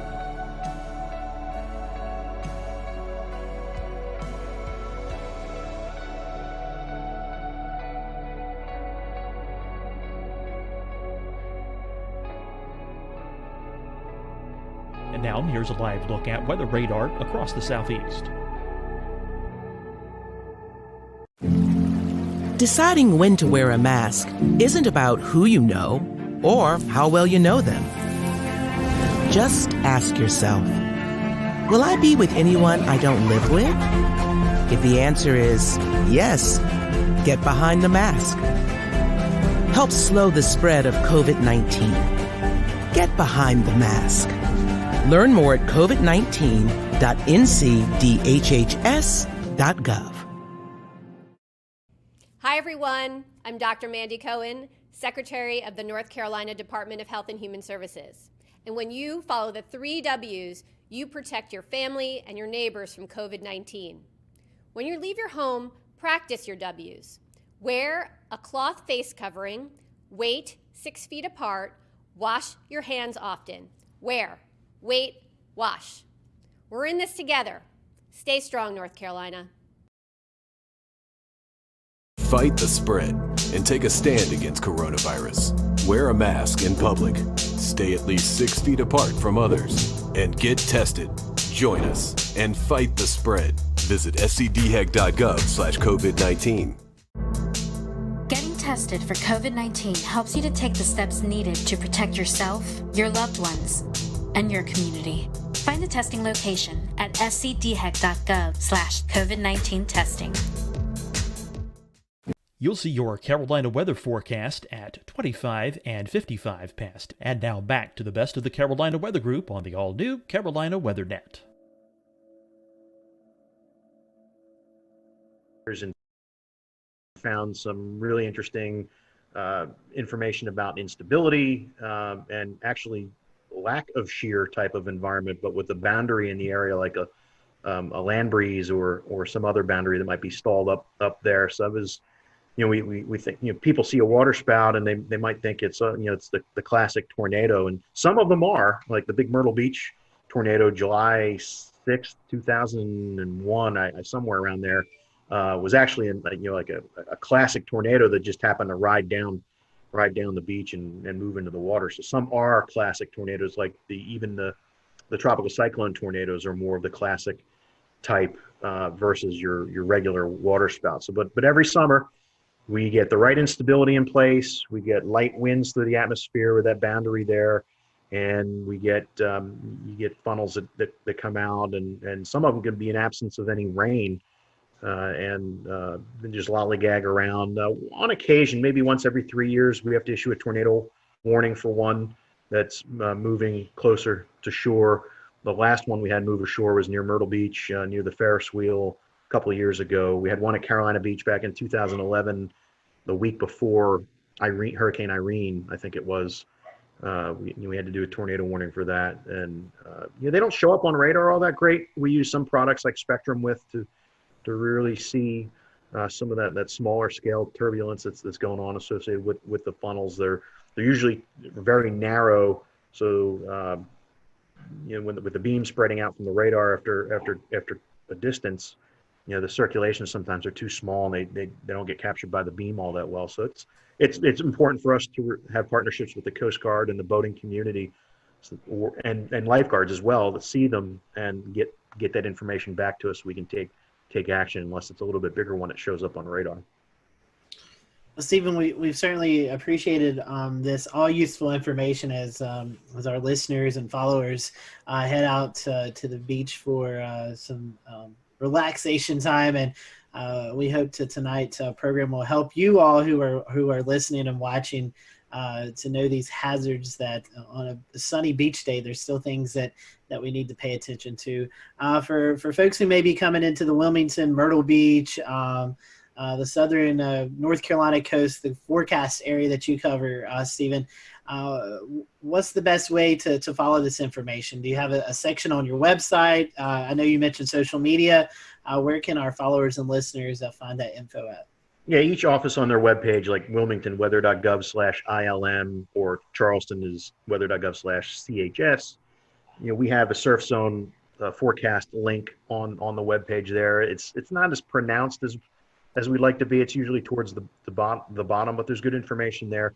But I would recommend tapping into us on Twitter or on Facebook, and especially with Twitter, because some of these beach hazard statements that we issue for when the risk is moderate or high for rip currents, I mean, you would get that information that way, and you might learn about some other things too.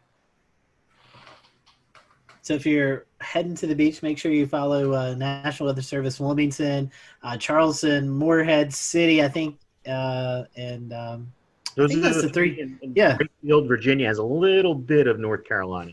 Yeah, so follow those accounts if you're heading to the beach. That way you're up to date on all that's going on along the ocean. So Stephen, thank you for your time.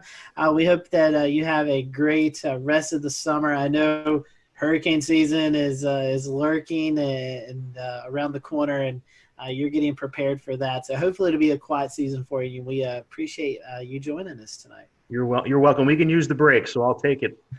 Definitely. So thank you guys for watching the Carolina Weather Group. We'll see you next time. Have a great evening.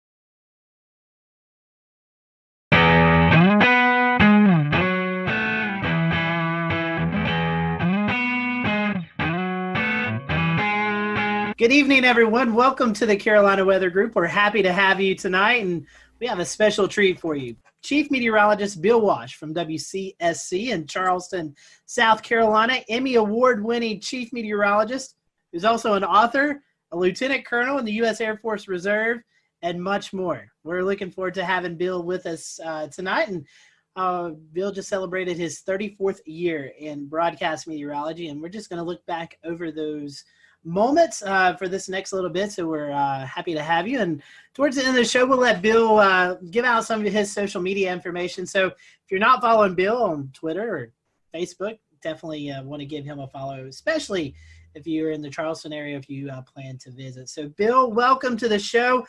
I know we've had you on before, normally talking about hurricanes or landfalling tropical systems, but we wanted to get you on tonight just when the weather's calm, and well, when we're recording this, the weather's calm, and we'll put that out there. But we just want to kind of get to know you. So our first time question for a lot of our first time guests is, how did you get hooked into this crazy career that we all love to do here in the weather world? Great to be here, by the way. It's so cool to be with everybody. And I definitely watched love the podcast. It's funny. It's just kind of an accident, actually, believe it or not. I was really into aviation, into, flying airplanes. And I got my pilot's license when I was 16 years old. So I actually got my license to fly before I got my license to drive. So I had to get a ride to the airport to take my check ride. But anyway, I was really thinking about going the aviation route for a while. And my sister's boyfriend at the time was working in radio. And I really was fascinated by broadcasting. And he was about 3 years older than me, 3 or 4 years older. And she ended up marrying the guy. But, this was back in high school.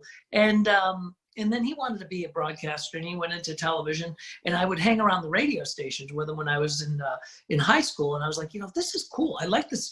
I like the broadcast is cool, but I really am fascinated by flying and weather, and really aviation weather was really what I was interested in, and thunderstorms and snow. Of course, I grew up in the snow belt, with the blizzard of '78 was the biggest thing that hit us when I was a kid. And I was like, By the way, I just dated myself there, but that's okay. So this big giant blizzard comes along. We have 52 inches of snow. I'm fascinated by the weather. I'm saying, I got to get into this. I got to figure it out. So I ended up, believe it or not, I ended up taking a bus. I lived in Rhode Island, and I took a bus downtown Providence. I probably was a sophomore in high school, maybe something, and I snuck up to the TV station, which was Channel 10 WJAR. And the station was way up on top of the outlet. It was kind of like a Macy's type store, right? So it was on the top floor, and back those days, there was no security. There was no, it's just like the door opens in the elevator. I walk out. There was one woman there, and she said hello, and I just looked like I knew what I was doing. So I walked like right into the studio, and there was, the guy I watched growing up on TV, John Giorgi. I'm like, oh, look, there's John Giorgi. Look at that. Look at that green wall. Well, what is that thing? Wow, a satellite picture. Holy mackerel. One satellite picture. It was, oh, look at those are the maps that they put the little stickies on. How about that? It was really fascinating. So, at that point I was hooked. So I ended up, knowing that I really like television, I really like weather. I wanted to put the two together. That's kind of how I ended up falling into this stuff. So you've definitely covered some big events in Charleston. Talk a little bit we'll go into some specifics here later on, but talk about your time in Charleston and, what that's meant for you. I know you've been a figure in the community. So what's it been like forecasting in Charleston? Oh, it's been fantastic. Charleston is such a great place. As I said, I was in Rhode Island, and I was looking for a full-time gig.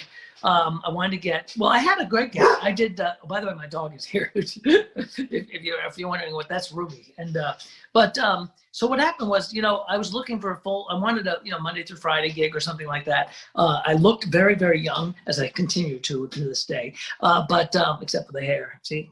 But anyway, so, I decided that I'd start looking. I wanted to go somewhere warmer. I really like tropical weather. I love hurricanes. So, and we, at that time, even in the 80s, there weren't that many big hurricane events. So I ended up, throwing my tape out there, and I got a call by the station here in Charleston, WCIV. And they said, hey, we're interested in you coming down, maybe being our chief meteorologist. Once their meteorologist was leaving, she was going to have a baby.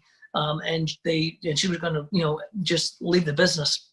So I came down here, they offered me the job, and when I flew down for the interview, I actually, they took me out to Wild Dunes for lunch, and I saw a dolphin and I saw a palm tree. And I was saying, wow, those are the two. That's like, I really was kind of like in Florida, but I'm like, this is like Florida without the traffic, So I'm thinking, let's go down there. So I got a chance to come down here. To work at Channel 4, and I did for, that was in '86. And then, of course, in 1989, Hurricane Hugo comes along. Well, the worst strike on the U.S. in years and decades that came up and really slammed right into us perpendicular-wise, right up the coast, right into the coast. And we had 6 feet of water in the building. We were blown off the air. We had, I was out of my house for 3 months. I had to live with my soon-to-be in-laws for 3 or 4 months. That was worse than the hurricane. But anyway, that was, she could probably hear me. But anyway, it was, he recycled paper towels, her father. She can hear me, I can't. All right, so anyway, but so, so that was an event that was just, that was a career-making event because, here I was, young guy, doing my first my second weather job. Technically third because I did part-time on cable way back. But anyway, so, it was a big deal. And Rob Fowler, my pal Rob, Rob, and he comes on the show. And he and I both worked that storm from different perspectives, different stations. But we were down here within about maybe a year of each other. I think I came in '86, he came in '87. But, the two of us really that was our biggest, our biggest weather event that all of a sudden, here we are in our 20s doing that big storm, and they hadn't had one here in years, and it was a devastating storm. So, and in 1993, Channel 5, was kind of like the big gun in town, and they were their main weatherman was Charlie Hall. He was like an institution. He was an amazing man. He signed the station on. He was literally the guy who was the first guy on the television station to sign it on. And they called me up and said, hey, are you interested in coming over to work with Charlie? And I'm like, you want me to work with Charlie Hall? I mean, you want me to, and they did. And they said, we'd love for you to work together and build a weather department. And, they had Charlie and they had Mike, but they had one computer, and it was just an old Liveline 3, I think it was. And they wanted to build a storm center. They wanted to build a weather brand. So that was when I went over to Channel 5. So anyway, that's kind of how I ended up in Charleston. I'd like to reminisce about Hugo a little bit, since it was one of the big storms of my youth. I grew up in Rock Hill, and it was still a big deal up in York County. So I was wondering if Hugo was actually the biggest event for you during your career, even though it was in the early part of your career, and maybe you could tell us a little bit about the lead up and the aftermath of Hugo. I think it was actually. And by the way, Rock Hill, you got whacked by that storm. It was yes, still, we did. Yeah, that was still it blew all those glass windows out of the buildings up there in Charlotte. Rock Hill was rocked by that storm. I mean, it wasn't extra tropical until it got to New York State. I think in my weather career, as far as like biggest storms that I've forecast and lived through, that's got to be at the top of the list, I think. I mean, we've had a lot of close calls since. We have a lot of, I call them the drive-bys. They come up the coast and then head up toward the North Carolina coast and the Outer Banks. So we've had a lot of those types of storms, but Hugo certainly was the largest that really impacted us here, especially as a Cat 4, 135 mile an hour storm. We had a 22-foot storm surge in McClellanville, and they had people being put up in the rafters at that Lincoln High School because it wasn't really, they didn't think the water could ever get that deep in a high school like that. It was a precedent-setting one for me, but also for the station, all three stations, it really was, and for Charleston itself. The city remembers it every year, 31 years ago now, hard to believe. But there was, I think that and a couple of the snow events, actually, if you think about it, a couple of years ago, we had a snow event where we had, and I know some of you guys are going to laugh at me, we had 6 or 7 inches of snow. And that's a big deal for Charleston. It is a big deal for Charleston. We were, and it was so cold. It was such a cold air event. The cold air was really in place for about 3 or 4 days after that. So it didn't melt off very much. It melted off a little bit during the day, but it was thick enough that it refroze at night. So it was a real mess. So some of these snow events were amazing. Certainly the hurricanes were amazing. We've had a couple of tornado outbreaks. We don't have them, obviously as much as you would back inland. But we had a couple of we had one this year actually in April that was quite impressive. It was, in fact, I think it was the worst tornado outbreak we've had since I've been down here, and that brought a lot of damage, and that was a real strong dynamic system. And we were just, I felt like I was out west there for a few hours that night because it was, they were just, really, it was perfect ingredients.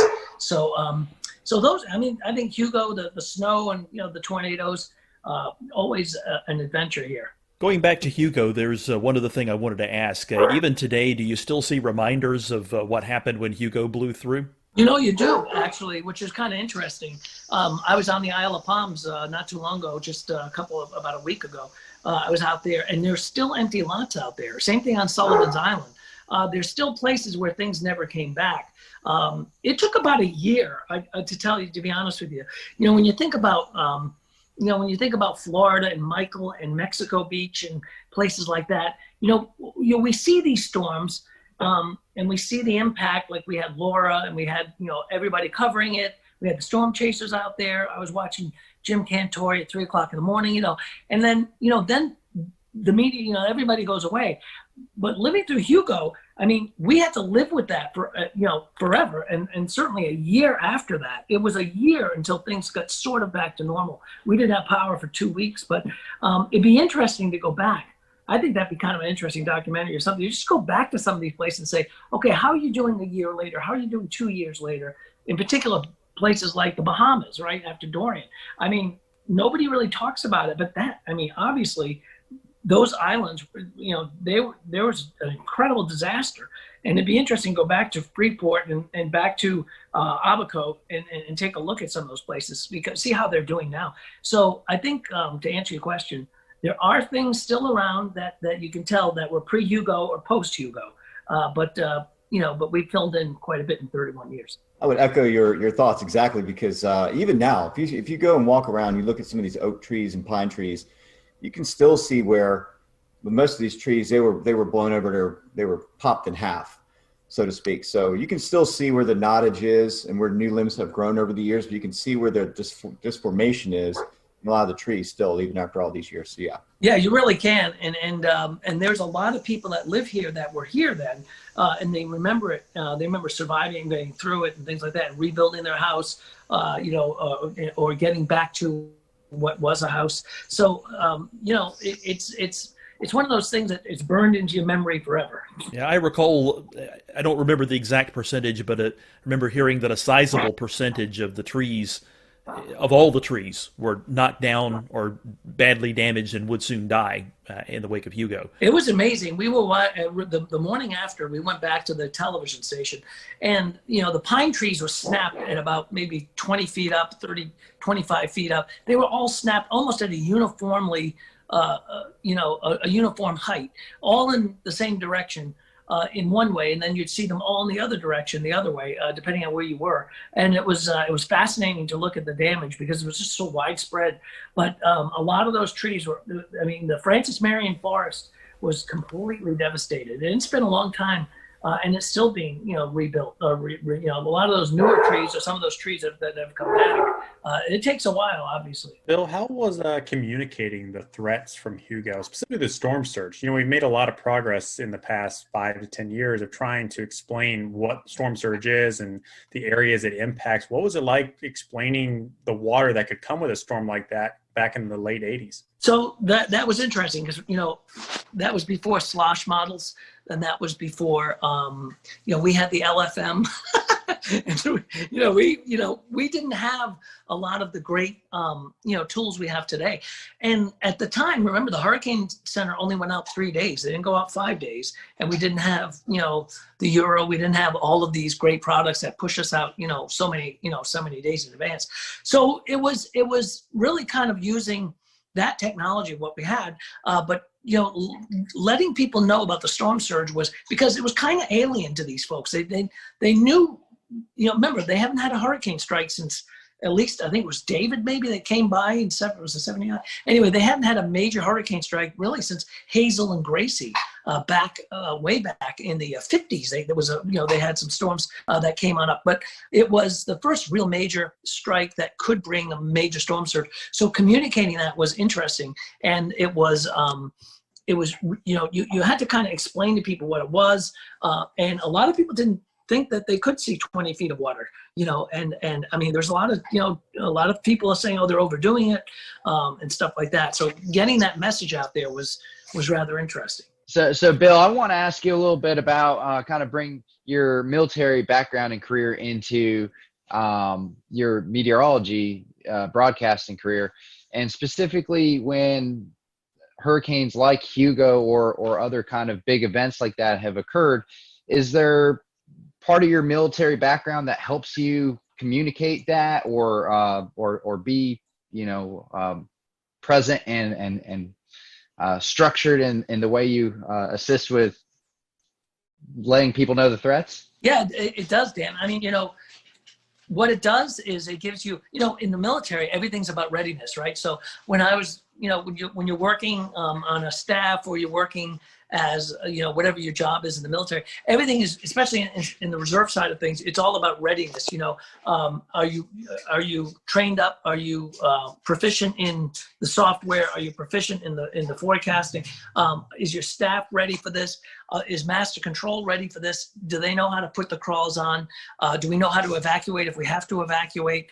There's, in military, there's a lot of readiness. We had to, you have to do a lot of training.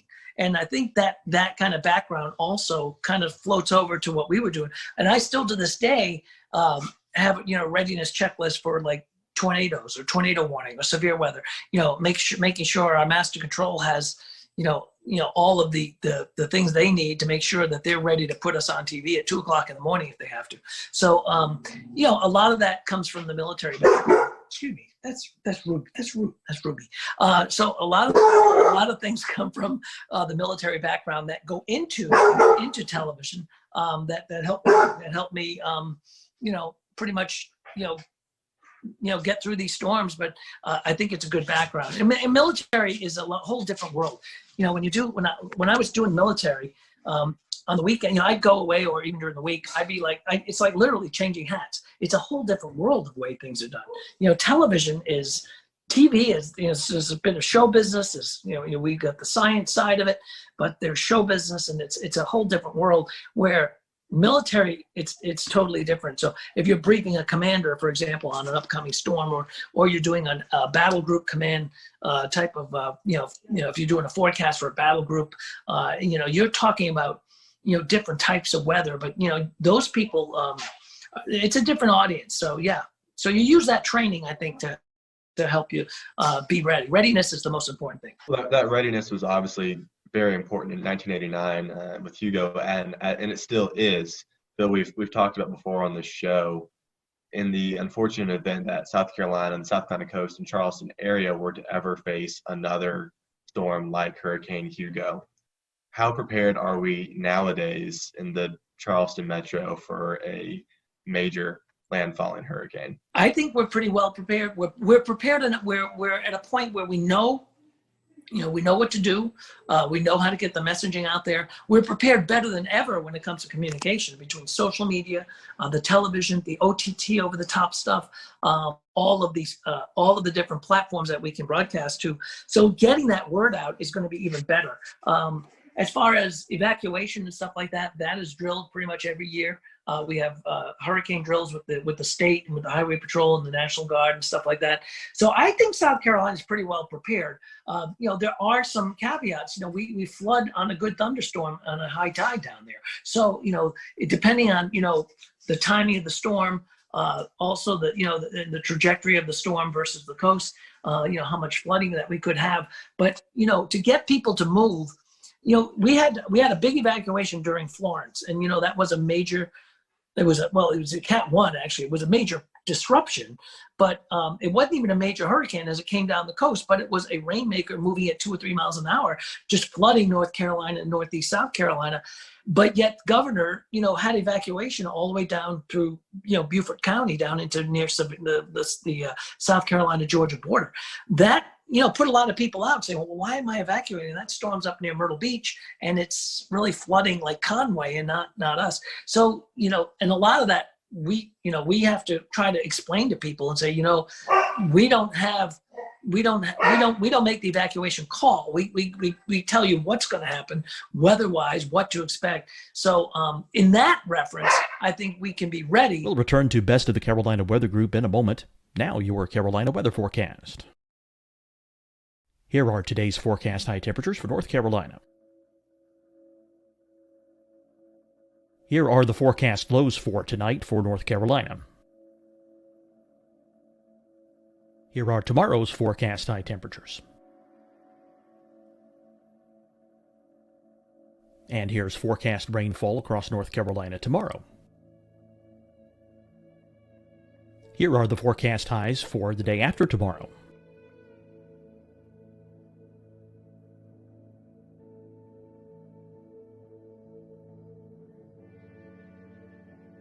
And here's the forecast rainfall across North Carolina for the day after tomorrow.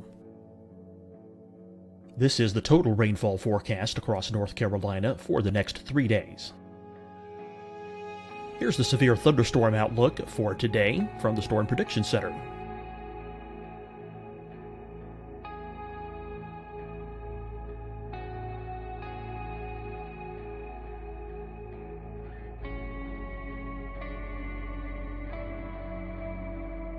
Here are the forecast high temperatures for today for South Carolina. Here are the low temperatures for today for South Carolina. Here's the probability of precipitation forecast across South Carolina today. And here are the rain chances across South Carolina tonight. Here are tomorrow's forecast highs across South Carolina. Here are the forecast low temperatures for tomorrow for South Carolina. And here is the probability of precipitation across South Carolina tomorrow. Here's the precipitation chances across South Carolina tomorrow night. Here are the forecast highs for the day after tomorrow in South Carolina. Here are the forecast low temperatures across South Carolina for the day after tomorrow. And here are the rain chances across South Carolina for the day after tomorrow. And South Carolina's probability of precipitation for that night. Here's the Storm Prediction Center's severe thunderstorm outlook across South Carolina for today through tonight. Here's the Storm Prediction Center's severe thunderstorm outlook across South Carolina for tomorrow and tomorrow night. And here's the Storm Prediction Center's severe thunderstorm outlook across South Carolina for the day after tomorrow through that night. Here's the severe thunderstorm outlook for today from the Storm Prediction Center.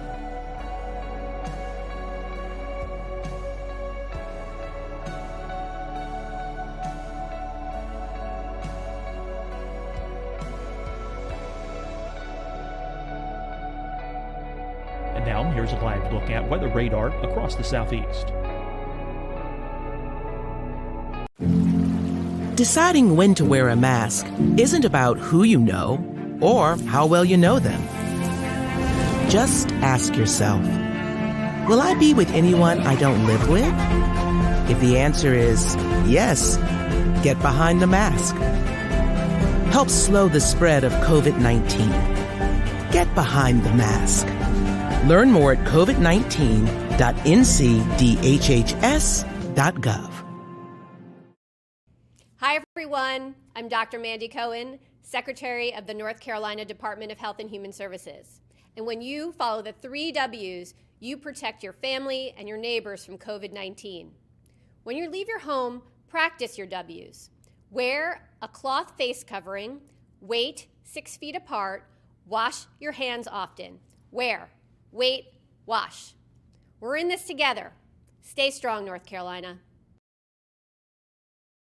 Fight the spread and take a stand against coronavirus. Wear a mask in public. Stay at least 6 feet apart from others. And get tested. Join us and fight the spread. Visit scdhec.gov/COVID-19. Getting tested for COVID-19 helps you to take the steps needed to protect yourself, your loved ones, and your community. Find the testing location at scdhec.gov/COVID-19 testing.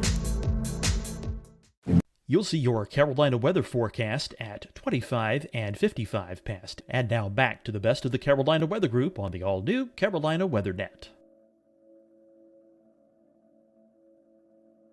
Guarantee you guys, there will be people that stay on the beach, and they did, and they have stayed through storms like Hugo or like Michael or like Laura and stuff, and they may or may not even survive, but they did. I remember during when we had a couple of storms in Florida, down in along the Keys, people staying, I'm staying through it, and then they come back to them like, afterwards, like, I'll never stay again, never, I'm out, I'm gone.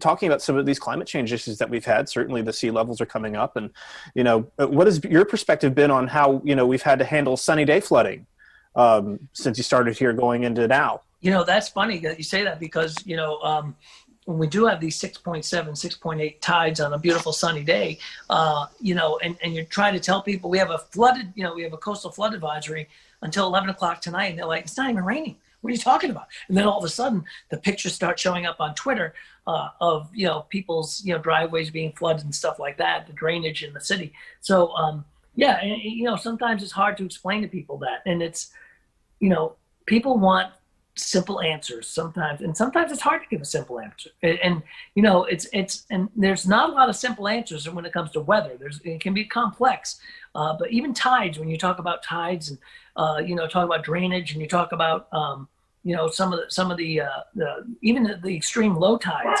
Why boats are sitting up on when you have these blowout tides, boats are sitting up on the on sand, and they're like, did you say that was going to happen? Well, yeah, we did, but don't, so it's, it's just a matter of really schooling people. And sometimes it takes people by surprise a lot of times. It's difficult to communicate that sometimes too in the low country because you have a bunch of visitors. Like I remember when I was there for the NWA meeting in 2013, there was a king tide going on at the time, and you could go down East Bay Street, and there was an area that was flooded, and sometimes I think getting the word out to people who aren't local to the area and know this kind of thing can happen every now and then makes things even more challenging. Yeah, that was a great meeting, by the way, Frank. We had a blast. That was a wonderful NWA meeting, and we'd love to have another NWA. We had an AMS meeting here too before that, and it's a great city for that. There's our shameless plug right there. We love to see everybody come back, but when we ever have conventions again. But yeah, I mean, it is, and it's hard to explain that to people. That they say, hey, look, this is this is not a rain event. This is not, this, we're not seeing a major storm along the coast. Why are we getting flooding? And it's a beautiful blue sky day. So a lot of it's education, and the TV folks will tell you all the time that, they give us 2.5 minutes to do the weather and say, oh, by the way, could you explain how this stuff works? So it can be, it's challenging. And I always, when I coach people and doing weather, I'm like, you're taking such a complex thing and you're making it simple, but you have to cherry pick the most important things and let people know about them. What's good about today though, is that we have things like this podcast, things like social media, Facebook, and I'm sure you guys know, when we have big storms, and ask like Rob and everybody, Ricky will tell you, I mean, we're not only doing television, we're doing Facebook, and it's like you'll do six shows and they'll say, by the way, can you do another Facebook Live in a half hour? And it's like, wow, I just went through all this, but I have to go through all this again. But again, it's sometimes for a totally different audience. So we're kind of schooling people along the way as well. Well, Bill, besides the whole weather TV gig, besides the military gig, you've also done some writing, right? I have. That's kind of like a hobby, more fun than everything. Yeah, I did. I write some novels, and had one come out recently. It was right before the COVID thing.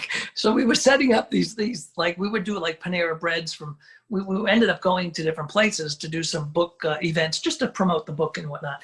And then boom, COVID hit. Although we've been doing a lot, I've been doing some Zoom, what do they call them? Book things, book events, like a lot of book clubs and things like that. But yeah, I wrote a novel when I was flying a lot for the Air Force. Really, I started thinking about this when I was Navy first, and when I went from the Navy to the Air Force, my job in the Air Force had me flying quite a bit in different places on C-17s, and so I started thinking about these stories and stuff like that I put together in a book and in a novel. We actually pitched it. My first book was pitched as it was more of a national security thriller, and it was pitched as a TV show. And my agent was like, you know what, this would be a good book if they don't buy it as a TV show. And they didn't go for the TV show, but the other people came up and said, we'd like you to do the book on it. So, so I've done a couple of books and three novels, and that's, it's fun. I mean, I don't do downtime very well sometimes, so I've got to be doing something. So I guess I write sometimes, and it's really kind of enjoyable. The last one I did, which was Uncle Danny, was actually based on 3 live characters up in New England that were really, they were the kind of the tip of the spear when it came to the booze business and prohibition. They were probably the biggest movers of liquor in the Northeast in New York, and one of them was a great uncle of mine.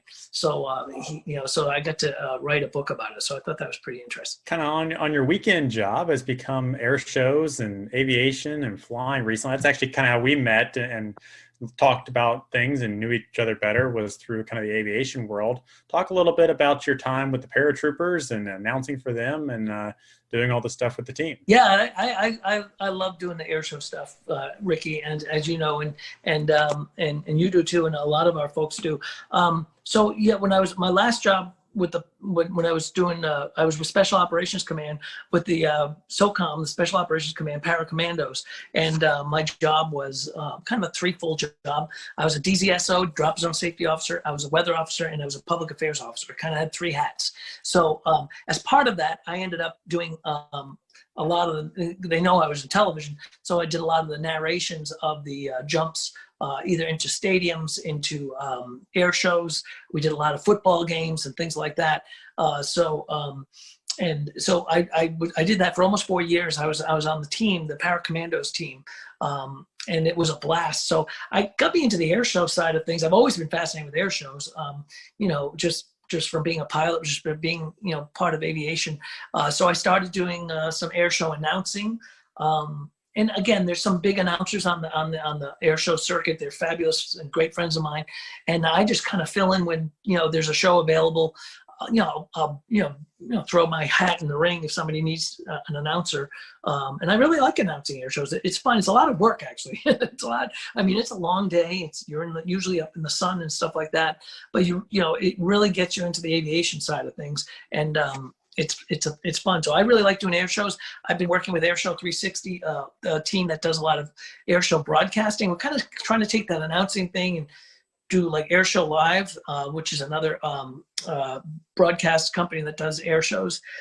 So 360 is like that, is kind of like what we've been doing. So it's fun. It's an enjoyable side gig that I do every once in a while. It's a lot of fun. Talk about how the aviation and weather kind of came together with the paracommandos and the jump team. You mentioned you were kind of the weather officer. What do you have to look for before you give the go or no go to jump out of an airplane? So you've got a couple of things. Ceilings, right? You got to have at least 2,000 feet. You also have to have wind. The wind at the surface has to be within a certain component. Like for a stadium, 13.5 miles per hour. And then like on an air show outside at an air show, we could go up to 18 miles an hour.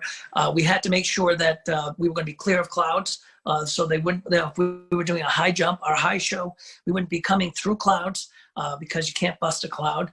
I'd be dealing with that. I'd be dealing with winds aloft a lot because of, where the exit of the airplane is going to be and, where they're going to be landing on the ground. A lot of like doing Navy weather, when you're doing strike weather, weather for, where a strike's going to happen. And that's interesting because you're actually, your airport's moving on an aircraft carrier. So you've got to do, your departure weather, your strike weather, your return weather, and the return weather may be completely different from where you left earlier that day. So it's kind of the same thing with the paracommandos. The weather may change from the early show, like if you're doing 2 jumps in that air show, the morning show versus the afternoon show. So it's a constant look and change and tweaking of that. And then you also have to be able to call it off. I mean, the DZSO has the go no go. So you got a lot of responsibility. You have to, if you have to scrub it, if you have to cancel it, sometimes you have to do that as they're standing in the door of the airplane.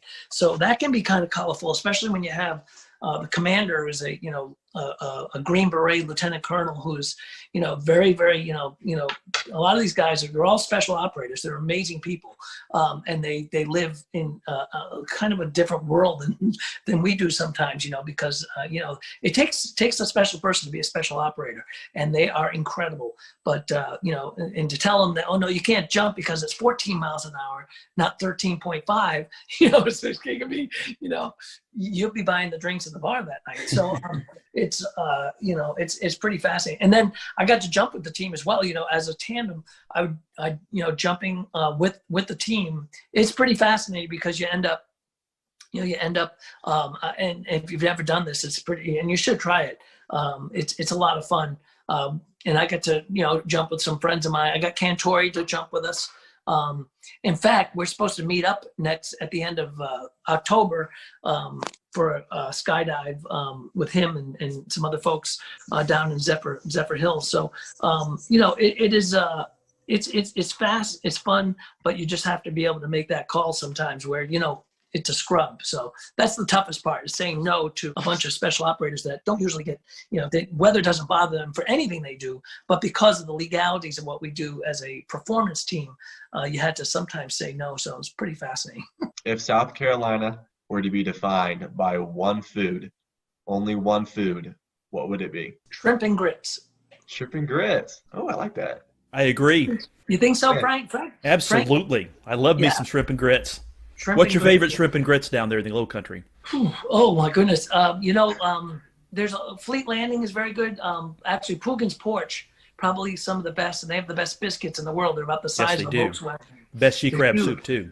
Yeah. Oh, the sheet crab's incredible, and those biscuits are as big as a Volkswagen. They're fabulous. Bill, we've certainly appreciated your time tonight, and just the great stories. And I can speak for all of us. We appreciate you always be willing to join us when storms are about to affect the Carolinas, and we always appreciate that. If our followers who are not in Charleston but travel to Charleston, or maybe they do live in Charleston and don't follow you yet, how can they find you on social media? So yeah, anytime, my pleasure. Whenever storm's coming, feel free to reach out. All of us down here are glad to jump on. We love the podcast. Rob, myself, everybody really, and Dave Williams. So the social media, it's just Bill Walsh TV for social media on the Twitter and Instagram side, and it's Bill Walsh Live 5 News on Facebook. Bill, we certainly appreciate your time, and thank you guys for watching and listening to the Carolina Weather Group. We'll catch you next time here on the podcast and the live streaming show.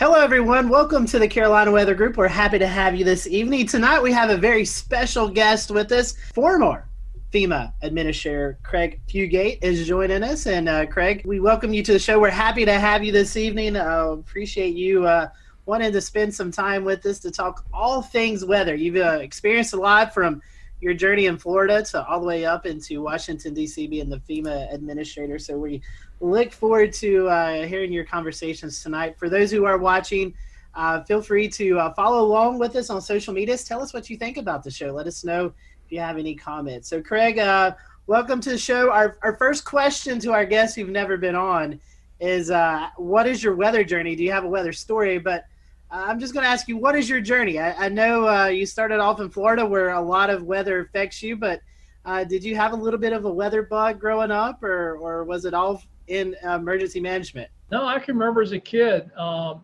you used to get the hurricane tracking maps at the grocery store, and there'd be storms out there, and you'd turn on the NOAA weather radio and wait for the tropical forecast to come through, and you'd listen and get the coordinates and chart the map where the storm was, well before the internet and a lot of other tools that we just take for granted. With that, a young age, living in Florida, always keeping your eyes on the tropics.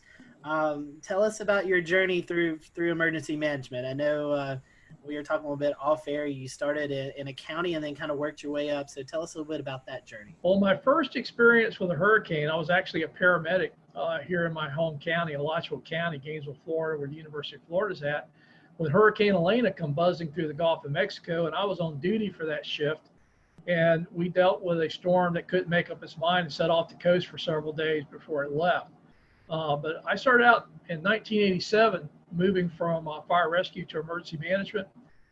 Did that. Gainesville, sitting in the north part of the state, we get everything from severe thunderstorm is when we tend to see our most damaging storms. And so we would get every couple of springs, tornadoes moving through, straight line wind, stuff like that. Went to the state of Florida, dealt with a lot of weather-related events, but most notably the 04 hurricane seasons. And then I went to FEMA. And again, a lot of what FEMA responds to is weather-related disasters. A lot of flooding, tornadoes, Tuscaloosa, Joplin, hurricanes, most notably was Superstorm Sandy. So pretty much throughout my career in emergency management, probably more than anything else, has been weather-related hazards. Tell us a little bit about emergency management and FEMA and how they work together to mitigate after serious storms and other types of disasters. Well, the first thing I think people need to understand that the reason we have emergency management in the first place is the org chart of government's not built for disasters. And that's true at the local, state, and federal level. So what's happened in the late 70s was the National Government Association began to realize that every one of these big events was almost reinventing wheels. It was never clear who the federal agencies were, what the roles were. It constantly changed. And that really drove the formation of FEMA under a reorganization order that President Carter issued. But the relationship is the way states are set up is they're the primary response to all disasters. Depending upon how that state's organized, generally our first line is local governments, mutual aid, state mutual aid with the federal government in case of FEMA. supporting governors. So every time I hear somebody saying, well, FEMA ought to be in charge, I remind folks, our government's actually a federal government where states have the primary role in domestic emergencies, with the federal government supporting them. And I like to point out that if FEMA was in charge of everything, it would have been hard to imagine an agency that could have responded to all the disasters that we saw during my term there without the leadership role of the governors, because FEMA just couldn't have handled all that. It really is this idea that all disasters are local. It doesn't mean we're abandoning everybody, but there are key roles and responsibilities. But like I like to tell people, when the disaster hits, we all work as one team. And so, Craig, how hands-on were you with some of these departments, like the Storm Prediction Center, the National Hurricane Center? Well, I'll give you an example. Both at the state of Florida and at FEMA, our practice was when we had storm threats, we would have the National Hurricane Center, Storm Prediction Center. Sometimes, once we saw the rainfall forecast, the Weather Prediction Center, relevant river forecast, and the affected National Weather Service offices all on those briefings. And I think, one of the things that I found when I got to FEMA was they were only talking to the Hurricane Center. And I'm like, you guys do realize there are other hazards, that there are forecast centers that deal with that. And the Weather Service in general, I think, really appreciated the fact that they finally had somebody that understood that the Hurricane Center isn't the only products that are being issued during these storm threats, and that, if we were seeing a significant flood risk from heavy rainfall, having the Weather Prediction Center now talking about that and amplifying that message. What do you envision a response might look like to a hurricane in the age of coronavirus? If you listen to what Mike said, and you go back several years ago and listen to him talking about hurricanes, he said the same thing. We've always recommended that people evacuate their friends and families, hotels and motels, and shelters as a last resort. So I think I'm less concerned about that messaging as the messaging we've been hearing, that people have been told to stay home, socially isolate, the risk of COVID, and not understand that if you're in an evacuation zone, you still need to evacuate. I think it gives more emphasis to the fact that we've always said friends and families are a much better option than shelters, that you don't have to go hundreds of miles. You just need to get inland, away from the storm surge areas. And the other message, which is kind of a tricky one, is particularly in Florida, we've seen a lot of evacuations that aren't in evacuation zones. Essentially, people are trying to run away from the storm itself versus the storm surge. And Florida's trying to do some messaging around that, of know your zone, know your home. That if you're not in an evacuation zone and your home's relatively in good shape, built to current codes, to consider staying home and putting up your shelters and riding the storm out. Again, reducing the number of people evacuate. But the biggest thing I'm telling people about this hurricane season is, if you're in an evacuation zone, your plan is to evacuate, COVID or no COVID. And about the only real additions you need to make is add masks, hand sanitizer, disinfectants, and wipes to your go kits.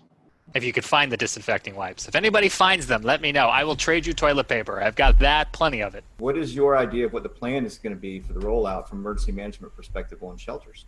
Well, the Red Cross and FEMA and the national organizations, volunteer organizations acting in disasters, have a website. It's the National Mass Care Strategy website, where they've been updating information on mass feeding, congregate and non-congregate care shelter. Well, I'm an emergency manager. Congregate and non-congregate, what does that mean? Congregate care is your traditional mass care shelters, where they're looking at how to screen, maintain social distancing, and minimize the spread of COVID in those shelters. But the other thing is looking at more utilization of hotels and motels, dorms, other spaces that usually weren't going to be picked for shelters.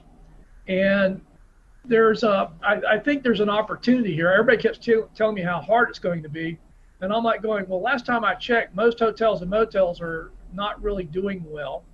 And FEMA will reimburse if you put people in hotels and motels. And I hear how hard it is to plan, but the reality is we have a lot of capacity, particularly in my home state of Florida, to put people up in hotels and motels. And FEMA will reimburse for that under protective measures. So we're still going to need mass care shelters. There's good information out there. It's updated fairly frequently as we learn more about COVID, and now that we're seeing cases increase. But the alternatives are, do you really want people not to evacuate because they're so fearful they have nowhere to go? Or do you prepare the shelters and understand that you're going to have to manage that with COVID and take the steps to minimize the spread? Craig, the current administrator to FEMA, testified earlier today before Congress. We're taping this, but today, earlier on the 22nd of July, you had an opportunity as well to provide some feedback to members of Congress. What did you tell them about what you're seeing in the state of the ongoing coronavirus response? Well, I think, again, my emphasis was on evacuations. We need to be clear about that and not mix messages with talking about how dangerous and confusing and everything else it's going to be, and really focusing on when you're in the storm surge area, that's the primary threat. We need to evacuate, and we need to acknowledge COVID, but we shouldn't use COVID as a reason not to evacuate. So we need to clear that communication up. But secondly, we know that moving people is a vector, and everybody talks about evacuations. I said, well, the other problem is going to be on the response. We're still going to need to move utility crews. We're still going to need to move search and rescue crews. But if you think about a lot of these disasters, we see a lot of volunteers moving, and that may not be our best tool. And everybody says, well, what are you going to do? I says, well, I don't know about you, but we got pretty high unemployment rates right now in Florida. So my question is, and having done this for a long time, there's not that much that requires people to have extensive training to be able to help in a disaster. And again, it's reimbursable. Why don't we hire people and put them to work locally? We've already seen this with COVID in states where local governments had actually hired restaurants to cook and prepare meals under contracts to feed people that were shut in or isolated or couldn't get to stuff. And again, I don't ever want to say we don't use volunteers, but I also think with the unemployment rates we have, particularly in the hospitality industry, I think there's opportunities to employ those folks during disasters to minimize the amount of people we have to bring in from outside of a community, but more importantly, start putting money back into the economy. So let me ask you this one, Craig, because in your experience in not only preparing or helping communities prepare for disasters, but helping them afterwards too, I'm curious where your expertise and your opinion lies on the whole question of schools. Do you have an opinion or thought on whether kids should be going back to the classroom at this point? This is going to be a hard one because I always like to talk about big numbers. Everybody's We'll return to Best of the Carolina Weather Group in a moment. Now your Carolina weather forecast. Here are today's forecast high temperatures for North Carolina. Here are the forecast lows for tonight for North Carolina. Here are tomorrow's forecast high temperatures. And here's forecast rainfall across North Carolina tomorrow. Here are the forecast highs for the day after tomorrow.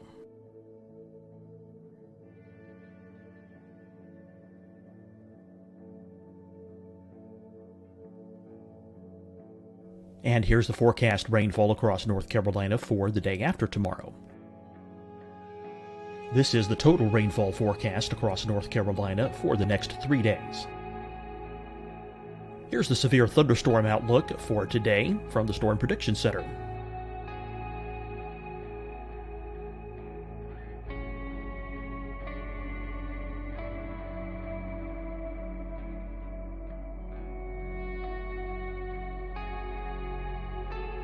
Here are the forecast high temperatures for today for South Carolina.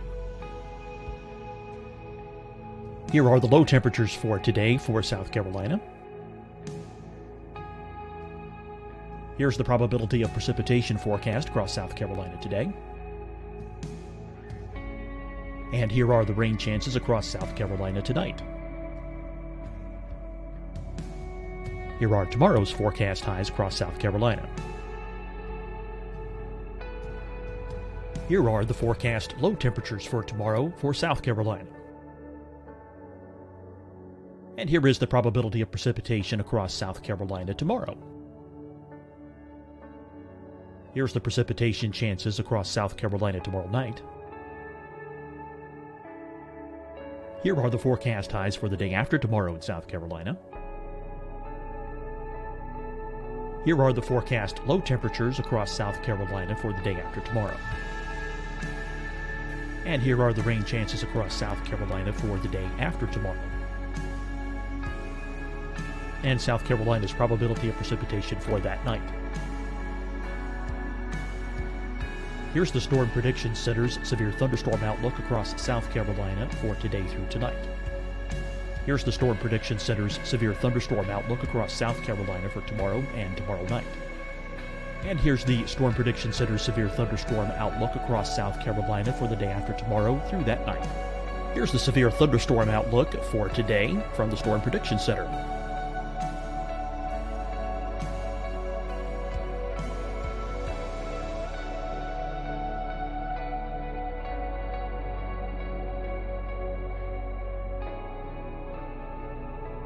And now here's a live look at weather radar across the southeast. Deciding when to wear a mask isn't about who you know or how well you know them. Just ask yourself, will I be with anyone I don't live with? If the answer is yes, get behind the mask. Help slow the spread of COVID-19. Get behind the mask. Learn more at covid19.ncdhhs.gov. Hi, everyone. I'm Dr. Mandy Cohen, Secretary of the North Carolina Department of Health and Human Services. And when you follow the 3 W's, you protect your family and your neighbors from COVID-19. When you leave your home, practice your W's. Wear a cloth face covering, wait 6 feet apart, wash your hands often. Wear, wait, wash. We're in this together. Stay strong, North Carolina.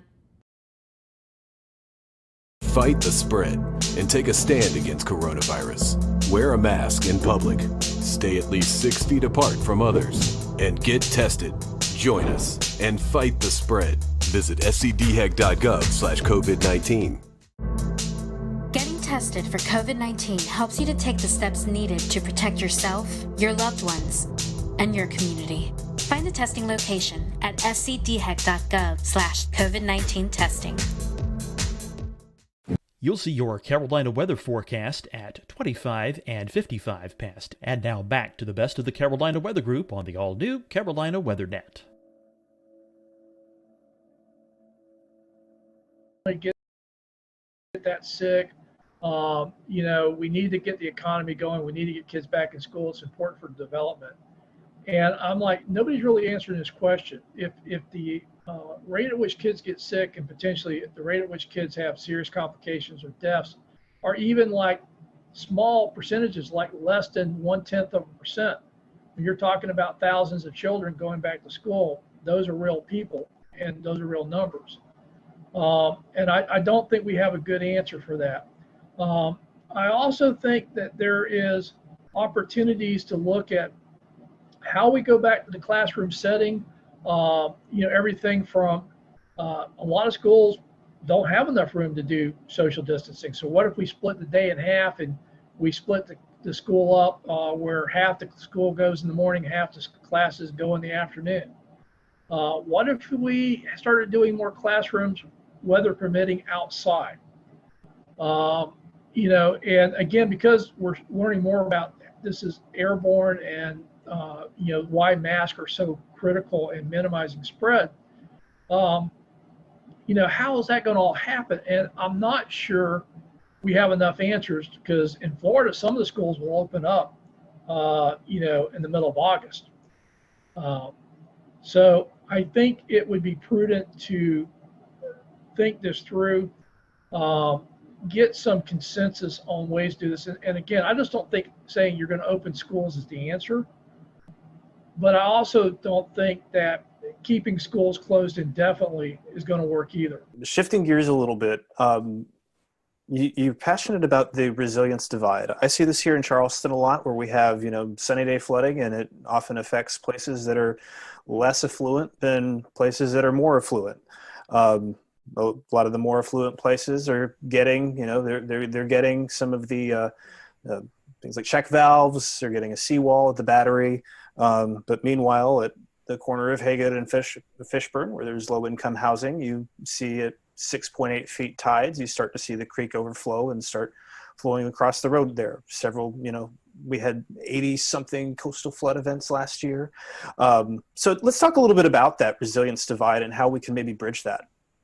Well, the resilience divide is really how I'm trying to talk about the current process of using cost-benefit analysis to make decisions about investing in mitigation and building projects, particularly for future climate impacts, as well as the existing impacts we're already seeing. And so much emphasis is on how many tax dollars we save. You probably heard this, that for every dollar we invest, we save anywhere from $4 to $9. And so if you're looking at dollars, you'll actually save more money the more valuable the homes are that you're trying to protect. And lower income homes, working class communities don't score as well. So the bias, I don't think, was intended to short the most vulnerable communities, but by only looking at the cost benefit analysis of dollars saved versus dollar invested, we're going to see that divide go towards the more affluent communities, particularly those that can afford the cost share match of, in many cases, a minimum of 25% against the federal dollars. And I think we need to broaden the definition of cost benefit analysis to actually talk about the functional impacts to families and communities, not just to dollars saved on property. Jared, I want to take what you just said and talk about Charleston and the resilience divide and just roll that into talking about climate change and climate change adaptation. Craig, what does that look like from a FEMA standpoint? Climate's already changed. I think one of the problems we have is we keep talking about climate change as something that's going to occur in the future. And quite honestly, that's the way we talked about it in the majority of the Obama administration, was something that we were going to deal with in the future. But when Sandy hit, President Obama, and we'd already seen a lot of tornado and flooding activity and a pace that we'd not seen before. And we kept getting these record-setting events, which I remind people, if it's record-setting, we've never measured it before. And these weren't just isolated incidents. It was like a drumbeat. And the president said something that really, I think, shaped where we were going to go at FEMA. He says, the discussion about climate change is over. We need to start talking about climate adaptation. And the problem is our infrastructure was built for the past century of weather-related events. And climate is changing faster than our ability to keep up with infrastructure, to keep up with the improvements needed. And this is why I think it's so important as we talk about federal investments, big infrastructure, federal highway bill, HUD dollars, the alphabet soup of funding, including the FEMA disaster dollars. We have got to move away from building to our last 100 years worth of weather data and start building the future risk. And I think there are more and more people that get that we can't keep building the way we've been building if we're going to survive. But I think there's some urgency that, as much as people talk about reducing greenhouse gases, on our end of the spectrum, I think the change has already happened and we're not going back anytime soon. So adapting to what's happened, particularly our coastal communities, areas subject to flooding. We know that the extreme rainfall events is one of the clearest signals we've seen in the last decade from climate impacts. And we are way behind on both identifying, mapping, and explaining that risk, and then making the investments to start bending that curve. And I want to kind of back up a step in keeping that same direction. We talked about Horry County. We talked about some of these areas that have been hit very hard by the watershed events from the hurricanes that have hit. Over time, things have built up, Matthew, and so on and so forth. Things have just gotten worse and worse over time. So these property values are down. And we get back to the resiliency divide and demographics. And so what is being done to help those that are less fortunate in the lower income or the lower value homes, per se, that can't get back the dollars that they put into their home, ones that that's their total investment. And then others are getting they're getting funded for their properties, whereas these folks over here are not. Where's this going to be bridged at some point in the future? What's the plan for that? It hasn't, and that's one of the reasons I think we need to draw attention to it. The Miami Herald ran an article a couple of months ago that looked at the National Flood Insurance Program, their buyout program, where they go in and buy homes out that are repetitive loss. And they found that there was a definite bias that a lot of that money went to the wealthier counties, not necessarily the most vulnerable communities. And I think that's why we need to talk about the resiliency divide. We need to get Congress to get behind this and really look at funding an adequate buyout program and focusing on the vulnerable populations, not just the property values or the cost savings that we may see in more affluent properties. How in tune is Washington to how weather affects people? We live here in the Carolinas, the Charlotte metropolitan area, Winston-Salem, Greensboro. Over 2 million people live in that general area, and there's no adequate radar coverage to detect tornadoes, flash flooding. We hear these stories of folks who are continuing to have homes flooded, and they're not really getting the attention we need. Is this something that the Washington culture, the senators, the House of Representatives, they kind of push the weather and what it does off to the side? I know everything should be focused on, but do you think sometimes weather and their issues kind of get pushed to the side a little bit? A little bit. The only time they get serious about weather is when there's a catastrophic failure in their district. I mean, think about it. The Weather Service couldn't even get a supercomputer to run better models until after Hurricane Sandy or Superstorm Sandy showed how inadequate their computational powers were. So unfortunately, everything from getting WSR 88s, which was the result of several airplane crashes due to microshear, to the latest funding for the Weather Service in this Superstorm Sandy stimulus package, Washington tends to be reactive, and so until a member gets hit in their district, then it becomes a big issue.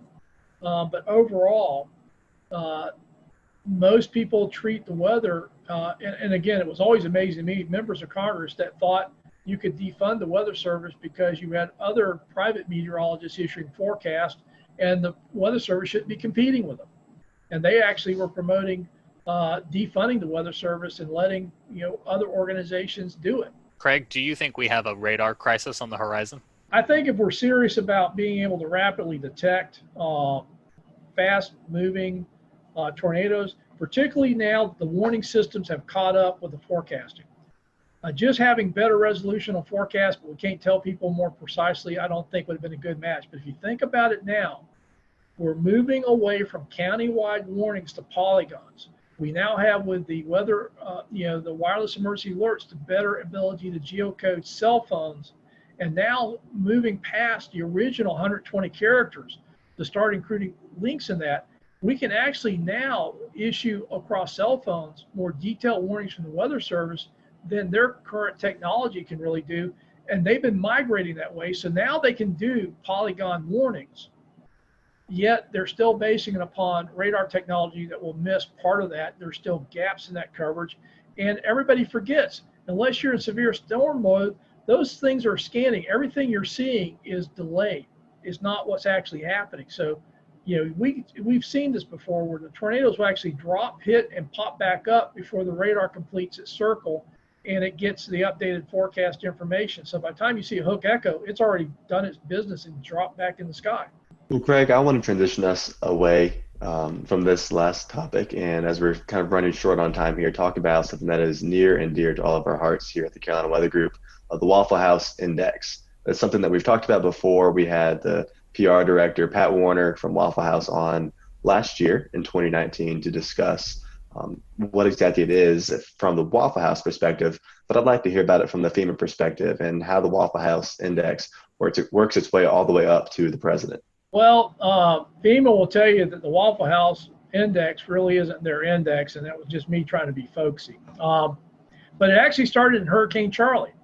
I'd been out on several disasters, and the thing I could just it was just accepted was if there was anything open, it was going to be a Waffle House. But in Charlie, we had gone down to Charlotte County. And I ended up staying down there for about 2 weeks. So we'd get up around 4:30, 5 o'clock in the morning, try to find something to eat, and we'd spend the rest of the day working. And, we're doing 18-hour days, so if you didn't get breakfast, you may not eat. The first morning we get up, and we were down near Fort Myers. We had to get on the interstate and head south because there was nothing open where we were at. And the first thing we get to is Waffle House. We go in, sit down, and this lady comes out with a mimeograph menu. You're so used to the big plastic menus. I already knew what I was going to order. But she says, the only thing we have is on this. And that was like, well, okay. And so we ordered, but, we got coffee, we got our eggs, we got a good breakfast. But it wasn't everything you would normally expect there. Next morning we get up, and the actual interchange we're at now, Waffle House was now open. Went in there, same deal, mimeograph menu.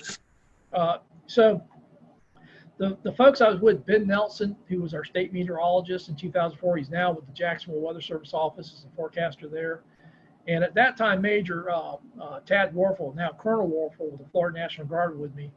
And we were color coding the counties after Charlie, red, yellow, and green, using a stoplight to show indicators, EOC activation, search and rescue, schools, stuff like that. And they put into the slide deck the Waffle House index. And that's where it came from. Green was open with a full menu, yellow was open with a limited menu, and red was closed. And I guess it would have stopped there, except we had changed how we operate in Florida. We weren't waiting for the counties to do assessments to say they needed help after these hurricanes, because I kept asking, well, why don't we just respond like it's bad? We'll get there faster, and if they don't need us, we'll go home quicker.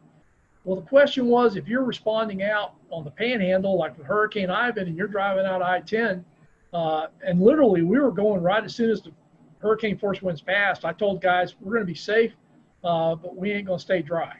We're not waiting for blue sky. So we were going right as the storm was moving out. And the question was, where do you stop? And that was kind of how the Waffle House Index got used. If you got there and the Waffle House was open, it ain't bad. Keep going. If you get there and the Waffle House is open, but they got a mimeograph menu, well, we're dealing with power outages. We probably got a lot of mass care issues.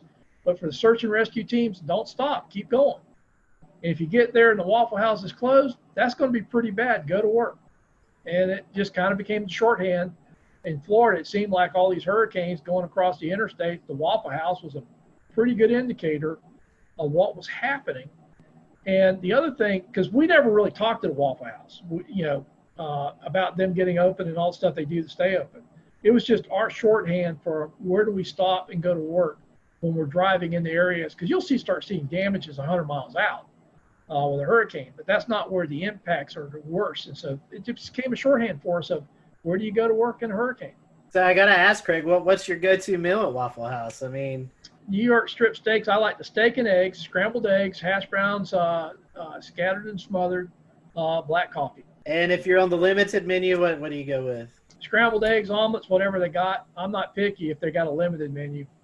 But generally they'd have eggs and bacon, stuff like that. The funniest thing was when I was in Joplin. We got out there. I was actually on the West Coast, had to fly back into Joplin, got there late at night. We did a whole bunch of interviews the next day. I've been running on about 3 hours sleep in about 48 hours. It's now about 6 p.m. We're heading back to our hotel for the first time. And there's a Starbucks, and all these cars are parked around the Starbucks. I'm like, hey, guys, just pull in. I need a coffee. And we pull into the Starbucks. It was closed. We couldn't figure out why all the cars were there. Then we realized they didn't turn their Wi-Fi off. So folks in Joplin they were just trying to get connections were circled around there. So we went back to our hotel. There's a Waffle House right there. I'm like, we're going in there. I know they got coffee.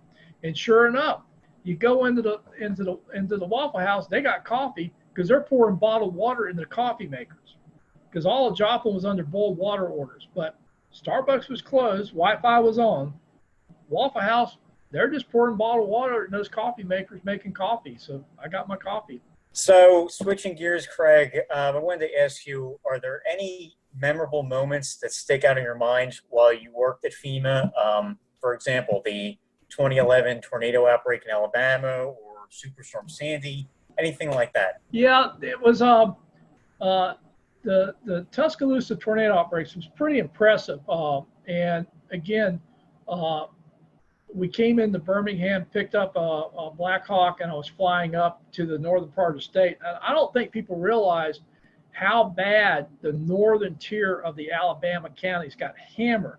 TVA had major transmission lines ripped out. We went to one town. They were basically lost everything. They had brought a command post from the southern counties. They used to go the other way during hurricanes. They'd all go south, but that thing, everybody from the south was going north. And they literally had 911 in this mobile command post, and they were dispatching, and everything, all their equipment was lined up on the side of the road because the station was just gone. And I remember, the president was coming in. He gets on, how bad it is. I'm trying to describe it, but it really was. It was hard to describe. He got there, he saw it, and that kind of came to shorthand. So Joplin happens, and I'm on the ground in Joplin. I get the same call. He's going to come in a couple of days. He was always very respectful that he didn't want to get there when it would have interfered with the response, because he knew what happens when he comes in as far as security and stuff like that. But he didn't want to wait too late. So it was always, the governor, working with local officials, and essentially, my recommendation. So he's calling me about Joplin, and he's going, how is it? And I says, it's worse than Tuscaloosa. And he's like, worse? And I have to say, Joplin, as far as total devastation, is the first time I've seen total devastation. When you were down where that hospital was, think about a tornado that's powerful enough to rotate a steel frame building and actually turn it. Literally the area a mile wide, close to 10 miles long, varying in width. Anything in there was totally destroyed. Anything outside of it pretty quickly got to the point where you didn't even know a tornado had hit. And I just remember that, describing it to him, and he's going, how bad is it? I said, worse than Tuscaloosa. And he was just taken aback because the impacts in Tuscaloosa were pretty dramatic. And I'm like, yeah, it's worse here in Joplin. Well, Craig, one last question, kind of a fun question. Kind of, a little bit discussed it just a few seconds ago. You and President Obama, Vice President Cheney, you're sitting around. Did y'all ever talk about weather? Weather's a thing that a lot of people talk about. Did you guys just ever, talk about the weather, what's going on? No, but, between I went out on a couple of disasters with Vice President Biden, and I remember going up into Scranton, Pennsylvania. And it was really funny because he's like, Craig, these are my people. And I knew he was from the area, but I didn't realize that, people on the street knew Joe and called him that. I'm like, Mr. Vice President. They go, hey, Joe, how's your, I haven't seen you. And Joe would be going, how's your grandfather, your dad, cousin, uncle? He knew people. So that was the thing that really struck me about Vice President Biden was, in a lot of these communities we go into, he had a very personal connection, and particularly in that part of the country, they knew he was from there. They knew the families. They knew each other.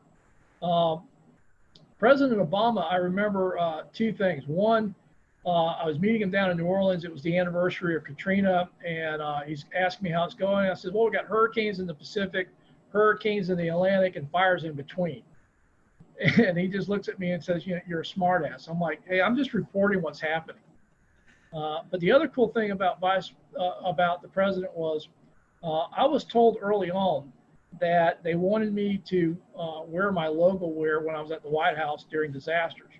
So during Matthew, I'm giving a briefing to the president in the Oval Office, wearing khakis and my FEMA logo shirt and my FEMA windbreaker, and everybody else is in suits. And there's this great picture of the president. I'm sitting next to the president wearing my blazer and my logo wear. Everybody else in suits for the briefing, and people said, how do you get away from that? Everybody else dressed up to go in there says, they basically told me to look like I was doing what I was supposed to be doing. So I wore what I wore when I was at FEMA headquarters when I went to the White House to brief. In fact, if I was wearing a suit, they'd always look at me kind of excused. I said, hey, this is camouflage. When I'm wearing a suit, I just blend in with everybody else running around with a White House badge. We certainly enjoyed having you. If you have a website, social media, that account or anything like that, that our listeners and people who are viewing this can follow, how can they do that? Well, I tweet a little bit. I guess that's, you should be aware of that. So that's how we met. Yes. No, I'll tweet it, Facebook it, and LinkedIn it.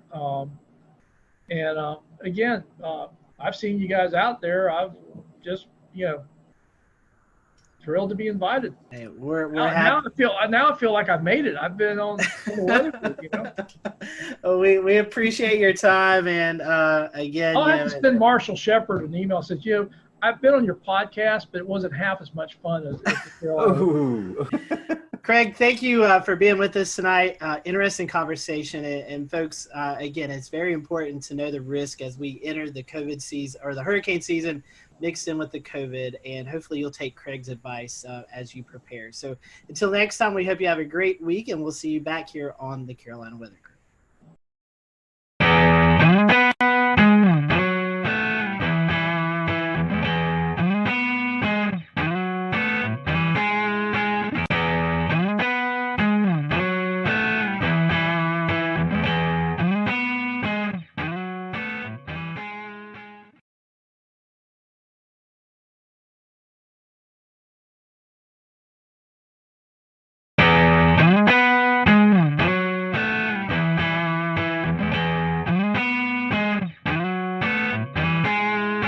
Hello, everyone. Welcome to the Carolina Weather Group. We're happy to have you this evening. Welcome to another episode, and tonight's going to be a fun episode. I'm going to go ahead and apologize. I hope I don't talk too much because we're combining weather and sports, and when we do that, it really makes me happy. Tonight we have on with us Sean Bratton and Mike Ventrisi from the Fantasy Football Weather Guys, and if you play fantasy football, you may have never thought about the weather element to it. And so tonight, we're going to talk a little bit about that. We're going to talk about the product and how you can follow along throughout the year so your fantasy football team is up to par and potentially beating the rest of your people who are not thinking about the weather. So we're happy to have Sean and Mike on with us tonight. And guys, we appreciate your time. We'll go ahead into the conversation since both of you guys are first-time guests with us. We always start off our questions like this.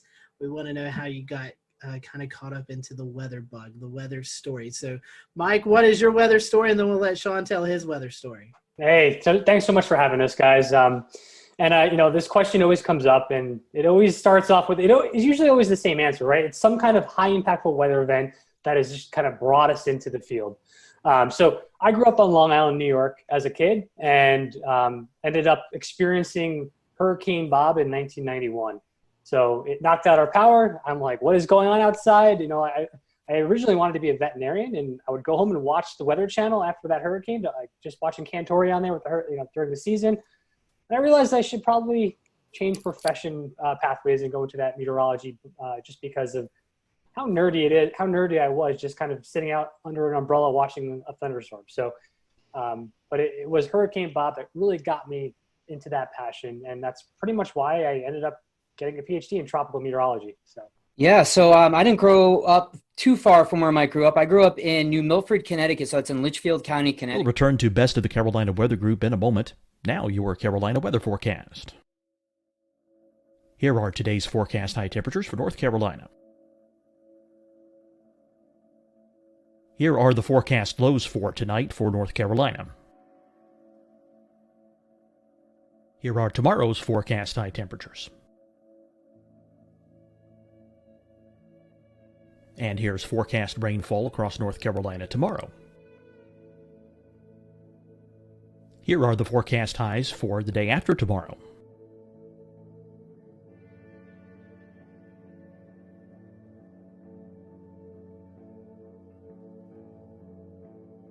And here's the forecast rainfall across North Carolina for the day after tomorrow. This is the total rainfall forecast across North Carolina for the next 3 days. Here's the severe thunderstorm outlook for today from the Storm Prediction Center.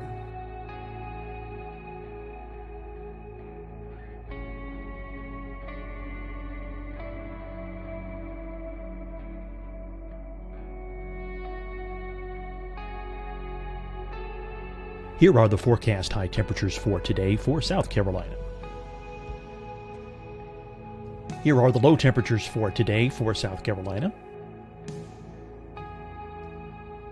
Here's the probability of precipitation forecast across South Carolina today. And here are the rain chances across South Carolina tonight.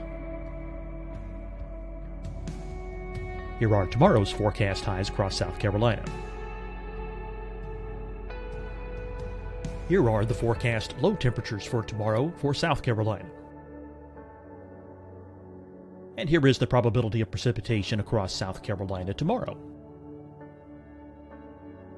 Here's the precipitation chances across South Carolina tomorrow night. Here are the forecast highs for the day after tomorrow in South Carolina. Here are the forecast low temperatures across South Carolina for the day after tomorrow. And here are the rain chances across South Carolina for the day after tomorrow. And South Carolina's probability of precipitation for that night. Here's the Storm Prediction Center's severe thunderstorm outlook across South Carolina for today through tonight.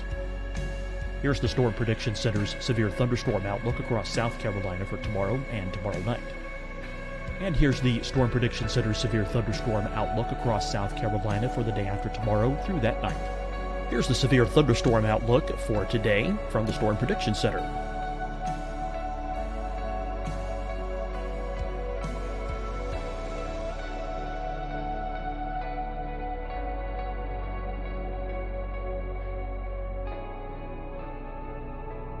And now here's a live look at weather radar across the southeast. Deciding when to wear a mask isn't about who you know or how well you know them. Just ask yourself, will I be with anyone I don't live with? If the answer is yes, get behind the mask. Help slow the spread of COVID-19. Get behind the mask. Learn more at covid19.ncdhhs.gov. Hi, everyone. I'm Dr. Mandy Cohen, Secretary of the North Carolina Department of Health and Human Services. And when you follow the 3 W's, you protect your family and your neighbors from COVID-19. When you leave your home, practice your W's. Wear a cloth face covering, wait 6 feet apart, wash your hands often. Wear, wait, wash. We're in this together. Stay strong, North Carolina. Fight the spread and take a stand against coronavirus. Wear a mask in public. Stay at least 6 feet apart from others. And get tested. Join us and fight the spread. Visit scdhec.gov/COVID-19. Getting tested for COVID-19 helps you to take the steps needed to protect yourself, your loved ones, and your community. Find a testing location at scdhec.gov/COVID-19 testing. You'll see your Carolina weather forecast at 25 and 55 past. And now back to the best of the Carolina Weather Group on the all-new Carolina WeatherNet.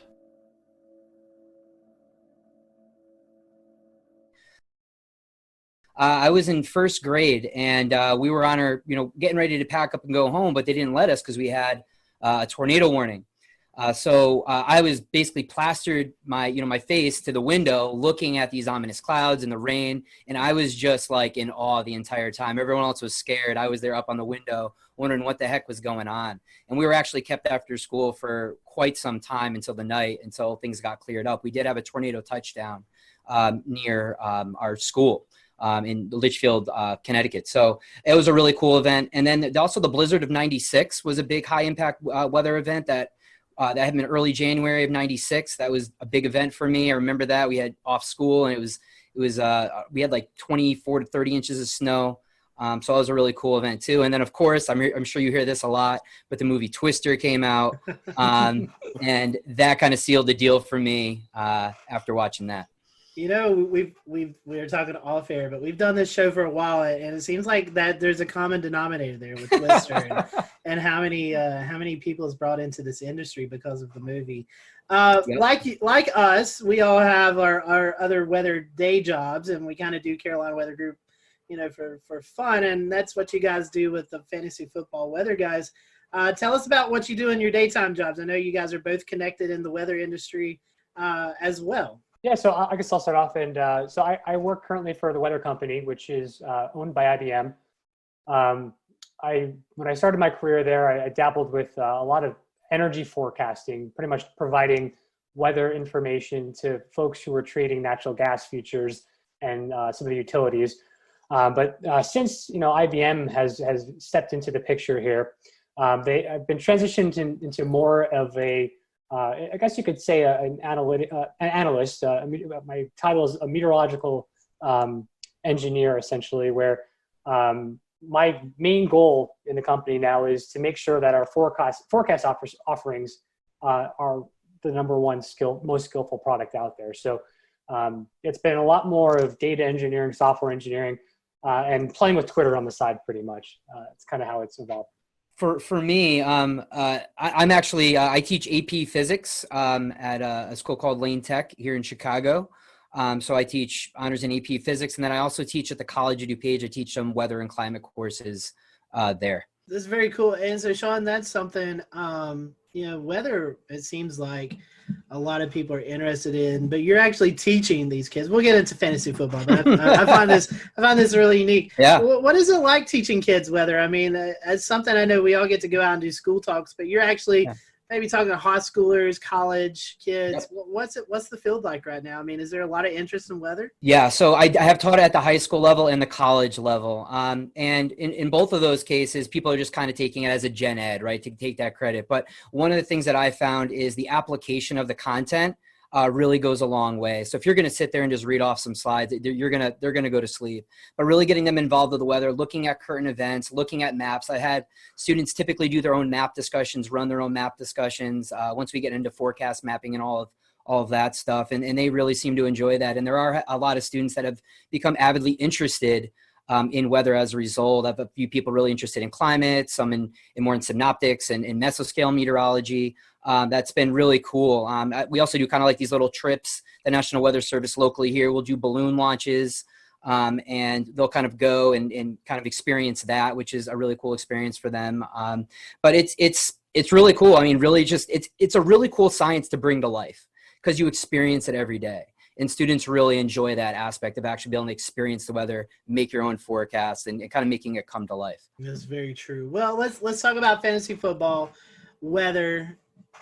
I told you guys before I play fantasy football, but never really put the concept together until I came across your product. So tell us how did you guys become about? I mean, how did this website blog? I know you guys do a podcast now. How did you guys come about putting the product together? Yeah, we Sean and I have been talking about fantasy football and the weather component for a number of years. We've kind of gone back and forth and just saying, hey, did you see that snow game? Like Roethlisberger threw 4 interceptions. He was projected to be the number 1 quarterback of the week. What just happened there?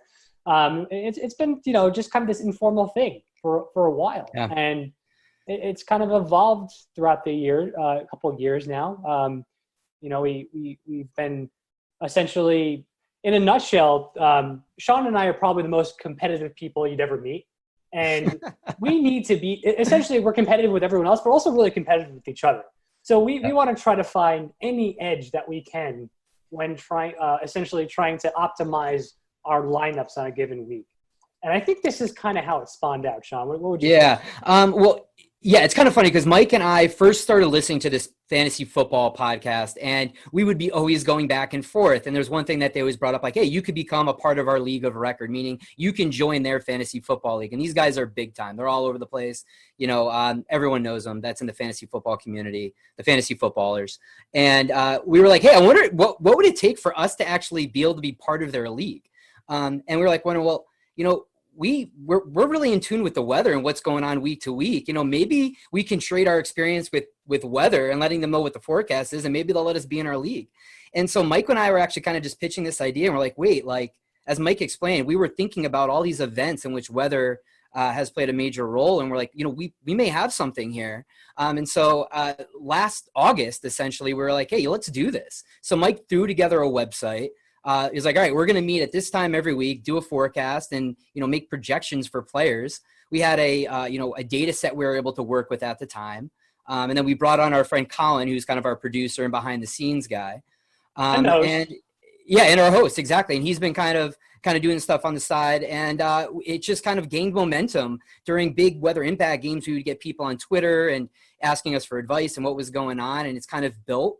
And now we're at a point where we brought on Nick Schiraldi, who also has a PhD in meteorology, and he's working, on our quantitative statistical analysis package and user interface on our website to really kind of nail down those numbers, and as Mike mentioned, to kind of give you the edge. So, it's just a really cool thing that we kind of were like, hey, let's just try it out, see what happens, and it's kind of getting some momentum over the last year or two. I just want to say one quick thing. All the fantasy football weather guys we just mentioned, we're all University at Albany alumni guys. So that's our deep root connection there. Well, I'm going to go ahead and share your website. Let's take a look at what you guys have created here. And I mean, this is pretty impressive because it looks like you guys have developed your own modeling within for the continental United States, what we call CONUS. And so you have U.S. winds and precip primarily for these, with the key, of course. And it looks pretty simple to understand for the average person, right? I mean, for lay terms, this will show a forecast. If we take like west wind, if we have games out west, I assume there's a little bit of a learning curve here, but who came up with this idea, and how does it help enhance your the experience for fantasy football if folks want to get plugged into the weather to maybe determine their outcomes? Yeah, so when we were thinking about these to try to bring up some kind of weather maps here, the first thing we thought about is how do we identify where the stadiums are for people to see what type of weather impacts they could actually be. So essentially, wherever you see those circles with the X in the middle, that's essentially the location of a stadium that actually is predicted is in the upcoming week of games. So you can see here that the Titans there must have a game coming up here. So those stadiums will actually change each week depending on where the home game is. So if you see a little circle with a dot in the middle, that's actually a game where a home game that usually has like a cover on it, so a dome or some kind of retractable roof, so weather won't be an impact there. But the way that we wanted to really get these maps to be helpful is when there are high weather impacted events, those circles will change colors. So you can see often when an area of heavy precipitation or some stronger winds moves in, you'll see that circle turn to an orange or even a red. So like the orange would represent there's a possibility of some impactful conditions from weather if there's a football game taking place during that hour forecast lead you're looking at. If it turns red, it means there's a high chance for some impacts. If I were to pick east wind and go forward, you can just go forward. We would see, there's orange right there. So we're showing the folks out there, if you just hit forward on these buttons, you'll see these impacts in time. And I'm trying to see how far out these go. Do these go out? Yeah. They'll go all the way to Sunday. I think recently, the most recent model run, 18Z on Sunday. We got right there. We got one in Miami. I think they're supposed to get some precipitation and maybe some wind. So I think it was on 0Z Monday or 18Z Sunday for this upcoming week. I think that's the only caution that we have for upcoming weeks. It's going to be a relatively quiet week this week, but there it is right there. So it popped up. Looks like Tuesday evening. So it looks like that timeline got pushed back a little bit. But yeah, I mean, that's pretty neat how you've integrated weather into a forecast impact for a specific area, and it could be anything. It could be anything going on for that area too. So football games in particular, but that's pretty neat. I really like that format. Now tell us a little bit about the fantasy impact table. Yeah, sure. So this is a table that will outline each set of games for the week. And to be honest, there's been so many changes with the schedule here because of all the impacts from COVID. But so we try to make sure this is up to date. And I think I did update this on Tuesday. So essentially, it'll show out the slate of games here, and it'll be in chronological order. There are a time and weather impact there. And you can see for the weather, if it says fair, this is the predicted weather for the time of the game, then the impact will show none, right? If you have good conditions, there won't be any real impacts from weather. But if you do see certain criteria met in the wind or precipitation, that's where essentially you could see things like a caution, where essentially winds might be, and precipitation might be like this marginal type of event where there's probably going to be some weather, but it doesn't look like it's going to really be a stunter or a significant impact on all the players in the game. But if you do see like some criteria, let's say you have winds 20 miles per hour with heavy rain for the duration of the game, that's where you would see an extreme impact. And this table would update that this updates probably twice a day. So this is a way to kind of come back to the site and look at it. And this kind of gives us a bird's eye view as to what to expect. So what we do is we use this as kind of a template, and then we'll expand on this during our podcast, and we'll let people know what players we're interested in, because we do have historical stats for specific players and also by position in general. And we can elaborate on, okay, we have, forecast at 18, 25 mile an hour winds, whatever it may be. Well, this player in windy conditions, this is how they perform statistically. So we kind of update them on the expectations based on the weather. We are in the process of updating this. Hopefully over the next several weeks. Again, our buddy Nick Schiraldi is going to actually customize this by position and also possibly by players. So a lot of the ultimate thing is people want to know, how is my fantasy team going to be impacted? That's bottom line, right? So we're going to have fantasy point differentials based on those weather conditions that we're going to be adding to this table hopefully soon here. And Sean, you were talking a little bit earlier. You guys actually are doing a lot of the analytics and numbers, and you're talking about specific players who may see the effects. You're talking about Roethlisberger throwing 4 INTs in a snowstorm, or it could be Denver. It's an extremely windy day, so Drew Lock, the wind may affect his performance. So how do you guys talk to us a little bit about that? How you're breaking down how it's affecting individual players? Yeah, I can lead on this one. So we have basically archived data that we're able to use that breaks it down basically almost every play for every game going back to 2009. So what we're able to do is look at those fantasy stats. So we have fantasy point projections for half point PPR, full point PPR, standard leagues, and we're able to look at how that player has performed statistically during those weather-like events. So, hey, how has this quarterback performed in 20 to 30 mile an hour winds? Okay, well, we see a decrease in fantasy points by 4. And they throw their TD or their touchdown interception ratio has changed X, Y, and Z amount. And then we also kind of have another stats package that we'll use based on weather conditions as well. So what we try to do is say, all right, our forecast is this for the weather. Let's look at the specific players and, the positional players that we're interested in for that game and see if there's actually going to be an impact. Because quite frankly, for some players like an Aaron Rodgers, maybe we don't see as much of an impact for them. So we're not going to be as concerned about that player. For other players like a Jared Goff or something like that, or Kirk Cousins, for example, who played in Seattle this week during rainy games, there's an impact there we've seen statistically. So we really got to kind of decipher. We just, we kind of do this by position, but even a little bit more specifically by player when appropriate. That's really awesome. You guys have been doing this. Obviously, you started the website last year when we're recording this, it's October 14th. So we're about week 5, I think, into the season, maybe week 6. I can't remember with COVID and all that stuff going on. But talk about how the fans, how have you guys, the outreach? I mean, have you got a lot of positive responses from fantasy football player or fantasy footballers? How's that went? So I think our biggest interaction with folks right now is on our Twitter handle at FF Weather Guys, where it typically the interaction is most prevalent during weeks where there is predicted weather and the folks are aware of those impacts. Usually when you see like some of the mainstream media or sports channels talking about weather impacts, and usually I guess that as you get up into later in the season, as we know, winter storms or late fall storms can get more energy from the jet streams. That's where we typically see those larger weather impacts. And I think that's where the draws start to come in, especially when people are fighting for those playoff positions, right? They want to make sure that they don't make a mistake, and people start to get really meticulous with their lineups.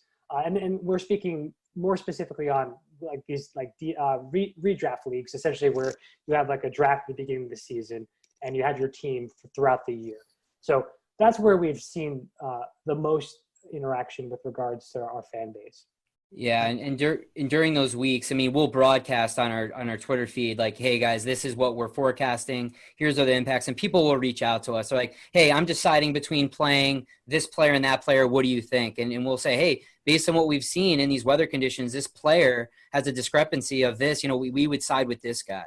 And so we've seen this for a variety of weather events. Most people think of the big rain or snowstorms, but this also applies for high impact wind events as well. We had 1 week last year that we had 4 big wind events, whereas 25, 35 mile an hour winds, we saw considerable impacts. Yeah. One of those games was the Kansas City Chiefs, and people who were starting Tyreek Hill and Patrick Mahomes, they were really intent on getting some of those deep bombs that just never happened. They didn't get any passes over 20 yards. Yeah. So you literally see these coaches' plans. They change their game plans essentially based off of some of these weather conditions. Yeah, when it's bad enough. And even more recently, Mike and I used this information. We were expecting rain for the Washington game for the Washington football team. And so we actually steered away from Terry McLaurin, and he only had 3 catches for 26 yards, I believe, on Sunday. So which I mean, it wasn't wet for the entire game, but enough where it played an impact. So, yeah.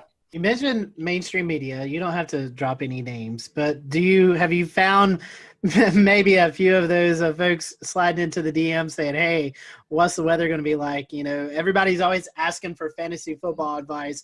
Who should I start? Who should I sit? Have you ever had any messages from folks maybe on the tee that's asked for your opinion? So I don't think we've had any essentially any folks reach out for start-sit decisions regarding that, but we have some interaction with some of the folks from Fantasy Pros and the Fantasy Footballers, and I think there was a couple of folks from Yahoo. It's Yahoo that are all involved in the industry that will kind of interact time to time with us on Twitter.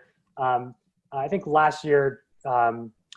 One of the guys from the Fantasy Footballers, Jason Moore. Jason Moore, yep. Yeah, he reached out, and it was literally a question about weather, and he's just like, is there any weather experts out there that would understand to know what the actual forecast is here? Because it was during that time of year where it was really high impactful for the people watching for this particular game, and reach out to just put a general question. A lot of our fans CC'd him or tweeted at him with our handle, so we can kind of go in there and provide some information. Hey guys, we touched on this a little bit with talking about individual position players and the impacts on them. I was wondering a little bit about the kicking and punting game. I mean, that seems to be an area of the game that could really be influenced by wind in particular, but also precipitation as well.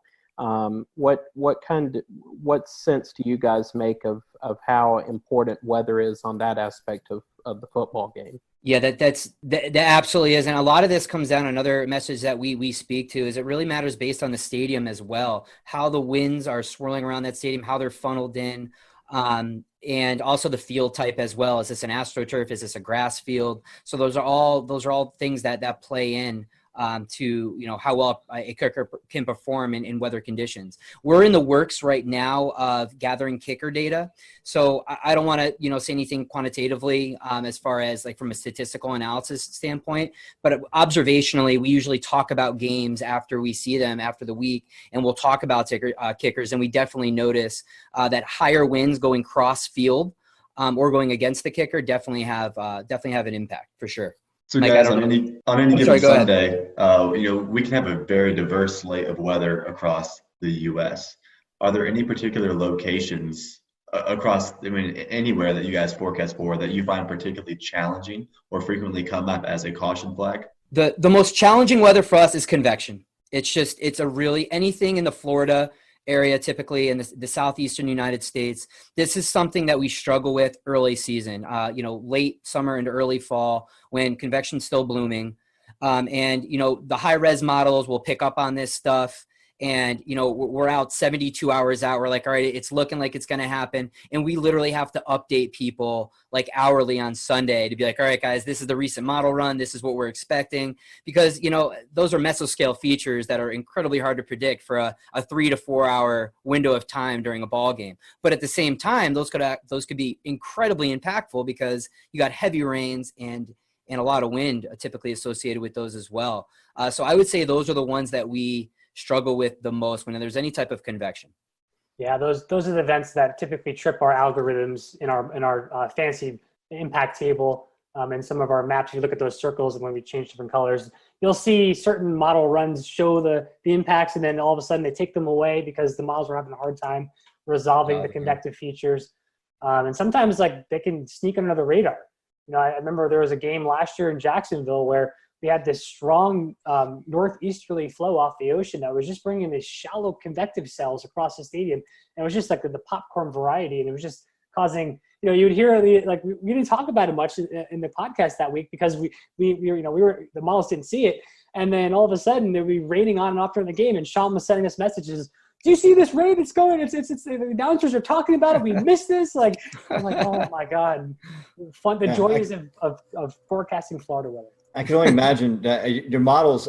Is it like a blended run? Is it like a high resolution, like her 3 kilometer going into the NAM 3 and 12, then to the GFS out to the 7-day? Do you layer it in that manner? That way you get the higher resolution or the RAP in the first couple of days? So this is something that we're still working on. And right now, as we were kind of spinning up things here, we've been relying mainly on GFS data at first, but we are shifting over to leverage the national weather blend of models from the National Weather Service. So we are going to be shifting over to that because obviously those are the guys that are paying attention more to each location and try to be as skillful as possible. And then we can take that information and convert it into the impact or how that impacts the specific players. So it takes some of the burden off of us in the forecasting world and allows us to focus on that impact piece. And then we can also elaborate on that. I mean, because we may use that from the National Weather Service, but obviously we have access to the different high resolution models. And again, that's something that we typically expand on during our podcast. And there may be some games that don't even come up as a caution on our table necessarily because they may not meet a certain threshold. But for us, just observationally, we know these are things that we need to monitor. So we'll mention them during our podcast or on Twitter. You're talking about Southeast convection. I would also imagine maybe lake effect snow, Buffalo, Chicago, Cleveland, Green Bay, all locations that could see that, where one side of town could get 6 feet and the other side could get like 2 inches, Getting back to your social media outreach and your fans, the football fans in general, and how you integrate, how you kind of mesh with everything. How do your fans respond to your products, right? Because it looks like you do everything kind of for free. You're sort of providing that kind of service. And do you find that a lot of fans are really into what you do and share it out, and you get a lot of good response and positive feedback out of it? Or how does all that work? How do you get your how do you know how you're doing overall? Yeah, no, we always appreciate the feedback. We'll have some people that'll reach out like, oh, I really wish I knew this, or I really wish you approached it this way or offered this kind of information. And again, that's kind of how we're working in developing our webpage and our user interface. So most people have been really constructive and just really helpful and really nice, which is not always the case in the weather world, as we know. Mm-hmm. But yeah, no, it's been a really good experience. We used to even do a photo contest where people would, obviously not the case now, at least for most stadiums, but if you were at a game where there was weather, take a picture for us and, we'll put it on our website or show it during our podcast. And people seem to appreciate that as well. Yeah, on our website, we do have something called a mailbag where some folks can come in and write us a question, and we can essentially take that feedback and discuss it and respond back. So that's something that's also an option on the website. Yeah, I think it's... We'll return to Best of the Carolina Weather Group in a moment. Now your Carolina weather forecast. Here are today's forecast temperatures for North Carolina. Here are the forecast lows for tonight for North Carolina. Here are tomorrow's forecast high temperatures. And here's forecast rainfall across North Carolina tomorrow. Here are the forecast highs for the day after tomorrow.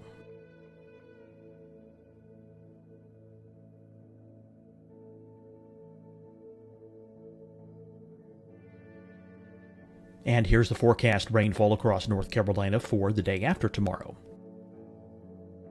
This is the total rainfall forecast across North Carolina for the next 3 days. Here's the severe thunderstorm outlook for today from the Storm Prediction Center.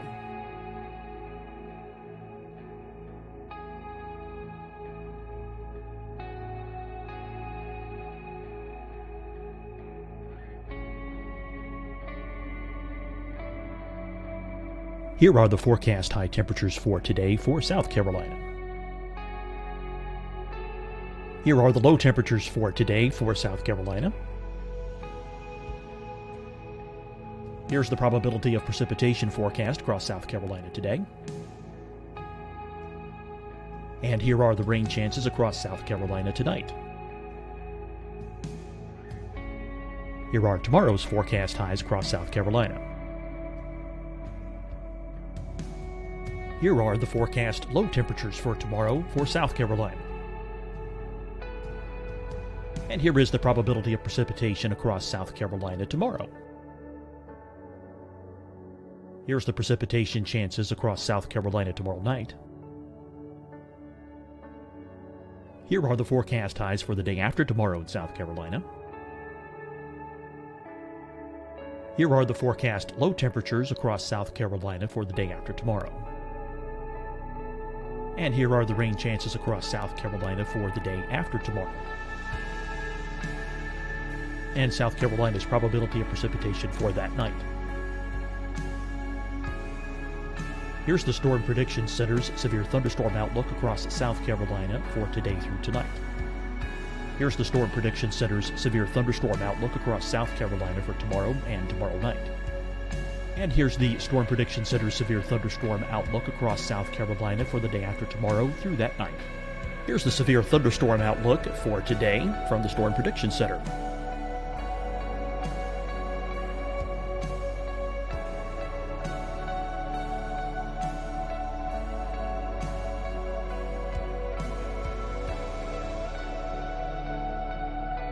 And now, here's a live look at weather radar across the southeast. Deciding when to wear a mask isn't about who you know or how well you know them. Just ask yourself, will I be with anyone I don't live with? If the answer is yes, get behind the mask.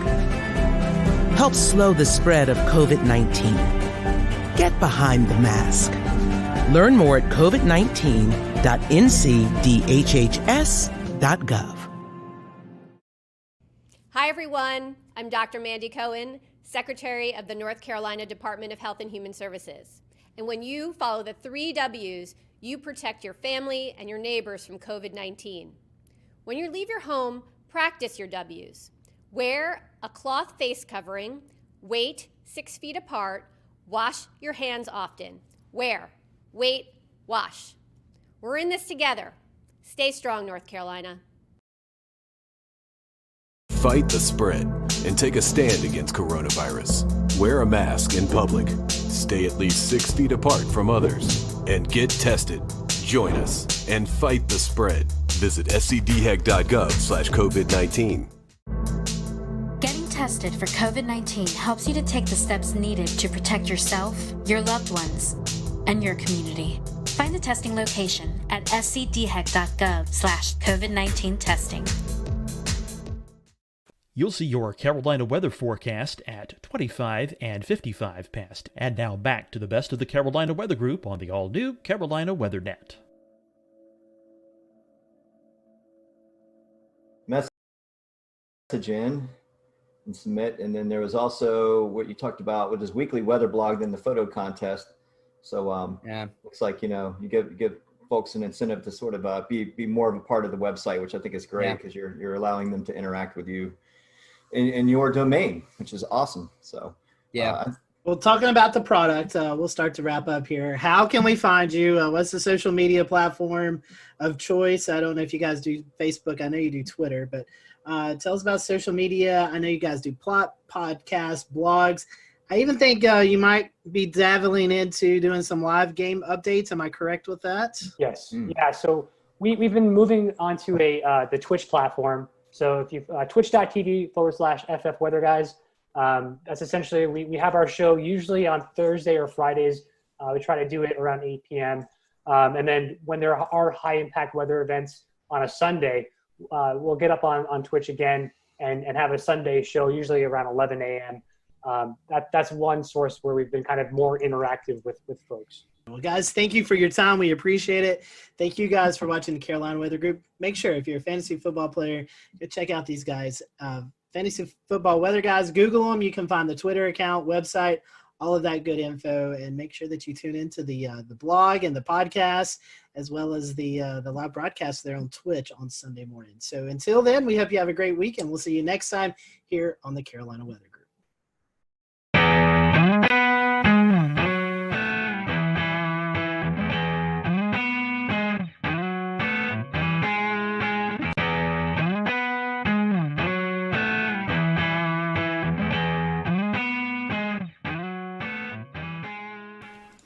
Good evening from Charlotte. It is June the 17th, 2020. I'm James Brierton. Did you get a chance to see the sun today at all?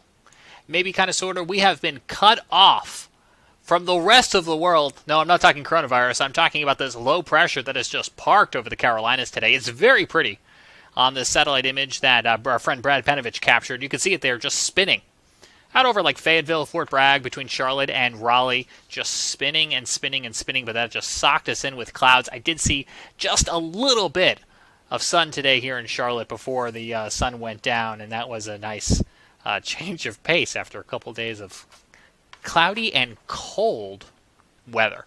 All right, this week we are talking the PGA Tour, which has resumed and is in Hilton Head, South Carolina for the RBC Heritage. It kicks off tomorrow after a couple practice rounds. I'm holding here the weather forecast from their on-site meteorologist, Stuart Williams. This is what we call a tease. I'll have this for you coming up. What we're going to get to first is a piece of tape that has been very patiently waiting in the wings. So Stuart sat down with the Carolina Weather Group in February to record an interview that at the time we thought was going to air alongside the Wells Fargo Championship here in Charlotte. Well, as you now know, that never happened, and other PGA Tour events were canceled. They are now resuming operations without fans and will be playing in Hilton Head, South Carolina. So we are very excited to be able to bring this piece of tape to you. This is a premiere of a new episode. You've never seen this interview before, despite the fact that it was recorded in February, but I felt that I needed to explain to you that it was recorded in a time where I could still get a haircut, and where the picture of snow over Scotty Powell's shoulder made sense, and all the references to fans attending the event also made sense back just a few months ago. So without further ado, we'll get on over to this, and then coming up later on in the program, about 30 minutes from now, we'll get a check of your weather headlines this week, including that PGA Tour forecast, an update on Sharpie Gate, and we'll take a look at the tropics as well too. But without further ado, here is our interview with Stuart Williams, the on-site meteorologist for the PGA Tour, and he'll tell us a little bit about the company he works for as well. Hello, everyone. Welcome to the Carolina Weather Group. We're happy to have you this evening, and we present Mr. Stuart Williams, meteorologist for the PGA Tour, which is a really cool job that I would love to have. As a big golf fan, I think it's a really unique job that Stuart has, and he's going to talk to us a little bit about that tonight and let us know what all his duties are as he travels across the PGA Tour. And we'd love for you to interact with us tonight. So if you have any questions or comments, feel free to drop them on the social media platforms, and we'll address those. And we'll let Stuart give out some of his social media information towards the end of the interview tonight. That way, if you want to follow him on Twitter, you can do that, or just get more information. So we appreciate having Stuart with us tonight. Stuart, welcome back to the show. I know we had you on a couple of years ago, fellow North Carolinian, and it's great to have you with us tonight. Glad to see that you're actually home and not out on the road right now. So for those who may be introduced to you for the first time, tell us a little bit about you. I know you live here in North Carolina. You went to school here in North Carolina, so kind of give us a brief background about who you are. Yeah, I grew up in Winston-Salem. I currently live in High Point, North Carolina. And I got my meteorology degree from UNC Asheville, so I was actually there from 1988 to 92. So that kind of dates myself there. So 50 years old now, so I'm getting older. But after that, I started working for a company called Mobile Weather, and we started doing golf tournaments, weather for golf tournaments. So it started like with the Crosby Celebrity Tournament there in Winston, and the Vantage Championship, which was a Champions Tour event in Winston. And after that, I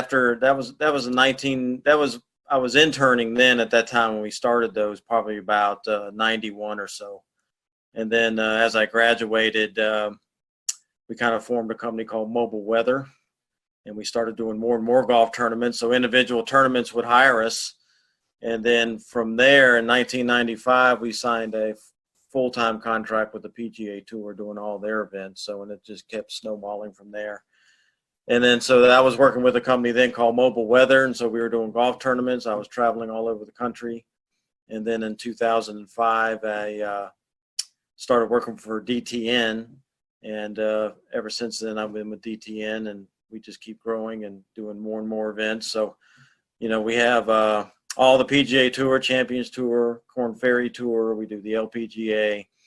We do the PGA of America, which includes the PGA Championship, Ryder Cup, Senior PGA, and some of their smaller events. And we do quite a few international events for IMG. We do a lot of Asian tour tournaments in China and Taiwan and that kind of thing. So, you know, we do over 150 events a year now, so it's quite busy.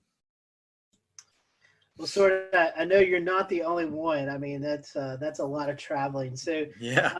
Tell us a little bit about your team. How many meteorologists do you guys have? Is it just you that goes out to a tournament, or is there kind of a team aspect for you guys? Yeah. How's that going?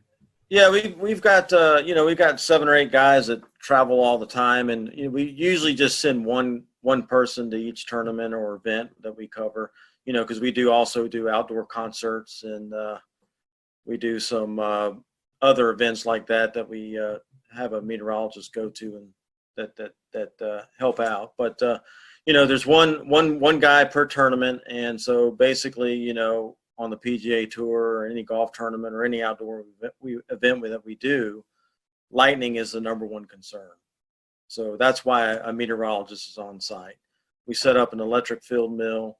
We have 2 laptop computers that have obviously the Doppler radar, lightning detection. You know, we have a mix of VISLA's National Lightning Detection Network, and you know, and so all that data that we get in-house, we have, you know, all the computer models that we look at, the NAM, the Euro, the GFS, all those. So everything's in-house, and we sector where we're going to go, and we can make custom products for ourselves and that kind of thing. So we make our own forecast on site. So using all that technology, as an official comes in wondering what the weather is, if we do see a threat, we see a storm developing, the officials can come in, we can show them exactly on the screen what is happening, and based on what we're showing them and what our opinions are, what's going to happen, then the officials can make very good decisions of, okay, when do we need to stop? And then once we do that, especially on the PGA Tour, they have LED boards across the golf course. They'll put weather warning signs up. The officials will blow horns to the players, signaling that it's a dangerous situation. So then the players will get moved off to evacuation vans and cars and that kind of thing, and they're brought to the clubhouse. And so hopefully, if we do our job correctly, then we've given enough time to where people can get back to the buses and hopefully back to their cars, because not everybody has a clubhouse pass. So they can't all get indoors to safety. So we got to get a lot of them back to their cars. So it's a big machine. It's a big operation, but it's most tournaments, I'd say every tournament has an evacuation plan, emergency plan. So it works pretty well. And then the big question is, once we have stopped play, when do we go back and start playing? When is it safe to go back out? So that's when we help big time, as far as, okay, we think this storm is going to be out of here at such and such time. And then they can open up the practice facilities again, let the players warm back up, and then we'll get them back out to the golf course and start playing again. Stuart, that kind of rings a bell here in Charleston at Bulls Bay, the tournament last year. LPGA, lightning hit a tree. Someone went under the tree, and you know, it's a serious situation with these thunderstorms and in these golf tournaments. How much collaboration do you guys have with the local National Weather Service, especially in big events like this? In the last few years, there's been a little bit more collaboration because, you know, with Homeland Security and a lot of these big government agencies and everything, a lot of these agencies are using golf tournaments as their training grounds for big events and things like that. So I know down at the RBC Heritage down in Hilton Head, the FBI shows up and all the government agencies, the Weather Service, and so they do a lot of practice at that event since it's such a large event. And so I do coordinate with the Weather Service there. We'll talk what we're thinking, and kind of bounce off ideas off each other. But for the most part, I'll maybe read a forecast discussion or something like that from the Weather Service. But like I said, having everything in-house, all of our own computer models and that kind of thing, we basically do our own thing, to be honest with you, make our own forecast. Because I think in a lot of ways, sometimes we do a better job because we know what golf wants and we know what golf needs. So we know what they're looking for as far as a forecast goes. Whereas the Weather Service, they may be a little more general because they have a bigger area to cover.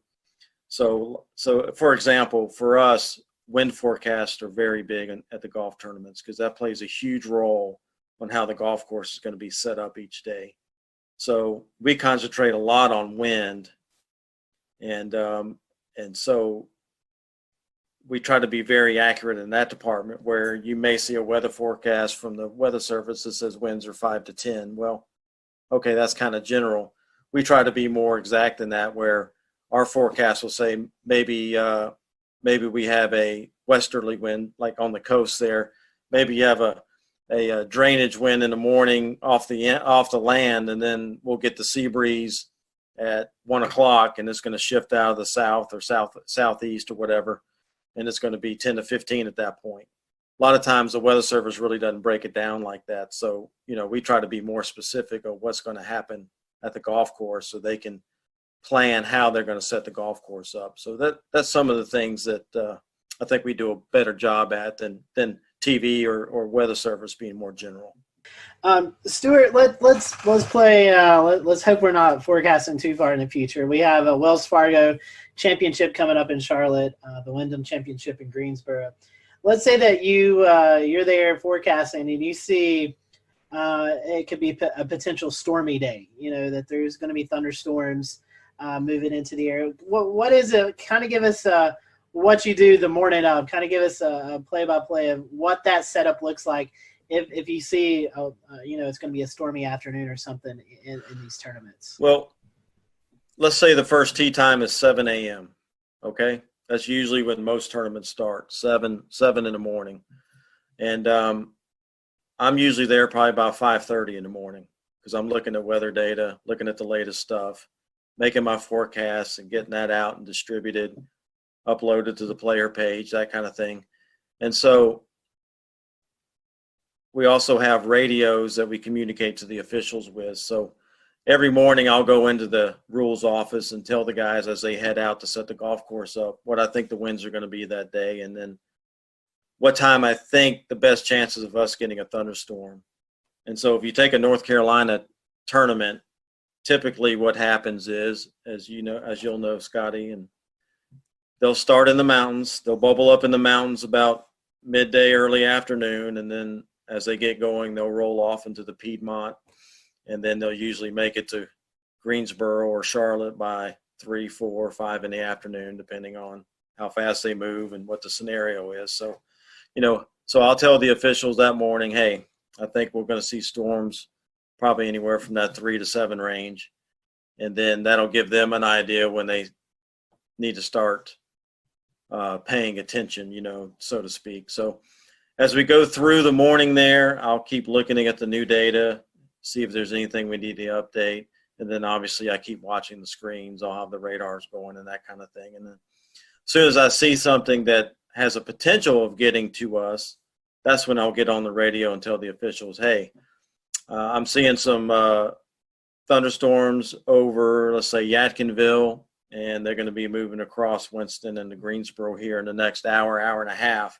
So that'll give them the heads up that, hey, I'm starting to see some stuff that could impact us here in the next hour or two. And so that's when we'll start putting on the LED boards. There's a weather policy that runs and things that say, hey, inclement weather is possible, please pay attention, that kind of thing. And then as the storm keeps moving closer, then I keep updating the officials. And then when I think is within, less than an hour, Usually the head rules official, which would be Mark Russell or Slugger White, who are in charge of the competition, basically. They'll come into my office. I show them exactly what's happening.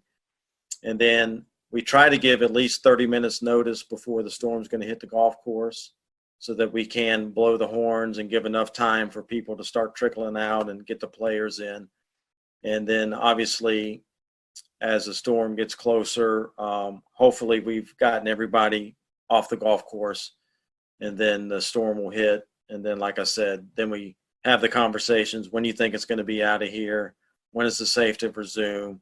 And so they'll already start making the plans on when that gets out of there, when we're going to let them to go back out and warm up on the range and then get them back out on the golf course. So, it's kind of a lengthy process, but as with weather, you guys, we have thunderstorms that can pop up right on top of you. So that's why we also have an electric field mill that we set up on site that measures the electrical charge. And so if we're seeing something develop real close to us, hasn't produced lightning yet, and we're wondering, is it going to, that electric field mill gives us the heads up that, hey, charges are building. And also looking on the radar, you look at the cloud tops, you kind of know what those cloud tops keep growing, and you know what the freezing level is. And when it gets a certain height above that freezing level, that's when you start seeing the lightning. So using all those things together,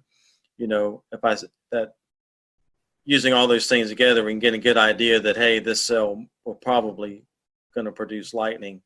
So that electric field mill is crucial in that aspect. So it may give us 10 or 15 minutes that we wouldn't have had if you waited for the first lightning bolt to come out. So, we may only have 10 or 15 minutes to get them off, but that's still better than having no warning and all of a sudden there's a lightning bolt. So, yeah, technology plays a huge role in what we do.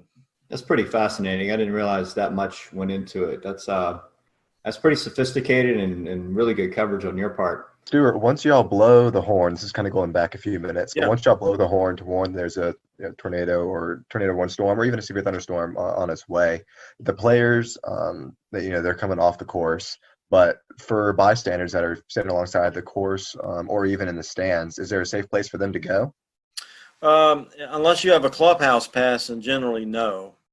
So, if you're having a severe weather event, obviously you don't want to keep them in the tents and the skyboxes because those are temporary structures and big lightning rods as well, just, with the poles and everything. So, we try to get people to go back to their cars, go back to the buses, get back to their cars. But, it doesn't always happen that way. There's always stragglers. There's people that try to hide and wait it out. And because, as soon as we start back play, then they can run out and get a good spot on 18 or whatever.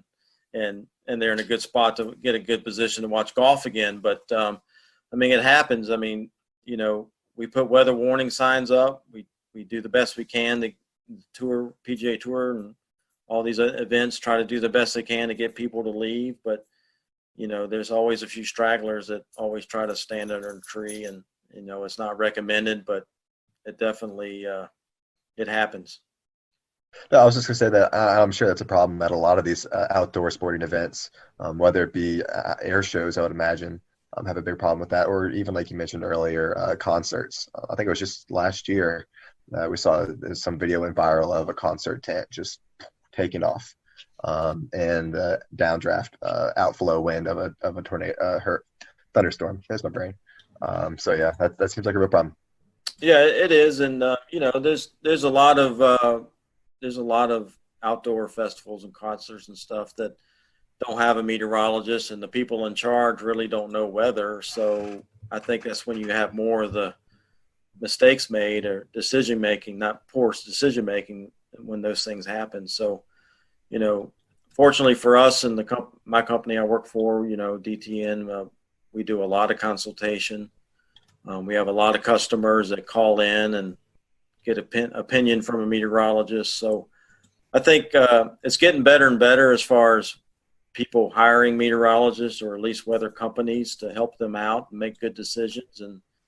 And like for me, on the on-site business, actually have a meteorologist at your site it's expensive. You got to pay for hotel rooms and airline tickets and ship equipment, and plus have the meteorologists there. So that's kind of a hard thing for some organizations to pay that kind of money to have somebody there. But once you have that meteorologist there that's on site, they see how it works and how it takes the pressure off them making these decisions. And it actually pays for itself, to be honest with you, to make good decisions. But, like I said, if you don't have the money, a lot of these organizations just don't have the budget for it.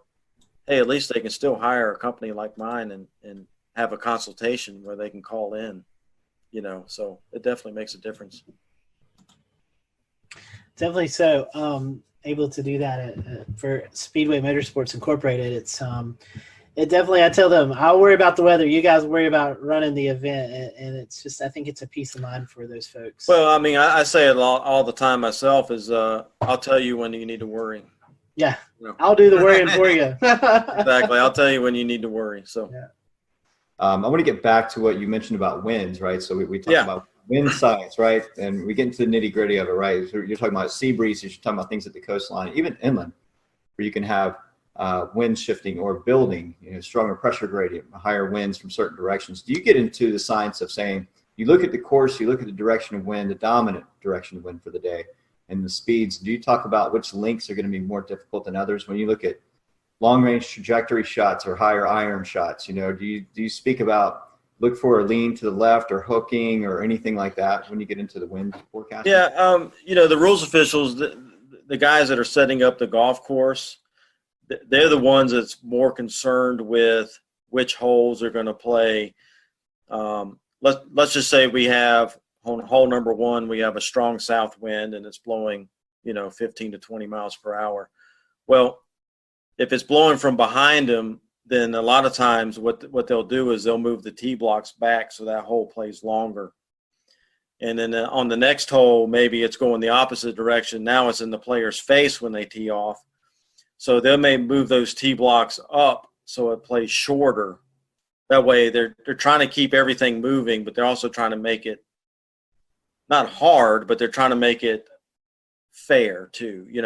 Not necessarily hard, but fair, and keep things moving. So, crosswinds play a big role, especially near the greens, where if there's a lake or a big sand trap or something that's on the right side and it's blowing from left to right, well, they may put that hole location more towards the left side of the green, so guys aren't dumping in the lake the whole time trying to get it to the hole. That's so all those strategies play a role in how the golf course is set up. So definitely wind direction definitely is important, how strong the wind is. So they're actually changing distances and layout. Absolutely. So we have 18 holes. We have 18 holes, and all through that golf course, it's going to be in their face or behind them, left to right, right to left. So all those things play a role in how the golf course is set up. So definitely wind definitely is a major impact on golf tournaments. So. Very interesting. Very neat. Scotty, go ahead. Yeah, Stuart, in some circumstances, I know we saw the Masters had some severe weather roll through back in 2019. When we see these big severe weather events, you guys, I'm sure, coordinate with the course, with the tour, with the TV networks, and kind of We'll return to Best of the Carolina Weather Group in a moment. Now your Carolina weather forecast. Here are today's forecast high temperatures for North Carolina. Here are the forecast lows for tonight for North Carolina. Here are tomorrow's forecast high temperatures. And here's forecast rainfall across North Carolina tomorrow. Here are the forecast highs for the day after tomorrow.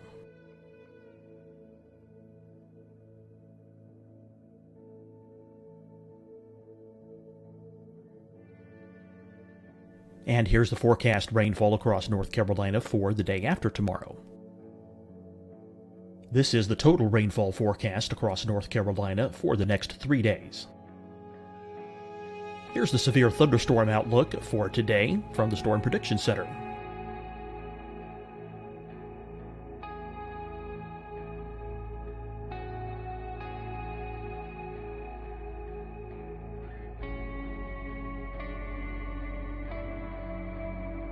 Here are the forecast high temperatures for today for South Carolina. Here are the low temperatures for today for South Carolina. Here's the probability of precipitation forecast across South Carolina today. And here are the rain chances across South Carolina tonight. Here are tomorrow's forecast highs across South Carolina. Here are the forecast low temperatures for tomorrow for South Carolina. And here is the probability of precipitation across South Carolina tomorrow. Here's the precipitation chances across South Carolina tomorrow night. Here are the forecast highs for the day after tomorrow in South Carolina. Here are the forecast low temperatures across South Carolina for the day after tomorrow. And here are the rain chances across South Carolina for the day after tomorrow. And South Carolina's probability of precipitation for that night. Here's the Storm Prediction Center's severe thunderstorm outlook across South Carolina for today through tonight. Here's the Storm Prediction Center's severe thunderstorm outlook across South Carolina for tomorrow and tomorrow night. And here's the Storm Prediction Center's severe thunderstorm outlook across South Carolina for the day after tomorrow through that night.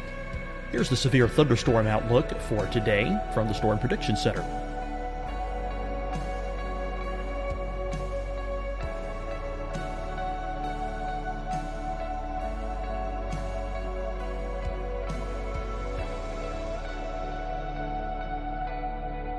Here's a live look at weather radar across the southeast. Deciding when to wear a mask isn't about who you know or how well you know them. Just ask yourself, will I be with anyone I don't live with? If the answer is yes, get behind the mask. Help slow the spread of COVID-19. Get behind the mask. Learn more at covid19.ncdhhs.gov. Hi, everyone. I'm Dr. Mandy Cohen, Secretary of the North Carolina Department of Health and Human Services. And when you follow the 3 W's, you protect your family and your neighbors from COVID-19. When you leave your home, practice your W's. Wear a cloth face covering, wait 6 feet apart, wash your hands often. Wear, wait, wash. We're in this together. Stay strong, North Carolina. Fight the spread and take a stand against coronavirus. Wear a mask in public. Stay at least 6 feet apart from others. And get tested. Join us and fight the spread. Visit scdhec.gov/COVID-19. Getting tested for COVID-19 helps you to take the steps needed to protect yourself, your loved ones, and your community. Find the testing location at scdhec.gov/COVID-19 testing. You'll see your Carolina weather forecast at 25 and 55 past. And now back to the best of the Carolina Weather Group on the all-new Carolina WeatherNet. We try to do what's right.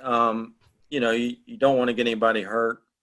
And if there's a high risk for severe weather, i.e. tornadoes or even, just strong straight line wind and storms, we may go early, 2 T's early on the weekend or a day on the weekend to avoid some of that severe weather that we think is going to happen in the afternoon. So, the tour is aware of that and they'll try to make accommodations to maybe avoid some of that to keep people safe and get the round in.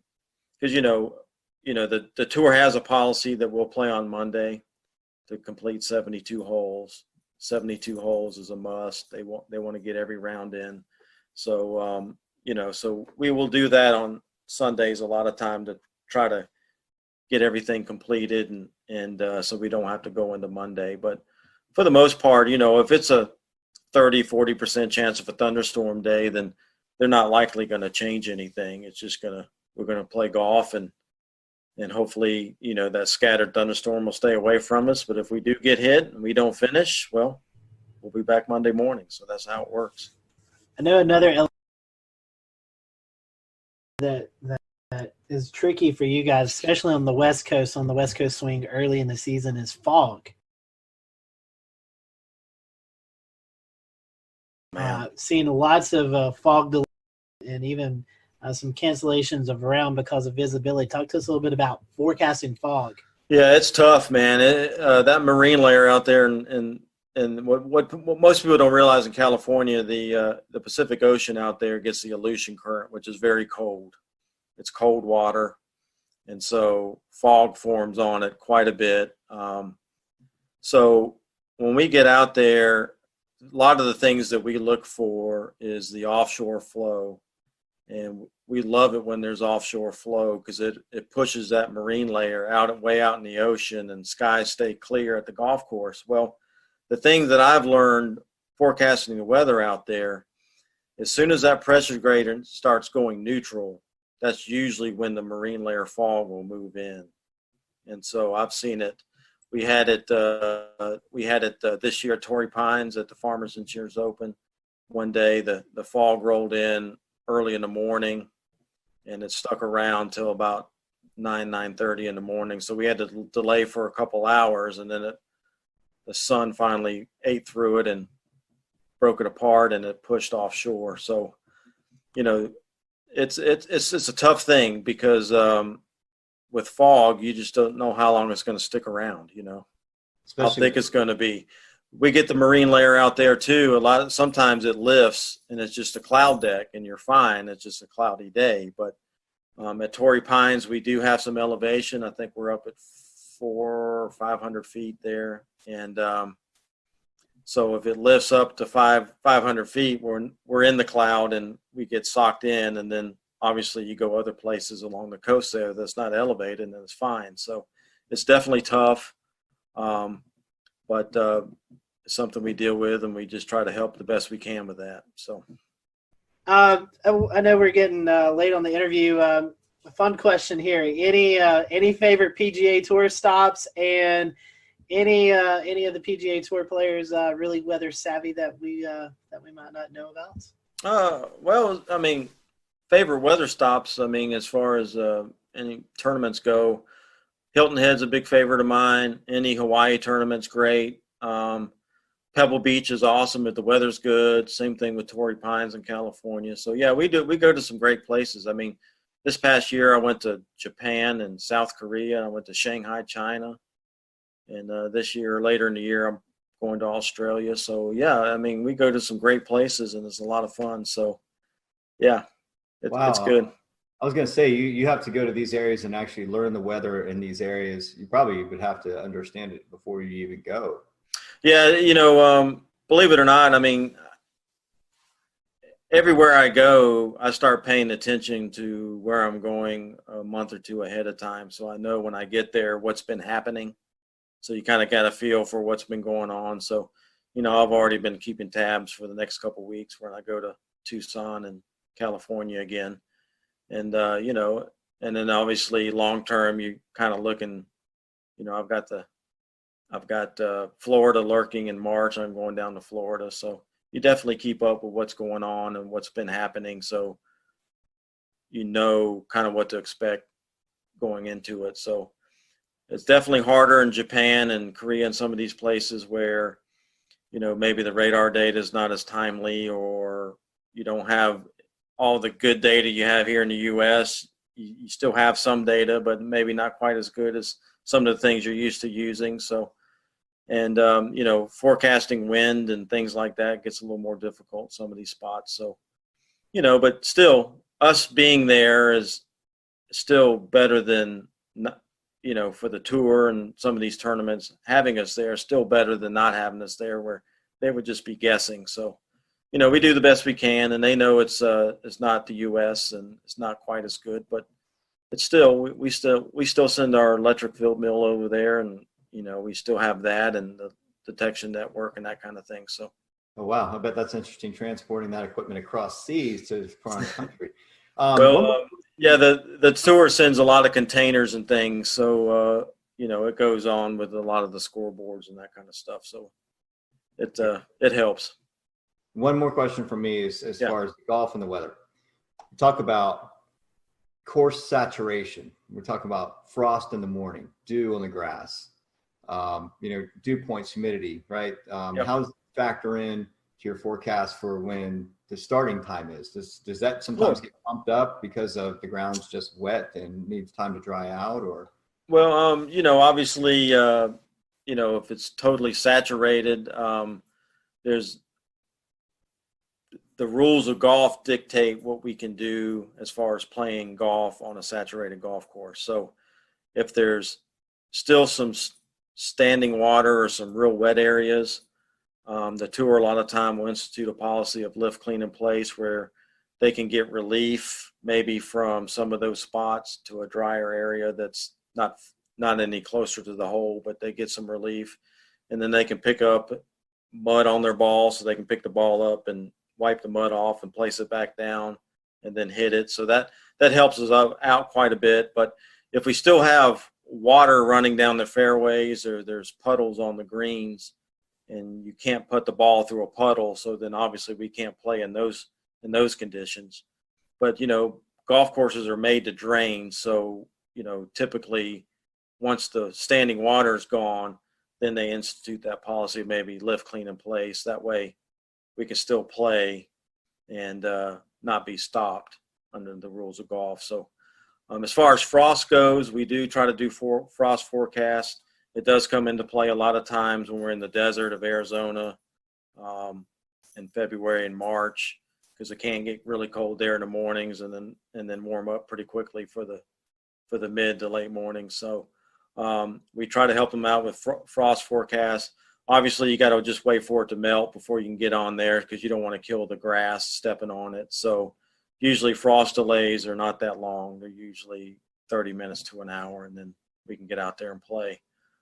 As far as late in the year, a lot of places where we go is Florida and the Southeast and that kind of thing. So typically we don't deal with frost too much in the fall, but definitely early in the year. Well, Stuart, thank you so much for joining us. We certainly appreciate it, and glad that we could catch you while you're here at home. And we wish you the best of luck as you travel out to all these cool destinations, and hopefully you'll have some good weather. If folks want to follow along, do you have a social media account or something you'd like to promote? Yeah, you can follow me on Twitter. It's at PGAWXMAN and the number 1. So it's PGAWXMan1 on Twitter. And I'm on Facebook, just Stuart Williams. You'll just have to find me on that. But that's the only 2 social medias that I'm on. Yeah, Twitter, definitely follow me, and you can see what the forecasts are, what's going on at these tournaments that we're doing and these other events. So, and the weather's bad and you're at that tournament, just go find Stuart. You can blame him for it. Yeah, that's right. Stuart, thank you so much for joining us tonight.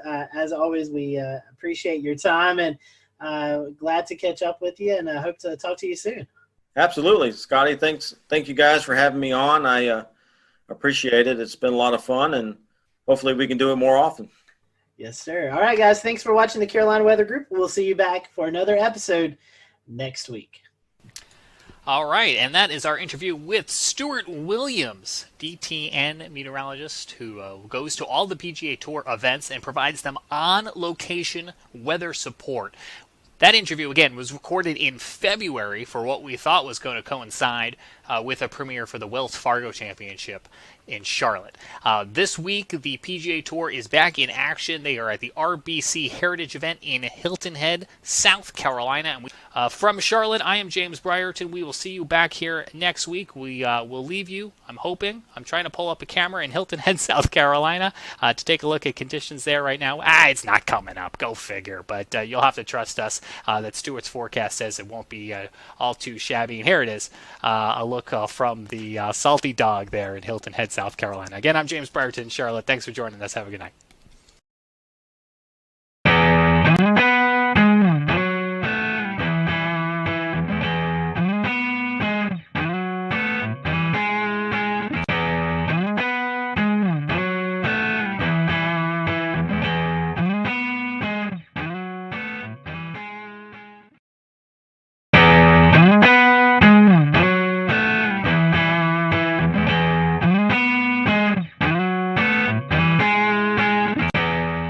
Hello, everyone. Welcome to the Carolina Weather Group. We're happy to have you this evening. Tonight, we have on meteorologist Jim Gandy. If you've been a follower of our show, you've probably seen Jim appear on the show a few times during these bigger weather events with hurricanes and winter storms. So Jim is joining us tonight from Columbia, South Carolina, and we're happy to have him. He was at WLTX there in Columbia, but has since retired. He retired, in fact, last year.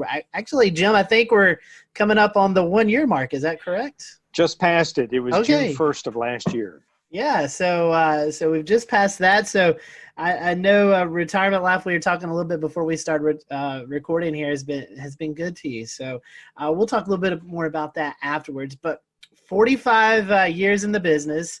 You're known as South Carolina's weatherman. Tell us how it started. How did your love for weather transition you into being a meteorologist on TV?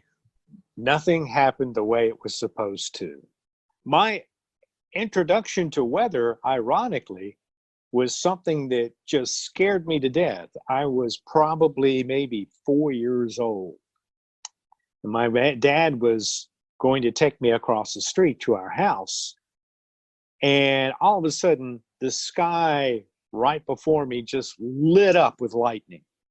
And it scared the living daylights out of me, as you can imagine. And from that time on, I was scared to death of lightning. Now, this was in Memphis. Then he got transferred to Jacksonville, Florida. And if you know anything about the weather in Florida, thunderstorms are pretty frequent. And so I got really interested in weather living in Florida, still scared to death of lightning. Really didn't control my fear until I went to college. I got my degree at Florida State. It was during that time that I kind of conquered my fear of lightning. Not that I don't have a healthy respect for it, I do. And then I went to Florida State, trained as a research meteorologist, and got out, graduated at absolutely the wrong time. It was 1974. We went straight into a recession. The government froze all hiring. The private sector wasn't what it was today. And so I was forced to kind of look around. My first job as a meteorologist actually was at the Institute of Storm Research in Houston, Texas. But then their contracts dried up. Again, I'm without a job. So I went back to Memphis, and I actually went back to graduate school. And that first semester in graduate school, one of the TV stations in Memphis called me and asked me if I wanted to come down and audition. I had never been to a TV station, didn't know anything about television other than what I saw on TV. I went down there, did the audition. Whatever they saw, they liked, they hired me, and the rest is history. Starting out in Memphis, I think your next move was to Oklahoma City. Oklahoma City. I was in Memphis for 2 years. We were in the midst of a union fight there. The station was being unionized, and I hadn't had a pay raise in 2 years. So I decided, okay, maybe it's time to look elsewhere. And I applied to a number of TV stations in Florida since my background was in tropical meteorology. And one day I get a tape back from Florida, and I think it was the tape I sent to Orlando. I get the tape back.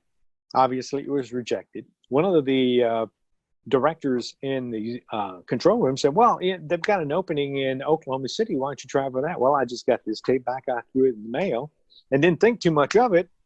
But then I would say just a few days later, I got a phone call from Jim Williams at KTVY, now K4 in Oklahoma City. And they flew me out there, and I did an audition right there on their set.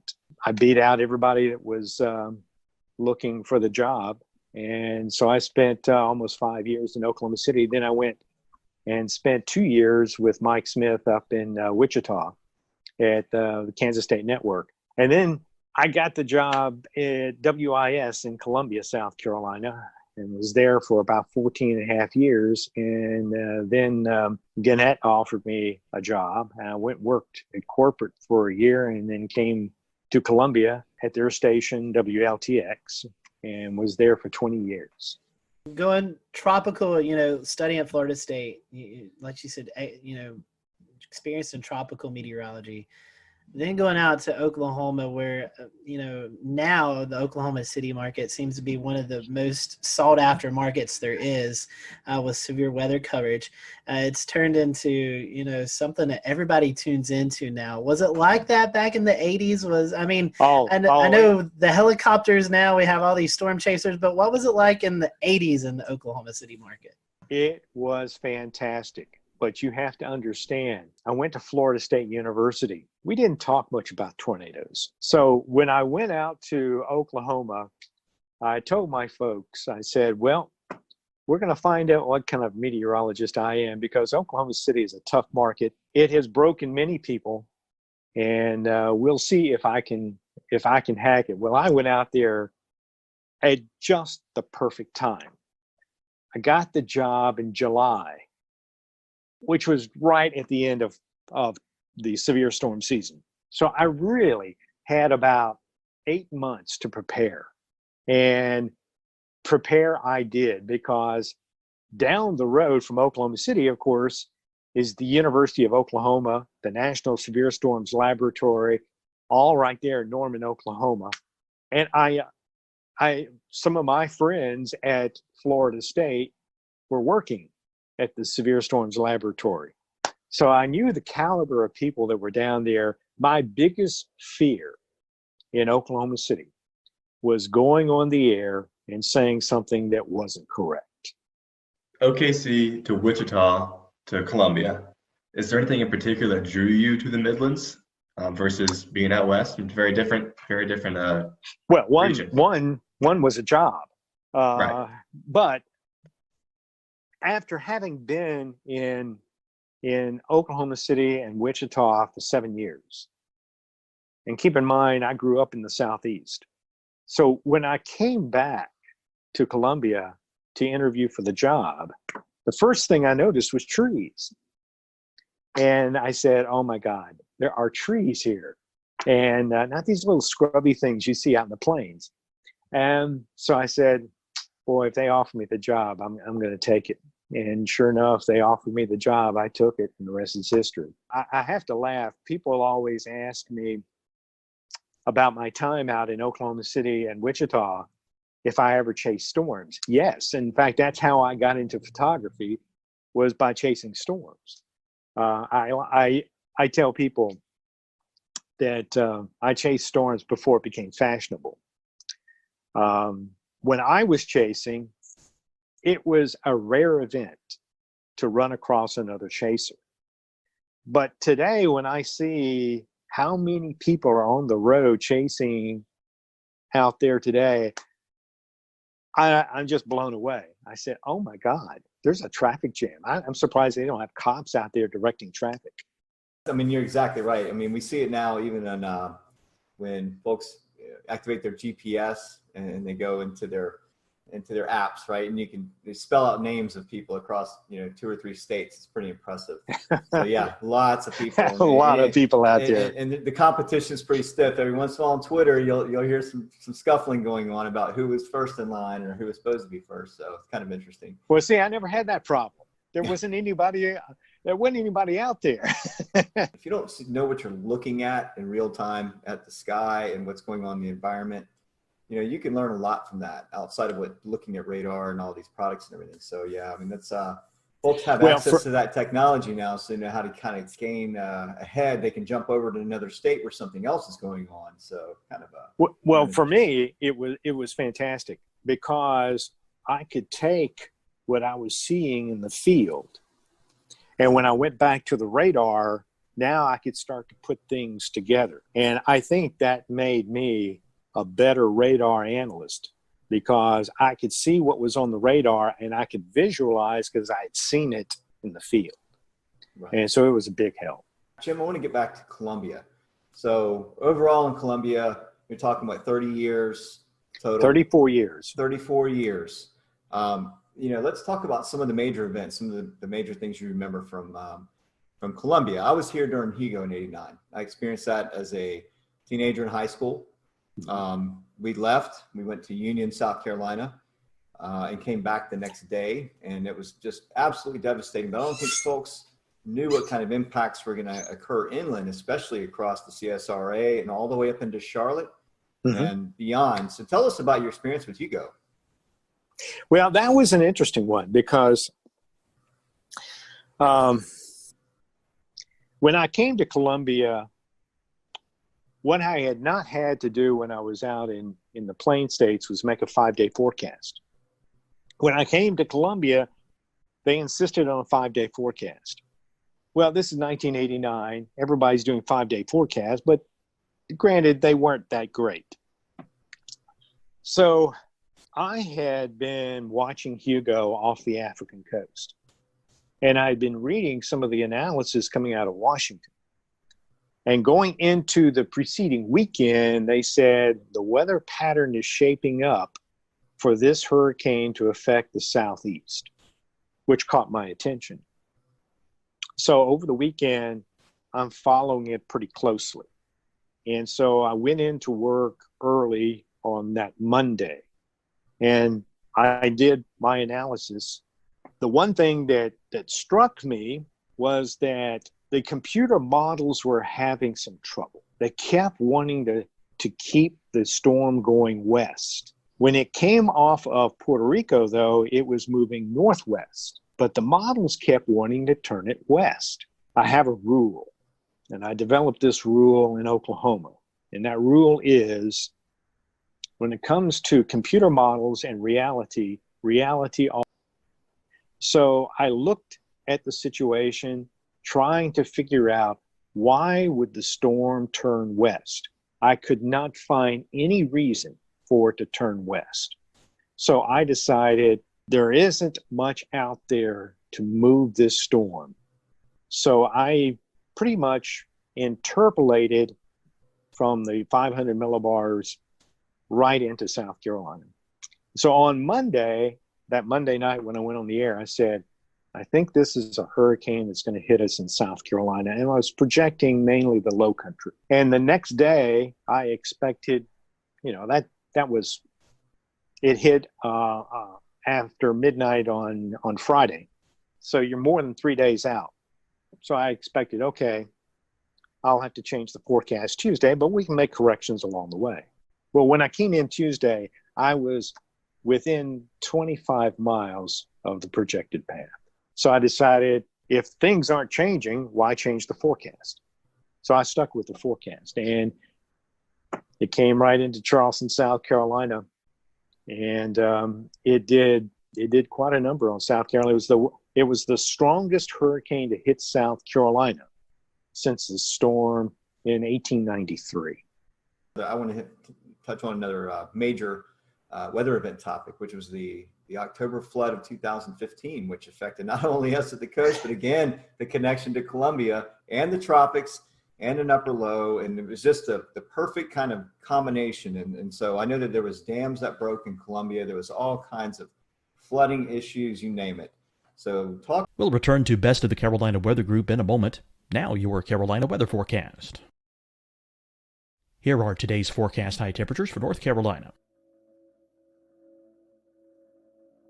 Here are the forecast lows for tonight for North Carolina. Here are tomorrow's forecast high temperatures. And here's forecast rainfall across North Carolina tomorrow. Here are the forecast highs for the day after tomorrow.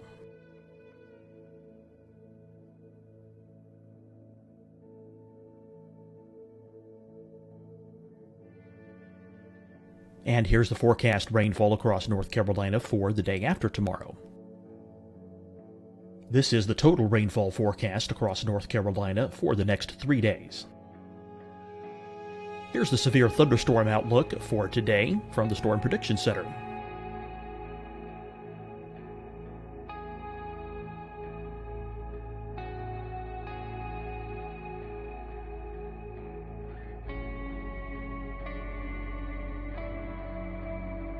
Here are the forecast high temperatures for today for South Carolina. Here are the low temperatures for today for South Carolina. Here's the probability of precipitation forecast across South Carolina today. And here are the rain chances across South Carolina tonight. Here are tomorrow's forecast highs across South Carolina. Here are the forecast low temperatures for tomorrow for South Carolina. And here is the probability of precipitation across South Carolina tomorrow. Here's the precipitation chances across South Carolina tomorrow night. Here are the forecast highs for the day after tomorrow in South Carolina. Here are the forecast low temperatures across South Carolina for the day after tomorrow. And here are the rain chances across South Carolina for the day after tomorrow. And South Carolina's probability of precipitation for that night. Here's the Storm Prediction Center's severe thunderstorm outlook across South Carolina for today through tonight. Here's the Storm Prediction Center's severe thunderstorm outlook across South Carolina for tomorrow and tomorrow night. And here's the Storm Prediction Center's severe thunderstorm outlook across South Carolina for the day after tomorrow through that night.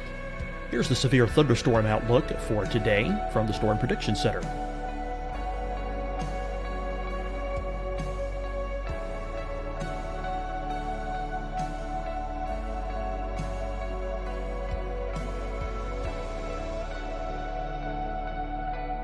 And now here's a live look at weather radar across the southeast.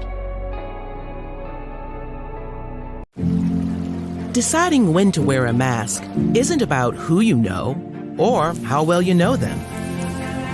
Just ask yourself, will I be with anyone I don't live with?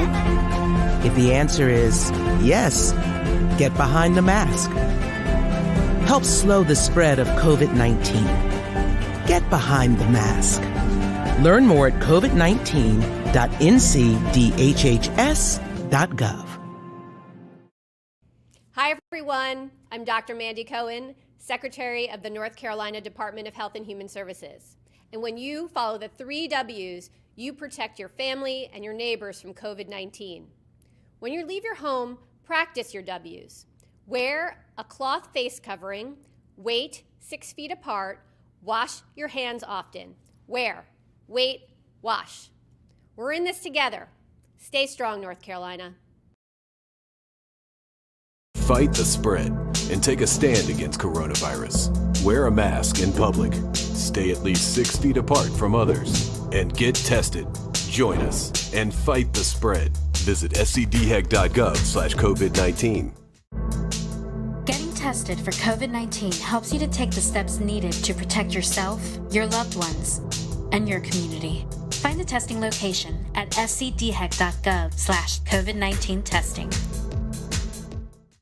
You'll see your Carolina weather forecast at 25 and 55 past. And now back to the best of the Carolina Weather Group on the all-new Carolina WeatherNet.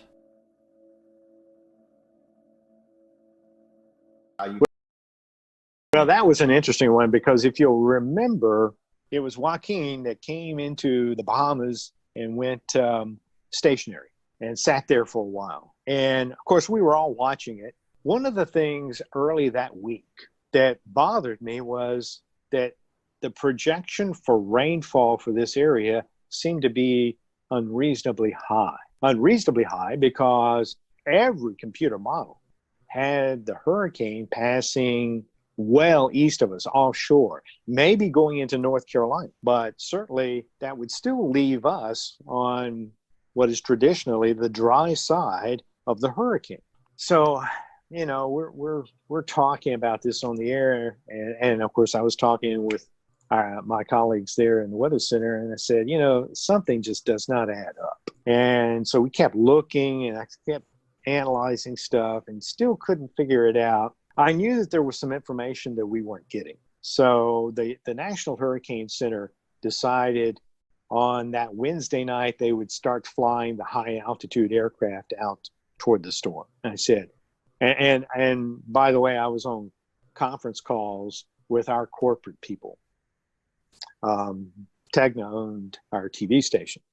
So I was on the conference call and I said, look, we can make all kinds of projections we want, but the National Hurricane Center is going to fly that high altitude aircraft tonight. When that data gets into the computer model, we will know what this storm is going to do. And that was a Wednesday night. Thursday morning, it wasn't so much a surprise, but the projections for the hurricane had it staying offshore, but it did not change the rainfall prediction for our area. And at that point, I realized we're looking at the wrong thing. The hurricane is not the threat. It is the upper level low that is coming down through the Tennessee River Valley that's going to slow down, almost stall over the Florida Panhandle. It's going to tap tropical atmospheric river, and it's going to direct it right into South Carolina. We've talked about hurricanes, snowstorms, and flooding. Were there perhaps any tornado events that you particularly recall from your years in Columbia? Oh, yeah. In fact, probably the most memorable one was from a tropical depression, 1994. And it was Hurricane or Tropical Storm Beulah. It hit along the Florida coast, came into Georgia, southwest Georgia, and was heading up toward the Athens area, the center. It happened that we were on the east side at just the right point in the heat of the afternoon. So I went in early to work in preparation for, I guess I got to the station around 11:30. And while Joe Penner, who was doing the weather for the midday show, as he was doing the weather, right after he got off, they issued a tornado warning, and it was for Barnwell County. And I thought, tornado warning? Now, keep in mind, back then, the Weather Service had Doppler radar, but we did not. So I'm thinking, okay, so we went on and gave the warning and everything. And I'm looking at everything as best I can. And all of a sudden, they happened to say that there was circulation in Lexington County. It was down near Pelion, I think it was, or something like that. I went, oh my gosh. So I notified the assignment desk. They said, where do we need, do we need to send someone to Pelion? I said, no, don't go to where it's been, go to where it's going to go. So we sent a photographer out on I-20, and I just said, go toward Highway 6, and then we'll see well, he gets to Highway 6, and he misses the turn, has to turn around. When he does, he sees the tornado. And that was the first of something like 28 or 9 tornadoes that day. Switching gears a little bit, Jim, climate change has been something you're very vocal about. Can you talk to us a little bit about that? It goes back to in 2007. This is when TV stations were starting their websites. Everybody was kind of green back then, so we really didn't know what we were doing, what we wanted to accomplish. And I convinced the TV station. I said, let's do something. Let's start a science and technology page. But I was also at the time on the station's scientists committee. It just so happens that Joe Whitty, a meteorologist who was on the air in Washington, D.C., made a recommendation to Ed Maybeck at George Mason University. And they wanted to see about educating people about climate change.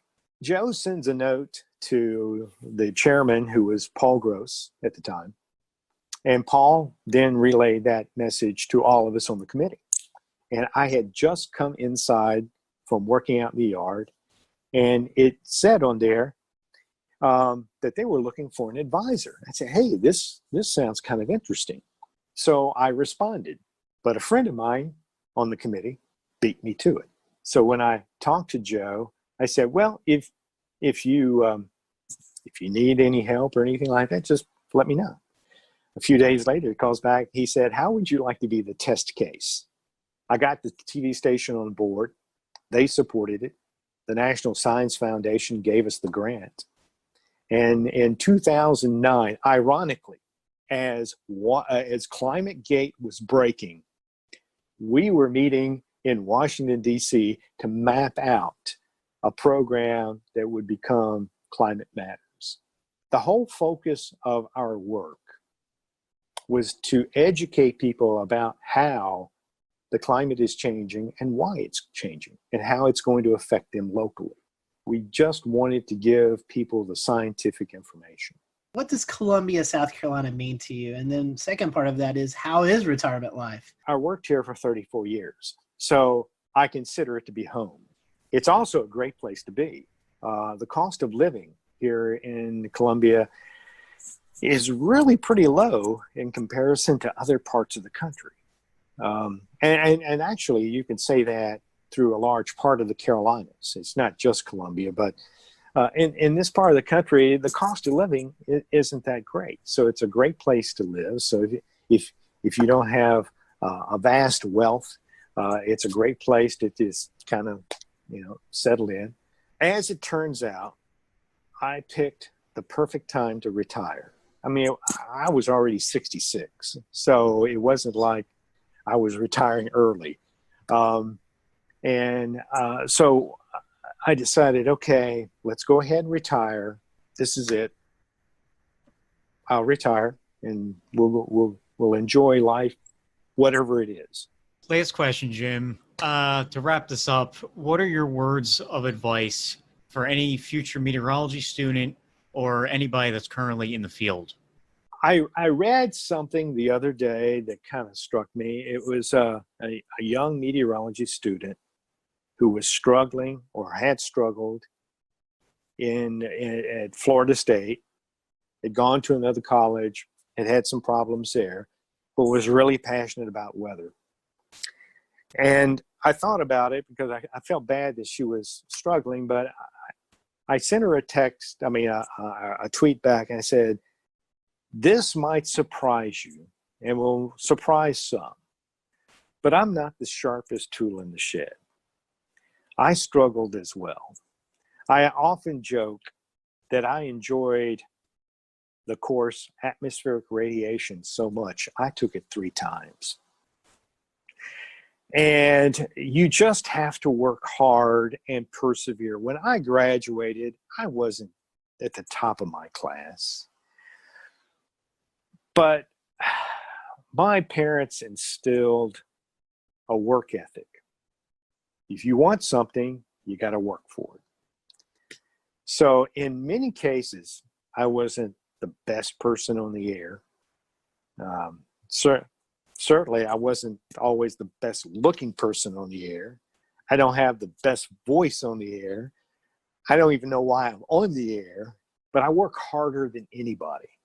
One of my colleagues once said, you are the hardest working meteorologist I have ever been around. And it's true. When I go to work, I'm there until it's done. 8 hours, 9 hours, 12 hours, it doesn't make any difference. I get the job done. And I always wanted to be the best forecaster. Very thankful for you to join us tonight. You're still following a little bit of weather. Are you doing any updates on social media? If so, how can folks follow you? Follow me on Twitter and Facebook at Jim Gandy WX.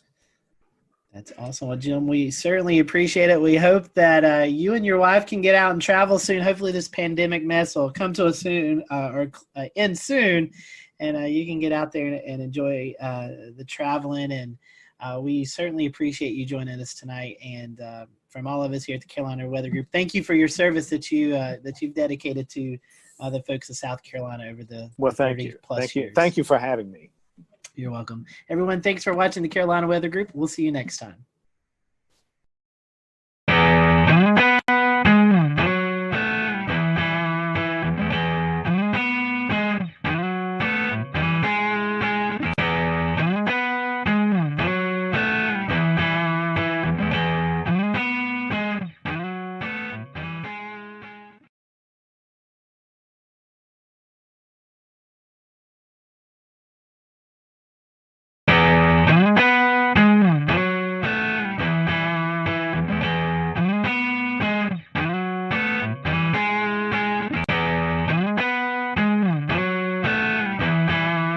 Hello, everyone. Welcome to the Carolina Weather Group. We're happy to have you this evening, a Wednesday evening, closing in on the end of 2020. And we just closed the book on the 2020 hurricane season. And tonight we have with us our friend Mark Sudduth. Seems like this has become an annual tradition where we kind of get together with Mark in the first part of December as we close out hurricane season to kind of look back on the season. And my goodness, we have so much to look back forward. We were talking before this that we've got stuff up just because we can't remember all the storms right off the top of our heads. So we'll get into that. Mark, for those who may have not caught you on previous shows, tell us a little bit about who you are and how you got called into tracking these hurricanes, and then we'll kind of go into the conversation. It's great to be back, Scotty, and everybody else. Thanks for having me a part of this again. I grew up in Eastern North Carolina, and, you know, when you grow up in the Carolinas, if you're not interested in the weather, and, you know, then I don't know what to tell you, because we have 4 distinct seasons, and we have a severe season, a winter season. The spring season gets kind of crazy sometimes. And then, of course, hurricane season, depending on the decade and how active it is, can be very much a part of your daily life. And as a kid, I just had this bug. I don't know where it comes from. I really don't. And so, long story short, 25-year career, I followed my passion, went to school for geography, studied weather and climate and statistics, and really focused on hurricanes. So they don't have a degree for hurricanologist. That's not a thing. But if there was a definition, that's what I do. I study hurricanes. I don't forecast them, so I'm not a meteorologist. I'm a geographer who studies hurricanes. So that's my degree. That's my area of expertise, my specialty. So since 1995, getting that degree from UNC by the sea, UNCW down here in Wilmington, that's what I've done. And I blazed my own trail, started hurricanetrack.com in 1999, did a lot of different projects in awareness and computer animation back in the day, some awards from FEMA and different weather service offices for my work in hurricane awareness. And if you're going to be an expert in something, you can't just read about it in books, right? Eventually, you know, you're going to go into medicine. You eventually work on the cadavers for real. You don't just read about it or hear about it in the lab. You eventually get your hands in there and you actually work on a real dead person and you become a doctor. So same thing with weather. You got to go out in it to really study it up close and personal. And that's what I started doing from the get-go. People call it hurricane chasing. That's fine. I call it hurricane intercepting because you don't really chase hurricanes. And I've had different ways of doing that, you know, different vehicles. And now we're in the age of unmanned cameras and small boxes, and everything's tiny and easy to deploy. The age of crowdfunding is upon us, to where basically, you know, whatever I want to do, people support it, because social media has allowed that to really grow. And it really, really manifested itself in 2020 with the mega season that we had, putting all of my experience to use, a great group of people behind me, taking what we do, the educational aspect, keeping it science-based, keep it real, keeping safe. And we tackled one of the busiest seasons in history. So here we are. And Mark, you know, a lot of work goes into it. And this year, a little bit more, I would say, as we start to look to hurricane season around March into April. That's when the seasonal predictions come out. Also, kind of buried in that was when COVID really started to hit the area. And so, you know, I know as you're starting to get prepared for the season, you know, then you had to where, you know, look at the COVID aspect. But tell us a little bit about that, how maybe COVID, I don't know if it interfered with your job, but tell us a little bit about that, and also the preseason predictions that kind of came out at the same time, where you were talking about it looked like we were going to have a busy season anyway. Yes, it appeared as far back as February. Some of the long-range modeling was indicating the possibility of a favorable season ahead. And it's interesting regarding the COVID situation. At the end of February, as part of my off-season work that I'm able to do, I went up to my first lake effect snow event. This is kind of a little side story in Western New York. And I flew into Syracuse on like February 29th or somewhere around there. and was up there for a few days covering this big lake effect event. And by the way, I'm hooked. Lake effect snow is awesome. And I remember when I got to the Charlotte airport from Wilmington, it was like a last minute thing. I airlined a bunch of cameras with me, and I was like, I'm gonna go for it. So I flew into Charlotte, and it was packed, and which it usually is. And there was a few people wearing masks. And I remember I got off the plane from Wilmington and walked into the concourse there, packed concourse, whatever it was, probably came into concourse D from Wilmington. And on those big monitors at Charlotte Douglas, President Trump was coming out. And I thought, oh, this can't be good. This cannot be good. If he's going to come to the podium while I flew that 45-minute flight from Wilmington to Charlotte, something bad has either happened, internationally, or this COVID thing is finally going to break loose, because I had been watching it and learning about it. My wife's in the medical field, and that was it. And so I got back like March 3rd or 4th or something like that, and the world changed within 2 weeks. Basketball got canceled. Our lives turned upside down. And then coincidentally with that, this parallel universe began where the hurricane season forecasts, at least from the people that really track this stuff, Ben Knoll, Mike Ventris, Dr. Ventris, Eric Webb, myself, Levi Cowan, those of us that are really, I don't want to say obsessed, but we're watching this very closely. We saw it. It was like, oh man, the modeling showing this standing wave over the Indian Ocean in Africa, and the potential of La Nina and the warm Atlantic. I mean, just the signals were overwhelming.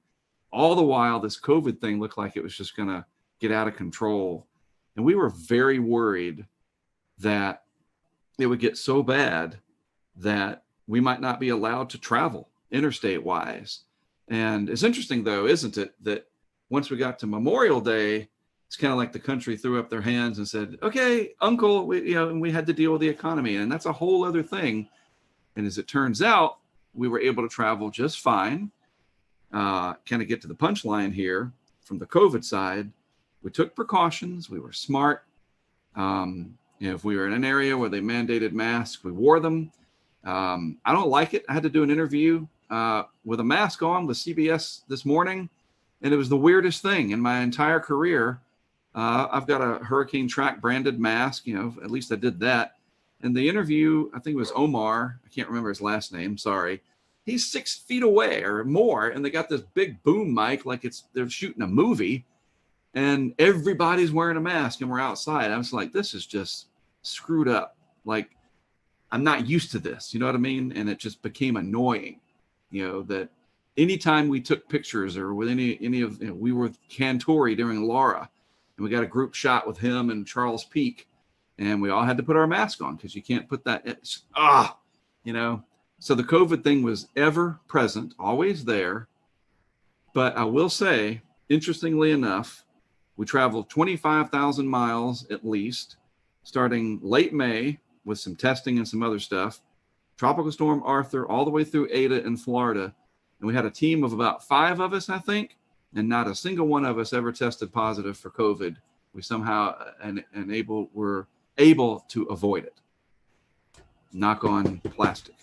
That's spectacular. I mean, that's, just the precautions and the worry and all that, and all that I know you have to do, and the people you have to interact with. Yeah. It's great to hear that, that all of that turned out to be pretty good. So that was a big worry. You're absolutely right. It was a concern of ours. And it's a concern, I'll say this, going into the winter, in terms of how bad things are going to probably get, that interstate travel may become difficult, because I'm in the position to be able to cover winter storms like never before. But that's a story for another day. I think there's some ways to manage it with testing, and looks like I'm going to get a swab up the nose more times than I want to be able to cross into areas like New York. But if that's what I got to do to be able to still do my work, so be it. Maybe 2021 will be a different story 6 months from now. We're hoping so. Indeed. Speaking of hurricane season, traditionally, and this is another show conversation we could have. It starts June 1st, but this year, I guess May kind of threw us a little hint of, hey, this is going to be a crazy season. We had 3 named tropical systems in May. In fact, one being Bertha, just off the coast of South Carolina there. you said you're trying to get out and test stuff, and these named storms starting early. So any recollection on that? Were you kind of in hurry up mode, trying to get everything tested out so you could get out in the field? The end of May, mid-May, really. I think it was like the 18th or so that Arthur formed, and it impacted the Outer Banks indirectly / directly. I mean, it's all in how you look at it. There were impacts there. And then at the end of May, the team and I went out to Texas to test our weather balloon project. We try to do that annually. And we also kind of dabbled in some severe weather ideas that we're going to put forth this coming May of 2021. And during that, as you alluded to, Bertha formed like overnight one night and came into the South Carolina coast. And it's like, oh, well, can't get back in time for that. But it was a low impact event. And then when I got back after Memorial Day, it was time to immediately leave and go to the Mississippi coast and meet up with Greg Nordstrom for Tropical Storm Cristobal. And then we had a little bit of a break for landfall action. And I decided, because I really like to study the monsoon out in the desert Southwest, that at the end of July, I thought, okay, and you guys know this, typically July is when there's the most SAL present, Saharan air layer. The pressures are usually pretty high. We hadn't had any big time main development region like 05 mirroring yet, right? Remember in 05 we had Dennis, early July, Emily, Cat 5. I mean, we didn't have that this year. So I thought, all right, people are starting to fly again. I'm going to take my chances. I took some equipment out there and I went out to the desert Southwest. And what happens? Hannah. And I'm like, I can't, what am I going to do? I'm not going to just fly into Houston and drive down to Kennedy County where there's more cows than people and just stand in it. I don't have any equipment. So Hannah got past me and I hate it. I hate it when one gets past me. But if there's anyone to miss, it was Hannah. Because look, it came into a county where, the cow to people ratio is 1,000,000 to 1. We've made it all the way to H, Hannah, and if we're going in alphabetical order, my alphabet correctly, we're going to have Isaias next. That is the most prominent storm that affected the Carolinas this year. Could you go into just some kind of conversation about how that went for you and what you saw in the eastern half of the Carolinas? First of all, it was a challenge pronouncing it, and it's funny because now I can say it just fine. And I even had a friend of ours down in San Juan send me a video, and we are getting ready for Tropical Storm Isaias, and I couldn't say it. It was so annoying.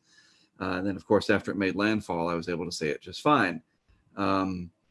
We thought, that was the end of July into early August, and kind of a little earlier than we expect them around here in terms of the peak. And it struggled and probably kind of left over in that unfavorable mid-level dryness left over from the big SAL events of earlier in the season. But then again, boy, that last 12 hours right before landfall in Brunswick County, Isaias took off. And it was very, very surprising. We'll return to Best of the Carolina Weather Group in a moment. Now your Carolina weather forecast. Here are today's forecast high temperatures for North Carolina.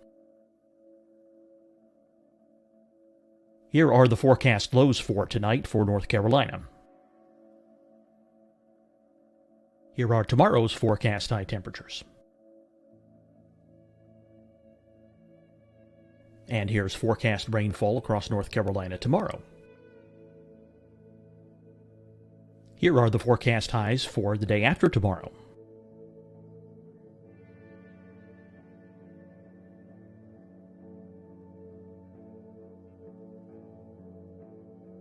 And here's the forecast rainfall across North Carolina for the day after tomorrow. This is the total rainfall forecast across North Carolina for the next 3 days. Here's the severe thunderstorm outlook for today from the Storm Prediction Center.